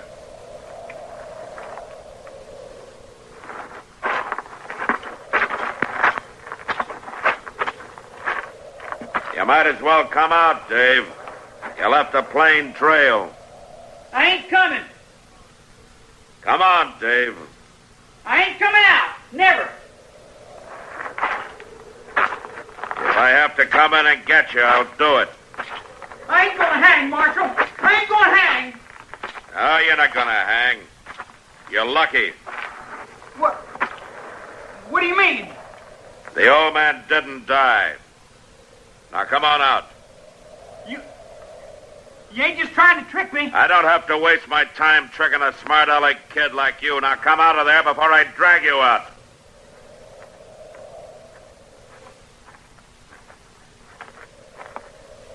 All right, come on, all the way out. Now, down here.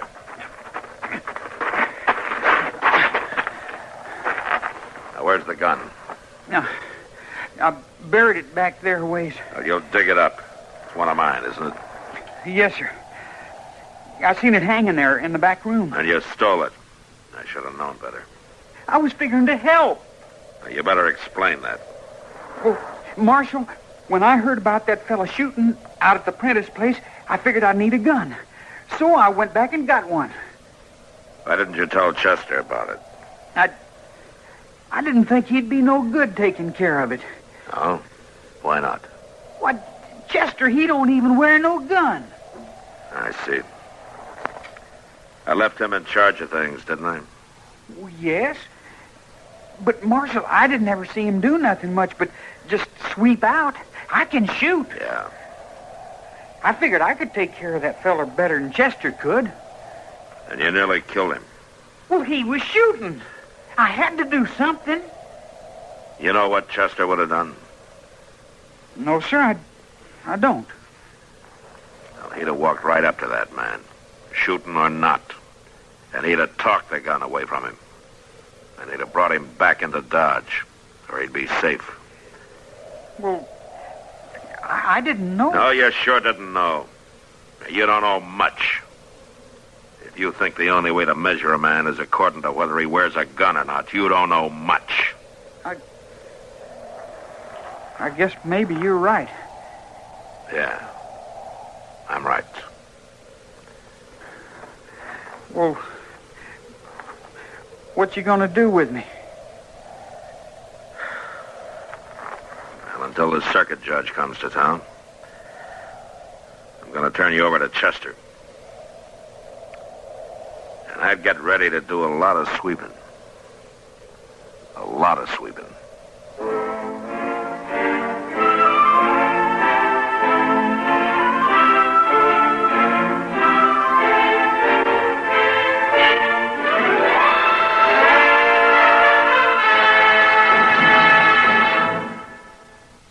Gunsmoke. Produced and directed in Hollywood by Norman Macdonald, stars William Conrad as Matt Dillon, U.S. Marshal.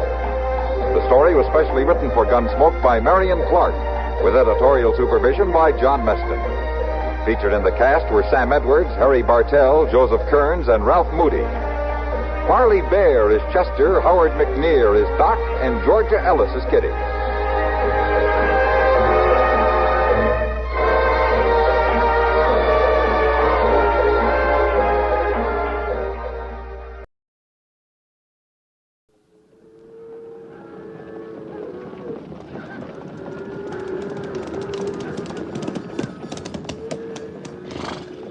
Slaughter's my name. Luke Slaughter. Cattle's my business. It's a tough business. It's big business. I've got a big stake in it. And there's no man west of the Rio Grande big enough to take it from me.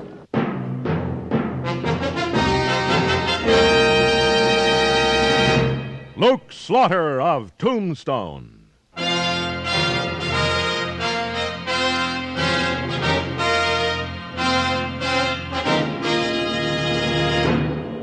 Luke Slaughter of Tombstone, Civil War cavalryman turned Arizona cattleman. Across the territory from Yuma to Fort Defiance, from Flagstaff to the Huachucas, and below the border through Chihuahua and Sonora, his name was respected, or feared, depending on which side of the law you were on. Man of vision, man of legend, Luke Slaughter of Tombstone.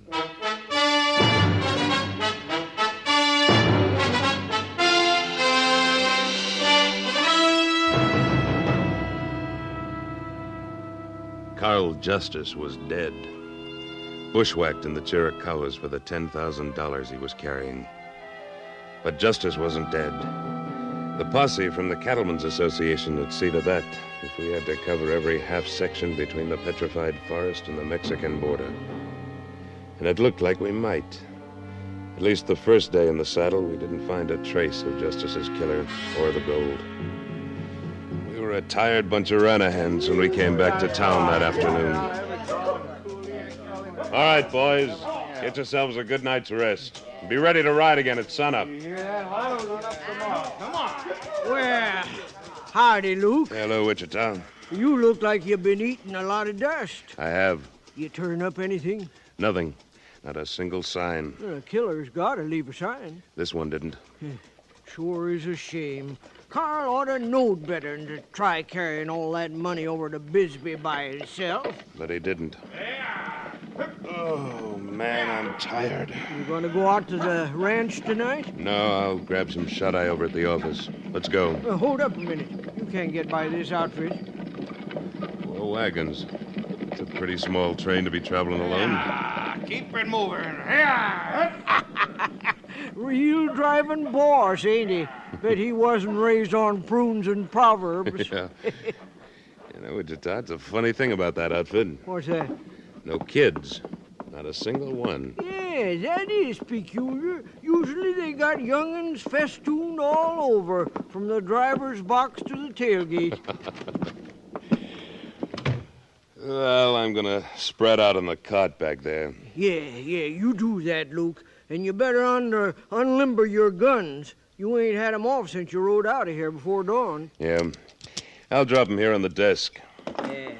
And pull your hat down over your eyes, Luke. Anybody come around asking fool questions, I'll take care of 'em. Thanks, Wichita. I sure wish I could find some trace of that killer. Oh, forget it now, Luke. I want to hear you snoring inside of 2 minutes. Carl Justice can't get no deader than he is right now. Evening, stranger. What can I do for you? You can reach, mister. This is the office of the Cattlemen's Association, stranger. Why the 6-gun? I'm asking the questions. Who's the hombre on the bed? Why, Answer me.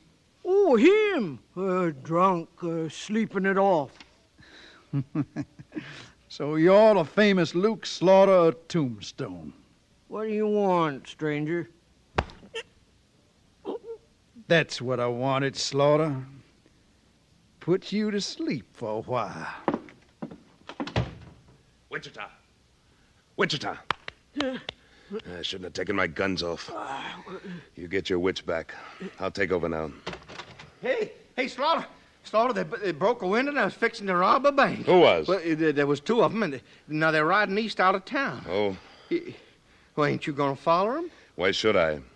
Well, you're head of the posse for the cattlemen. You're supposed to What about that other rider headed west? Well, he weren't nowhere near the bank. He come out of your office. That's right. Well, Slaughter, now look, we standing here yammering. Them thieves is getting that much farther. Did they get anything? No, but I told you they broke a window. I've got bigger problems than a broken window. Go chase them yourself. Well, hold a high-handed cloud in the trailways to wink at a plain case of lawbreaking. What's going on anyway, Luke? I don't know, Wichita. I wish I did. That hombre had no call to pistol whip me. He wouldn't have gotten away with it if I'd had my guns. But remember, he thought he was pistol whipping me, Wichita. Say, that's right. Well, ain't you gonna try to chase him down? No, it's almost dark. Besides, who would you chase? The 2 riding east who broke the window in the bank? Or the one riding west who dented your skull? Well, yeah. Clean getaway on all counts, huh? No, Wichita, I don't think so. I've got an idea. But right now, let's get over to the old docks and get a plaster for your scalp. You might need your head before the night's out.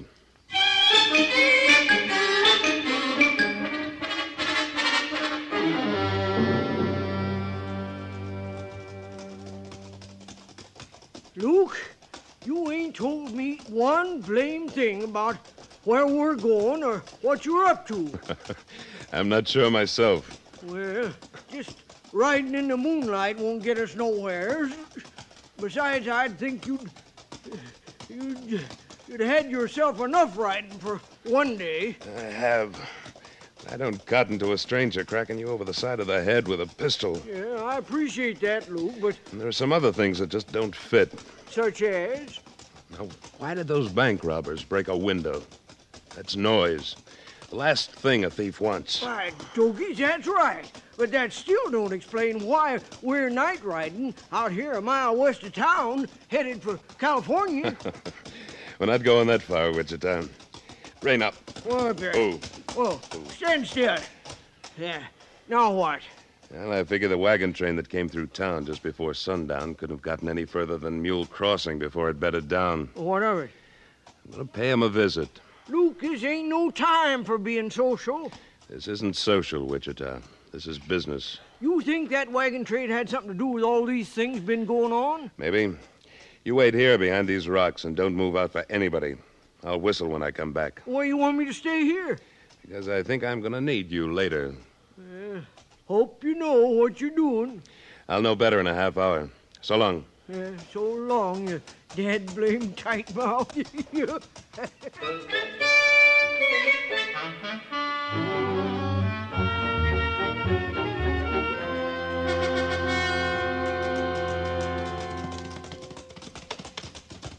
Hold up. And don't you turn around. Evening. What's your business, stranger? I want to talk to the boss of this wagon train. Why? Are you the boss? No. Then I'm talking to the wrong man. Where's your boss?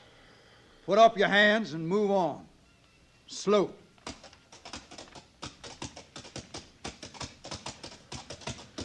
Hey, Burwell. Yeah?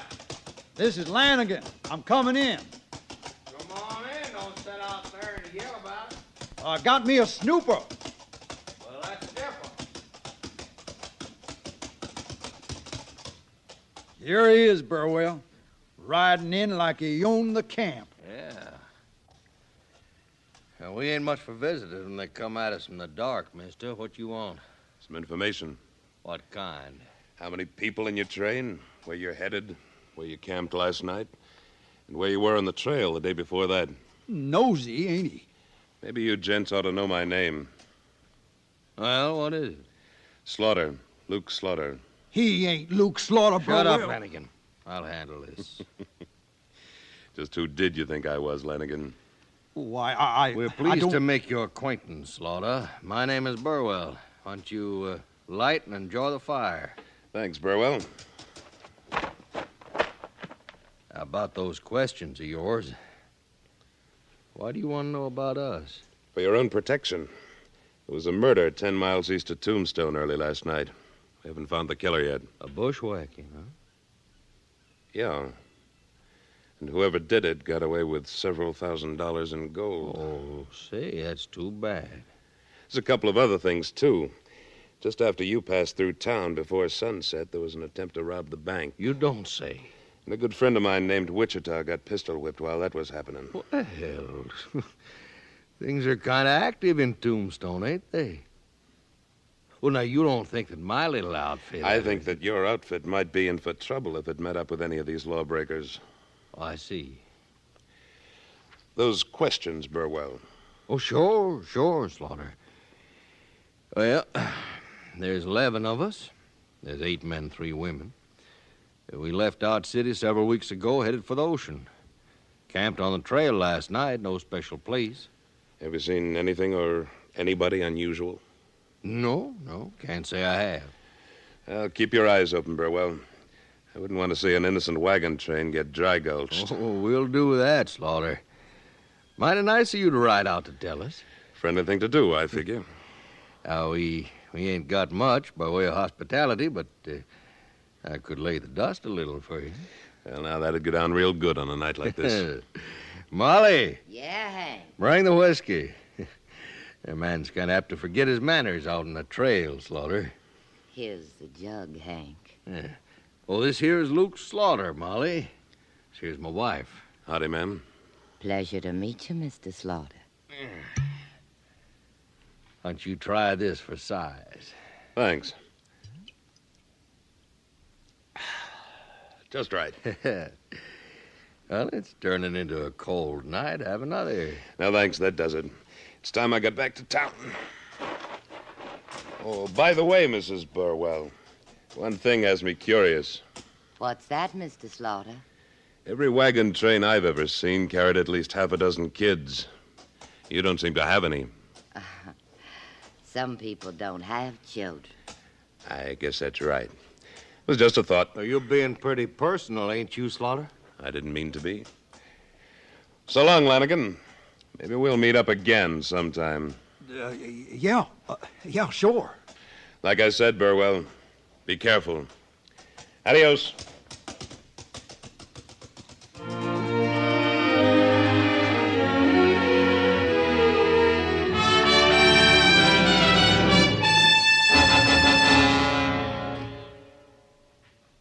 In a moment, Luke Slaughter of Tombstone returns.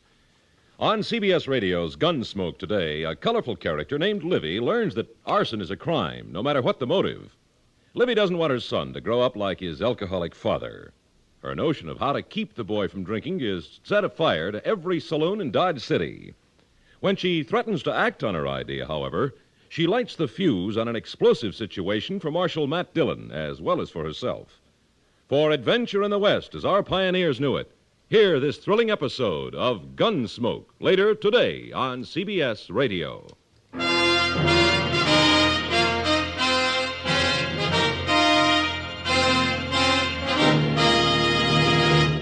And now, Act Two of William N. Robeson's production of Luke Slaughter of Tombstone.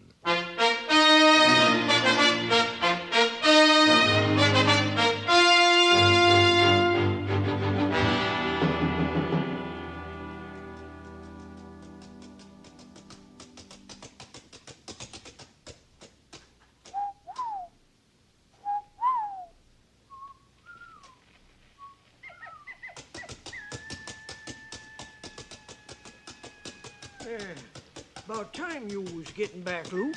I was beginning to know all the coyotes by name. It was worth it, Wichita. I've been talking to the man that pistol whipped you a few hours ago. You was? And after that bunch has had a chance to think it over, I think we'll both be talking to him. It makes sense, will you, Luke? That wagon train, Wichita. It's the headquarters for everything that's been happening around here lately. It is? Well, you just ain't going to leave them out there and let them go on. No. Unless I'm dead wrong, they're going to send a man gunning for me. And I think I know who it'll be. That pistol whipper? Yeah. Listen. That's one horse, Luke. And one rider. He's got to slow down to get through these rocks. And when he does, jump him. That will be a pleasure. Hey!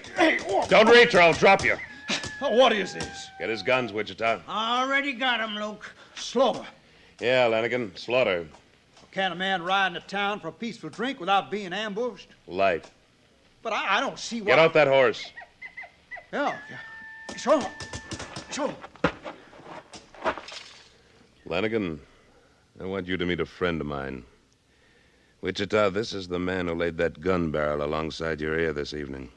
I ought to kill you same as I would a skunk. Wait a minute, boys. It's against my nature to fight an unarmed man, Lanigan. Any one of his guns, Wichita. Barrel first. Luke. Now put it in your holster, Lanigan. And you're welcome to use it anytime you want to. Slaughter, I... Tell me the real story about that wagon train, Lanigan. Why, I don't know what you're talking about. Have you ever been pistol whipped? No. You're about to learn what it feels like unless you care to draw. Slaughter, for the love of heaven, You don't... killed Carl Justice. But I never heard of no Carl Justice. He had $10,000 in gold yesterday. What's that now got he's to do dead. with me? Who killed him? You tell me, or I'm going to rake a gun sight through your left ear. Talk or draw, Lanigan. Who killed him? You want another one? No. It was Burwell. He told me not to, but he put up a fight, and Burwell... A man doesn't fight with his back. Why did you pistol whip Wichita? Well, it was Burwell's idea. he heard about you, and he thought that if you was laid low for a while, people would want to go after whoever That's what did I figured. Yeah. And then a couple of the boys broke that window in the bank to make it look like... Burwell's a pretty smart man, isn't he? Oh, yeah. He sure is. But he made the mistake of getting feather-headed yellow gunslingers like you to work for him. Look, you can't call me... I am calling you. If it isn't true, draw.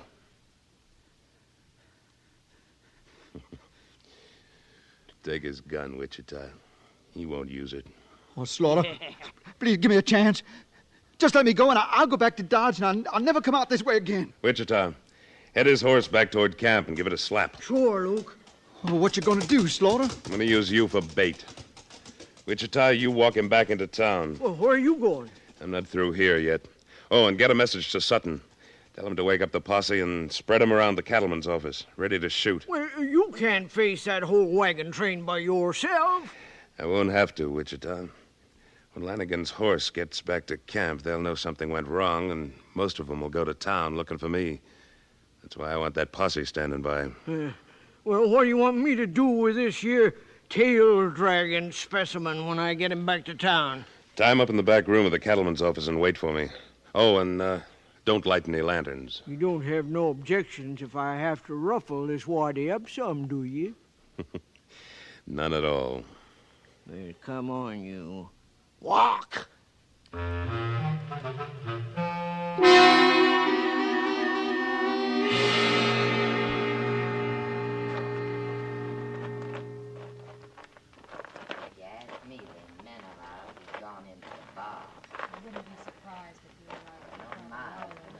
Get your hands up. All of you. Who's out there? Luke Slaughter, ma'am. Now do as I tell you. What you holding a gun for, Slaughter? Are there any guards out? No. All the menfolk rode into town a while back. I liked your hospitality so well, Mrs. Burwell. I came back for some more of it. Then put that gun away. You don't need that. I think I might. You see, Mrs. Burwell, I know the whole story. What do you mean? Lanigan talked. That's what I mean. Well, now, that puts a different light on things. How so? Burwell lied to you about me. He lied about everything. But this is important. I'm not his wife. What of it? You're a good-looking man, Mr. Slaughter. Make some woman a fine husband. A rich woman, Luke. Meaning? I know where there's a sack of gold big enough to last a man and a woman like you and me for the rest of our lives. I'll bet you do. Why don't you call me Molly? All right, Molly. Have you ever kissed a high-spirited woman, Luke? Why don't we get rid of the company first? What do you want to do with them? Tie 'em up. Spread-eagled on a wagon wheel. Ah, you sure are smart. We're going to get along fine. Now, about that gold, Molly. Ah, no hurry, is there? You might as well tell me now. I don't know as I can trust you yet. No. No, you don't. But I want to. It's in a chest in the lead wagon. Thanks. Now stand over there with the rest of them. What? I'm going to tie you up, too, Molly. Slaughter, if I had a gun... I know. I'd be dead. Just like Carl Justice.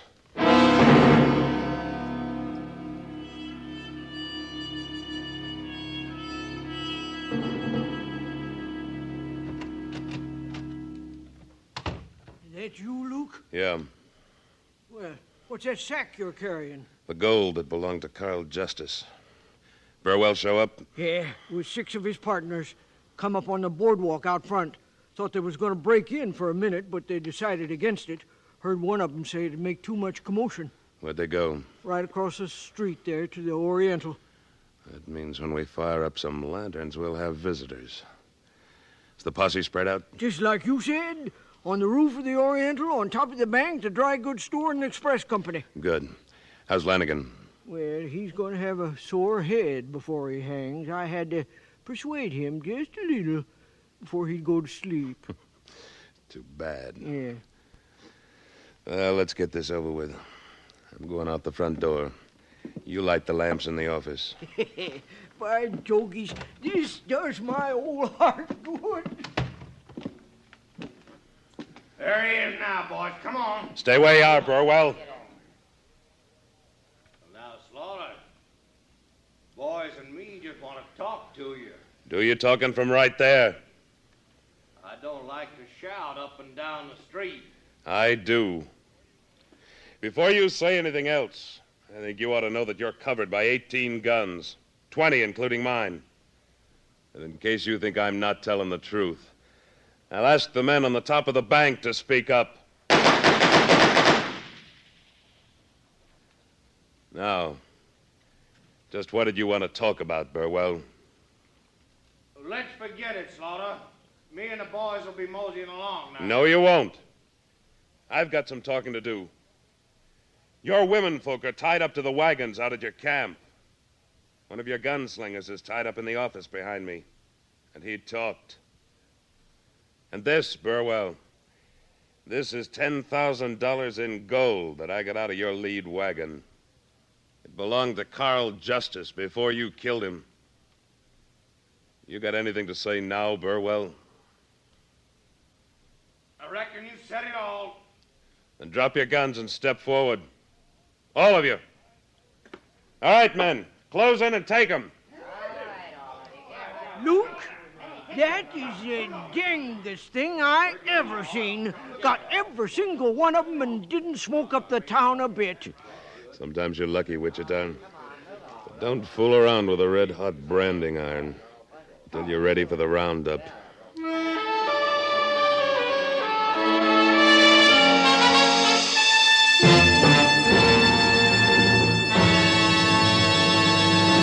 Slaughter of Tombstone, starring Sam Buffington, was written by Alan Botzer and directed by William N. Robeson. Editorial supervision by Tom Hanley. Supporting Mr. Buffington were Gene Carson, Junius Matthews, Lawrence Dobkin, and Chet Stratton, with music composed and conducted by Amerigo Marino.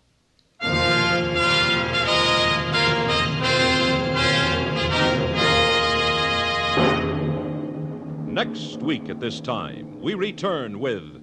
Slaughter's the name. Luke Slaughter. When we meet up again, you can call me that. Luke Slaughter.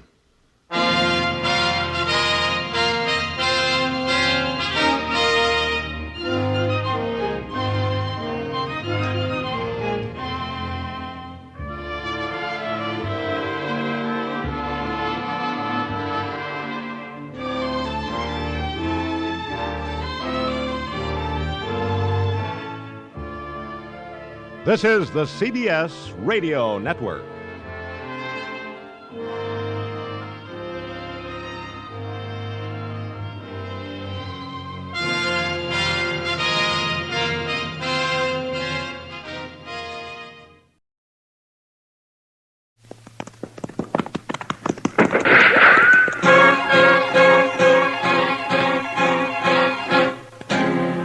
Around Dodge City and in the territory on west, there's just one way to handle the killers and the spoilers, and that's with a U.S. Marshal and the smell of Gunsmoke.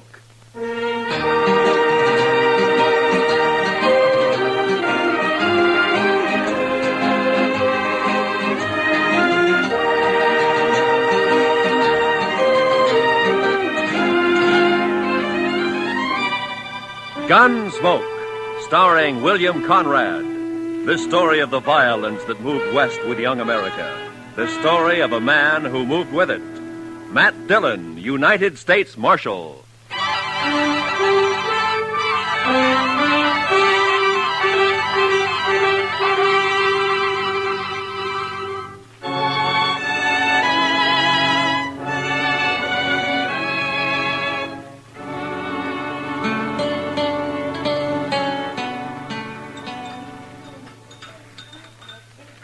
Mr. Dillon, could I give you some more coffee? Yeah, I guess so. How about you, Chester? Yes, sir, I believe it will. Why don't you just leave the coffee pot here on the table, Miss Kelly? Why, sure thing, Marshal. right. I got some fresh eggs this morning, if you're interested. They were just brought in. Well, good. Cook us up about a half a dozen of them, huh? Have them for you right away, Mr. Dillon. All right. Fresh eggs. My, I'll swear if Delmonico's ain't getting to be about as fancy as some of them Kansas City restaurants. Well, that's civilization, Chester. Progress. Another 5 years and Dodge City will be tamed, curried, and bridled. Seeing's believing, Mr. Dillon. No, you'll see it. Both of us will see it. That is, if we live that long. Yeah. I beg your pardon, gentlemen. You Mr. Dillon, the marshal here? Yes, that's right. Well, I'm sorry to bother you at breakfast, Marshal. My name is Hunter. Ed Hunter. Mr. Hunter? I'm a deputy sheriff from Richmond, Virginia. Come in the Santa Fe this morning. I see. Well, why don't you pull up a chair, Mr. Hunter? Thank you, sir. Chester Proudfoot, Mr. Hunter. Howdy do. Howdy do. Here's my first trip to the frontier. I find it a rather remarkable experience. I can imagine. Won't you have some coffee? No, thank you. Marshal, I'm here to arrest 2 men who are wanted in Virginia. No? Here are the warrants and the orders of extradition. I stopped off for them in Topeka. Uh-huh. John Allison, Calvin Moore. Both wanted for murder, huh? Hey, do you know these men, Mr. Hunter? No, sir, I don't. Well, the names aren't familiar to me. I never heard of them. Have you, Chester? No, sir, Mr. Dillon. Well, I have some information that may help. Not much on Allison, I'm afraid. He shot and killed a bank teller at Greenbrier last spring. Oh? He's about 30 years old, dark hair and mustache, medium build, an excellent horseman and a confirmed gambler. Well, that's fine. That narrows it down to about 2/3 of the men in Dodge City. Well, possibly I can do a bit better in regard to Calvin Moore, Mr. Dillon. Now, he came down to Richmond from the north and set up practice as a medical doctor. He was about 29 at the time. And he ambushed and shot young Roger Beauregard and then left town. That was 17 years ago. Beauregard's been trying to trace him ever since. Well, I'm afraid that's a pretty long I have a time. picture of Moore, photographed. Oh? Of course, he was much younger than this. Oh, sometimes there's still quite a resemblance, even after 17. Something familiar about that picture, Mr. Dillon? 17 years. He must be somewhere past 45 now, huh? Are you sure that these men are here in Dodge, Mr. Hunter? Reasonably so. Is there something about that photograph that makes you... Well, it's too blurred to tell much about it. Besides, he'd be 17 years older. Yeah, that's true. I tell you what, Mr. Hunter, suppose you leave the picture and the descriptions with me, and I'll check around town, and I'll keep in touch with you. Thank you, sir. Oh, I wonder if you might suggest a good hotel. Certainly. Why don't you try the Dodge House? It's the corner of Railroad Avenue at the end of the plaza, the East End. Tell the deacon I sent you. I thank you again, Mr. Dillon, and I'll be grateful for any help you can give me in this matter. Yeah, sure. So long. You want to see the photograph, Chester? Yes, sir, I do. Well, Mr. Dillon, that's... Yeah. What are you going to do, Mr. Dillon? I don't know, Chester. He's my friend. I never asked him anything about his life before he came here. Didn't seem to matter. But now the law says he's a murderer. I'm part of the law. So now it does matter. Maybe it's not him. No, it's him, all right, Chester. You saw it same as I did. It's Doc.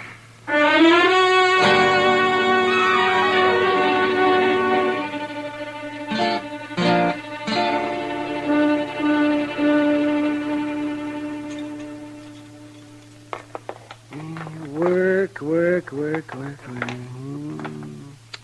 This is the first chance I've had this week to clean a few instruments properly. Gunshot wounds. Oh, Matt. I'll lay odds I'm the only doctor in the United States who makes 3/4 of his living off of gunshot wounds. That's a rough country, Doc. Yes, indeed, it's a rough country. Maybe you ought to have stayed back east. Yes, see, broken bones, babies, and gunshot wounds. Well, I wouldn't know the first thing about a good civilized case of gout anymore. What part of the East did you come from, Doc? See, I went to medical school in Boston. I studied consumption, colic, liver complaints. Never had a case of liver complaint in all the time I've been here, though. No, I guess that kind of thing is more common down south, around Richmond, Virginia, for instance, huh? Matt, stop beating around the bush. You've got something on your mind, and it's bothering you. Look, Doc, a deputy sheriff from Virginia came in on the morning train. He's got a warrant for murder against a man named Calvin Moore. He's got a photograph of Moore taken 17 years ago. Would you like to look at it? All things are taken from us and become portions and parcels of the dreadful past. Are you Calvin Moore? It wasn't murder, Matt. They said it was murder, of course. The Beauregards were an important family. Would you like to tell me about it? Oh, not much to tell, Matt. I'd been in practice in Richmond about a year. And there was a girl, beautiful girl, with spirit and fire and that soft radiance that only Southern girls seem to have. And, me, that was so long ago. I've been in the South myself now. Roger Beauregard and I were both courting this girl. He was a typical Virginia gentleman, hot-headed, used to having his own way. He started threatening me, warning me. And I laughed it off. Then one day I was coming back from a case, and I ran into Roger on a country road. He had a pair of dueling pistols, and he challenged me. What? Well, that's not a crime, Doc. That's self-defense. It's not a crime here anyway. Well, I tried to talk him out of it, but he was crazy mad. He shoved one of the pistols in my hand, and he pulled back on his horse, and he leveled his gun. I had no choice. We both fired. He missed. I didn't. Self-defense, yes, but there were no witnesses, and I was an outsider, a Yankee. So you ran for it, is that it? I ran for it. St. Louis, Virginia City, Montana Territory, the Panhandle, Wichita, Abilene, and Dodge. I changed my name to Charles Adams. And the girl, Doc, what happened to her? I waited for her in St. Louis. We were married there. 2 months later, she died of typhoid fever.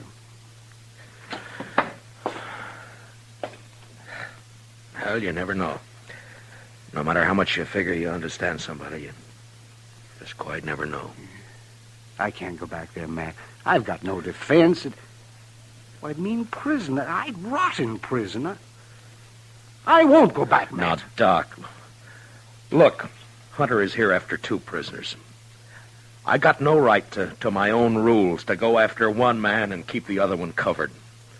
I always figured that the only kind of law that would work out here is an honest law. What are you going to do? Doc, I don't know.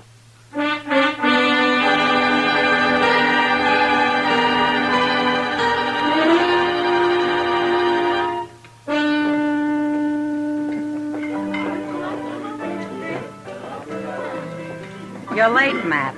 I decided you weren't going to stop in tonight. Is Chester around, Kid? Yeah, over there by the faro table. No. Matt, what about this Virginian who's been hanging around for the last 2 days? Oh, Hunter? Yeah. He's a deputy sheriff, got a couple of warrants to serve. Why? Well, he's been asking questions. Some of the boys are getting a little skittish. Now, there's no call for it as long as they're not named Allison or Moore. Are you free now, Miss Kitty, or are you busy? What's it look like? Well, I figured maybe he was just killing time. Hiya, Marshal. Bunko? Bought you a drink, Kitty. It's over on the bar. All right. Thanks. Matt, I'll be off in a couple of hours. Drop around. Yeah, maybe. I understand you've got a rival lawman in town, Marshal. Well, there's a deputy here from Virginia, if that's what you mean. I always figured you were the law here. Is he short in this town, Marshal? Say the word, we'll run him out. I ever ask you for help, Bunko? Well, no. When a man's short in Dodge, I'll run him out. No offense, You Marshal. keep your own cinch tight. Don't worry about anybody else, huh? I'll see you, Bunko. I swear I never saw anybody with such bad luck in all my life. My gracious, he ought to swear off Pharaoh and stick to stud. Oh, Chester. The old Jethro Keener, he just lost 3 weeks' pay.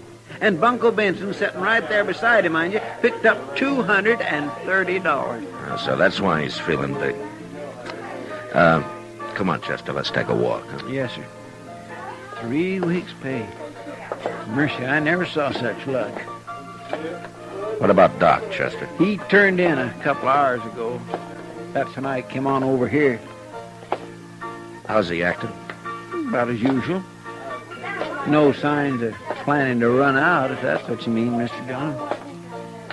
One thing he's doing, though, that he's never done before. He's toting a gun. Good evening, Marshal. Oh, hello, Mr. Hunter. Since you didn't come to me, Mr. Dillon, I've come to you. I'm wondering what progress you've made. Well, I'm still checking. Any results at all, Marshal? Well, I don't have much to go on, you know. Well, now, Calvin Moore was a doctor by profession. He might still be practicing. I suggest we investigate the local doctors. Well, that wouldn't take long. We've only got one, Doc Adams. How long has he been here? Oh, about 4 years. How old a man is he? Late 40s, I imagine. But he doesn't show much resemblance to that photograph you gave me. Well, maybe you're too used to him to notice the resemblance. Yeah, maybe. I'd like to look him over myself, Marshal. Well, he's pretty busy out on calls most of the time, and... Not all the time. No, not all the time. All right, Mr. Hunter, I'll bring him around.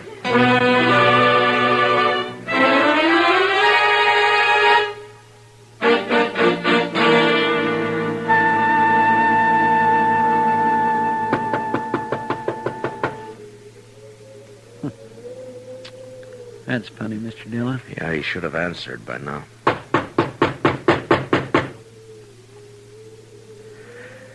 Well, we're wasting our time, Chester. He's gone. Well, now, he might have got called out on a case. Yeah, I know, but I don't... Hey, what? That was across the plaza, down toward the Dodge House. Come on, Chester.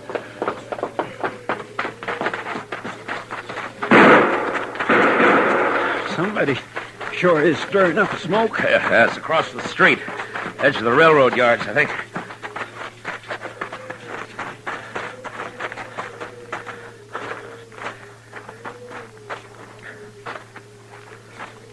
That you, Marshal? Yeah. What happened, Mr. Hunter? Somebody tried to kill me. I started into the hotel and they fired from the dark here. I fired back, but he got away. You, get a good look at him? Oh, no, I just saw the flashes. Well, this is an easy town to get killed in, Mr. Hunter. So it seems. About that doctor, Marshal. You didn't bring him around. Well, he's out on call. Think I want to meet him more than ever now.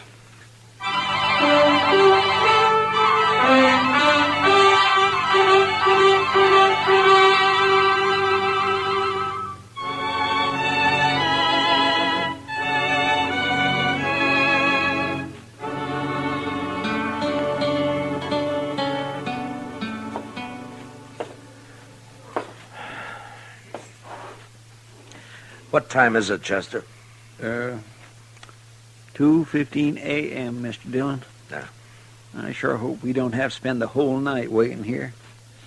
I don't see how Doc puts up with the smell of all this medicine.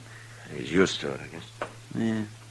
I suppose a man can get used to anything except dying.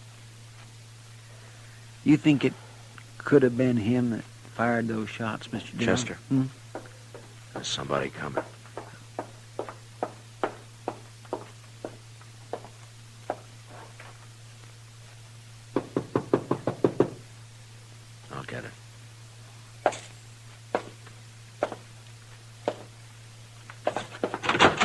Doc, Marshal. Come on in, Bunko. Doc's not here, but he'll probably be... Oh, what happened to your arm? I got thrown into a barbed wire fence. Here, let's have a look at it, huh? No. It's all right. It's a gunshot wound. All right, hold it, both of you. Well, is that the same gun you tried to kill Hunter with, Bunko? Stay where you are, Marshal. Yeah. Around 30 years old, dark hair, mustache, medium build, excellent horseman, confirmed gambler. Wanted for murder. John Allison. Alias Bunko Benson. Am I right, Bunko? He's not taking me back there. You stay where you are, Dillon. Now, don't be a fool, Bunko. Put away the gun. Stay back. I'm warning you. Bunko, look! All right, Chester, let's get him over to the jail.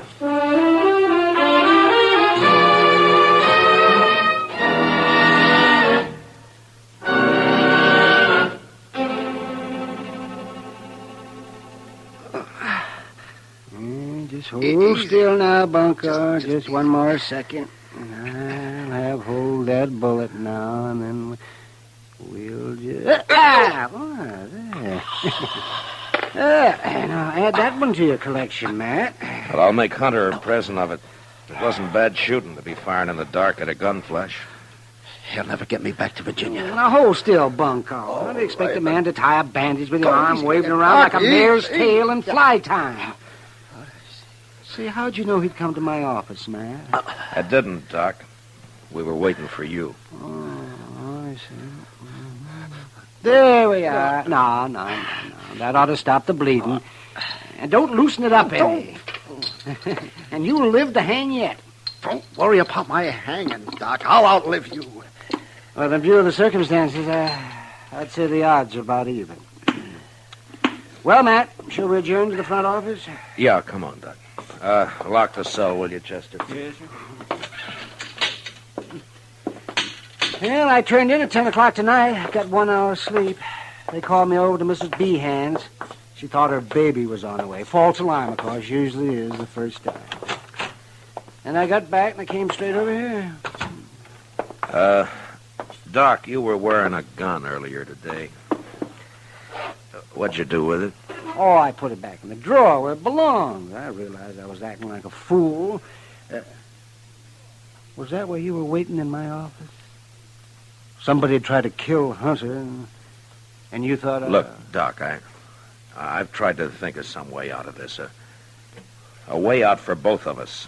I got one man under arrest back there now, and I can't rightly set myself up as a judge and free the other man. I'd even hoped you'd cut and run for it. You'd get away if you did, you know. Hunter doesn't know the country. I've been running for 17 years, Matt, and it's still caught up with me. I'm too old to run any farther. What are you going to do? I'm a lawman, Doc, right or wrong. Well, then I guess I'm under arrest. Huh? No, I didn't say that. I just said that... Is Doc Adams here? There's a... Oh, there you are, Doc. Yes, what's the trouble? A fellow over in the railroad yard's asleep on the track. He was drunk, I guess. They were switching cars. You better come, Doc. He's awful bad. I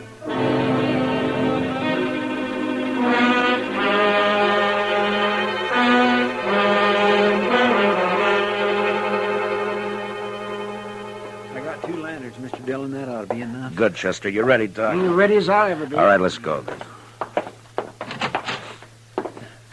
He said near the loading pens. Down this way, I guess. Yes, sir. It looks like some lights over there. People around. Marshal, is that you? Yeah. Oh, Hunter. I thought you went to bed hours ago. I'm a light sleeper, Mr. Dillon. I heard there's an accident over in the yards. Thought it might give me a chance to meet your local doctor. Well, I guess you can meet him right now if you want to. Doc, this is Ed Hunter. Doc Adams. How do you do, sir? Mr. Hunter? I got one of your prisoners locked up, Mr. Hunter, John Allison. Known here as Bunko Benson. Good. I just found out he's the man who tried to kill you tonight. He caught one of your bullets in his arm. Oh, I see. Why, then it's 1 down and 1 to go. Just Calvin Moore. Dr. Calvin Moore. This is no time to stand around making chin music. I'm sorry, Well, that's Hunter. quite all right, Marshal. I'll go with you.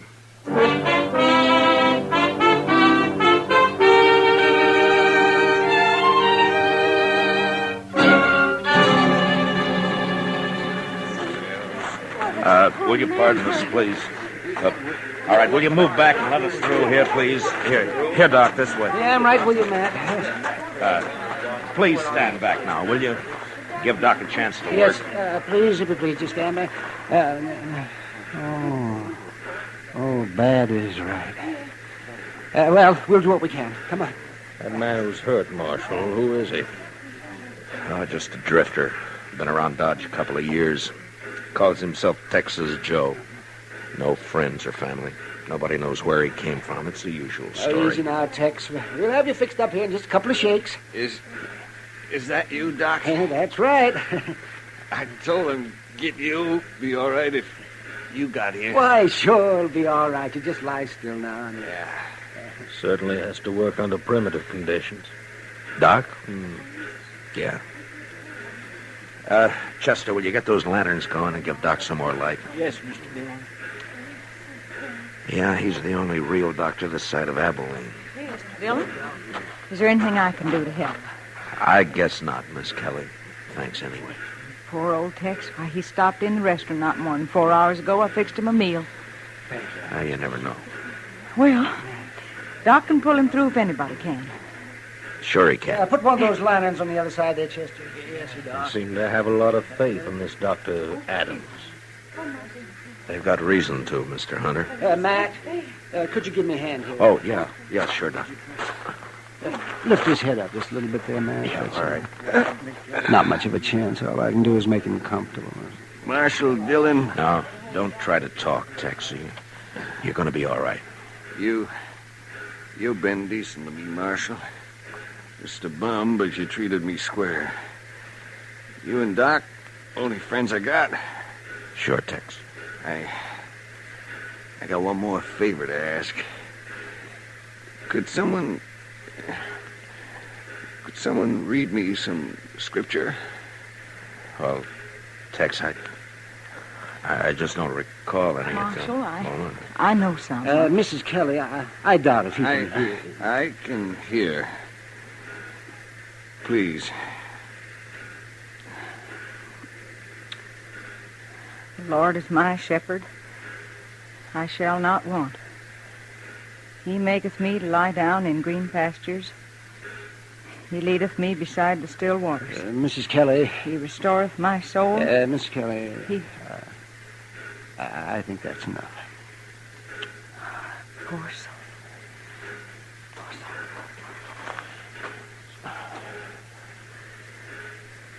Well, you can't win them all, I guess. No, you can't win them all, Doctor. Well, Doctor, as the only physician here, I suppose you also function as coroner. That's right, yes.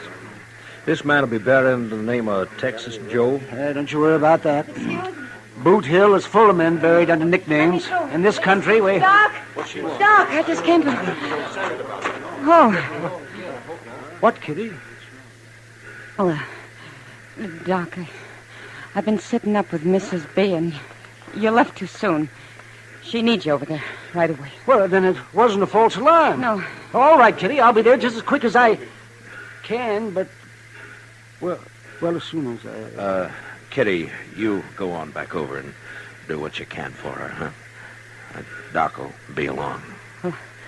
All right, Matt, but you better hurry.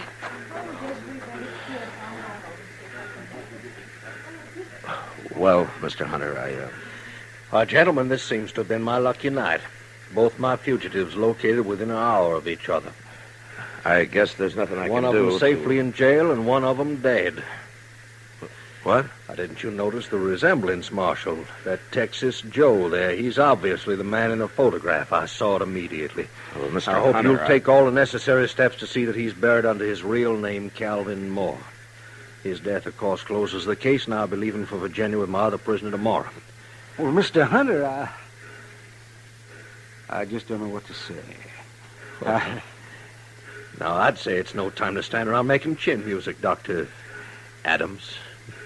You have a patient waiting, and this town seems to depend on you.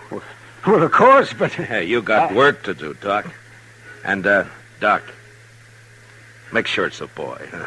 Well, I'll, I'll do my darndest, Matt. Yeah. Well, good night, gentlemen. Good night, Doc. Good night, Doc.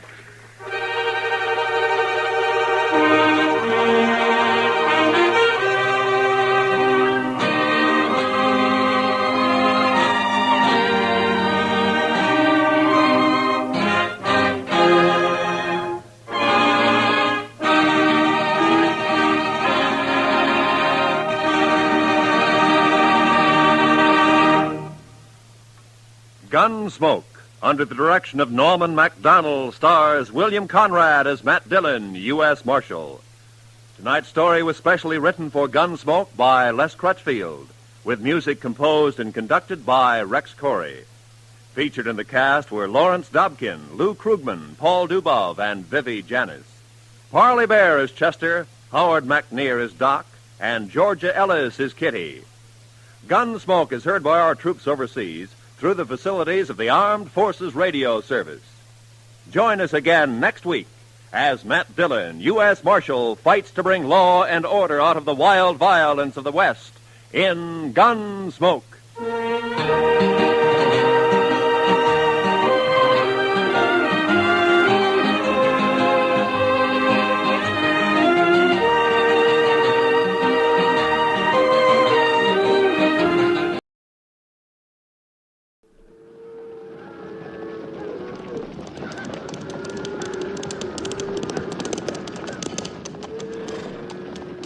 Slaughter's my name.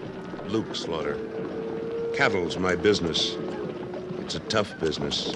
It's big business. I've got a big stake in it. And there's no man west of the Rio Grande big enough to take it from me.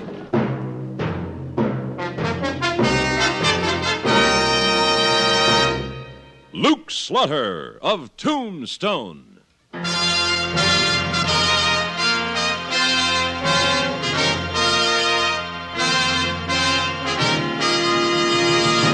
Luke Slaughter of Tombstone, Civil War cavalryman turned Arizona cattleman. Across the territory, from Yuma to Fort Defiance, from Flagstaff to the Huachucas, and below the border through Chihuahua and Sonora, his name was respected, or feared, depending on which side of the law you were on. Man of vision, man of legend, Luke Slaughter of Tombstone.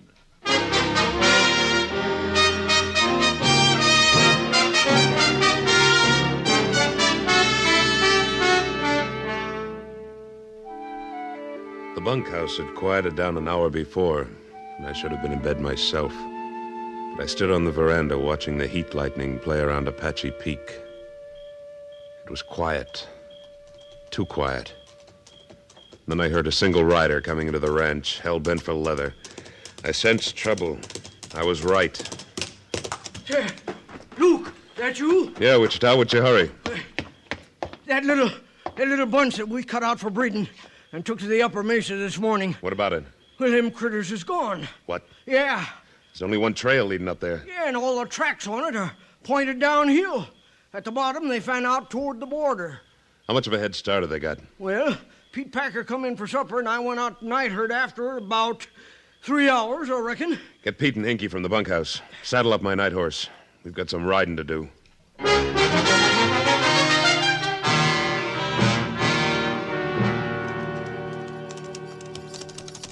Getting on toward sunup, Luke. Yeah. Ought to be catching up with them brand artists pretty soon, right? Without them knowing it, if we can. Darn cow thieves. When I get my old Winchester load on them, they're gonna know. Oh, hold up there. Yeah. Oh. What's the matter? You got a smell of them? Look, up there. Where? On top of that rise. Why, that's a she critter. Pete, Hinky. Yeah. Circle and hold your fire until you can see who you're shooting at. Right.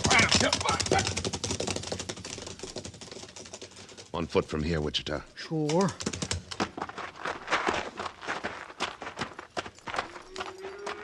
Oh, shut up, you darn maw cow. Over here. I'm coming. Get over this.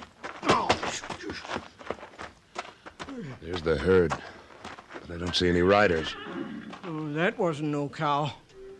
Rustlers must be down there in the draw. Sit tight, Wichita. You gotta give Pete and Hinky time to get on the other side of him. Well, we keep on being announced. They're gonna know we're sitting out here waiting to pot 'em. Get ready. They know it now. Can't see too well in this light, but just show me something to shoot at. There they go, off to the right. Hold your fire. But look, they're getting away. And Pete and Hinky are out there somewhere. Well, we just gonna sit here? Let's move in slow. Only one horse rode out. This could be a trap.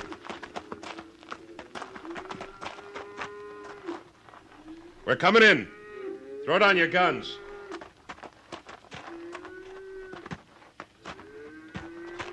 Looks like there was only one man, and he's gone. What do you think that is sticking out from behind that rock over there? Well, that's a boot and a man's leg. Come on. Yep, it's a man, all right. But he appears to be dead, and we ain't fired a shot. He's not dead, Wichita. He's been knocked out. Well, if he don't wake up in time, he won't know he's been strung up. Come on, you. Well, what about that other one? Without the critters to slow him down, he'll make the border before we can catch him. Let's see what this one has to say first. Come on. No, Bryce, no. What'd you say? I didn't catch it. Give him a drink out of your canteen, Wichita. Give him a drink? He's still human, even if he is a thief. I hope it chokes him. What hit me? Well, look, he's just a kid. Yeah. What's your name, boy? Who are you? Luke Slaughter.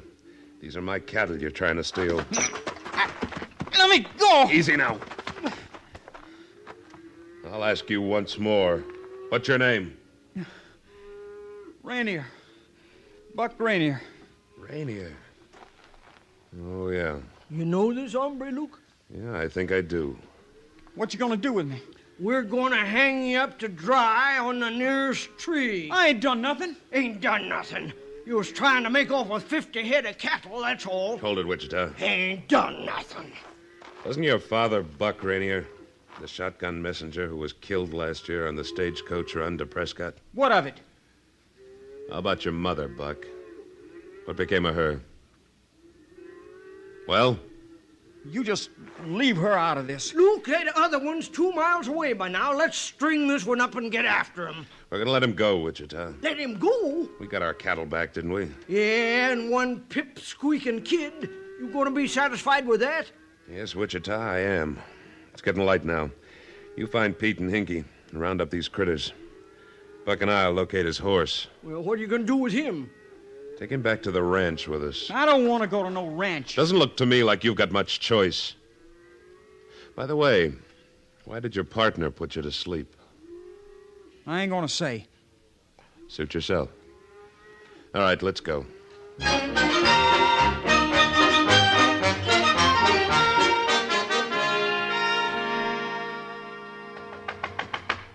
You alone, Luke? Yeah, come on in, Wichita.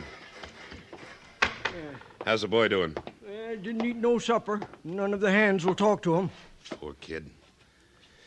Couldn't be more than 17. Luke, you're harboring a cattle rustler. His age don't make no difference. What you doing it for? Wichita, do you remember when his daddy was shot last year? Well, I ain't exactly sure. He was riding messenger on the Tombstone to Prescott stagecoach when it ran into an ambush. Rainier was killed. Oh, yeah, I seem to recollect now. I knew Buck Rainier.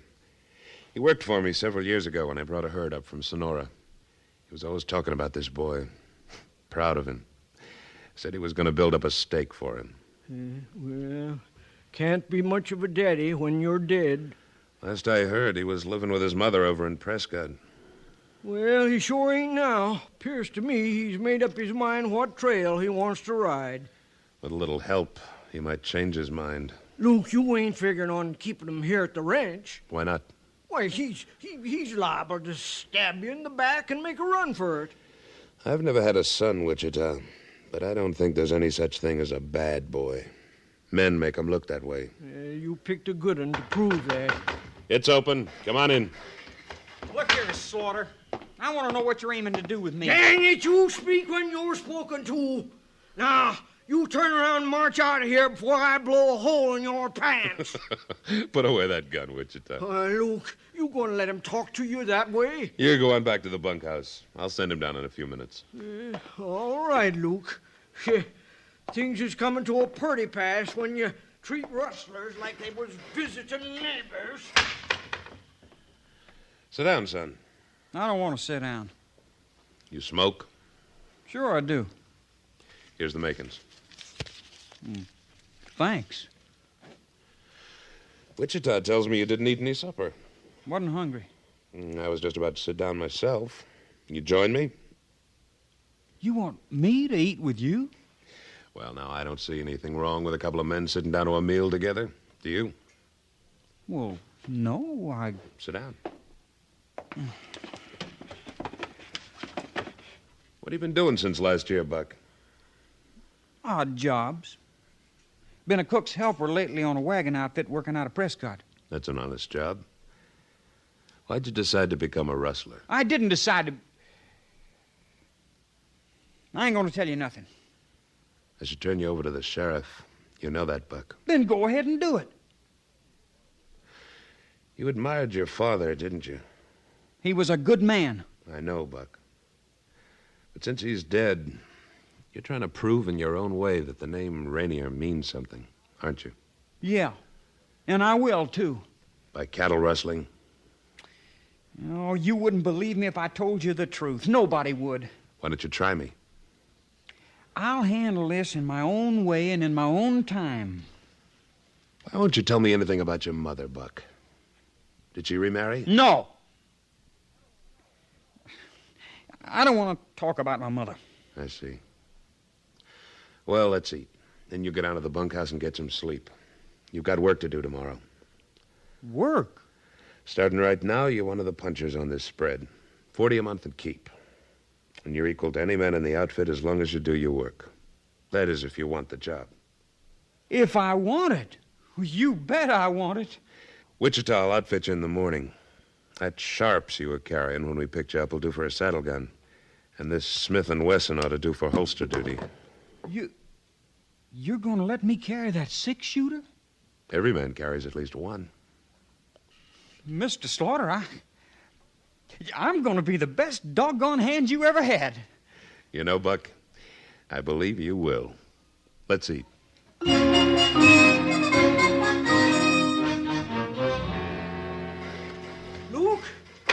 Luke, I give you credit for more sense than you're showing about this kid.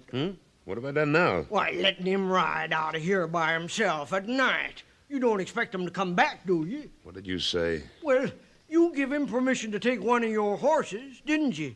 I did not. Then he's a horse thief in addition to being a rustler.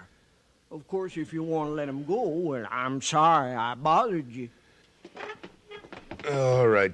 Saddle up my night horse. Yours, too. We'll go after him. Yeah, if you're asking me. Well, I'm not asking you. Now, let's get him before he pulls another fool stunt.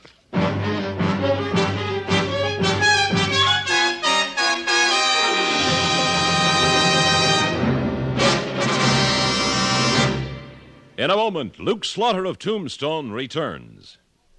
Have you got a little list? Paper cups, paper plates, charcoal, sandwich wrapping, mustard, napkins? Write it on a list so nothing will be forgotten. Next weekend, you'll be joining the rest of America for the first big outdoor weekend of the year, the big 3-day Memorial Day weekend. You'll be heading for the beach, the woods, the mountains. And don't land there without the forks, the franks, and the film. Don't find out too late the vacuum jug fell to the floor last fall. Check now. Buy now at your grocer's or druggist's.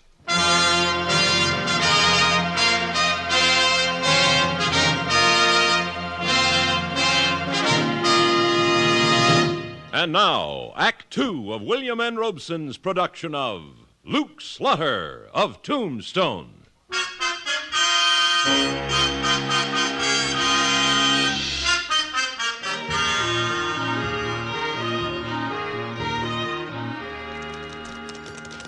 Yeah, I'll say one thing. The kid sure ain't trying to cover his tracks. Looks like he's headed straight for town. That new artillery you give him, he can create quite a ruction. before he runs again. He's not running, Wichita. He's up to something. Wish I knew what it was. Well, he's up to something, all right.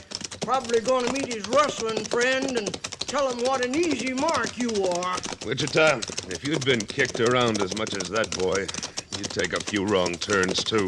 But he don't know right from wrong when you lay it out for him. I think he does. Now, I know what you think, and I know what I think. Let's keep quiet and find him. Sure, Luke. That's the way you want it.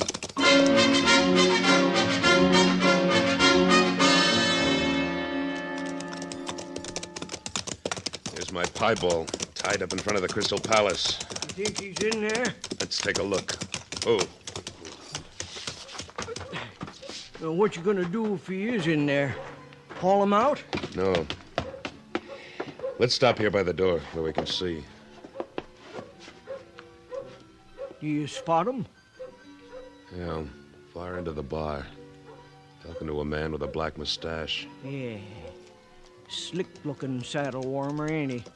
Looks like he's been riding hard, too. Ever see him before? New one to me. I told you that kid was coming to town for a powwow. Here he comes. Let's get back out of the light. Now's the time to grab him, Luke. Quiet.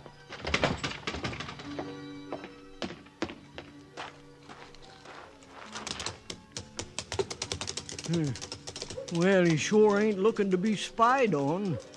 Headed right back for the ranch. Wichita, you wait here. I'm going in and talk to that waddy. Talk to him? Why don't you get him arrested for rustling? Takes more than suspicion to arrest a man, Wichita.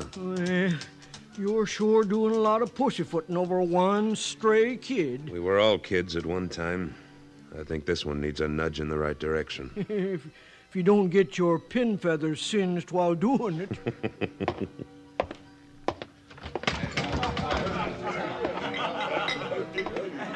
Whiskey, bartender. You join me, stranger? Huh? Oh, why, sure. I'm Luke Slaughter. I own a spread in these parts. No, well, my name's Price. Price? Mm-hmm. Funny, I don't recall having seen you in Tombstone before. Well, I ain't seen you neither. No offense. I'm always looking for good cowhands. You interested in a job? Could be. That kid you were talking to just now, Buck Rainier. He works for me. You know him?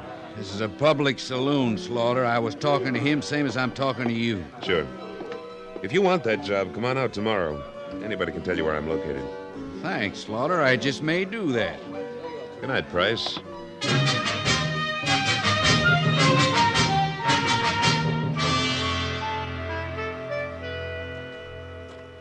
Morning, Buck. Morning, Mr. Slaughter. I see Wichita got you outfitted. It sure did. These new duds feel awful good. Yeah, the next thing you'll need is a string of horses. A string? All my own? I never heard of a cowboy doing his job on foot. Gosh, my own string. Since you've taken a liking to that piebald you were riding last night, let's start with that one. How'd you know I rode into town last night? I know. Ain't you gonna do nothing about it? I figure when you get ready to tell me what you're up to, you will. You trust me, don't you, Mr. Slaughter? I trust any man until he proves he isn't worthy of it.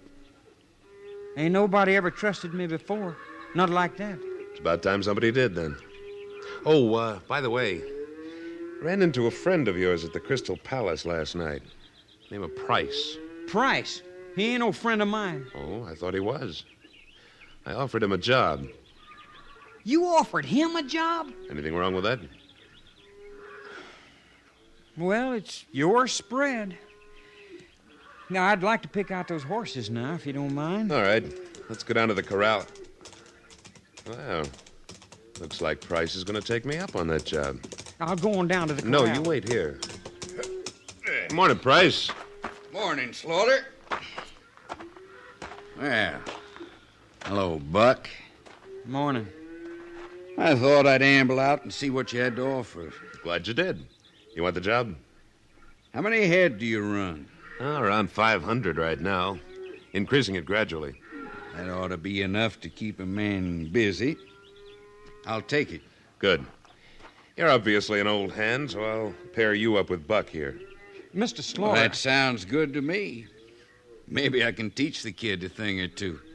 I'm sure you can. Now, Buck, we'll pick out 2 strings of horses. Riding night guard's my specialty, Slaughter. Oh? Well, we can start you right out at that, tonight. Most of the boys prefer bunkhouse duty after dark.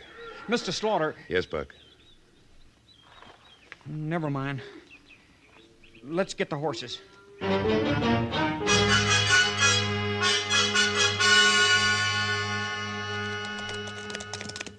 it all, Luke. You didn't even let me finish my supper. You can have 2 suppers tomorrow. Did you tell the boys what I told you? Yep. Said you and me had to ride into Tombstone on a cattle deal this evening. Price overhear you? Made sure he did. Good. Now, we ain't going to town. Where are we going? Same place we went 2 nights ago. Upper Mesa. Why? Kid and that new fella Price is riding night herd up there tonight. Went up nearly an hour ago. You trust that combination? Of course not, but you're the boss. Give a man enough rope, he's liable to hang himself. Give a boy enough rope, he might get tangled up. I figure Buck's tangled up. You're still trusting that kid, huh? I haven't seen him do anything wrong. If I do, I'll change my tune. Yeah. Here's the trail entrance leading up to the mesa, Luke. You want to go first? We'll stop right here. Here? Whoever comes down has to pass this point. It's the only trail. Oh, you aiming to ambush Price and that kid? Ambush? No. Observe is the word, Wichita. You could observe them back at the ranch. What you going to all this trouble for? Proof. I'll bet you a heifer against 4 bits there's another rustling attempt tonight. How do you figure that? Did you take a look at Price's hands? I didn't like his face. Didn't get as far as his hands. They're soft. A gambler's hands. He's not a working cowboy. What does that prove? Nothing yet. But I think that Price is the rustler who got away the other night.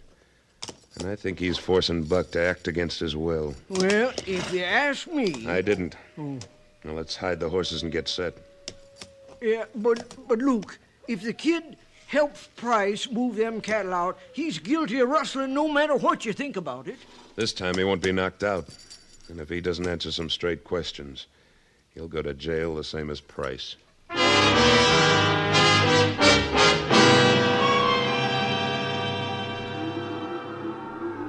Here they come, Luke. Appears you was right. Yeah. Let him get down off the trail into the flat, and then we'll challenge him. There's Price and the kid bringing up the rear. When they pass in front of us, I'm going to stand up. Keep me covered. Either one of them reaches for his gun, shoot. Got you, Luke. All right, get ready. Hold it, Price. Wait a minute. This is as far as we're going. What are you talking about? Come on. We got to keep these critters moving. I'm not going any farther, and neither are you. Don't you give me that back talk. You do what I tell you. Now, what's the idea of the gun? I've taken all I'm going to take from you, Price. I'm going to kill you. You're going to kill me? I don't know what my mother sees in you. You're nothing but a lying, cheating gambler. And now you turn into a rustler. Well, you can't make me one, too. Why, your ma's a pretty woman, Buck. We're going to get married on the money we make selling this herd. You wouldn't shoot your own daddy now, would you? You ain't 1/10 the man my daddy was.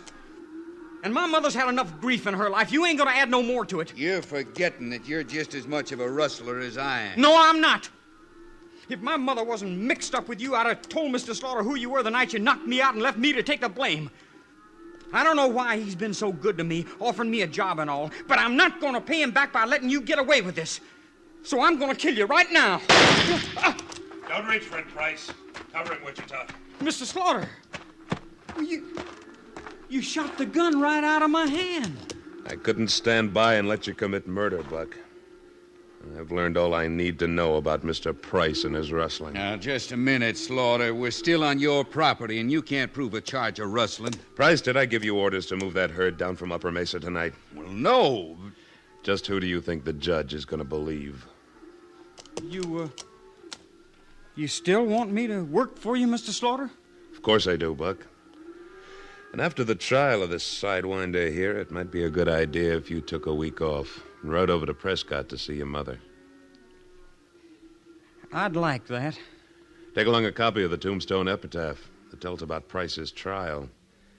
It'll set her straight on the mistake she almost made and let her know what kind of a man she raised.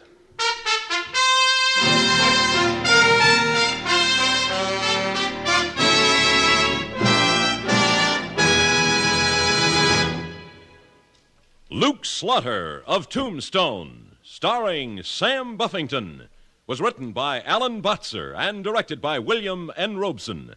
Editorial supervision by Tom Hanley. Supporting Mr. Buffington were Junius Matthews, Sam Edwards, and Vic Perrin, with music composed and conducted by Wilbur Hatch.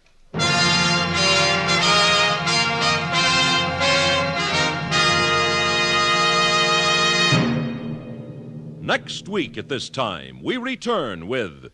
Slaughter's the name. Luke Slaughter. When we meet up again, you can call me that. Luke Slaughter.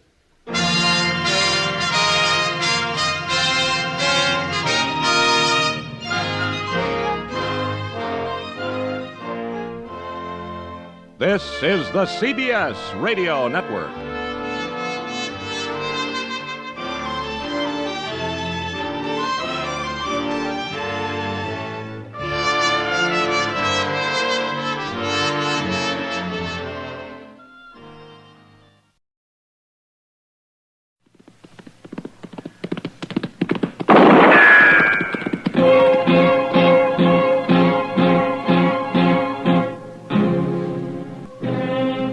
Around Dodge City and in the territory on West, there's just one way to handle the killers and the spoilers, and that's with a U.S. Marshal and the smell of Gunsmoke.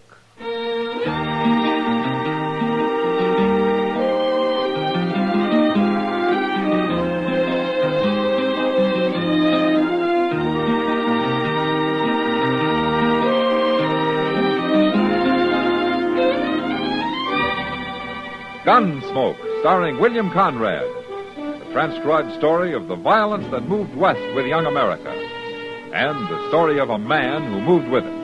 I'm that man, Matt Dillon, United States Marshal.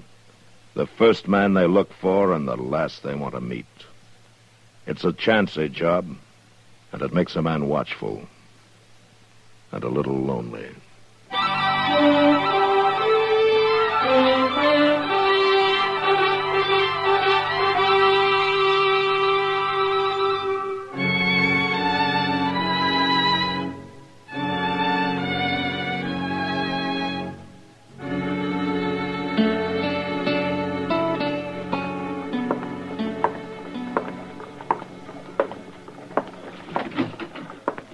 Did you get the mail, Chester? I sure did, Mr. Dillon.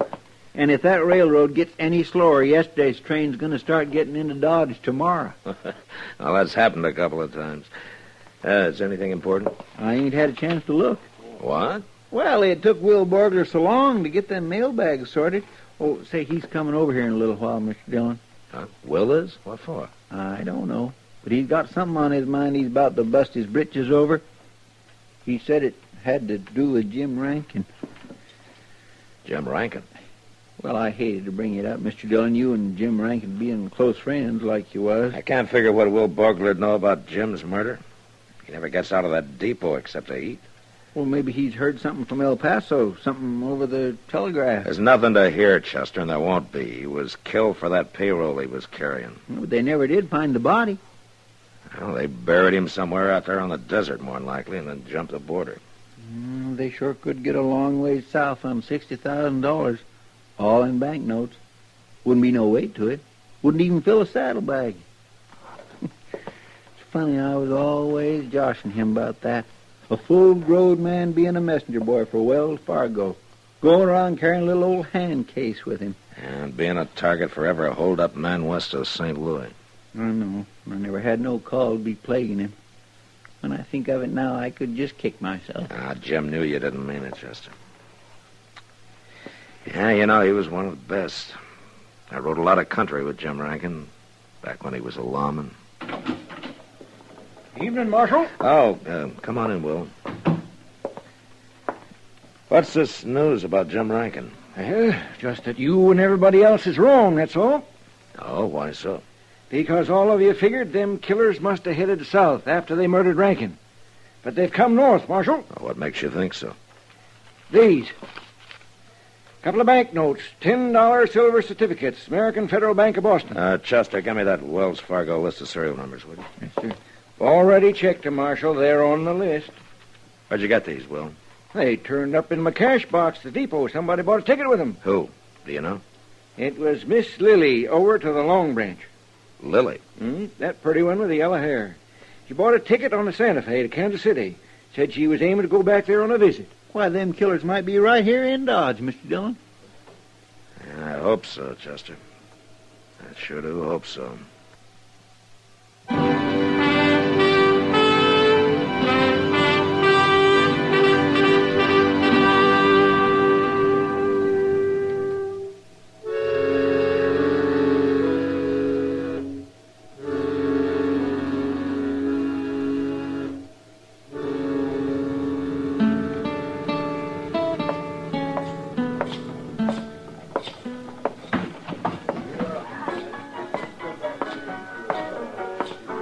Hello, Kitty. Well, good to see you, Matt. You've been a real stranger the last month. Ever since Since Jim Rankin was murdered, huh? I didn't mean to rub salt in. No, it's all right, Kitty. In fact, that's the reason I'm here now. Huh? Is Lily around somewhere? Well, she's upstairs, I suppose. I'm kind of surprised. Odd what? You? A marshal's pay won't get you far in that club, Matt. The dues are pretty high, you know. This wouldn't be just a case of one pretty woman talking about another pretty woman, would it? No, seriously, Matt. Didn't Jim ever tell you about it? Jim? Jim Rankin.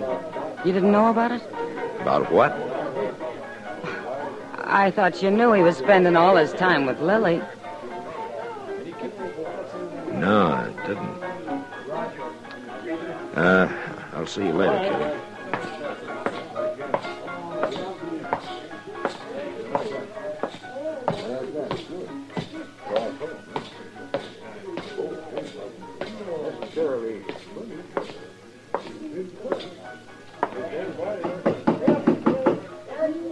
Come in.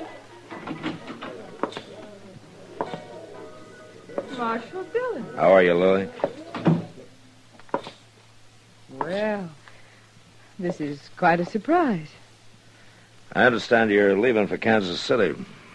I'm just going for a visit. Is there a law against it, Marshal? Or do you care personally? You bought a railroad ticket this afternoon from Will Borgler. You paid for it with a couple of $10 notes of the American Federal Bank of Boston. My, you have been taking an interest. Where did you get those banknotes, Lily? Oh, come now, Marshal. I want to know where you got those bills. I don't know where I got them. You don't know, huh? Of course not. The gentlemen who come into the Long Branch are usually quite And the generous. gentlemen who come in usually carry gold or silver. Paper money is rare in Dodge, and you know it. I don't remember who gave them to me. And what difference does it make? They're good, aren't they? Yeah. And they were stolen from a man who disappeared from a blood-stained room in El Paso, Texas. How do you know? Because Wells Fargo records the serial number of every banknote they ship. And these numbers match. Oh, but The man's name was Jim Rankin, in case you've forgotten him in the last 30 days. Marshal, Jim and I were going to be married. We're going to be married. Is it that unbelievable? It's just that Jim never mentioned it, that's all. He knew what you'd say. When did you see him last, Lily? 10 days before he got killed. He went from here to St. Louis and then straight to El Paso. Did you know his plans, where he was going to stay in El Paso, how much money he was carrying? What are you trying to say? I just asked you if you... Sorry I couldn't make it any sooner. Will you get out of here, mister? You've got the wrong room. Yes, I have. Sorry, folks, I was looking for Wait somebody just else. a minute. You're a gambler, aren't you? Houseman over at the Alafraganza. That's right, Marshal. Deuce McCoy. Who were you looking for? Nobody. I'll not bother you folks any longer. McCoy, you wouldn't happen to have any banknotes on you by any chance, would you? Banknotes? I'm strictly gold standard, Marshal. I got caught with some of that worthless paper trash during the rebellion. My apologies, ma'am, Marshal.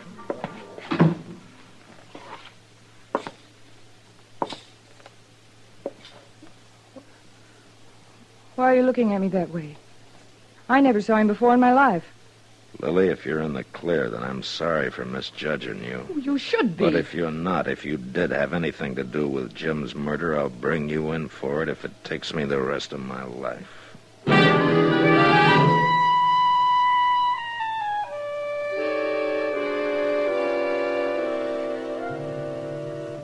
3 days went by, and things stayed pretty much the same. I found out Jim Rankin had told a couple of people that he was going to marry Lily. And she could have been telling the truth about the 2 banknotes. Maybe she didn't remember where she'd got them. But she had lied about one thing, about not knowing Deuce McCoy. Word had gotten around town that she and Deuce had been thicker than thieves for a long time. But that didn't help me. Neither one had been out of Dodge in 6 months. And then one evening about 8 o'clock, Kitty came into the office with the news that started a landslide. Well, oh, Miss Kitty. Matt, there's something funny going on. What do you mean, Kitty? Lily. She didn't show up for work this evening, so I went upstairs looking for her. All her clothes, her costumes, they're gone. She's cleaned everything out. You know where she lives? Yeah, she's got a room at L.A. Grott's place, down south of the Dodge House, a couple of streets. Yeah, I know where it is. Chester, come on, let's go.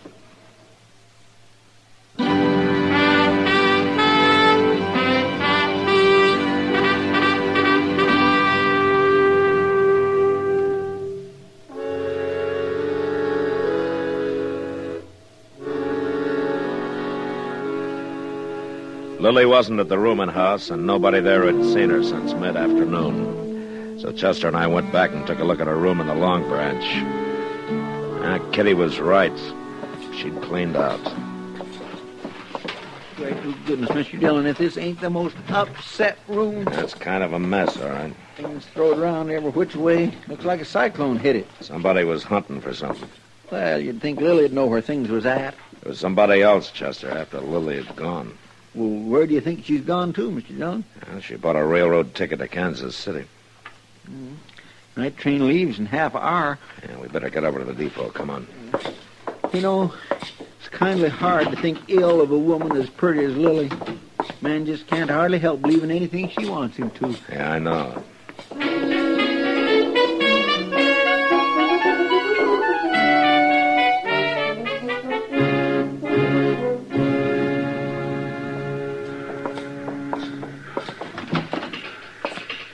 Marshal, hey, I'm glad you're here. I was just aiming to send a boy over to tell you. Tell me what, Will? Well, about them two. They're here. Miss Lily and that there gambler feller, Deuce McCoy. Oh? Yeah, he's the one that brought the trunks in, but the part of them's hers. He wasn't fooling me none. Are they both leaving? Is he going with her? Well, I reckon so. Bought herself a ticket to Kansas City, same as hers. They didn't pay for it with no banknotes, though. He used gold. Uh-huh. Where are they now, Will? Well, they've been hanging around down there at the end of the platform. Stayed clear of the light, I figured. Maybe you don't want to draw no attention to themselves. It ain't like Miss Lillian, either. Ordinarily, she'd have herself rigged out fit to kill. Be a strutting around here bold as grass. But that was down the platform. Yeah, come on, Chester. Straight ahead, Marshal. There they and... Yeah, I see. Look, Mr. Dillon, somebody jumped on a horse. Yeah. Hold it there! He's getting away. Couldn't have been nothing but plain luck in the dark like this, Mr. Dillon. I'd have sworn I had him in my sights. Marshal! Yeah.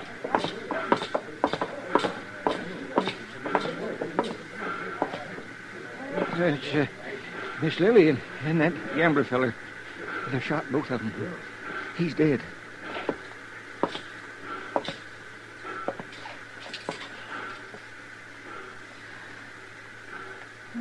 No. Who was it, Lily? Who shot you? He came back. Who? Jim. Jim? I never thought he...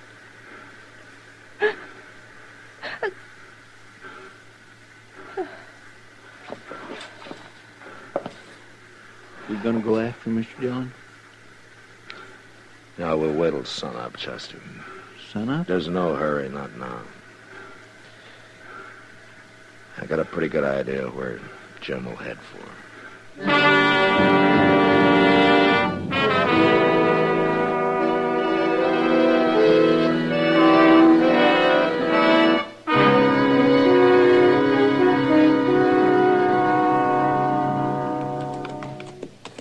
Mr. Dillon, how can you be so doggone certain he's out here somewhere? Because I know how he thinks, Chester. Sir, I never see such a country. Rim rock, gullies, mesquite, plum thickets. We couldn't find him in this stuff in a month of Sundays. I think he'll find us. Oh, dear, I'd as lieve you wouldn't talk that way. Mr. Dillon gives a man the willies, knowing all the time there might be a gun sight leveled on him and not knowing just when the shot... Well, you know now, Chester. Hold it. Right where you are.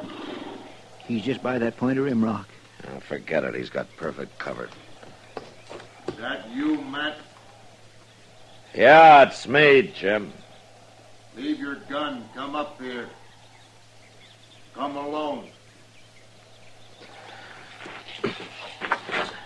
Stay here with the horses, Chester. Don't do it, Mr. Dillon. You don't know what he's up to. There's only one way to find out.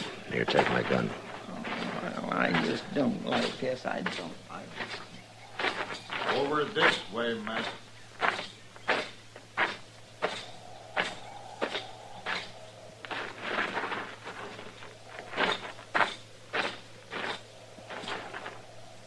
Matt, you're a fool. I could have shot you dead. I was betting you wouldn't. Why'd it have to be you? That's the difference, Jim. It had been somebody sooner or later. You knew it was me, or you wouldn't have come here. How did you know, Matt? Lily told me. Before she died. I'm sorry about that. In a way. Last night I went to her room and found she'd taken the money and run out on me.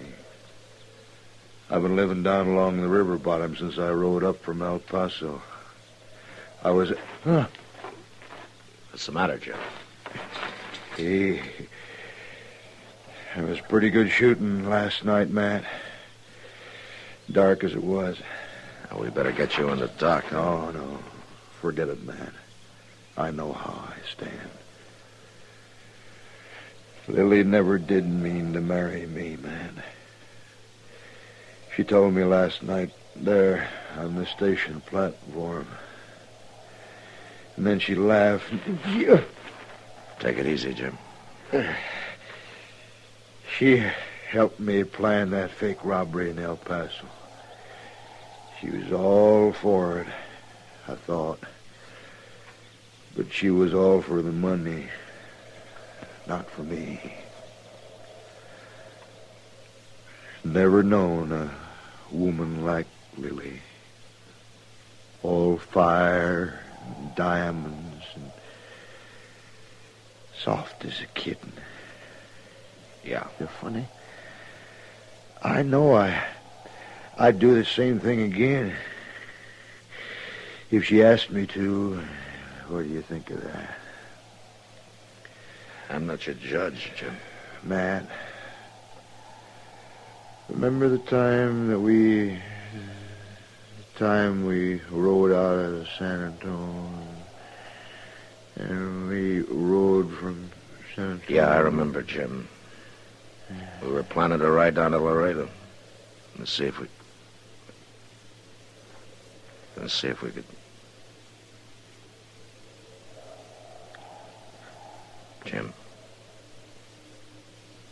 Jim?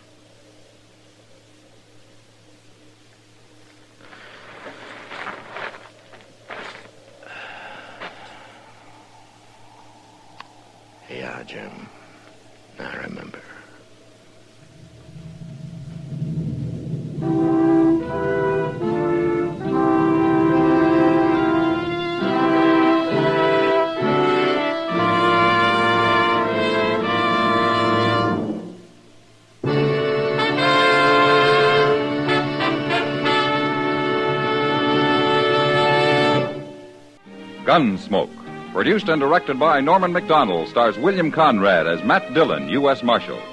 The script was specially written for Gunsmoke by Les Crutchfield, with editorial supervision by John Meston. The music was composed and conducted by Rex Corey. Sound patterns by Ray Kemper and Bill James. Featured in the cast were Lynn Allen, Tim Graham, Lawrence Dobkin, and John Daner. Parley Bear is Chester, Howard McNear is Doc, and Georgia Ellis is Kitty.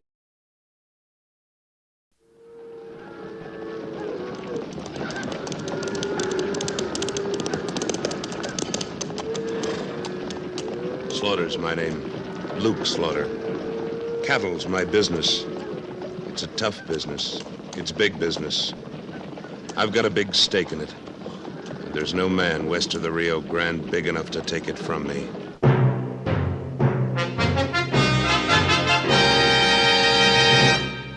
Luke Slaughter of Tombstone.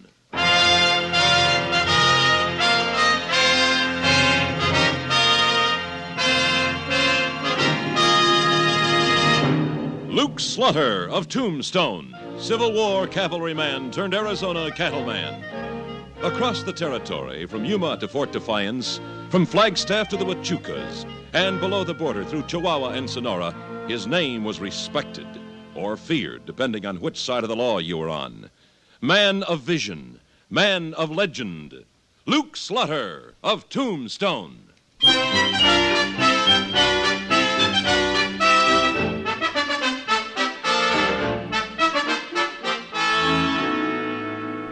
Lots of people back east think us Westerners are rough, uncouth, and ill-mannered.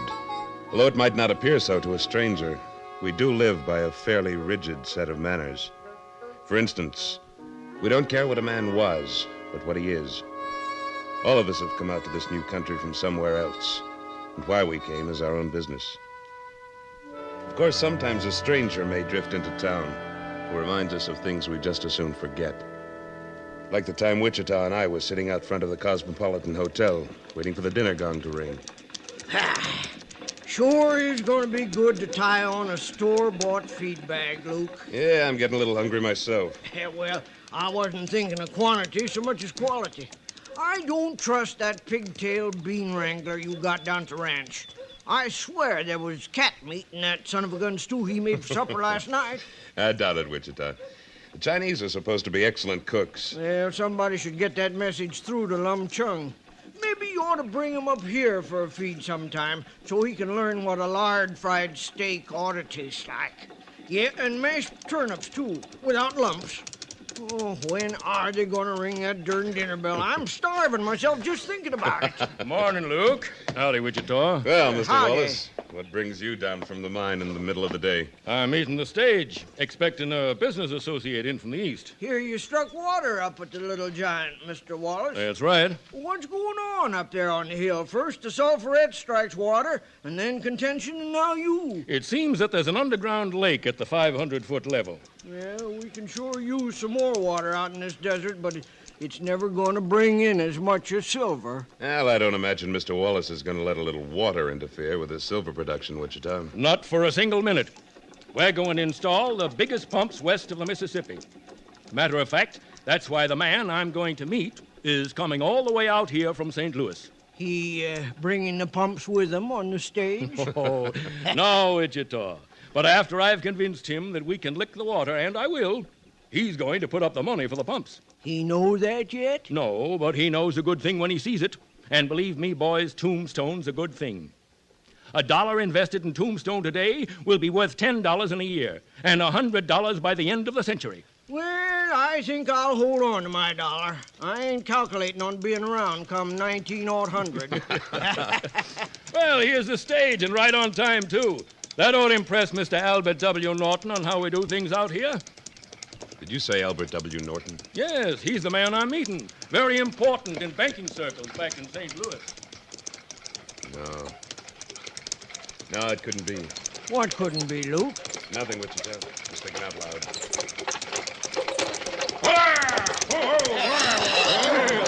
See, you're keeping right on schedule, Ed. Oh, howdy, Mr. Wallace. Yeah, I could have saved the horses a mite and been a bit late. Only I got a passenger in there I'm hankering to get rid of pronto. All right, mister. Get down. You're at the end of the line. And you are out of a job, my good man. If I have to buy this stage line to be sure you're discharged. Dry up. Welcome to Tombstone, Mr. Norton. Oh, hello there, Wallace. Had a pleasant trip? I can't say I have. Since I transferred from the steam cars to this devil's conveyance driven by a madman. Now, look here, mister. Why, old Ed here is one of the best 6-horse drivers in the territory. Then I can see that there is room for great improvement out here. Well, that may be so. But I'm sure after you've been with us for a few days, you'll find that there are a lot of things in our favor. Come on, Wichita, let's go. Well, let's go where? They ain't rung the dinner bell yet. We can eat back at the ranch. But, Luke, the lard-fried steaks at the Cosmopolitan are the best in Arizona. Then you eat mine, too. I'm getting out of town before I commit murder. Murder? Who you figured on murdering? Him. Mr. Albert W. Norton.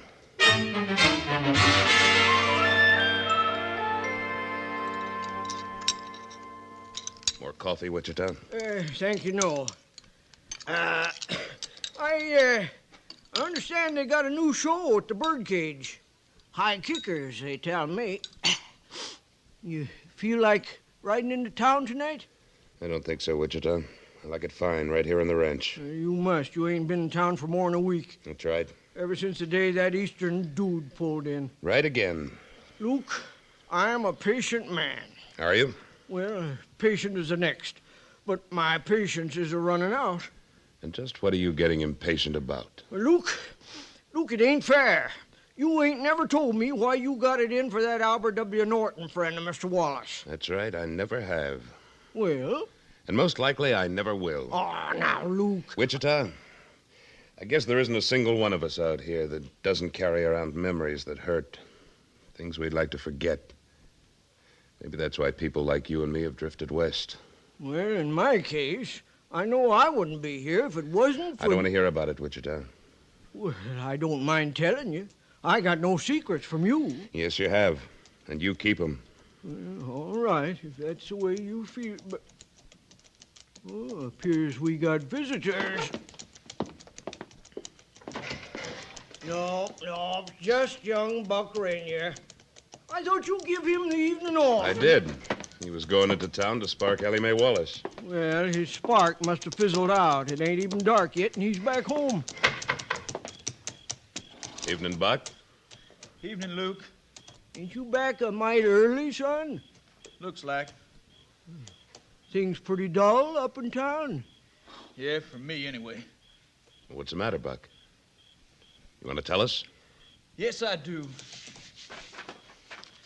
I gotta talk to somebody.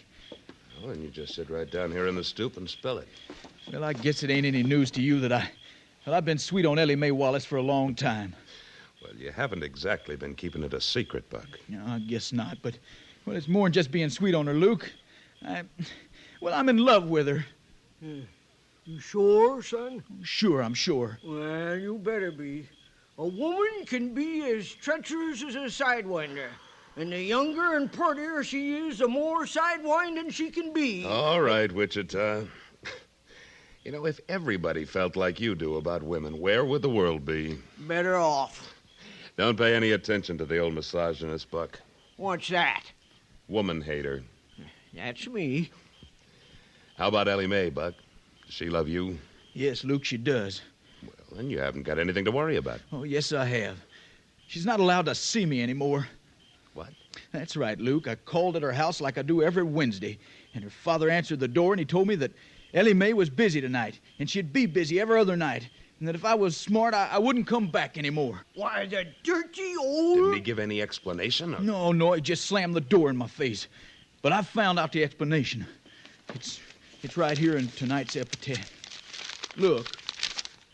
John Wallace, proprietor of the Little Giant Mine, has announced the engagement of his daughter Ellie Mae to Albert W. Norton of St. Louis. Yeah. So Norton's done it again. Done what, Luke? Only this time he isn't going to get away with it. What are you talking about? Saddle up my horse, Wichita. Where are you going? I'm going to have a little talk with our friend, Mr. Wallace. It's sure good of you to do this for me, Luke. I'm doing it for myself, Buck. I don't understand. You don't have to. Well, you want me to ride in with you, Luke? No, Wichita, I'm going alone. Only here. Keep my guns for me. You going into town without your shooting irons? That's right. I'm still afraid I might be tempted to keep a promise to myself. What promise? To kill Albert W. Norton.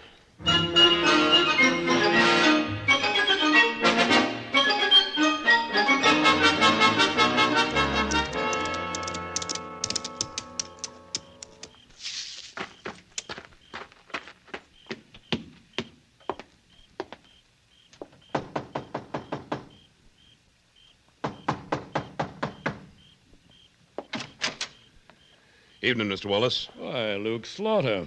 What brings you into town at this hour? Maybe it is a little late, but I want to talk to you. You mind if I come in? No, of course not. Do come in, please. Sit down. Thanks. Well, Luke, what's on your mind?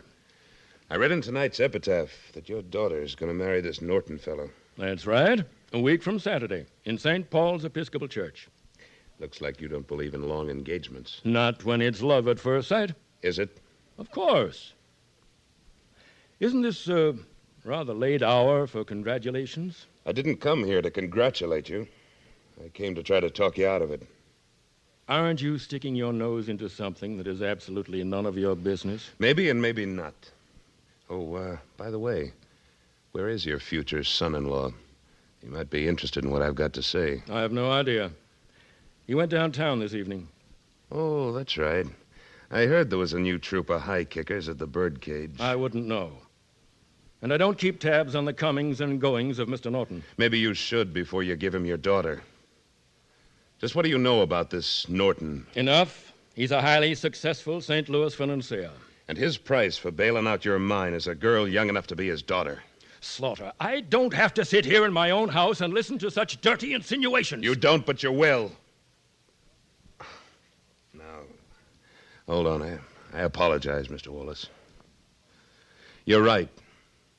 This is none of my business, from your point of view. But from my point of view, it is. Because I happen to know Ellie Mae is in love with a young fellow named Buck Rainier. That wrangler that works for you? That's right. I threw him off my premises tonight. I know. That's why I'm here. Buck is very much in love with your daughter, Mr. Wallace. Well, he'll have to get over it.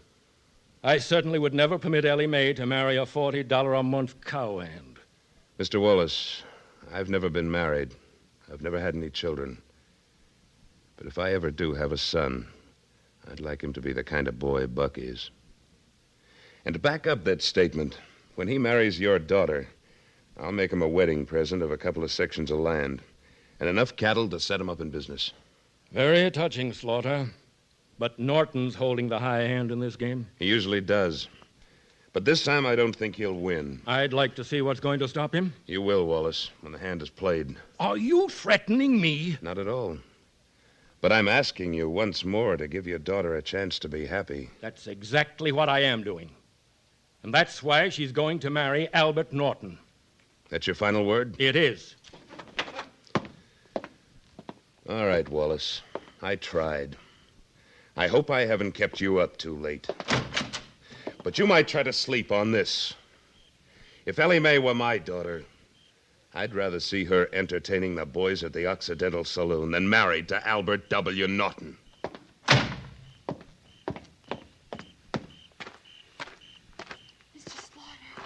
Slaughter. Ellie Mae. I overheard you talking to Papa. Mr. Slaughter, what am I going to do? Ellie Mae, are you really in love with Buck? Oh, yes. I'll die if I have to marry that awful old Mr. Norton. But you want to marry Buck? Oh, yes, so very, very much. What am I going to do, Mr. Slaughter? You just go ahead and do what your father tells you. Smile and be pleasant, and act like you were the first blushing bride in the history of the world. But I can't do that. Yes, you can. Because, Ellie Mae, I promise you, you will never be Mrs. Albert W. Norton.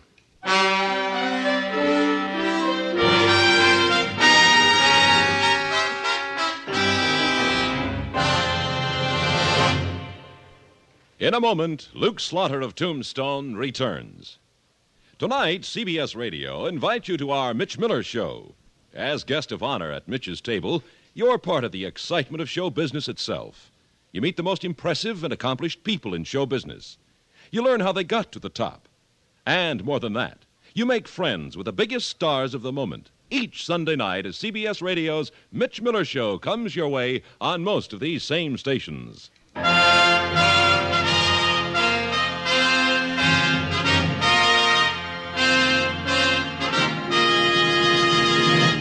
And now, Act Two of William N. Robeson's production of Luke Slaughter of Tombstone. To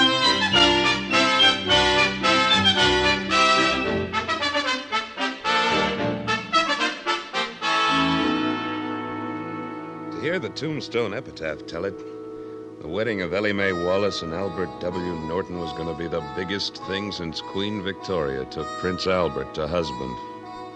Every edition carried another tantalizing tidbit. The bridal gown was coming by fast express from San Francisco. The bride's father had bought up all the French champagne in town for the reception. The nuptials were to be solemnized by the Bishop of Arizona himself. And listen to this, in tonight's paper.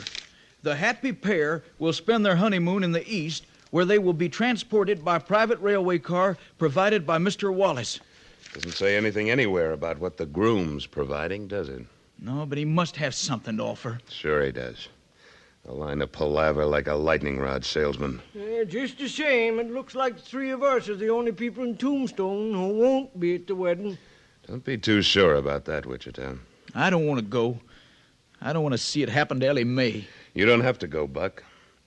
But I think maybe Wichita and I'll make an appearance. How? We ain't got any invites. And after the way you talked to Wallace the other night, I don't figure we're going to get any. Who said we needed any?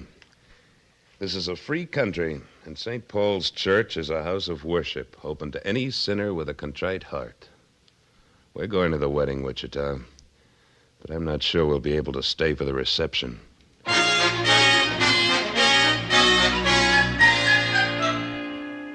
I had my own preparations to make, but they didn't involve bishops and champagne and such frills. They were relatively simple, and they were all completed by Saturday morning. Got the horses all saddled and waiting, Luke. Good, Wichita. I oughtn't to stay here and let you do it all, Luke. Let me come along. You just do as I tell you, Buck. You'll have plenty to do later. Yeah, but what if it don't work? Then you're where you ought to be, and where I want you to be, in the clear. Let's go, Wichita. See you in a couple of hours, Buck, if we pull it off. Good luck, Luke. Luke, it don't seem right going to a wedding in work clothes. Why not, Wichita? Only got work to do.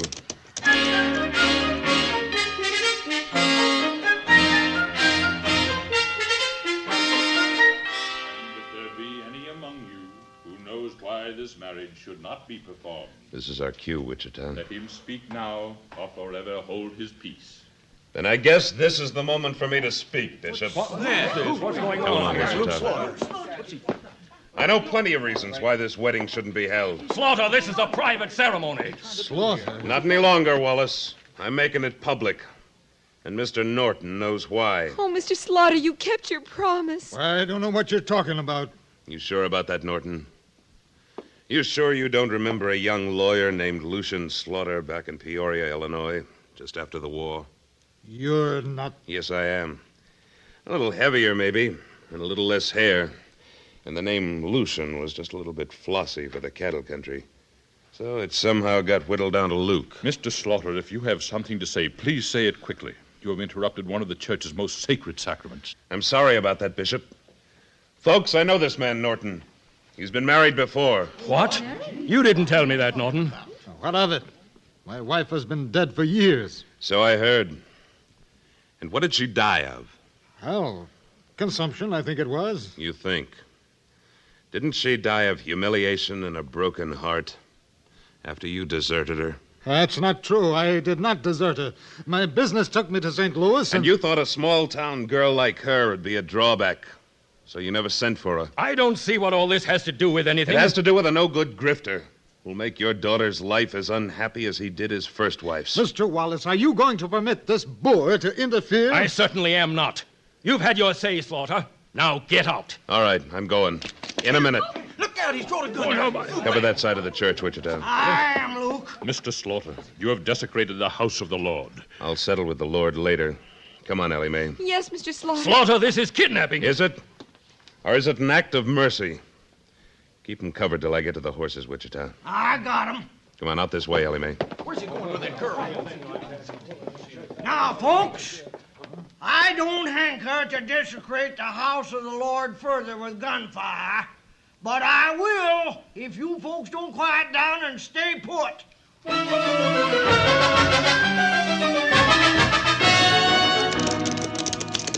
Well, Luke, there's Buck waiting for us out in front of the ranch house. Yep. And there's the Padre from Bisbee with him. Just in case you want to make use of his services, Ellie Mae. Oh, I do, Mr. Slaughter, I do. Oh, yeah. Oh. Ellie Mae, sweetheart. Buck. Hurry up, Buck. Get your bride down from this horse. Howdy, Padre. Good afternoon, Luke. Think you can tie the knot for these two in 5 minutes? I'll do my best. You better. Because I figure that's about all the lead we've got on that wedding party.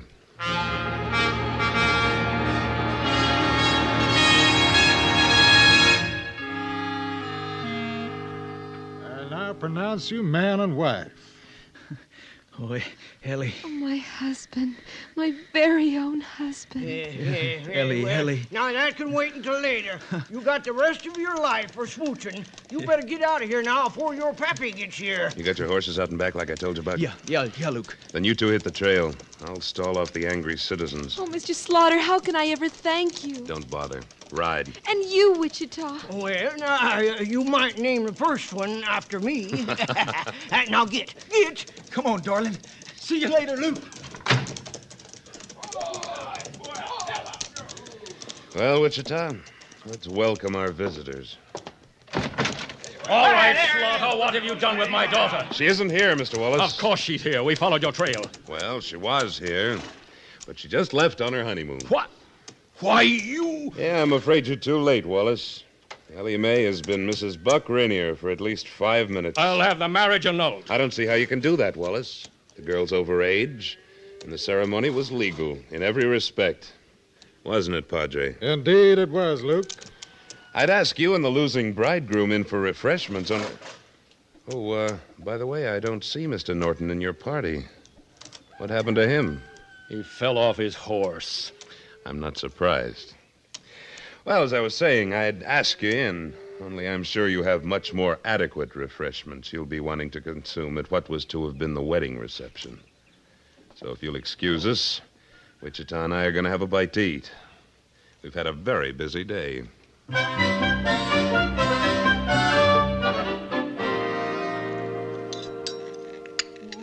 But you still haven't told me. Told you what? Well, how you happen to know so much about that Norton fella? Well, Wichita, I suppose I might as well tell you. You'll never stop knittering me. You see, back in Illinois, 15 years ago, there was this young lawyer just starting out in the world. This young girl. They were very much in love, and they wanted to get married. Uh-huh. But the young girl's father had other ideas, ambitious ideas. And he made the girl marry a fast-talking young fella named Albert W. Norton. Oh. And the young lawyer left town, swearing he'd kill Norton if he ever saw him again. Only, you know, Wichita, I like it better this way. Killing's too good for a rat like him. Yeah. Yeah, I guess you're right. But there's only one thing about the whole shebang that I don't like. What's that? They left in such a hurry, I didn't get to kiss the bride.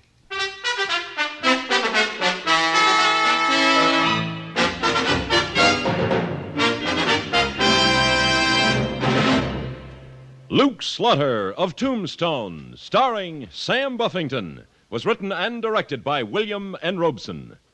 Supporting Mr. Buffington were Norma Jean Nilsson, Junius Matthews, Norm Alden, Barney Phillips, Ben Wright, and Charles Seal. Editorial supervision by Tom Henley, with music composed and conducted by Wilbur Hatch.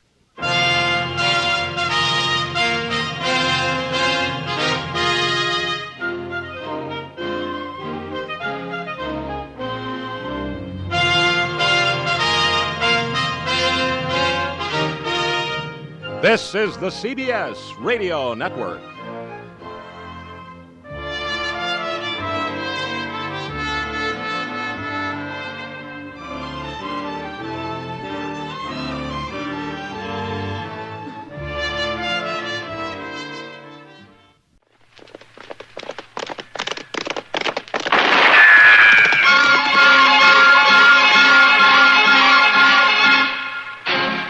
Around Dodge City and in the territory on West, there's just one way to handle the killers and the spoilers, and that's with a U.S. Marshal and the smell of Gunsmoke.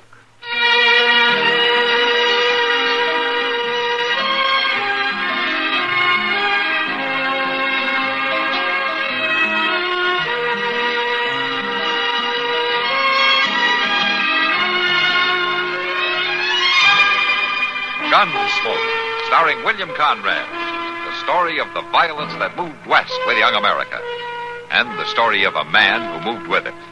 I'm that man, Matt Dillon, United States Marshal. The first man they look for and the last they want to meet. It's a chancy job, and it makes a man watchful and a little lonely.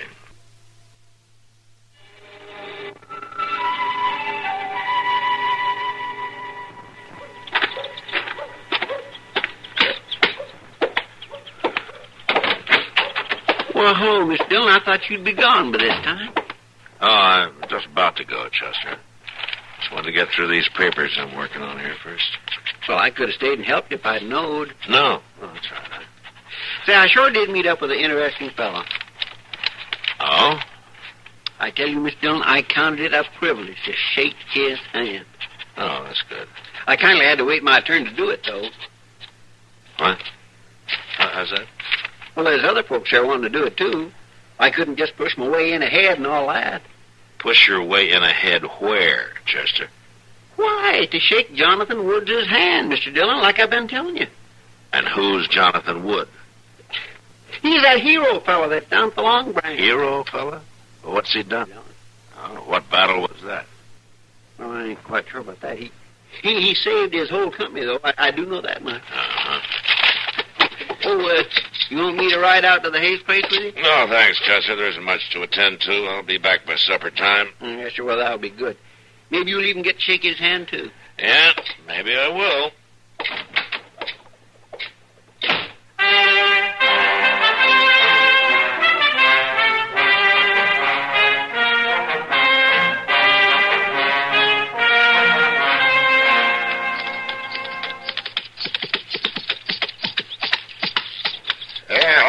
Marshal? Hello, Moss. Yeah, looks like you've been riding hard. Yeah, I have, kind of. Rub him down good, will you, Moss, and throw him some extra grain? Sure, Marshal. Oh, I say, that Jonathan Wood. Folks is sure proud to have him around town, ain't they, Marshal? How's that? Why, because he decided to settle near here. He's going to live here, is he? Sure, Marshal. It's all over town. Ain't you talked to him about it? No. Oh, well. Now, Marshal, you ought to do that. Yes, sir. It's just a privilege to meet a man like that. Yeah, so I've heard. Matt! Oh, Matt! Ah, here comes Doc Adams. Yeah. Hello, Doc. Oh, hello, Matt. Moss, wait up and I'll walk along with you. Take care of my rig, will you, Moss? Sure thing, Doc. Thank you, Moss. So long, Moss.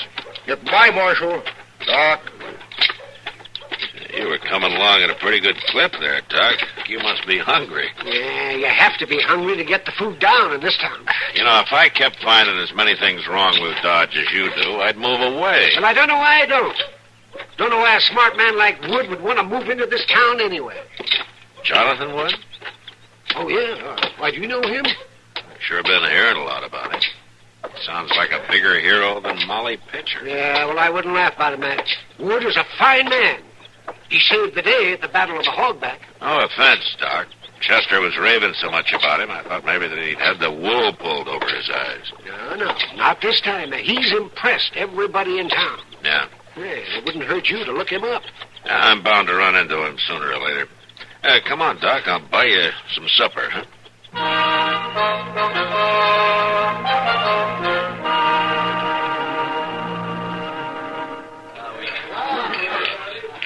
You sure you don't want another drink, Mr. Wood?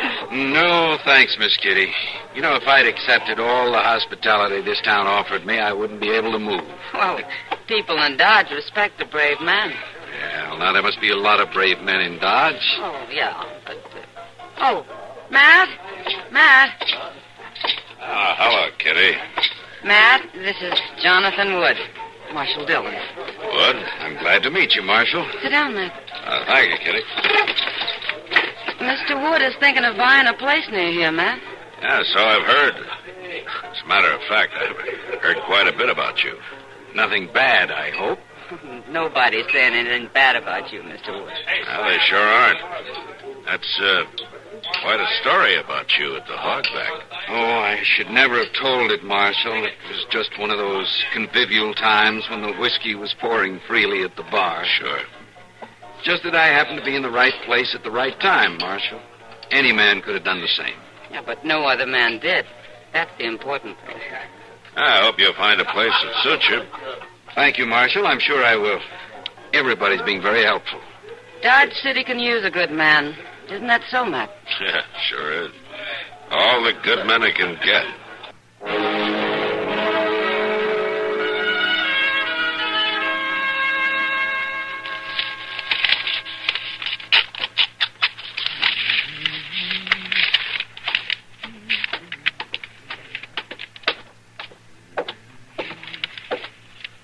Good morning, Mr. Dobie. Well, Mr. Wood, good morning. I certainly hope you slept well. Oh, just fine. Keep a very nice place here. Oh, I try, sir. I certainly try. I'll be out for a little while. Anything I can do for you while you're gone, sir? Well, thanks, Mr. Dobie. Everything's fine. Just fine.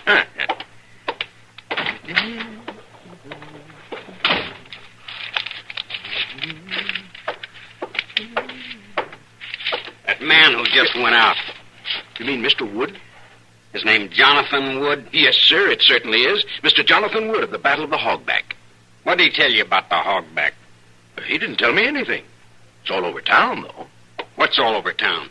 Well, the story of how Mr. Wood saved his company by staying behind and manning that gun when the enemy started up the hill. He held them off single-handed. Where's he gone? I don't know who you are, young man, but Mr. Wood isn't the kind of man I try to keep track of. I'll find him myself. And if I did know where he was, I see no reason for telling you.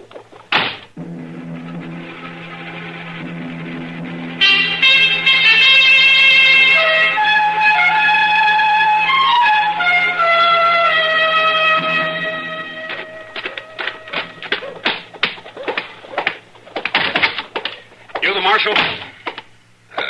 Yeah, I'm the marshal. Who are you? My name is Jake Rowe.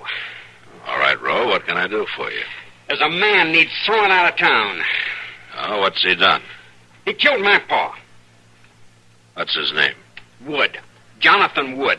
He's a coward and a liar and a killer. You better slow down, Rowe, and start from the beginning. Where did he kill your father?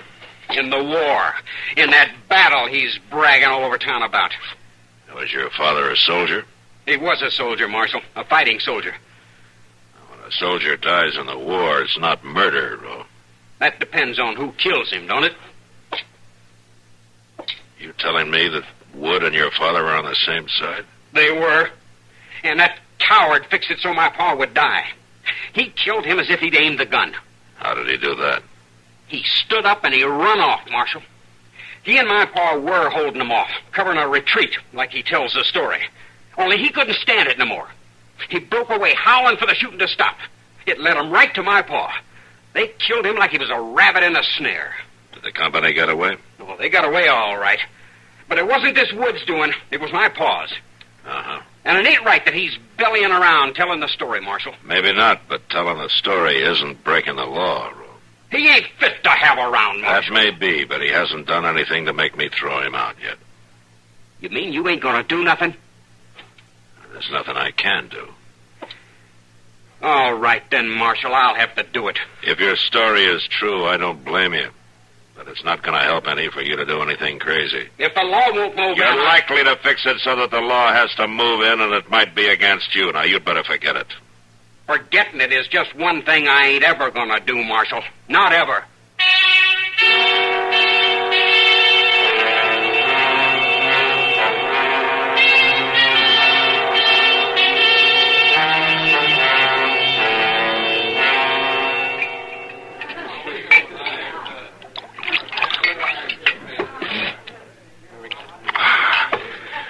Yeah, I was always wondering about one of them guns. Was they hard to get the hang of, being newfangled and all? You mean the Gatling gun? Yeah, that was the one you used there, holding them off, weren't it, Mr. Wood? Yes, that's what we used, all right. Yeah, Oh, it wasn't hard to get the hang of it if it was set up properly. Oh. Of course, you had to know how to do that. Oh. And you knew how to do that all right, didn't you, Mr. Wood? Well, yes, it just so happens that I did. And you didn't need no help? Now, a man can always use help. I won't deny that. These fellas at the bar here, they all been buying you drinks? One or two have been kind enough to buy me a drink, that's true. Did you buy him a drink, mister? Well, sure I did, and proud to. Because of what he done at the Hogback, huh? Well, he was a mighty brave man that day. Then how'd you like to buy a drink for a man named Jed Rowe? Jed Rowe? Why should I buy a drink for him? I never heard of him. He's dead. Dead? What? Yeah, he's dead. But I'll tell you why you should buy a drink for him, mister. I'll tell everybody. Now, look, boy. Listen here, everybody. You want to hear about the hero of the Hogback? Yeah. This boy is much too young to know what he's talking about. My pa wasn't too young. That's right, everybody. Move in close. Now, y'all been listening to this fellow spin a yarn, ain't you? Well, he can tell a better one. He doesn't know what he's talking about. But you do, Mr. Wood. You can tell a lot better yarn than you've been telling. And everybody'd like to hear that, wouldn't you? Please, go away and I'll talk to you later. I'm talking now. Now, here's how the story goes. There was someone else there with you at the Hogback, wasn't there, Mr. Wood? Wasn't there? Well, sure. Yes, there was. Someone else just sort of helping you with that newfangled gun. Yes, but And what was his name? Come on, speak it. Speak it out loud. His name was Rowe. Jed Rowe. You bet it was. Now, you just go on, Mr. Wood, and tell the story, and you tell it true. These people, they've all heard it. They've all heard how you were supposed to stay there and cover the retreat with that gun, huh? They've heard that. Have they heard that that's what Jed Rowe did? Stayed right there shooting as they come at him? Well, yes. And have they heard what you really did? How you stayed there with your head down till the enemy come close? Now, this is a ridiculous... And then you stood right up and you run, and you left Jed Rowe there to be shot down like a turkey at a shoot? Did you tell him that? It's wild talk. That's all this is, wild talk. Well, I ain't gonna talk no more. I'm telling you to get out of town, Mr. Wood. I'm telling you that if I see you around anywhere after today, you're gonna have to stand and fight me. I won't be talking. And running won't do you no good.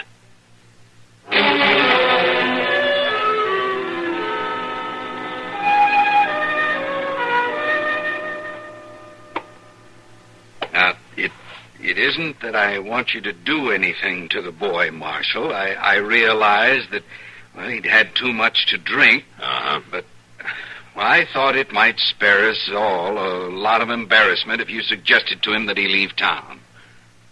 That's funny. How's that, Marshal? He was in here yesterday, and he wanted me to make you leave town. Now, I can understand how he's upset about the death of his father, Marshal Dillon. It seems to have become an obsession with him. Yeah. But I see no reason for me to have to put up with a scene every time we run into each other. So, will you talk to him, Marshal? I don't think talking's going to do any good. Now, surely, if you exerted the authority of your office... Listen to me, Wood. I'll tell you what I told him. He hasn't done anything to make me send him out of town yet. Well, he's as much as threatened my life. Then maybe you should be the one to leave. I'm sorry, Marshal Dillon, that you take the side of an irresponsible boy. I'm not taking anybody's side. Well, surely you don't believe his story. I don't know, Wood. Do you? Good day, Marshal.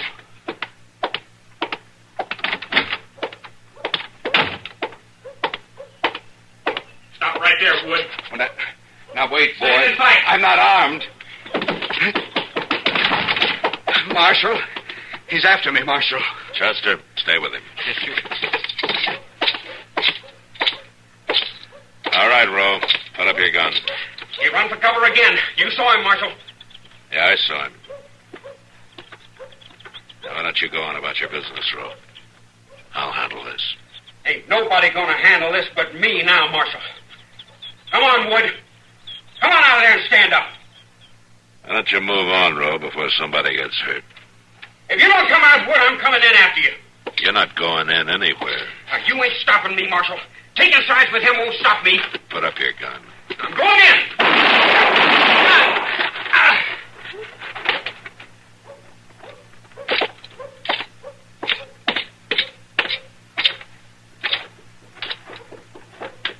Mr. Dillon? Yeah, Chester. I'm all right. Why, you're hit, Mr. Dillon. I'm all right. The boy's dead. Oh, my goodness. Yeah. Thank you. Thank you, Marshal. You saved my life.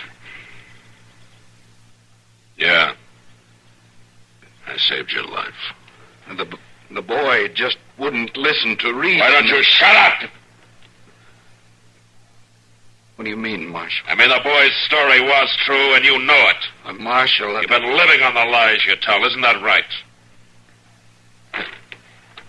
I didn't mean any harm.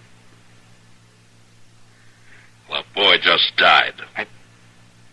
I just wanted him to leave me alone. I just wanted people to go on thinking I amounted to something. I wanted them to notice me. They never did before. Before you started telling your story? I just changed the truth a little bit, Marshal. It made me seem important. Yeah, you're important. You're important enough to leave Dodge City. Yes. Yes, I guess I'd better go. Yeah, you'd better. I'm afraid nobody will believe me anymore. Marshal, thank you again. Go on. Get out of here. Right now. Well, all right, Marshal. All right.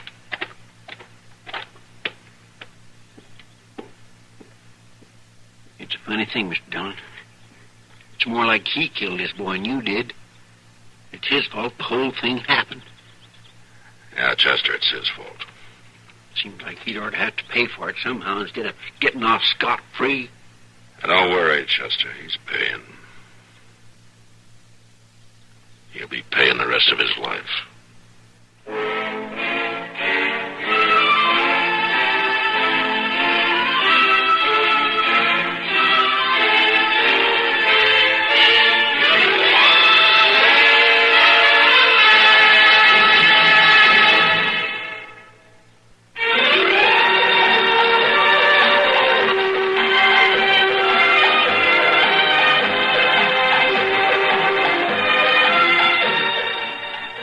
Gunsmoke.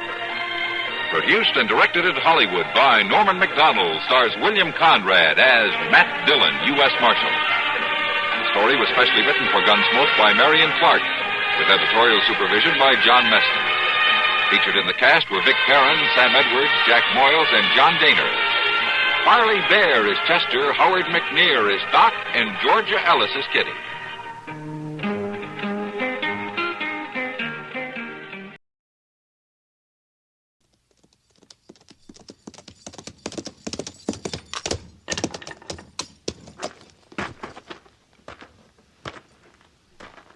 Slaughter's my name.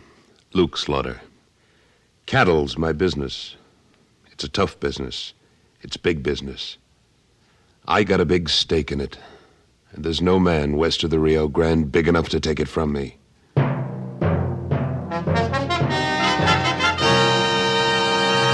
Luke Slaughter of Tombstone.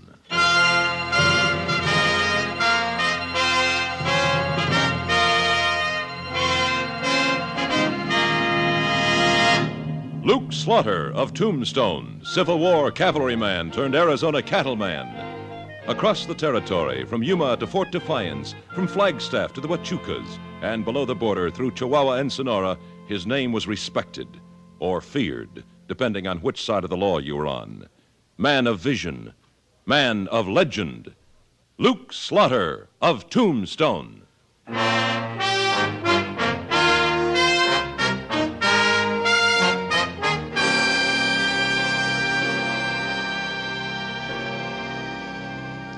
Like a violent storm or an earthquake, you can feel a lynching coming on long before it arrives.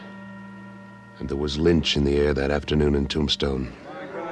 Well, if you gents is so uncommon concerned over a few rustlers, why don't you catch 'em same as I do? Hello, Sutton. Afternoon, Slaughter. Yeah, I got me one in jail right now. My boys picked him up red-handed last night. You wanted to see me? Yeah, we may be in for trouble. Listen. There's only one thing good enough for rustlers, I say, and that's hanging. I caught me one, and that's what's going to happen to him. McCardle. I say, huh? Well, looky here. Two stalwarts of the Cattlemen's Association. You gents gonna come around to the courthouse and see the fun?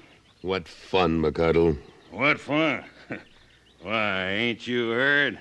My wranglers caught a rustler on my spread last night. Caught him red-handed, butchering a yearling. We're gonna hang him this afternoon. It's not up to the judge. The judge? Why, this is a plain case of out-and-out law-breaking, and I aim to see justice done. When is the trial? The trial.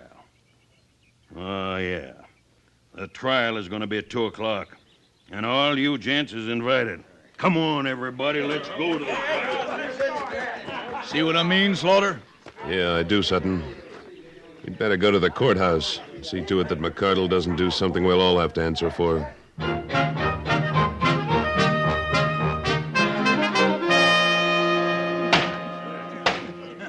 The court will now come to order. The deputy will bring in the prisoner. Say, Sutton. What is it, Slaughter? I think I know that man. What's your name? Yancey Bell. I do know him. You know the charge. Cattle rustling. Now, how do you plead? Guilty or not guilty? Neither one. Well, you gotta plead one or the other. Well, I don't. Well, who's the plaintiff in this case? Why, you know dang well I am, Judge. And he pleads guilty. My men caught him butchering a yearling with my brand on it and my property.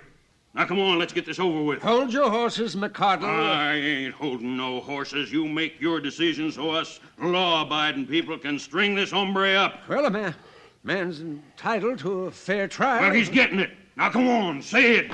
Your Honor. Slaughter, you stay out of this. Your Honor, I know this man. Hello, Yancey. Luke. Luke Slaughter. It's been a long time since Vicksburg. I recognized you even without the cavalry uniform. What is this? I'll tell you what it is, McCardle. This man and I soldiered together in the Illinois Cavalry during the war. Unless he's changed a lot since those days, he's not a thief. You're butting into my business, Slaughter. This is a public trial, McCardle. And I'm taking on the job of this man's attorney. Any objections, Your Honor? Why, no. No. Now tell the court, Yancey.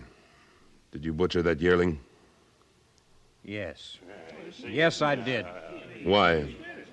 Because I was hungry. I don't know this part of the country, and I didn't know I was so close to town. You intend to pay for it? I would have if there'd been anybody to pay. Do you have any money? I had $500 Mexican until last night. What happened to it? The men who jumped me took it. Lie! That's a lie! A lie! You going to take the word of a stranger against my men? Being a stranger doesn't make him a liar. He's not a stranger to me, McCardle. Now, what do you figure that yearling was worth? What's that got to do with it?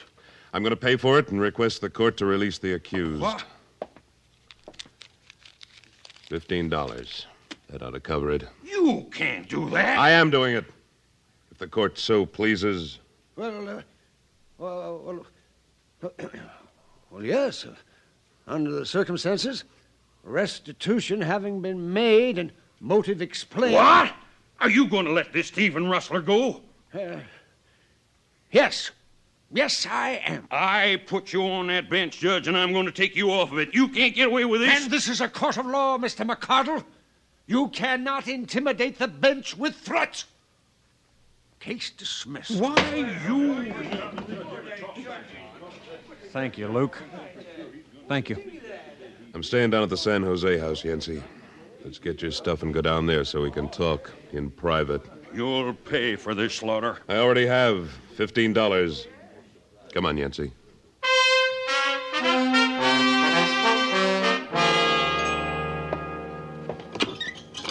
Oh, this feels good. I haven't been on a bed in over 2 weeks. You weren't on a bed for 2 years during the war. Yeah, that's right. You realize it's been nearly 15 years? Yeah.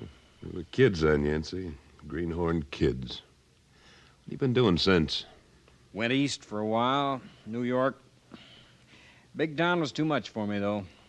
Finally went home to Quincy a couple of years back, and I got married. That too much for you, too? She died 6 months ago in childbirth. Kid died, too. I'm sorry, Yancey. So that's why I come out here. Starting all over again, you might call it. How about you, Luke? Well, cattle's been my business since the war. Kansas, Texas, Tombstone. You must be mighty big in these parts. That was quite a show you put on in the courtroom. No, you were getting a raw deal. You mind if I take my boots off? Feet are kind of swelled in. No, go ahead. Stretch out. You're welcome to anything I've got till you get organized. That's mighty nice of you, Luke. Especially since I've been cleaned. Yeah, that's the least I could do. I remember a sniper one night about 4 weeks into the siege of Vicksburg, and what you did about him. That's long ago, Luke. Forget it. Man doesn't forget things like that. Hey, you've lost a spur. Yeah, those Jaspers weren't very polite when they jumped me last night. Took 500 Mexican silver, huh? Yep. I aim to get it back, though. Well, I'll handle that for you.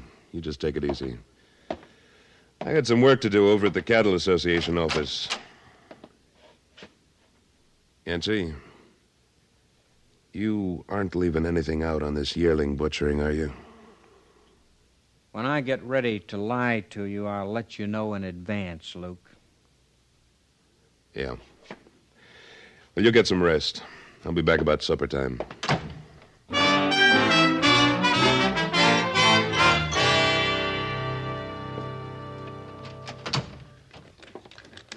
Hold it, Sutton. Oh, I was just closing the office. Well, I'll close up later. I want to check on the bills of sale on that last herd I brought up from Texas. Yeah, all right. Say, that was quite a stunt you pulled in court today. Well, the way I figured it, Yancey Bell was being railroaded. I would have stopped that even if I didn't know him. Yeah, some of the boys thought you was taking a little too much into your own hands. Wasn't that just what McCardle was trying to do? Yeah, I suppose so. But how do you know he's innocent? He says so. Yeah. Well, I think I'll tie on the feedback. See you later. So long, Sutton.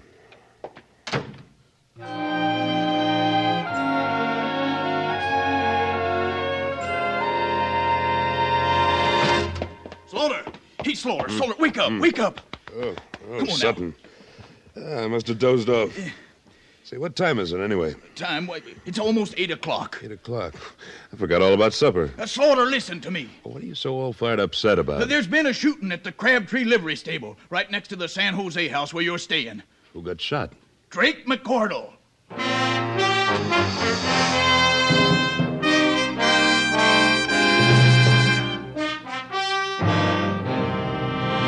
In a moment, Luke Slaughter of Tombstone returns. A trio of rough and ready prospectors make trouble for our frontier gentleman, J.B. Kendall, in his next dramatic exploit on CBS Radio. The trouble starts when a young hitchhiker, whom Kendall has picked up, discovers gold. For more Western thrills, stay with us on CBS Radio right after Luke Slaughter, as most of these same stations bring you another exciting adventure with our frontier gentlemen.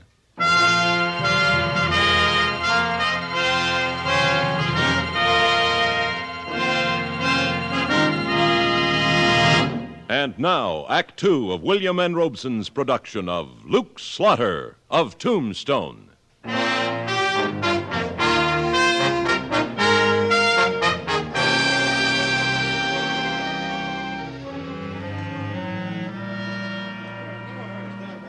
Excuse me. Let me through. Let him through, boy. Let me through there. Hello, Slaughter. Hello, Sheriff. I've been wondering if you'd show up. Let me see your gun. What for? Seems to me you'd know the answer to that. There was bad blood between McCardle and you, wasn't there? Here, look at it. Uh-huh. Well, it ain't been fired. Or it's been cleaned awful fast. That gun hasn't been out of its holster all day. All right. Now, you know anything about this? I only heard about it 5 minutes ago, Sheriff. When did it happen? About an hour ago. Where's the body? Inside the livery stable there. Is that where it happened? You're asking an awful lot of questions, Slaughter. Now, let's get one thing straight, Sheriff. I'm as interested in who committed this murder as you are, maybe even more so. If I get him before you do, I'll turn him over to you. All right. Why, you cattlemen can't leave things to the law. Where did it happen? Right here in the alley, in front of the livery stable. Anybody see it? Jack Crabtree, the owner of the stable. Hey, Jack. Yes, Sheriff? You come here. This gent wants to know what you seen. All right, I'll tell him. I sure will. Oh, hello there, Mr. Slaughter. Missed the fun, didn't you? Well, darndest thing I ever saw. I was telling the sheriff and the boys here Just tell me what happened, Jack. Well, I was sitting back there by the harness rack working on a snaffle bit, and I heard somebody singing out here in the alley. You know how a man will sing when he's had a couple of snores. Appeared from the sound that he was a-coming in. About that time I looked up, but I couldn't see very well because it was dark and I was back inside there under the lantern, you see. Then the singing stopped and somebody said, "Drake, I'm going to kill you." Then it was a shot and McCardle fell right here. Of course, I didn't know it was McCardle then. You know who made the threat? Nope, don't. I doused the lantern in a hurry because I was a setting duck, you see. Then I got down behind a bale of hay and waited. Do you hear anything else? Just one thing. A man a-sobbing. Oh, it's an awful thing to hear a man sob. It's just... Well, I got up then, come out here, and looked around real cautious-like. 'Twas nobody in the alley excepting Drake McCardle's body. That's when I ran to get the sheriff. Thank you, Jack. You reckon you know who did it? That's my job, Jack. You just give me the information. I'll take care of finding the killer. Well, sure, Sheriff, sure. Well, that's all I know. Jack, would you recognize that voice if you heard it again? Well, now, that's a good question. A good question. 'Cause when a man says, "I'm going to kill you," he don't use a voice like he was saying, "Give me a glass of beer." It's a real strange, if you know what I mean. It makes you shiver, kind of. Yeah, I know what you mean. Slaughter, where's that friend of yours? That rustler you bought out of jail this afternoon. He's not a rustler, Sheriff. I don't know where he is right now. But I'll find him. And if I think he did this, I'll turn him over to you. Where you going? Up to my room. Wash up and get some supper. Any objections? Don't try to leave town. Don't worry.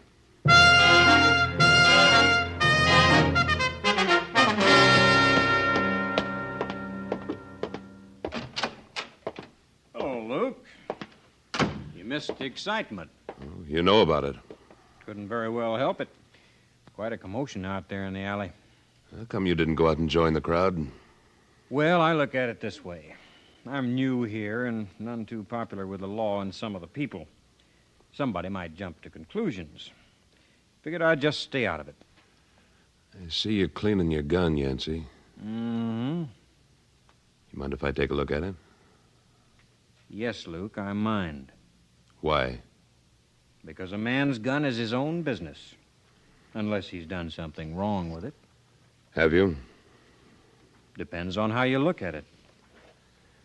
Yancey, I want to see that gun. Then you'll have to take it away from me, Luke. Give it to me. No. I said give it to me.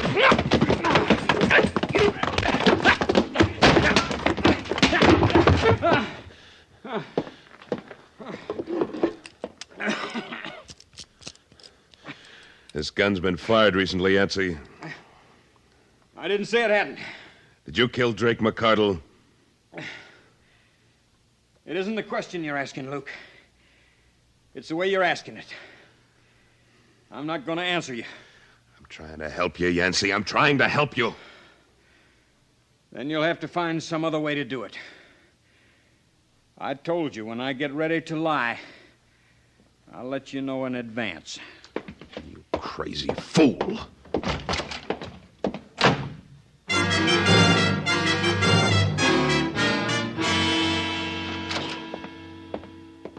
Well, Slaughter, I thought you was going out for some supper.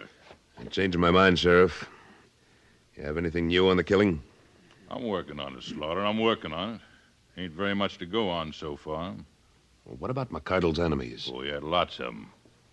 He was a pretty bull-headed man. If he couldn't get his way by asking for it, he got it by force. I know that. You know of anything that happened today that'd make somebody want to shoot him?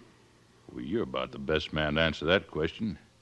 You beat him out in court, and he didn't like it at all. Did you turn up any clues in the alley next to the body? Clues?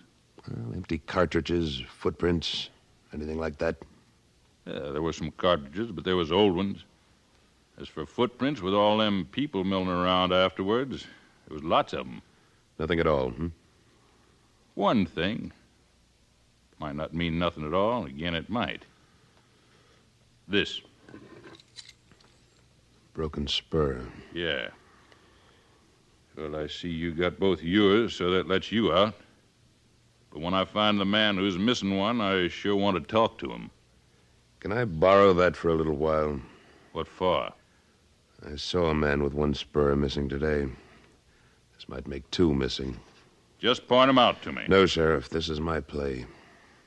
I'll make it alone. We had one killing. We don't want another. There won't be. If I can help it.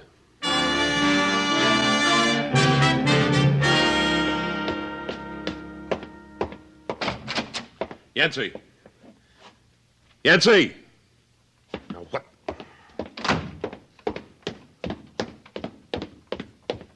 Hey, Pop! Oh, yeah, Mr. Slaughter. You been on duty all evening? Oh, yeah, ever since supper. That man I brought in with me this afternoon, Yancey Bell. Did you see him go out? Mm-hmm. About 10, 15 minutes ago. Did he say where he was going? Well, he asked me was there a place to get drunk, good and drunk. I told him he could do that most anywhere, but that the Crystal Palace was the biggest saloon in town. Did he go there? Well, I can't say. He just headed out the door. Say, he looked awful, like he'd been in a fight or something. He had. He may be in another one.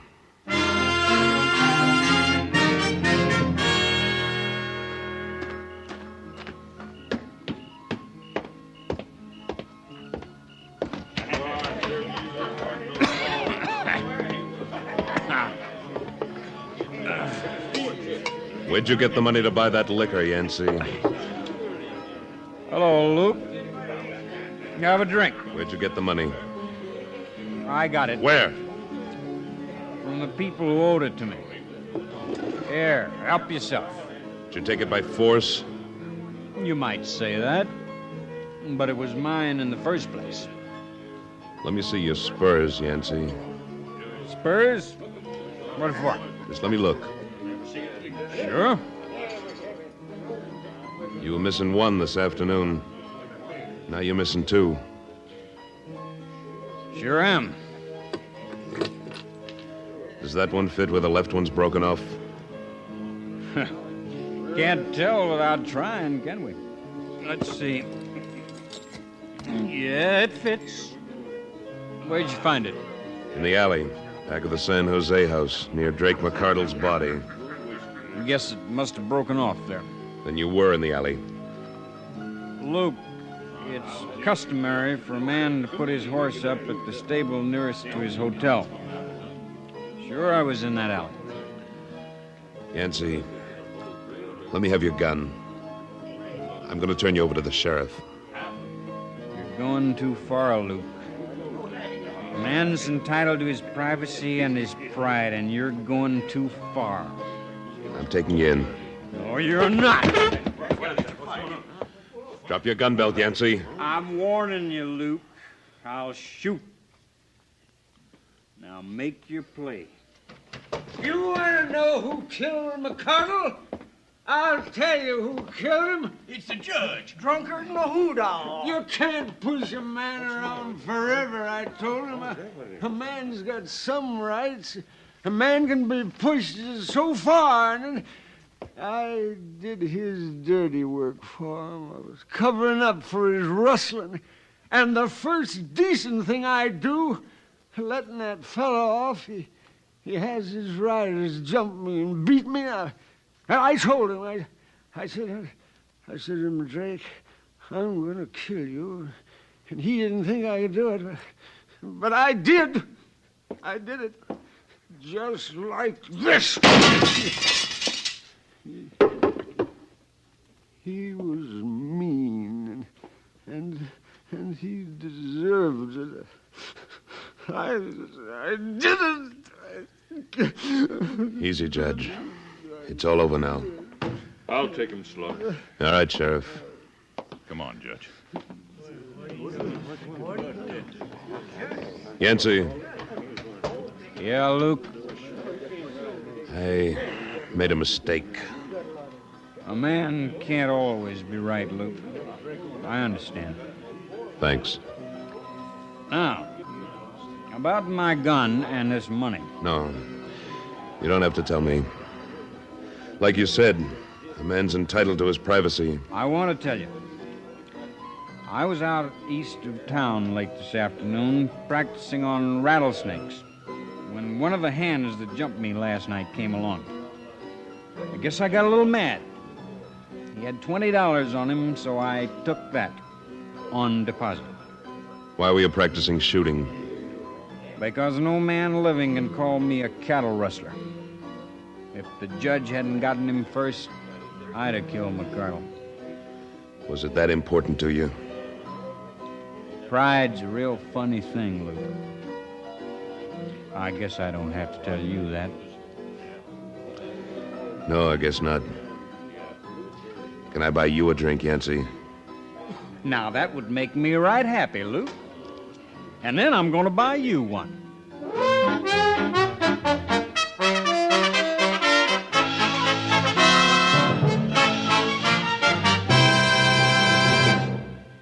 Luke Slaughter of Tombstone, starring Sam Buffington, was written by Alan Botzer with editorial supervision by Tom Hanley and directed by William N. Robeson. Supporting Mr. Buffington were Lou Merrill, Howard McNear, Barney Phillips, Sam Edwards, Junius Matthews, and Norm Alden. Music composed and conducted by Wilbur Hatch.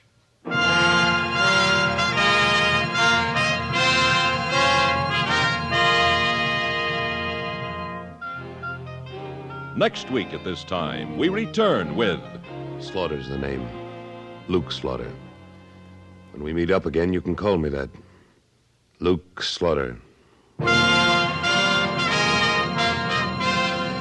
Now stay tuned for Frontier Gentlemen, which follows immediately over most of these same stations. This is the CBS Radio Network.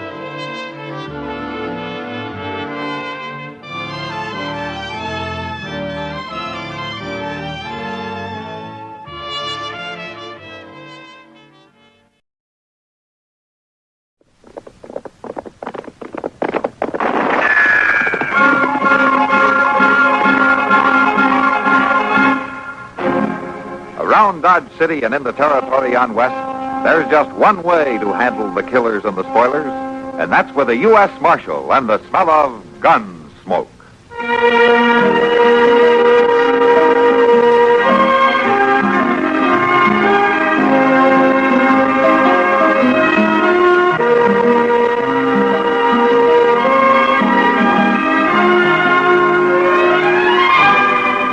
Gunsmoke, starring William Conrad. The story of the violence that moved west with young America. And the story of a man who moved with it. I'm that man. Matt Dillon, United States Marshal. The first man they look for and the last they want to meet. It's a chancy job, and it makes a man watchful and a little lonely.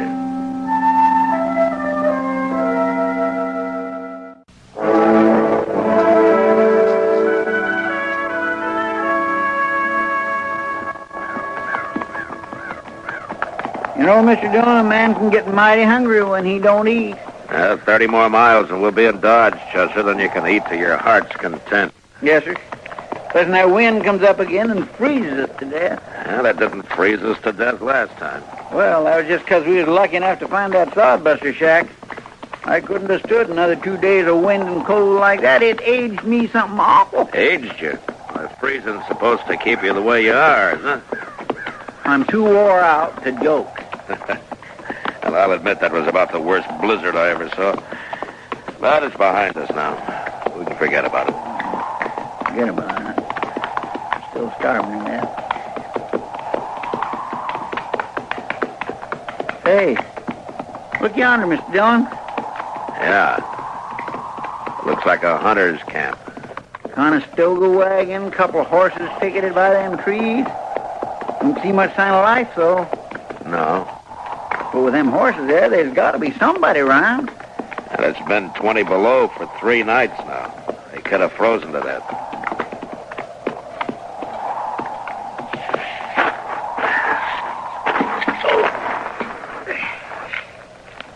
They had a fire built over there.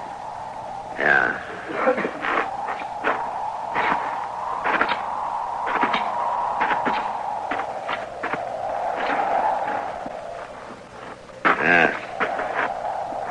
Ashes weren't made today. Or yesterday, either. Well, ain't there a soul here, Mr. Dillon? Yeah, maybe they got caught out on the prairie when the blizzard hit. Sure does look that way. Yeah, I don't know how that team is still alive with nothing but that wagon for protection.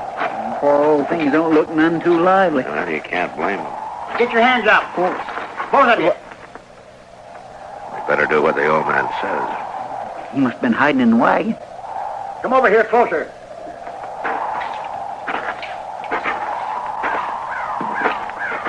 Now stop right there. This your camp, mister? Of course it's my camp. Now you two drop them guns. We got our hands up. That's enough, isn't it? You do what I say. I ain't taking no chances. I ain't going to get left here again. What? You're going to hitch up that team and you're going to take me into Dodge. You ain't running off like Jed Lorner. Who's Jed Lerner? He's my skinner. Why'd he leave you? Well, he seen this blizzard coming and didn't want to take any chances, so he rode off. He's probably been in Dodge all the time, warm and cozy. Well, why didn't you go with him? Well, I twisted my leg and my foot so I couldn't ride a horse, that's why. Lerner figured driving a wagon be too slow. You mean he left you out here to freeze? Yeah, I'll kill him when I find him. And I'll kill you, too, if you don't drive me into Dodge. He's a U.S. Marshal, mister. He ain't gonna leave you here. Marshal? Now, why don't you put down that rifle and tell us who you are? All right. My name's Pucket, Marshal. I'm usually up north following the Republican herd, but I come south this year. I'm getting old, and I thought it'd be warmer down here. You sure made a mistake about that, didn't you? You'll get me into Dodge, won't you? Yeah, of course we will. That foot I twisted, I don't feel nothing in it. Must be froze. Yeah, it could be. I'll kill Jed Lorner for this. Forget it, Pucket. I'm not taking you back to Dodge just so you can hang. All right, I'll forget it. Till I find him.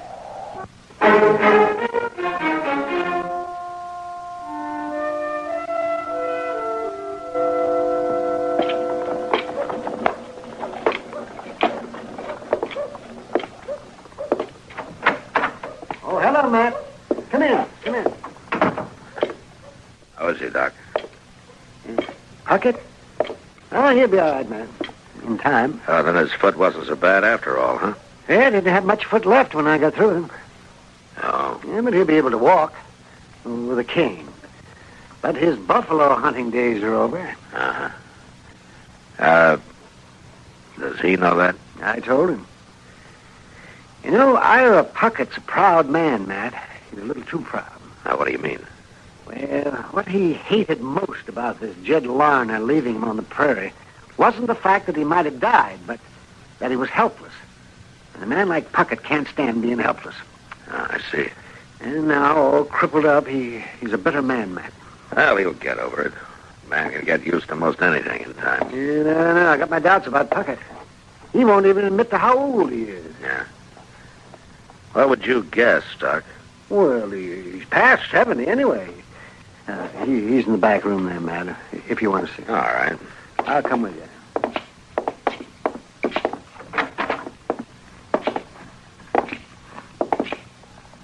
Hello, Pucket. Marshal, How you feeling?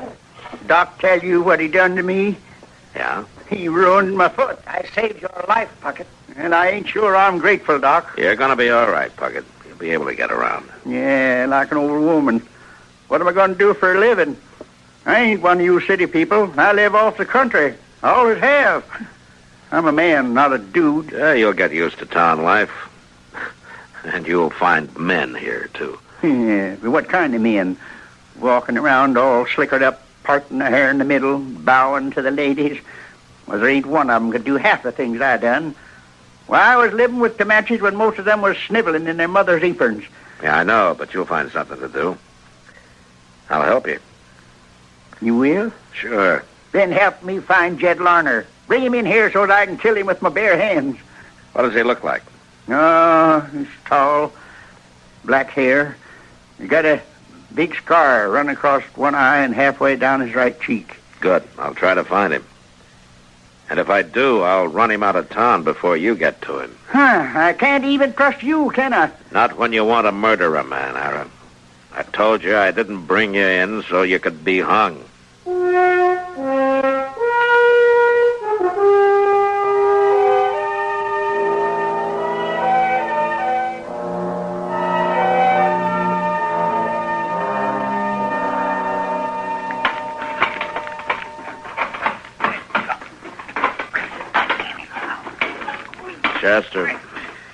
Chester, you're gonna ruin that.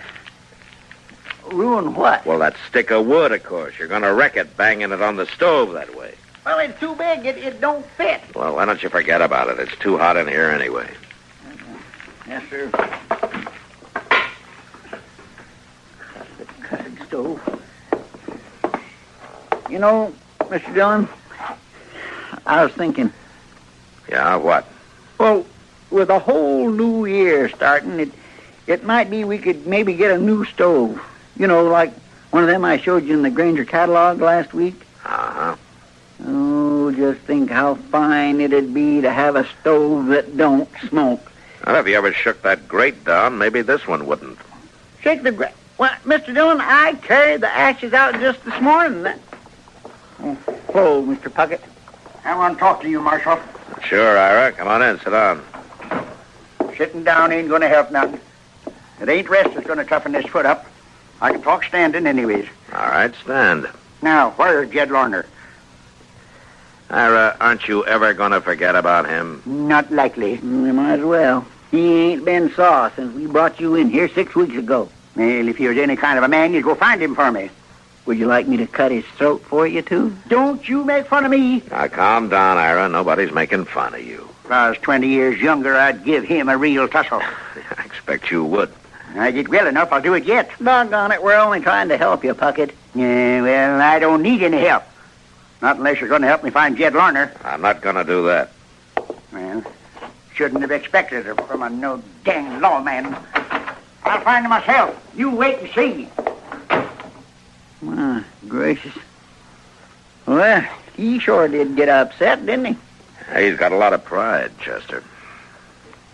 And it's going to get him into trouble yet.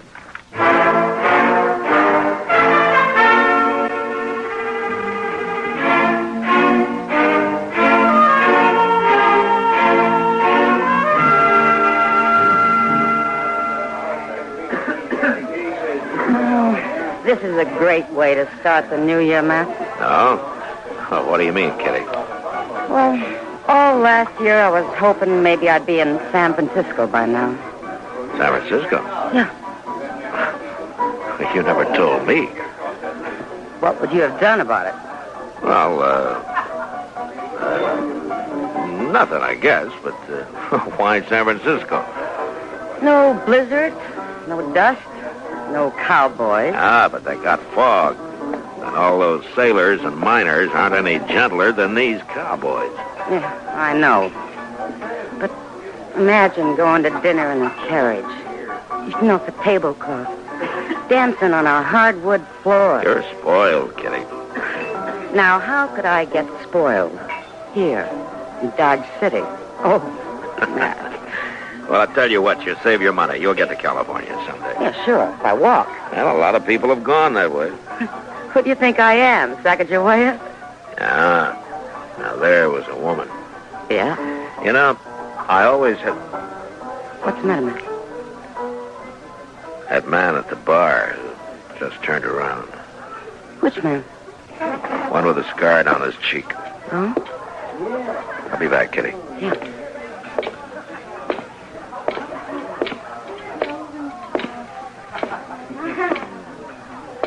Oh. Evening, Marshal. Good evening. What for you staring at me, Marshal? Your name Jed Lerner? What if it is? How long you been in town, Lerner? About an hour. Something wrong, Marshal? You remember the big blizzard we had 6 or 7 weeks back? Who don't? Yeah, we all do, I guess. Especially Ira Pucket. Especially... What?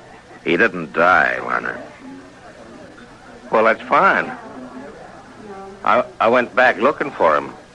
I wondered where he got to. Oh, yeah. Yeah, sure you did. Well, it's true. Pucket's here in Dodge, Lerner.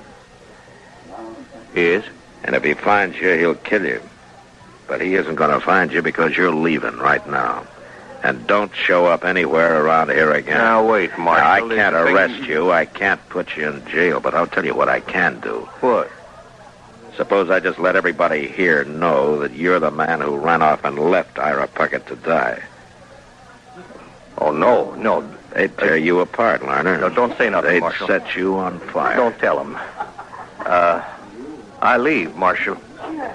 I'll leave right now.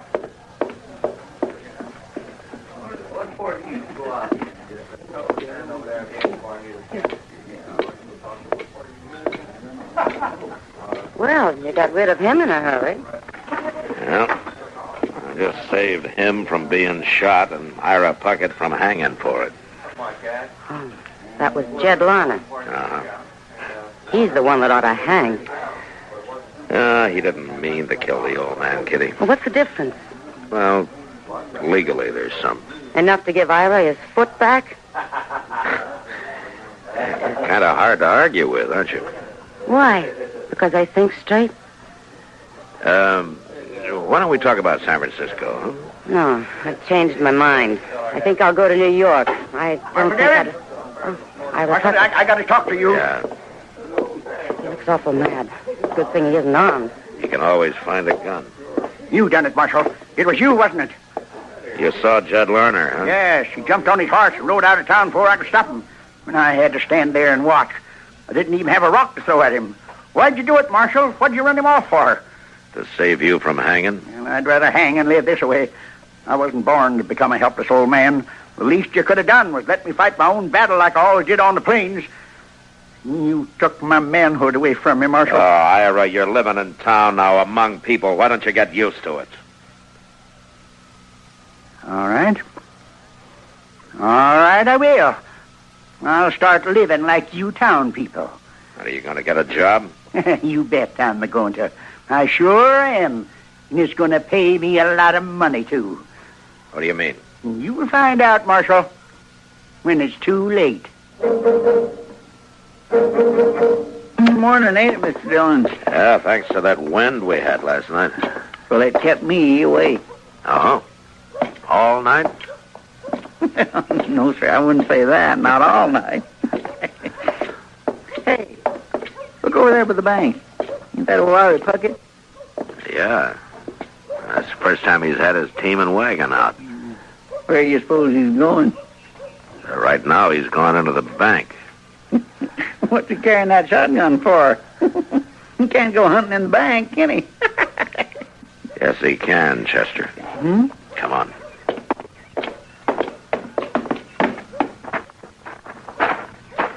My land, you don't mean to say old Pucket's going to hold up that bank, Mr. Dillon? He said last night he's going to start living like town people. Get a job, make a lot of money. Well, this could be his idea of how to do it. Oh, man, he sure couldn't have no other. He can carry that shotgun in there. You going in after him? Yeah. What, Mr. Dillon, he's got a shotgun. I know. Look, Chester, take his team and wagon off somewhere. Lead him around back of the bank, out of sight. Well, maybe we can handle this without a shooting. Okay, sir.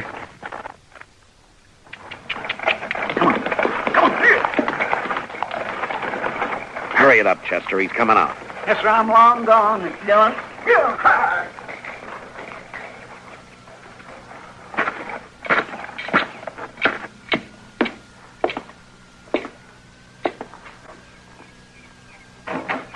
Oh, Marshal. Come on out, Pucket. I'm not stopping you. You better not try it. I can shoot with one hand, Marshal. Sure. Don't you try to follow me, neither. Hey, wait a minute. Wait. Where's my wagon? Where's my team? You're in a bad fix, Pucket. Somebody stole them. Well, I can't get away without any team. No, you can't. So you might as well give up. You done it. You're behind this, Marshal. Are you going to shoot me? No, I shouldn't I? Because you're in enough trouble already. And shooting me won't help a bit. You're trapped, Pucket. And there isn't a thing you can do about it. So why don't you use your head? All right. Here. There's your money. Now you bring my outfit back. I ain't going to jail, Marshal. Like I said, Pucket, shooting me isn't going to help you. And I'm not going to do a thing about your outfit. You think you've outsmarted me, don't you? Why don't you give it up, Pucket? You're licked. You think I just can't shoot you, Marshal. Here, take the gun. Good. I'm just a helpless old fool. Can't even rob a bank proper. I'm not sure you really wanted to, Pucket. Huh? All you wanted was to prove something about that manhood you think has been taken away from you. But you sure picked a foolish way to do it. Yeah, I reckon I did. Goodness me, I thought he wouldn't never give up. He didn't have much choice, Chester. I went in the back door and told the people in the bank to keep out the way. You want me to take him over to the jail now? Oh, no, I can't stand jail. Please, Marshal. Lock him up, Chester. I'll return this money and have a talk with Mr. Bodkin. I'll be over later.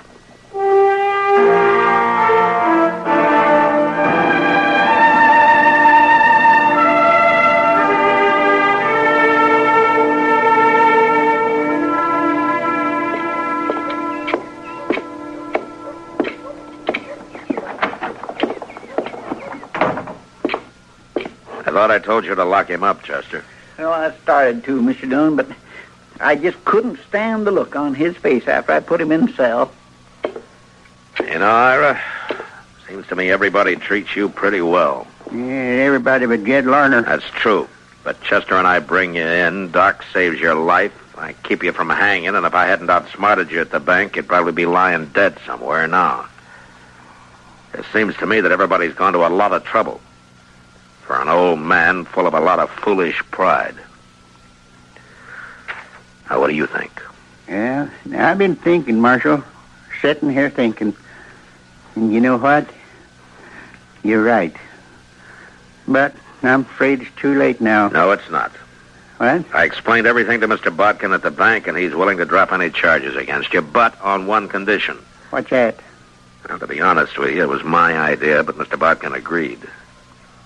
You got a job here, and you quit being so doggone ornery. Otherwise, you're going to go to jail. Oh, but what can I do with this crippled foot? Well, seeing you're so handy with a shotgun, I think Jim Buck might hire you to ride messenger on the stage. You think so? Well, he told me he would. You went and saw him? And it doesn't take any walking, Ira. Now, how about it? Fine. I never had a job like that.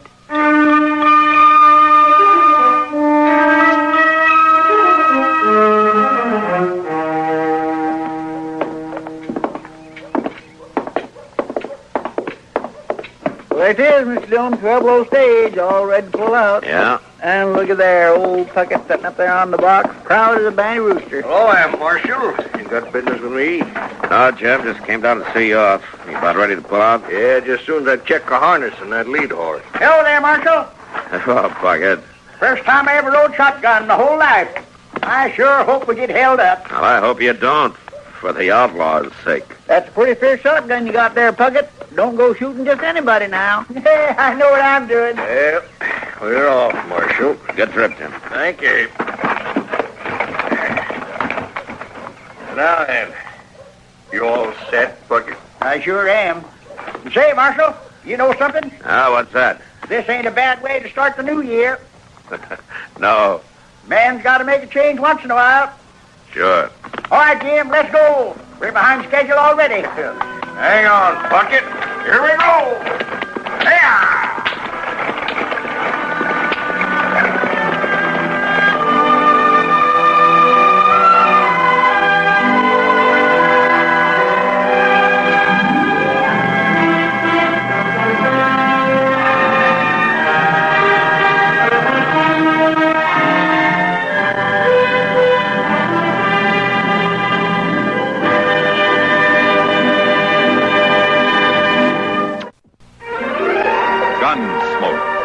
Produced and directed in Hollywood by Norman Macdonald, stars William Conrad as Matt Dillon, U.S. Marshal. The story was specially written for Gunsmoke by John Meston.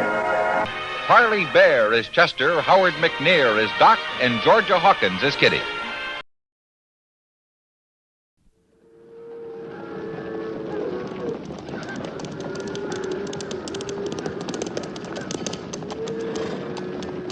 Slaughter's my name. Luke Slaughter. Cattle's my business. It's a tough business. It's big business. I've got a big stake in it. And there's no man west of the Rio Grande big enough to take it from me.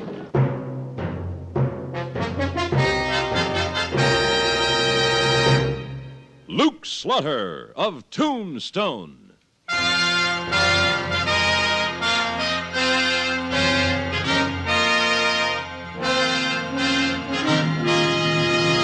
Luke Slaughter of Tombstone, Civil War cavalryman turned Arizona cattleman. Across the territory, from Yuma to Fort Defiance, from Flagstaff to the Huachucas, and below the border through Chihuahua and Sonora, his name was respected or feared, depending on which side of the law you were on. Man of vision, man of legend, Luke Slaughter of Tombstone.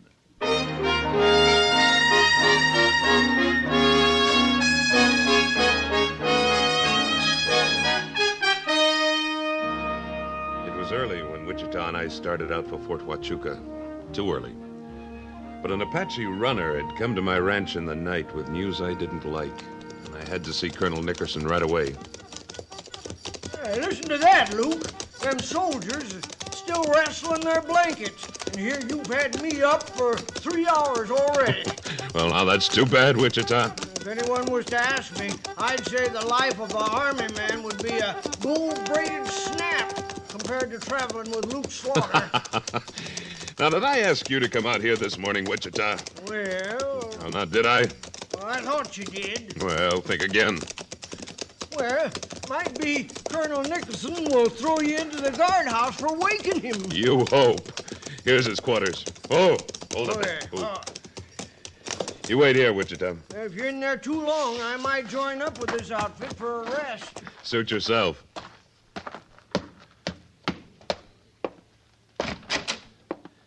Good morning, Corporal. Oh, good morning, sir. Luke Slaughter to see Colonel Nickerson. Yes, sir. Have a seat, Mr. Slaughter. Now, I guess you're new here, son. I'll see him now. But, sir, he's still in bed. Well, then it was time he was up. But, sir... Who is it? It's me, Nick. Luke Slaughter. Come on now, get up. I want to talk to you. Luke Slaughter. You hidebound cattle rustler? What are you doing up this early? This isn't the siege of Vicksburg, you know. Well, you peacetime soldiers take it too easy. I tried to stop him, sir. Oh, it's all right, Corporal. He's an old campaigning sidekick of mine. I think I can handle him. Yes, sir. What's got you up so early in the morning, Luke? Nick, I got a message from Chief Mangus last night. He says his braves are going to hit the warpath over the government beef cutbacks. I didn't know it was that serious. What are you going to do about it, Nick? Me? What can I do about it, Luke? I'm Army. I take orders. Well, there's something I can do, if you'll help me. What is it? Get permission for me to go make a treaty with Chief Mangus. You mean wire Washington? That's right. I don't know, Luke. The War Department doesn't take kindly to field officers making recommendations on policy. I know, Nick. But something's got to be done, and fast. What kind of a treaty do you have in mind? Well, Chief Mangus has something the Cattlemen's Association wants, and we have what he wants. What's that, Luke? We'll give his people beef and money in return for the use of their grazing land. Well, they already have that deal. What do you mean? You're head of the Cattlemen's Association, and you don't know that T.J. Campbell's running a herd on the San Carlos Reserve right now? No, I didn't. Well, he is. 2,000 head. But the association hasn't made any agreement with the Apaches.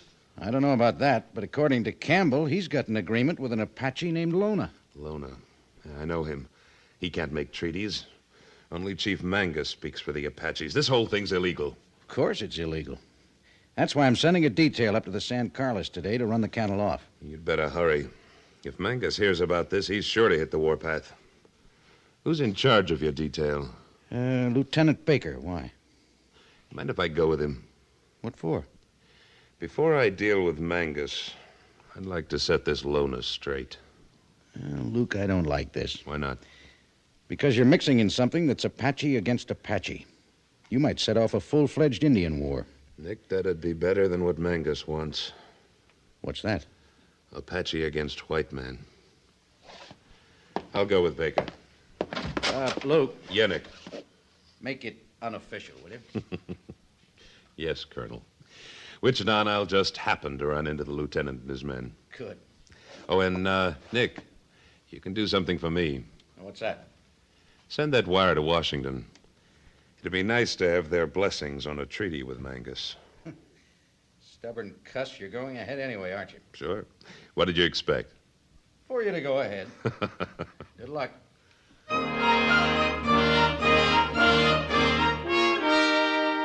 Lieutenant Baker turned out to be a fuzzy-chinned young fellow with all the deceptive confidence manufactured by the United States Military Academy at West Point.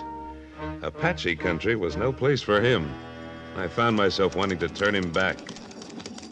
Sonny boy, was you aiming to butcher these cattle with them swords? Or just turn them around and drive them back onto Campbell's range? What do you mean, old-timer? Don't you old-timer me, you pipe-stem young whippersnapper. Wichita. Well, he don't need to... I didn't mean anything by it, old man. But there he goes again, Luke. Now, I ain't taking this kind of talk. Honest, Mr. Slaughter, I don't know how to talk to these old Luke, coots. so help me. Now, listen, sonny boy. You better start fanning your men out to point that herd. All right, Wichita. I'll do it. Well, somebody's got to keep this army in line. So you appointed yourself. There ain't nobody else to do it. Now what's he doing? All right, men. Here are your orders. Here are your orders. Sergeant Thomas, take 5 men to the left flank. Sergeant Smith, 5 to the right. Point that herd into the canyon. Here's your orders. Darn young. Luke, why don't he just say wrestle them in, boys, like any decent cowpoke? Herders give you trouble, shoot them and argue later. All right, move out. Wichita. Yeah? Now that I've actually seen Campbell's herd on Indian land, I want you to go back to Tombstone. What for? I want you to call a meeting of the Cattlemen's Association for this afternoon. And I especially want T.J. Campbell there. All right. But what you gonna do? Find Lona. Now get going. I'm on my way. Come on, horse, get.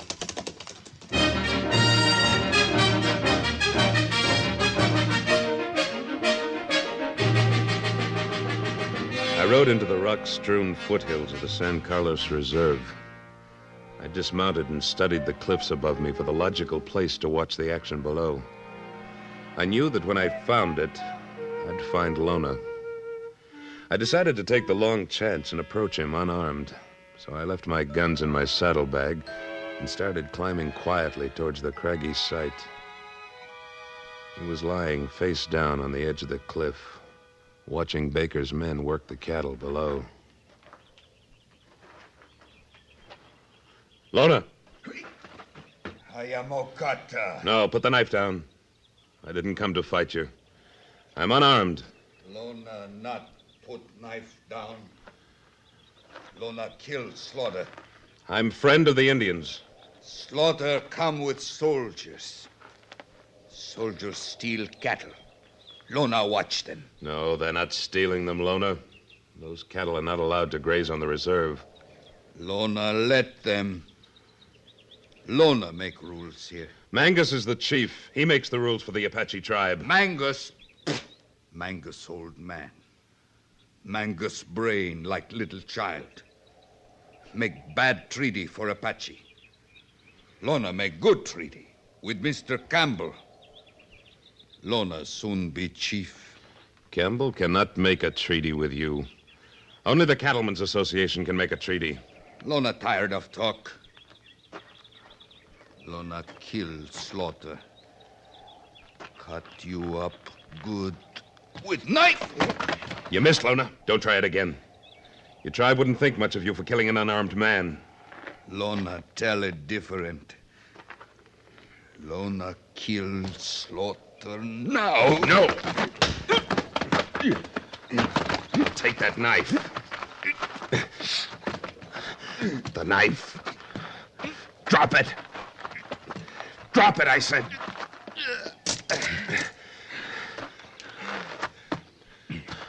All right. Stand up. You kill Lona now? No. Just warning you. Stay away from Campbell. Neither of you has a right to make treaties. You understand? Lona, here, Slaughter. See that you remember it. Lona get you. Lona get you good, strong man, Slaughter.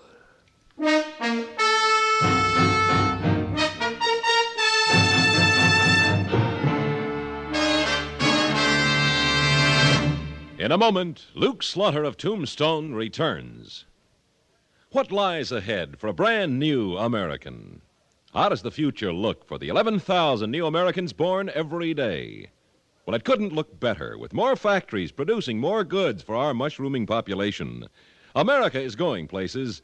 Send for a free illustrated booklet, Your Great Future in a Growing America.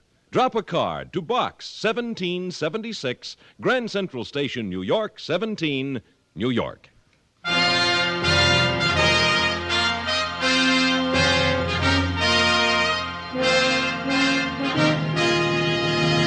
And now, Act Two of William N. Robeson's production of Luke Slaughter of Tombstone.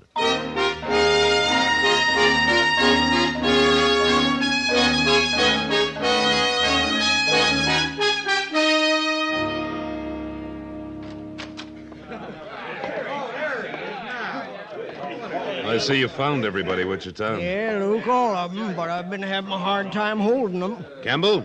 Yeah? I see you made it all right. For sure, Slaughter. Why are you singling me out? You'll find out.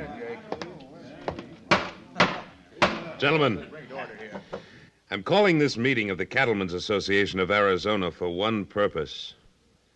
The expulsion of T.J. Campbell from the association for breaking our agreement with the federal government not to run cattle on the San Carlos Reserve. What are you talking about? I'm not finished.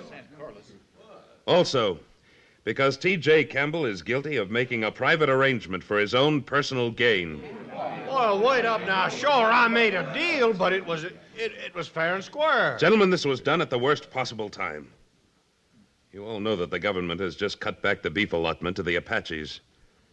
But you may not know that because of this, Chief Mangus has sent word to me that they're about to take to the warpath. Well, I didn't know nothing about that, Slaughter. Therefore, I move that T.J. Campbell be expelled from this association. I second the motion, Luke. All right. It's been moved and seconded. All those in favor say aye. Oh, just a minute now, Slaughter. All those in favor. Aye! So be it. All right, Campbell. You can leave now. This is a closed meeting. Well, I ain't leaving. Aren't you?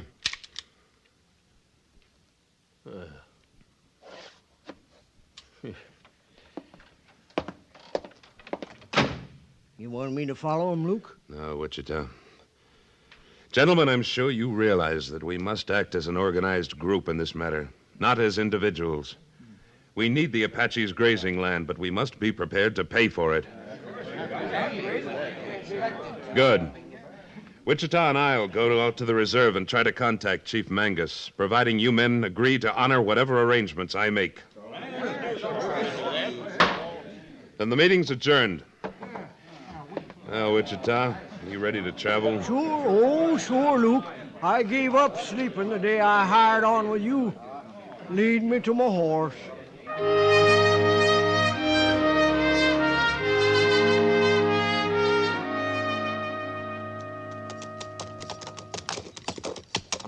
Luke. Looks like them Apaches has got a reception committee all set up for us. Yeah. You know, I learned one thing a long time ago, Luke. What's that, Wichita? There just ain't no good way of creeping up on an Indian village. How's that? Well, figure it out. Come at the village from upwind, the dogs tip 'em off. Come from downwind, your courage goes back on you, and you go home smelling like you've been sleeping with a coyote. Nothing is simple for you, is it, Wichita? No. Yeah, stop here. Chief Mangus is riding towards us.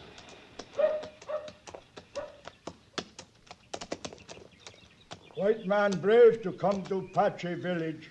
Great Chief Mangus fails to use the name of his friend, Slaughter. I come to talk to the chief of the Apaches. Time for talk is past. Time now for death. I cannot promise to stop my braves whose children have swollen bellies of hunger. I come from the great association of cattlemen. We offer you beef for your hungry children in return for the right to graze our cattle on your lands. No. We are sick with promises. Is not White Father in Washington bigger than your association? Our White Father is too far away. The people I come from are here. They wish to help. My braves have demanded war. They will take more of your cattle than you will give. You do, and the army from Fort Huachuca will sweep through your villages. Pony soldiers must find village first. Then Mangus prefers to let sick women and children of his nation run from soldiers. Come on, Wichita. Slaughter. What is it? You are right. I am old. I will listen to one more promise. Wars bring only sadness. Come. One more promise. Yatuma Costa.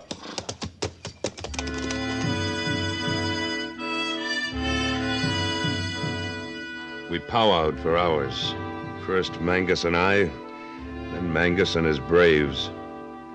Finally, long after dark, the chief rose and spoke to me. I have told my braves, Slaughter, as you have told me. Your cattle make graves from the San Simon Valley to the Huachuca Mountains. You will pay Apache Nation 2 cents an acre, 1/2 in yearling cows. You may build fences, but must leave them when treaty end. Treaty lasts for 10 years. Chief Mangus be dead soon. Bring peace and food to people first. The name of Chief Mangus will be honored many years. Slaughter, shake hand. Make treaty come true. Great Chief Mangus must not shake hand of Slaughter. Lona. Lona go away from tribe for a long time. Lona come back with treaty for Apache Nation. Better than promises of this man. No, Chief Mangus. Lona wishes to take your place. What is this treaty Lona brings? Man called Campbell will give $50,000 to Apache for Graceland. Campbell lies, Chief Mangus. The whole association of cattlemen would not offer that much money. It wouldn't pay. How do I know who to believe? If I prove Campbell lies, will you then shake hands on the treaty I offered you? I cannot stay the anger of my braves for long. Morning's first light must bring peace or war. Then I'll be back before sunrise. Yeah,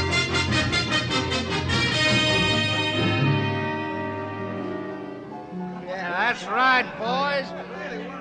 Drinks on T.J. Campbell tonight. Now, your glasses all full? All right, then, boys, raise them high. We're drinking a toast to Tombstone, greatest town west of Mississippi. Raise them high, boy, like this. Who done that? Campbell. Who... Oh. Why, Luke. That wasn't a nice thing to do. Shoot the glass out of a man's hand. Feeling good tonight, aren't you? What do you mean by that? What are you celebrating?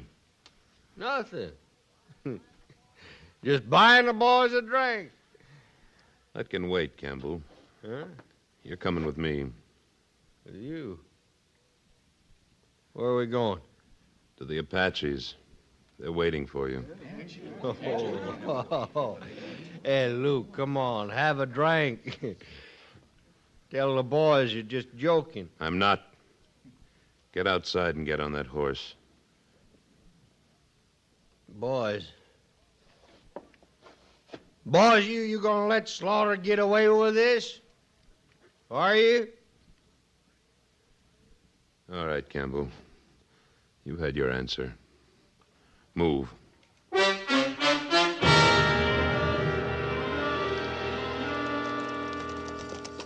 Slaughter, no.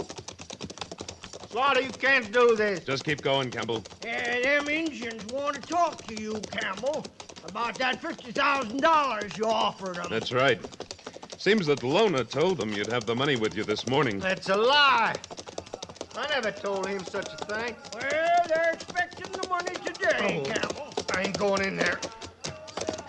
Slaughter, them Apaches, they're in a killing mood when they're dancing like that. Why should you be afraid? You've got a big treaty for them. I tell you, Slaughter, I ain't going near them Indians. The next one goes through your head, Campbell. Now move.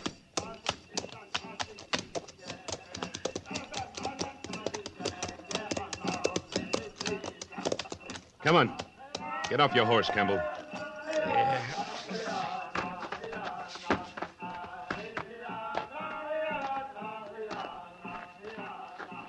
Is this the man called Campbell? He talking to me, Slaughter?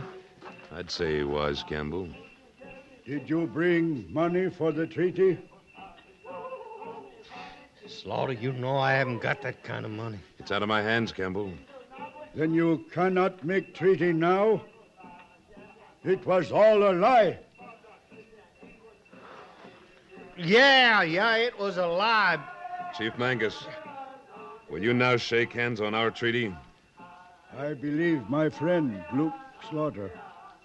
I will trust your word. The treaty is as we said. But there must be no revenge on Campbell. We'll take care of him. The word of a brave man is accepted. I shake your hand.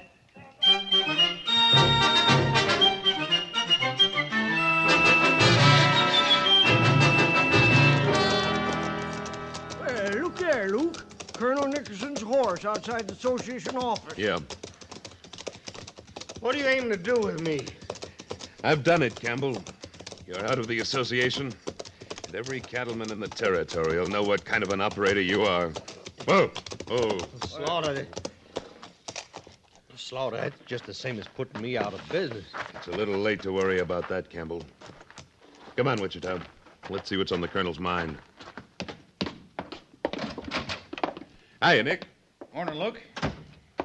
I just dropped in to tell you I got word from Washington.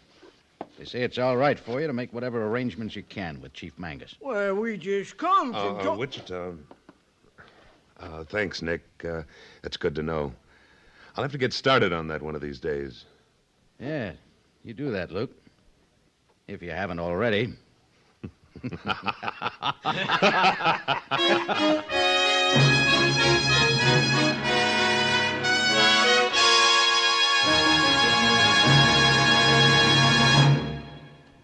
Luke Slaughter of Tombstone, starring Sam Buffington, was written by Tom Handley and directed by William N. Robeson. Supporting Mr. Buffington were Junius Matthews, Jack Moyles, Sam Edwards, Vic Perrin, Lawrence Dobkin, Ralph Moody, and Norm Alden, with music composed and conducted by Wilbur Hatch.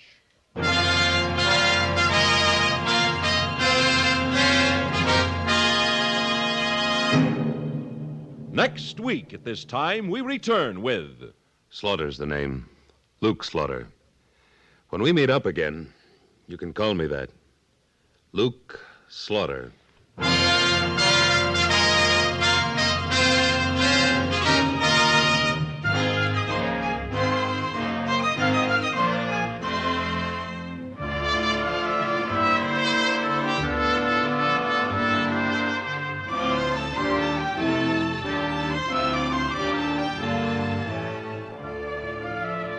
This is the CBS Radio Network.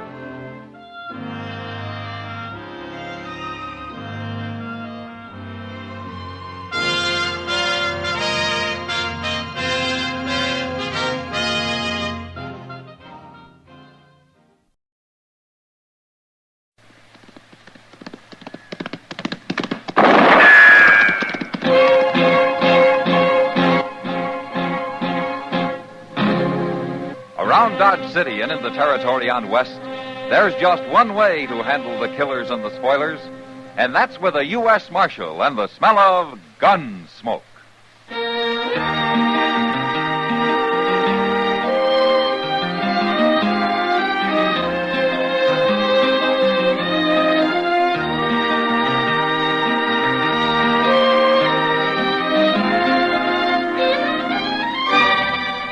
Gunsmoke, starring William Conrad, the transcribed story of the violence that moved west with young America, and the story of a man who moved with it.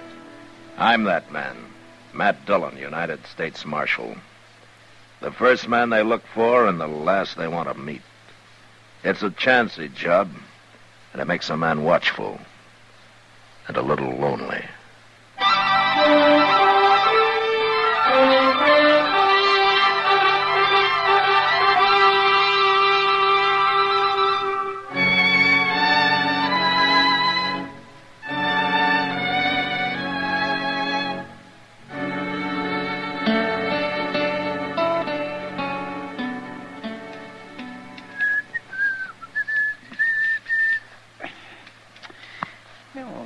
Mr. Dillon, ain't old Teeter's ever going to finish cutting that man's hair. Oh, are you in a hurry, Chester? Oh, no, sir, I ain't, but I don't take to sitting around the tonsorial the entire day. Here you are. Looks like he's through now. Well, it's about time. That'll be 25 cents, mister. Oh, thank you. Chester, why don't you go first, huh? Oh, no, sir, I don't mind waiting. You go first. Yeah, that'd be like eating pork chops in front of a starving man. Well, if you insist. I guess I'm going to be next, Mr. Teeters. I'll be glad to get you out of here, Chester. You're fidgeting around over there, and then they made me put a brand on that man. It's just 'cause I'm hungry, Mr. Teeters. I ain't at my dinner yet. Well, next time, eat before you come in for your haircut. I sure will, and bring a lunch, too. Sit still. Marshal? Yeah, what, Teeters? Heard something yesterday might interest you. No? A couple of strangers was in here. Ow. Heard them say they was taking the Santa Fe to Wichita last night. Yeah, that's pretty interesting. I ain't through yet. They come from Texas, Marshal. San Antone. What they said was there's a gambler down there who's coming to Dodge. Said he'd be here on the stage tomorrow.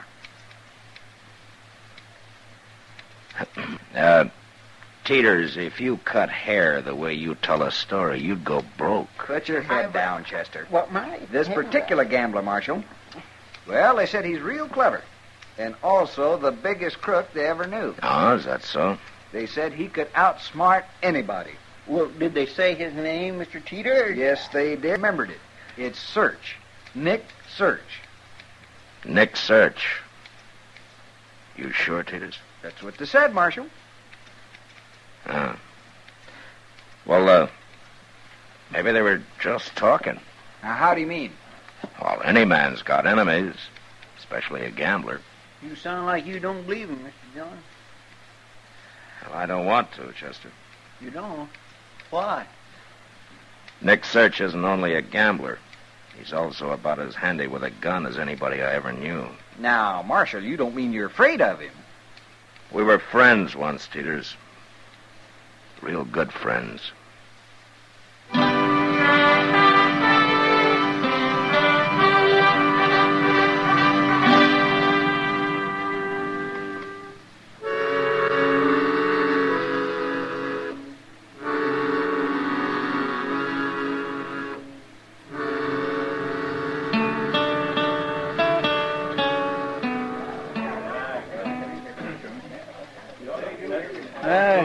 Stage ought to be here any minute, Mr. Dillon. Yeah. How long has it been since you saw this Nick Search, anyway? 10, 12 years. Was in Texas you knew him? Well, there and other places, yeah. Like I said, he was a good friend, Chester. Yonder it comes. My, you make it sound like he must have saved your life or something. I was just the opposite, as a matter of fact. What? I saved his. You did? Yeah, a man tried to shoot him in the back, and I put a stop to it.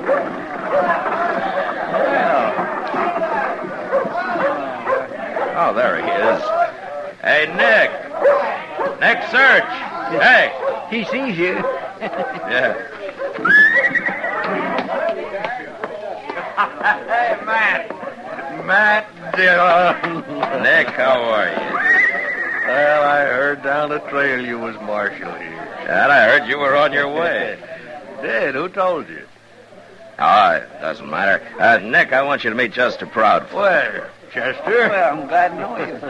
Oh, Matt, if this don't beat off. Yeah. You planning to stay a while? You know a fella here named Sam Noonan? Well, sure. He runs a Long Branch. That's it. Yeah. Tell you what, Matt. You wait here till I dump my war sack in that hotel over there, and then we'll go see him. Gambler can't work without a place to gamble. I'll be back direct. Okay, Nick. Well, I declare he seems like a nice fellow, Mr. Dillon. Yeah. You don't believe what them men told Mr. Teeters, do you? About him being a crook? Now, Chester, when he comes back, I'm going to have to ask him about it.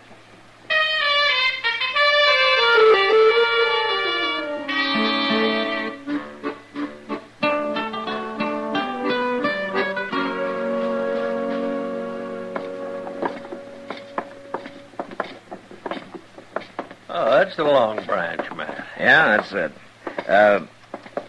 Nick. What's the matter? I want to ask you something. Well, go ahead. The men who said you were on your way to Dodge, they said something else about you. What was that? Well, they said you were a crooked gambler. Did you believe them? I'd rather believe you, Nick. Yeah? You saved my life once, Matt. If you catch me cheating at cards, you can try to take it back again. That's not a very clear answer, Nick. I'm no crook, Matt. I'm too smart for that. Yeah, let me go and talk to this Sam Noonan, and then we'll have a drink. Okay.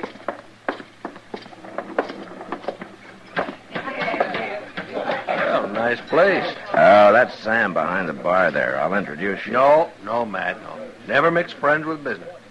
Well, then I'll wait for you. I'll be with that girl in the corner over there, see? Oh, eh? I won't be long, Matt. Okay.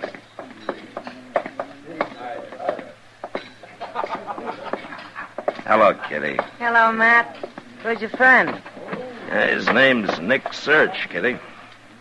So that's Nick Search. Oh, you've heard of him, huh? A couple of Texans were talking about him the other day. Who were those men, Kitty? They never said their names, Matt. But they were sure talking about Nick Search. Nick's an old friend of mine, He is. and I think those men were lying. Well, I hope so, for your sake. Oh, why for my sake? He's an old friend of yours. That's not what you meant, Kitty. No. They also said he's pretty fast with a gun. Yeah, he is. And so, if I back him up here, then it's going to look like I'm doing it because I'm afraid of him, huh? Not to me, you know that. Yeah, but to most everybody else. I don't know, Matt. Here he comes. Sam's bringing him over. Hello, Marshal. Hello, Sam. Marshal, I seen you come in with Search here, so I figured you must know him. Well, won't he admit it? I don't like mixing friends with business.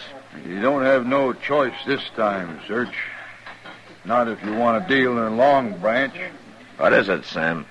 Those two Texans and their stories? Well, I heard them. We all heard them. Probably a couple of saddle bums lost their pay in an honest game, and now they blame the dealer for it. It happens every day. I know that, but they said other things about you. Like what? The way you can handle a gun. Marshal, are you a good friend of this man? You want me to say it's okay for him to deal here? Now, wait a minute. If Matt's got to get involved, I can go someplace else. No, it's all right, Nick. I don't mind. Well, what do you say, Marshal? Yeah, Sam, I'll vouch for him. I run clean games here. And I run a clean town here. All right. I'll take the Marshal's word, Search. You can open your game tonight. Good. Come on, Matt. Let me buy you that drink. Okay, Nick. I'll see you later, kid. Yeah, sure. What's the matter, Sam?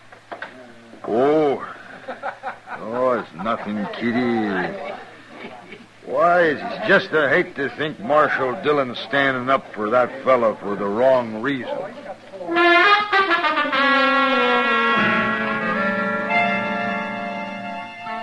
Started with Sam Noonan. Before long, everybody got to thinking I was backing up Nick Search because I was afraid of him. I talked to Nick about it, but he laughed and said there were as many fools in Dodge as any place we'd ever been. Well, maybe he was right. Anyway, after a month passed without any complaints about his dealing, I began to forget it. Till one afternoon when Chester and I were taking our ease on the porch in front of my office.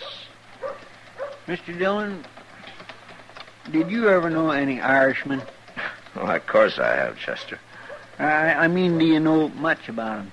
Well, I have a feeling anything I don't know, you're about to tell me. Oh, no, sir, it's not me. It's a fellow I used to live with. He was born on a place called Dingle Bay. That's in Ireland, sir. And what did he tell you? Well, sir, he told me never shoot an Irishman. What? Yes, sir. Because he said if you can lick one of them, then he'll be your friend for life. But he warned me about that, too. He said be careful, never punch one of them in the face. Just give him a good whack in the belly, and then a little child could whip him. That's a good thing to know, Chester. I'll remember that. Yes, sir, I've always remembered it. I've made lots of friends that way. Irishmen? Yes, sir, all Irishmen. All of them? All of them Irishmen. They're mighty fine people, Mr. Dillon. Yes, they are, Chester. I sure do like them. Hey, ain't that old Enoch Mills? No, where? Yonder, coming down the street there. Yeah. He looks mighty serious about something, too. Well, if I was the richest cattle buyer in Dodge, I'd look serious, too. Just thinking about all the money he's got sobers me. Oh, hello, Marshal. Chester? How do, Mr. Mills? Sit down, Enoch. No, some other time, Marshal. I gotta get back. I gotta clean this fella out. What? That gambler, Nick Search. You in a game with Nick Search? Yeah, been going on for 12 hours. I got him going, Marshal. I've been winning steady. Now I'm about ready to double on everything I've won and really take him. I see. How much money does it amount to, Enoch? Well, it's what I just got from the bank to throw in. It'll be some $5,000. Yeah. What's the game? Poker. Head and head. Just him and me. And the only time he wins is when I deal. So I don't do any betting till he gets the deck. Now I'm really going to give it to him. I'll break him good. I got to get back now. Easiest money I ever made. Well, I guess Nick ain't so much of a gambler after all, is he, Mr. Dillon? Nick knows what he's doing, Chester. I'm going to follow him down. I want to watch this.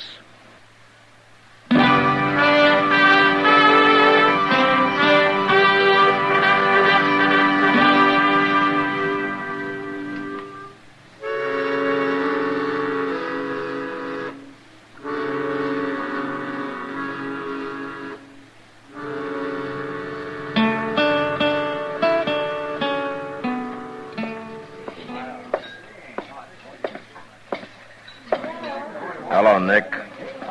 Hello, Matt. Well, you're just in time, Marshal. Game's just about to get started again. That's fine, Enoch. You mind if I watch? No, of course not. Here, your deal, Nick.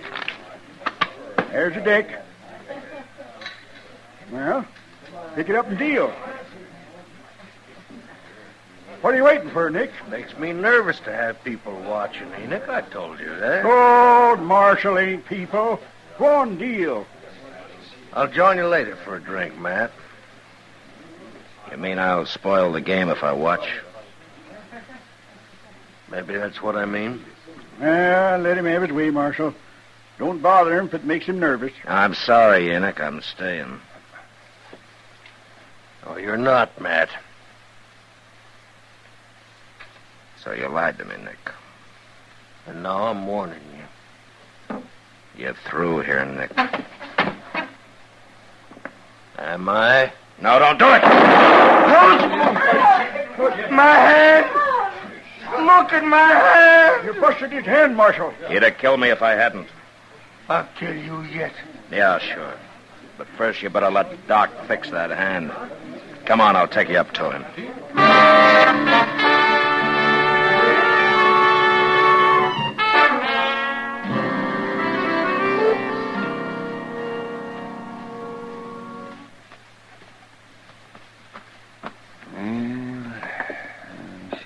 Well, here you are.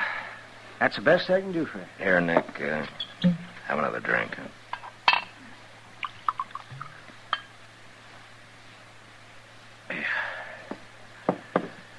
I could drink that whole bottle, not feel an ounce of it. That hand'll hurt worse tomorrow. Tell me, Doc. Your hand's pretty badly smashed, Nick. It's going to be stiff. I won't be able to deal cards very well, will I? You won't even be able to hold a deck.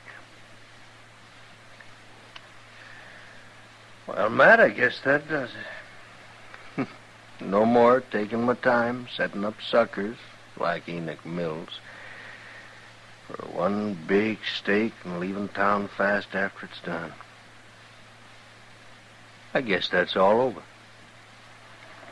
Yeah, I guess it is, Nick. My gun hand, too. Mm-hmm. Funny thing, Matt, now that it's all over, I feel kind of relieved. Like I got nothing to worry about no more. You said you were going to kill me, Nick. Doesn't that worry you? You saved my life once, Matt. Saved it again tonight. I'd be pretty ungrateful to hold that against you, wouldn't I? Yeah, I guess. There's one thing I do hold against you. What? Or maybe I'll get used to it again. Looks like I'm going to have to go back to being honest.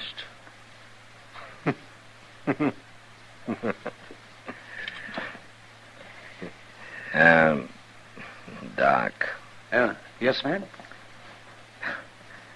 Why don't you and I sit down and help Nick finish that bottle, huh? Well, by golly. Oh, Samuel, that's it, Matt. I knew there was something more that we could do for him.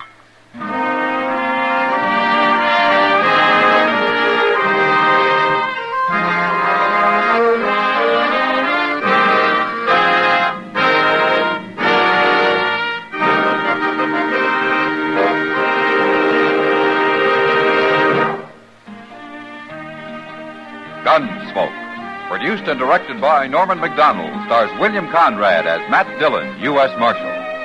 Our story was specially written for Gunsmoke by John Meston, with music composed and conducted by Rex Corey.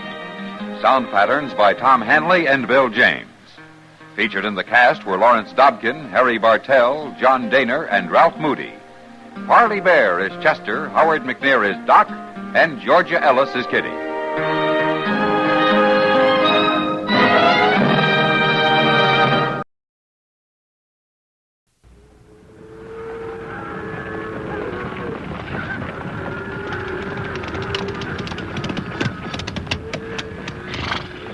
Slaughter's my name. Luke Slaughter. Cattle's my business. It's a tough business. It's big business. I've got a big stake in it. And there's no man west of the Rio Grande big enough to take it from me.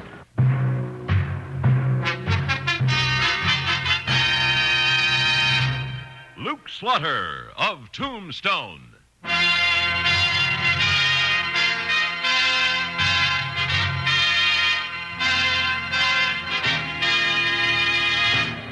Luke Slaughter of Tombstone, Civil War cavalryman turned Arizona cattleman. Across the territory from Yuma to Fort Defiance, from Flagstaff to the Huachucas, and below the border through Chihuahua and Sonora, his name was respected or feared, depending on which side of the law you were on. Man of vision, man of legend, Luke Slaughter of Tombstone.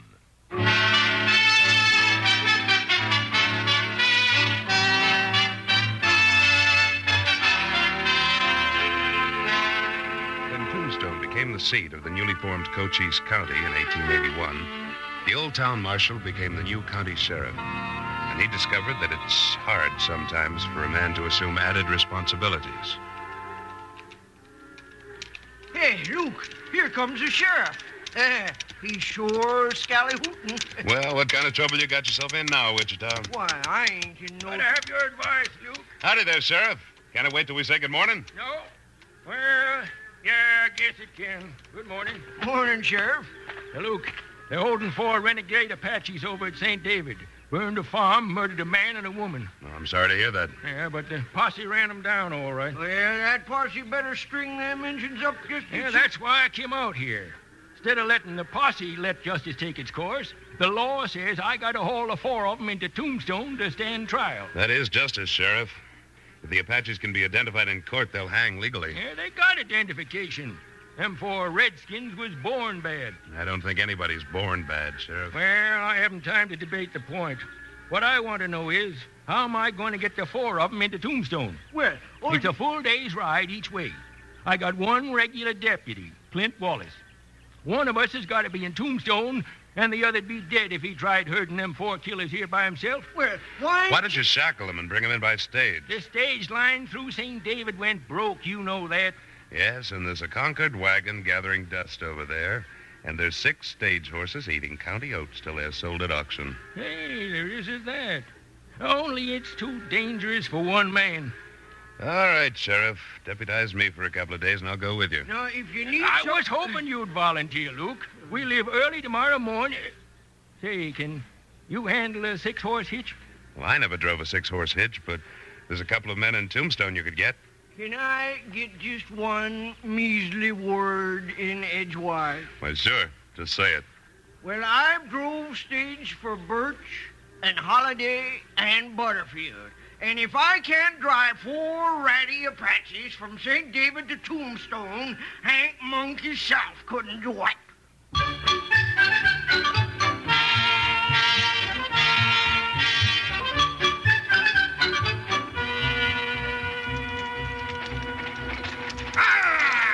Get on there! Pull on there! Wichita, we know you're a top whip. But these horses still can't go 50 miles at a full gallop. Ease down a little. These bumps will like to shake the shackles off the prisoners. Pull those horses way down. It's time our prisoners had a drink of water. You're right, Luke. Awful hot and dusty out here. Hey, Wichita, you're having the time of your life, ain't you? Well, now... Yeah, so would I. These murdering Apaches didn't have me spooked. I don't like any part of it. I'll be glad when the day's over. They're mean customers, all right. They know it's their last ride, lest they bust loose from us. I'll pass them the water bag. You men keep me covered, just in case. Yes, we will, Luke. Here you are, Niskanen. Water. I'll drink. Chains tight. Your hands are loose enough to hold it. Hurry up. Looks better. Pass it when you're through. Little whiffy up there close to him, ain't it? Like a wolf's den. Hey, Luke, down there in the wash, those 2 men. Yeah, I see him. Ain't one of them Al Larson? It is Al at that. Hey there, Larson! Yeah, I don't recognize the fella coming toward us. Luke, did you see that? I sure did. Al emptied his iron right into him. Why did he do it? The other hombre never made no move to draw. Wichita, keep an eye on the prisoners. Right. Come on, Sheriff. Looks like we've got to take another passenger to Tombstone.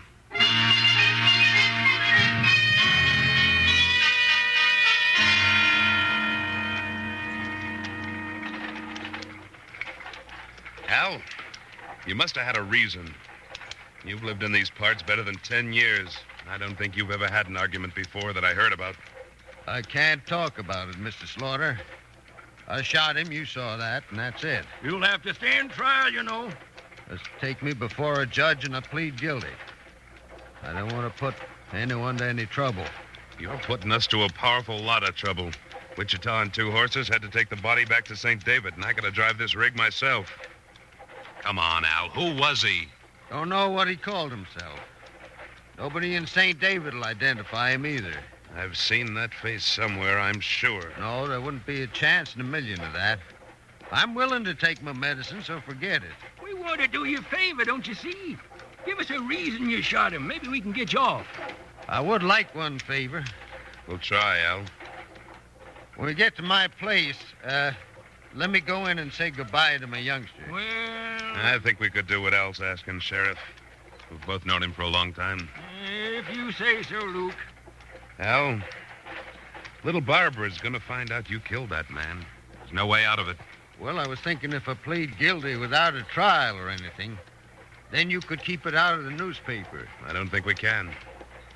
But just suppose we did. Somebody's got to take care of Barbie. She's not 13 yet, is she? Well, almost. And Barbie knows what she's to do if anything ever happens to me. Al, you didn't figure all the consequences of shooting that man down, did you? I figured the consequences of not doing it. But my farm's just ahead now. Can I go say goodbye to Barbie? As far as I'm concerned. Sheriff? All right, Larson. I'll unlock your wrist chains and give you 5 minutes. Oh, all that. I wonder how Wichita drives 6 horses. I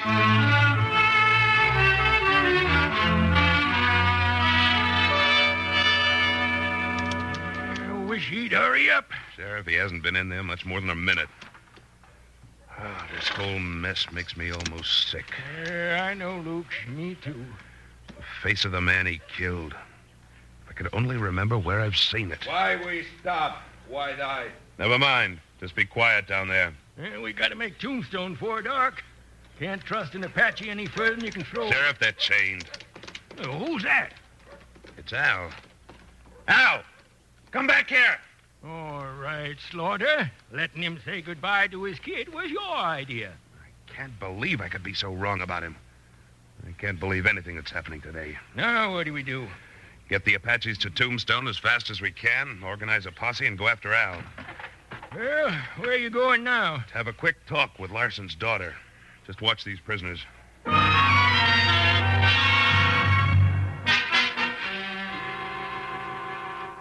didn't say where he was going, Mr. Slaughter, just that he'd be back. Just that. Well, exactly what he said was that he'd be back for me. Barbie, this is rough country. Sometimes things we can't know about just sort of happen. What if your father was delayed? Say he didn't get back for quite a long time. Well, I know it won't, but... Well, if anything does happen to him, I'm supposed to go into St. David. We're Mormons, you see, and if there's trouble, we take care of each other. I know.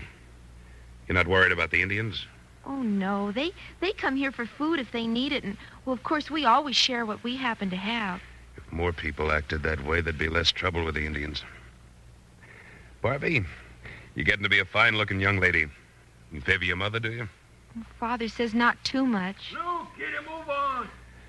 We have a long trip, Barbara, so when your father comes back, tell him I'm sorry whenever I miss a friend.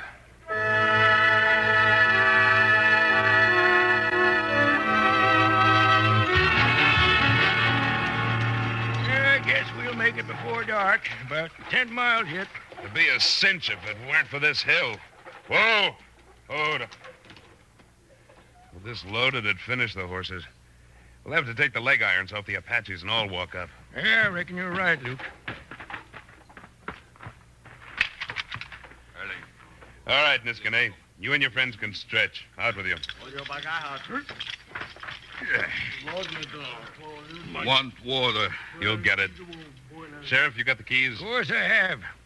Just your legs, you filthy... Don't waste time calling them names. Don't you waste time. Give them the water. As soon as you get clear to keep a gun on them. I got a gun on him. Only takes one hand to unlock the shackles. Here, Niskane.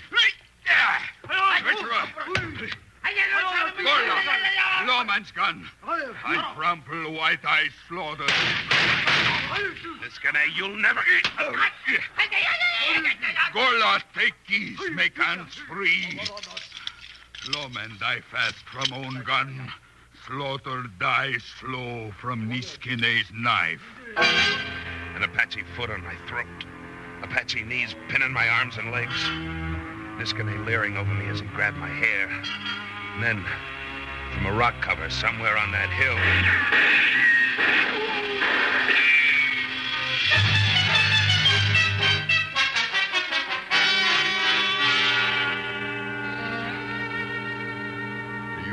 Mr. Slaughter? Yeah. Yeah, Al, I'm all right. Well, the sheriff's done for. So are the Apaches. Where'd you come from, Al? I figured you and Barbie'd be across the border by now. Well, I went back as soon as I thought it out. We'd be running the rest of our lives, and someday I'd have to tell her why we were running. So I was riding after you to give myself up. Things are going to turn out all right for you and your youngster. What you just did will make a big difference with the jury. You just tell them why you shot that man this morning and... There isn't going to be a jury. Doesn't have to be. I'm guilty. I killed a man. But nobody's ever going to know why I killed him.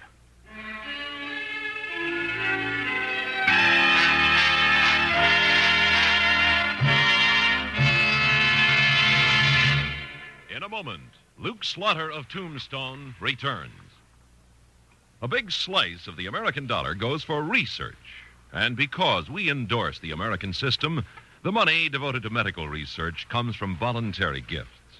A cure for cerebral palsy will surely be found, but how rapidly depends directly on how much we're willing to participate. Participation in this sense means contributing the dollars to support a concentrated program of medical research against cerebral palsy, the brain disorder that cripples more than 200,000 children in this country. Somewhere in America, cerebral palsy strikes some child every 53 minutes, every day in the year. United Cerebral Palsy is fighting this relentless timetable. You can participate in a fine, humane effort. Contribute to the 53-minute March on Cerebral Palsy, Tuesday, May 20th. Or mail your contribution today. Address it to Palsy, care of your local postmaster.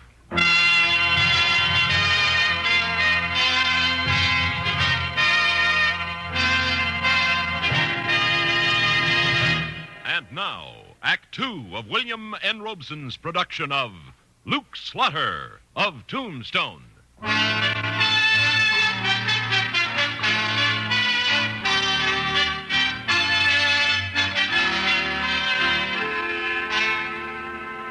Al Larson and I brought 5 bodies into Tombstone. There wasn't any trouble about the dead Apaches. They'd been witnesses to their other murders, and Al and I had seen them kill the sheriff. Deputy Clint Wallace was sworn in as the new sheriff, and Al was quietly locked up. Wichita and I were the only ones left who'd watched him gun a man down in the desert. Oh, good morning, Mr. Slaughter. Come on in. Morning, Sheriff. Oh, why don't you just call me Clint like you used to? Sure thing. And you start calling me Luke. How's Al Larson? Just the same. Quiet, no trouble. You want to talk to him? Wichita's back. We'll talk to Al when he gets here. Good. I hope you don't think I administer the law as sloppy as the place looks. I'm cleaning out the old sheriff's belongings. Junk is a better word for it. I liked him. He was a good lawman when the job wasn't so big. But he sure was a pack rat. Look at these. Handbills from 10, 15 years ago. Wanted for mine fraud. Colorado, 1868. Wanted for murders. Sacramento, 1871. He must have saved him from long before he even came to Tombstone. Well, here I be. And here's this son of a gun stew and biscuits I cooked up for Al. Oh, howdy, Clint. Howdy, Wichita. Clint, you mind if I take these old handbills? Well, of course not. I don't see why you'd want them, but Well, I have a collection of them myself. Oh, you're a pack rat, too. Huh? Oh, no. Luke calls himself a amateur historian or something. Oh, well, I'll get Al. You'd rather talk out here, I imagine. Please. Well, here, take the grub along. I know you aim to run a good jail, but you're too young to know how to cook. I'm too busy. You haven't had too many complaints about the wife's cooking, though. Women can't cook neither. You talk Al into taking a jury trial? I haven't talked to him at all yet. Wichita. Yes? Weren't you out in California around Sacramento some years ago? Let's see. August of 1870 to February of 72. Couldn't stand it no longer. Got civilized. Why? That's just the time I'm interested in. You recall a bad shooting in a hotel out there around 1871? Well, sure I do. Gaylord Massacre, they called it. It was the dangest thing. Tell me about it later, Wichita. Oh, well, howdy there, Al. Howdy, Wichita. Morning, Mr. Slaughter. Morning. And please make it Luke. Al, Wichita rode to St. David again yesterday. Got back just a few hours ago. How's Barbara? You see her? Well, of course I seen her. She's sure a top little filly, Al. Thanks. Elder Norton and Mrs. Norton taking good care of her? Oh, she's in real good hands. See, I brung you some biscuits. I told him, Wichita. Al, Wichita says that the man you, well, he was never identified. No one in St. David could have known him. There weren't any papers on him. His horse was a stolen horse. He's been buried. God rest his soul. Who was he, Al? I haven't any idea what he called himself. Why won't you let us help you? Luke, I killed a man. The law says it's wrong. Law can have me. You killed 4 more men, saving my life. The law doesn't say that's wrong. Al, the circuit judge will be in Tombstone day after tomorrow. Still rather go before a stranger than the local judge? Yep, that's what I want. Miller and Bear Cubs, man. Everybody in town knows you. Why don't you take a jury trial? Luke and me'll testify the other hombre drew on you, and you'll go scot-free. Wichita, nobody's going to lie for me. Now, Luke, I mean that. You're not going to do it. No, we aren't. Clint? Yeah, Luke? When the judge gets in, tell him this prisoner waives his right to a jury trial and counsel. And it'll be your responsibility to see that no one else attends his trial.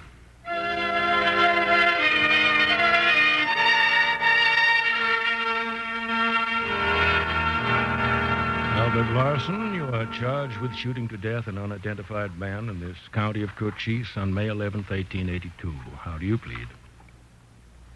Guilty, Your Honor. Sheriff Wallace, the brief you prepared might not be a model for a law class, but it's a fine example of getting to the meat of a case. The two gentlemen who have been sworn are your only witnesses? Yes, sir. You may proceed. Well, Mr. Slaughter, you and Wichita, Mr. Bagby, watched Mr. Larson fire 6 shots at the deceased stranger? We did. Well, how far away were you? Oh, I should say about 40 rods. You recognized Mr. Larson, but not the other man, huh? That's right. Did you recognize him when you reached the body? I thought perhaps I'd seen the face before, but it wasn't until yesterday I was sure of it.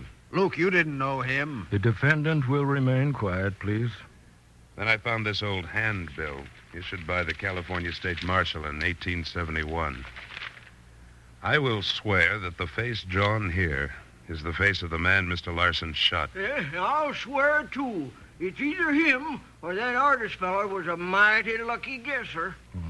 Wanted for murder, arson, armed stagecoach robbery, Parley Ring.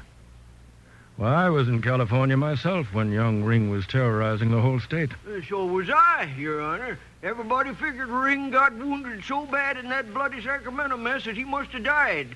But the man on that handbill's the man Larson shot. I never knew him as Parley Ring. Mr. Larson, you'll have a chance to testify later if you wish. Sentence me. Get it over with. Al, stop it. Your Honor, if I may. Al, there are just the 5 of us here. Now, Clint's going to ask you just a couple of questions. No. Try to answer them. You aren't going to have to say much. Go ahead, Mr. Wallace. Well, Al, before you came to Arizona, did you and Mrs. Larson happen to run a boarding house in Sacramento? Yeah. Did a young couple with a small baby take a room just before a shooting fray known as the Gaylord Hotel Massacre? I didn't know who they were. Were you called to identify a woman who was killed as she helped her husband gun down a whole room full of celebrating minors? It was her. Did you ever see the man again? Not till he come to St. David 4 days ago and wanted Barbara. We couldn't tell anybody they left the baby. A baby isn't born bad, no matter what its parents are, but if they're treated bad, if they're poked fun at and shamed, they can turn bad. Well, we couldn't let that happen to Barbie. We couldn't ever let her know. Your Honor, Al Larson and his wife and that abandoned baby came to Arizona nearly 12 years ago. Mrs. Larson died the year after. I don't know how you feel about what's born in a child and what's put there by the way it's raised. But Barbara Larson's a young lady I'd want for a daughter. And Al Larson's a friend to everyone who knows him. I think Clint and Wichita will bear me out. That's what I think, Your Honor. So do I. It's all the case we got. You've presented a good case. We've accomplished more, I think, than if we'd spent several days hearing lawyers wrangling to impress a jury. The court finds this homicide justifiable, committed in the lawful protection of the defendant's child. Mr. Larson, we're hereby released from custody. Your Honor, You come outside with me, Al. Yeah, Al. Might be somebody who wants to see you. Father! Oh, Father! Barbie. Barbie, honey. Oh, Father, is everything all right? Yeah, Barbie. Everything's all right now.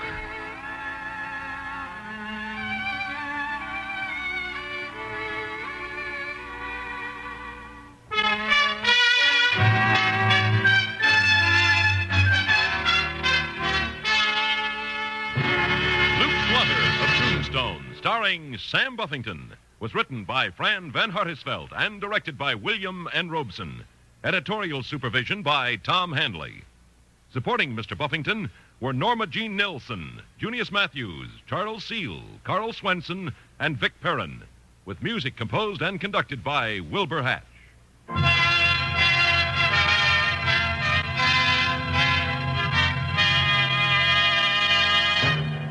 Next week at this time, we return with... Slaughter's the name. Luke Slaughter. When we meet up again, you can call me that. Luke Slaughter.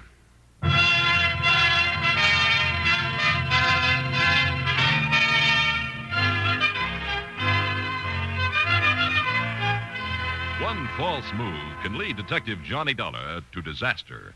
Johnny, however, seems to be gifted with a knack for dodging the wrong clues, and that, along with his inclination for padding expense accounts and his not too idle habit of attracting the attentions of lovely women, makes his career an exciting one to follow.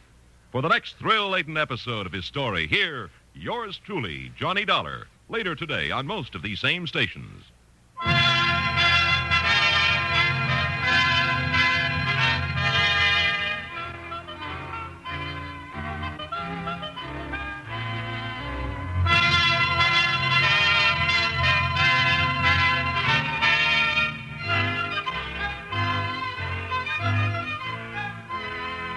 This is the CBS Radio Network.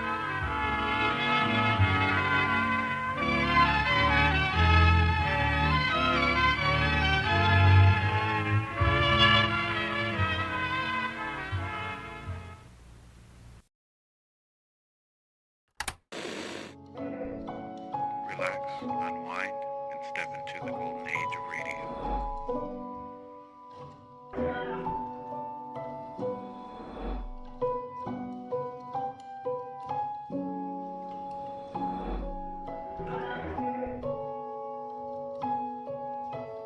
You're now listening to Golden Radio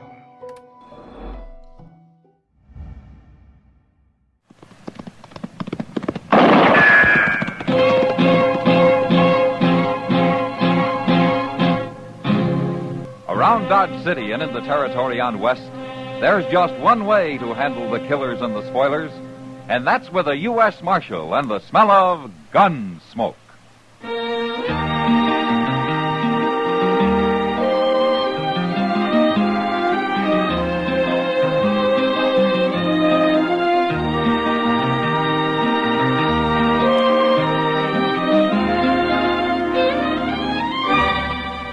Gunsmoke, starring William Conrad.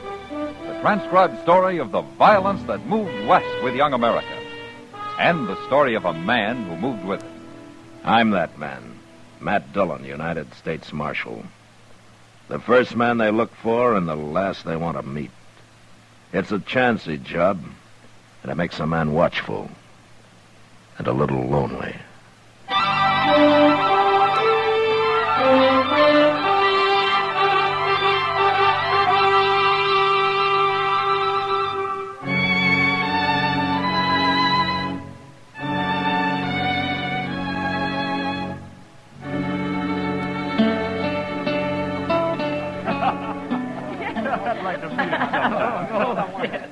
Oh, wait a minute. Chester?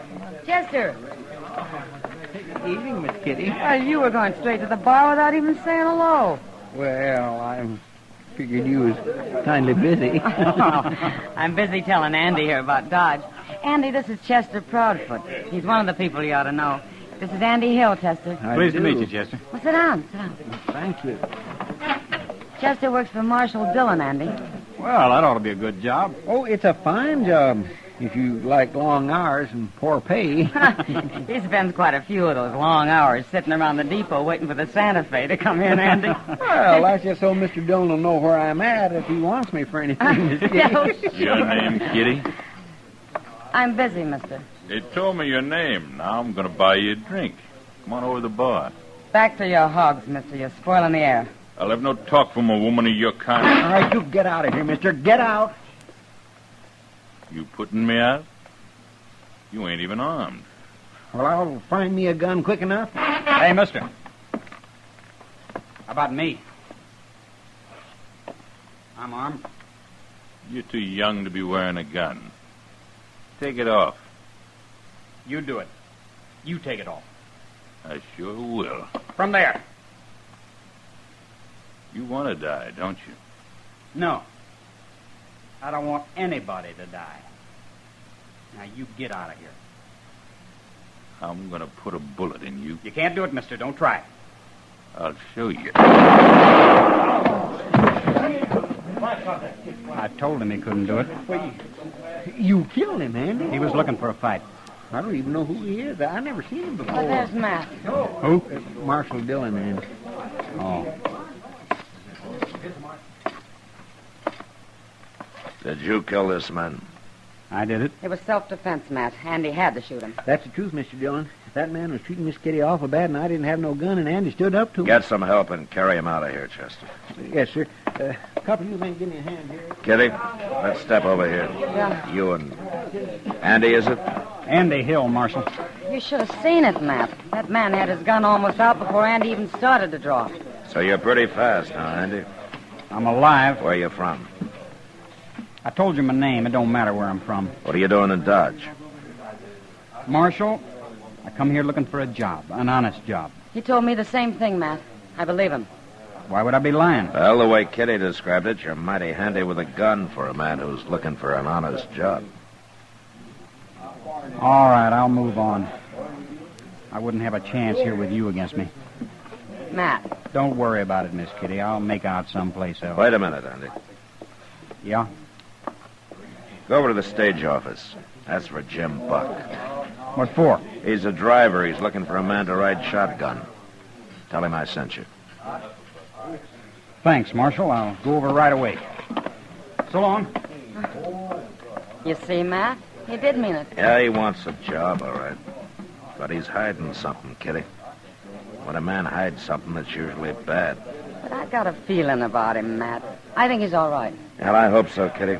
Won't be so good if I recommended an outlaw to protect the stage.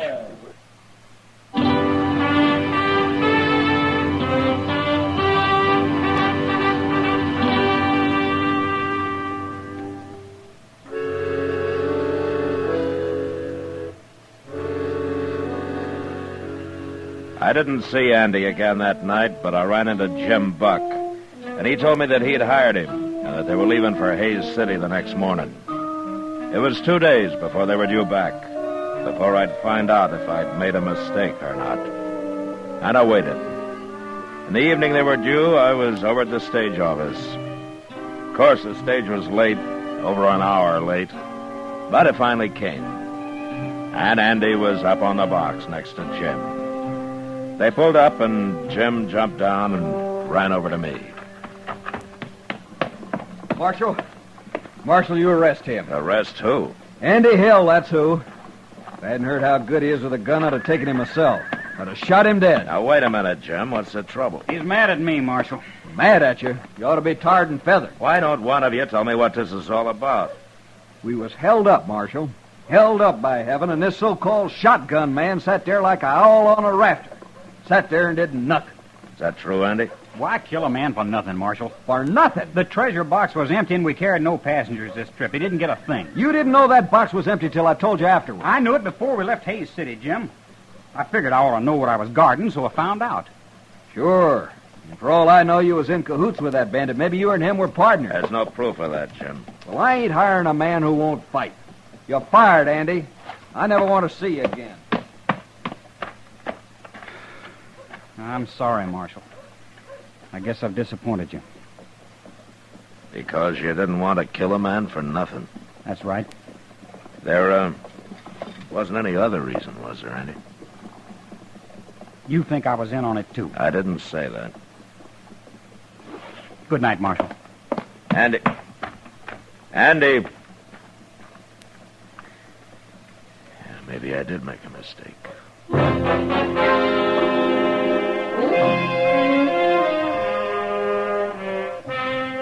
I wasn't sure about Andy that night, but the next few days changed my mind again. He went all over town looking for a job. He tried everybody and everything, but nothing came of it. And finally, I heard that he'd got discouraged and quit trying. I had a long talk with Jim Buck, and at the end, he said he was sorry he'd lost his temper, but he still wouldn't rehire Andy. And that was that. Until one night about a week later, Doc and I were having a beer over at the Texas Trail. From what I've seen of him, Matt, Andy's got a lot of pride. Maybe too much pride, Doc. No, he's young. He's feeling his blood. Oh, my, we were all like that once. Ah, there's more to it than that. Well, what? I don't know, Doc. Andy doesn't talk much, especially to me. Well, maybe he doesn't trust the law. Well, most people around here don't. Yep. Get away from him. Oh, now what? That's Andy. He's drunk. Who's that following him? Who is that, Matt? I'm trying to think, Doc. I've seen his face. Maybe it was his picture. I said I don't want to drink with you. No drink. Oh, there's going to be a fight, Matt. Yeah, stick around, Doc. We may need you. A man won't drink with Take it any way you like. Andy, I could kill you. You know, you're drunk. Try it. Hold it, Andy. Stay out of this, Marshal. He's right. You're too drunk to fight. Am I? Watch me. No. Hey. What'd you do that for, Marshal? They keep you from killing him, Carrick. Know my name? I heard Andy say it, but I don't want to hear it again. And I don't want to see you again. You find your horse and you ride him out of town, Carrick, and you keep on riding him. Now, you get moving while you got a chance.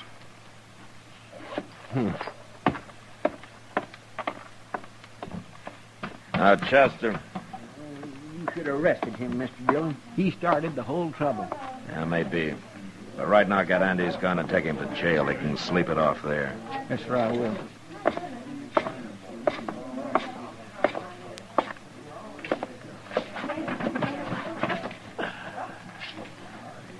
Well, you didn't need me after all, man. Doc, that's the first time I ever turned an outlaw loose. What's that? Carrick. I saw his picture the other day on some news circulars. The law in Oklahoma Territory. I'd like to have him back. Well, then why didn't you arrest him? Andy's wanted with him. There's no picture, but I remember the description now. Carrick for murder, Andy for robbery. They were partners. You let a murderer go? No, not exactly, Doc. Carrick needs Andy for a partner. That's why he came here. And that's why he'll come back. If he comes back, you're going to have two outlaws to deal with. Yeah, maybe. But it's Andy who's going to have to decide that. He's still got a choice to make, Doc. All I'm doing is giving him the chance to make it. Why should you risk facing a pack of trouble to help a man you hardly know, man? A man who hardly knew me went out of his way once, Doc. Maybe I'm kind of paying him back. Oh. Well, I still say you must have a lot of faith in Andy. No, not a lot, Doc. Just enough to take a gamble.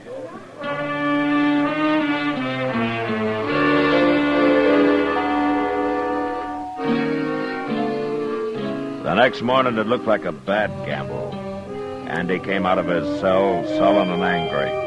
And when I gave him his gun back, he took it and left without a word. Later, Chester reported that he'd ridden out of town. And it was several days before I heard of him again.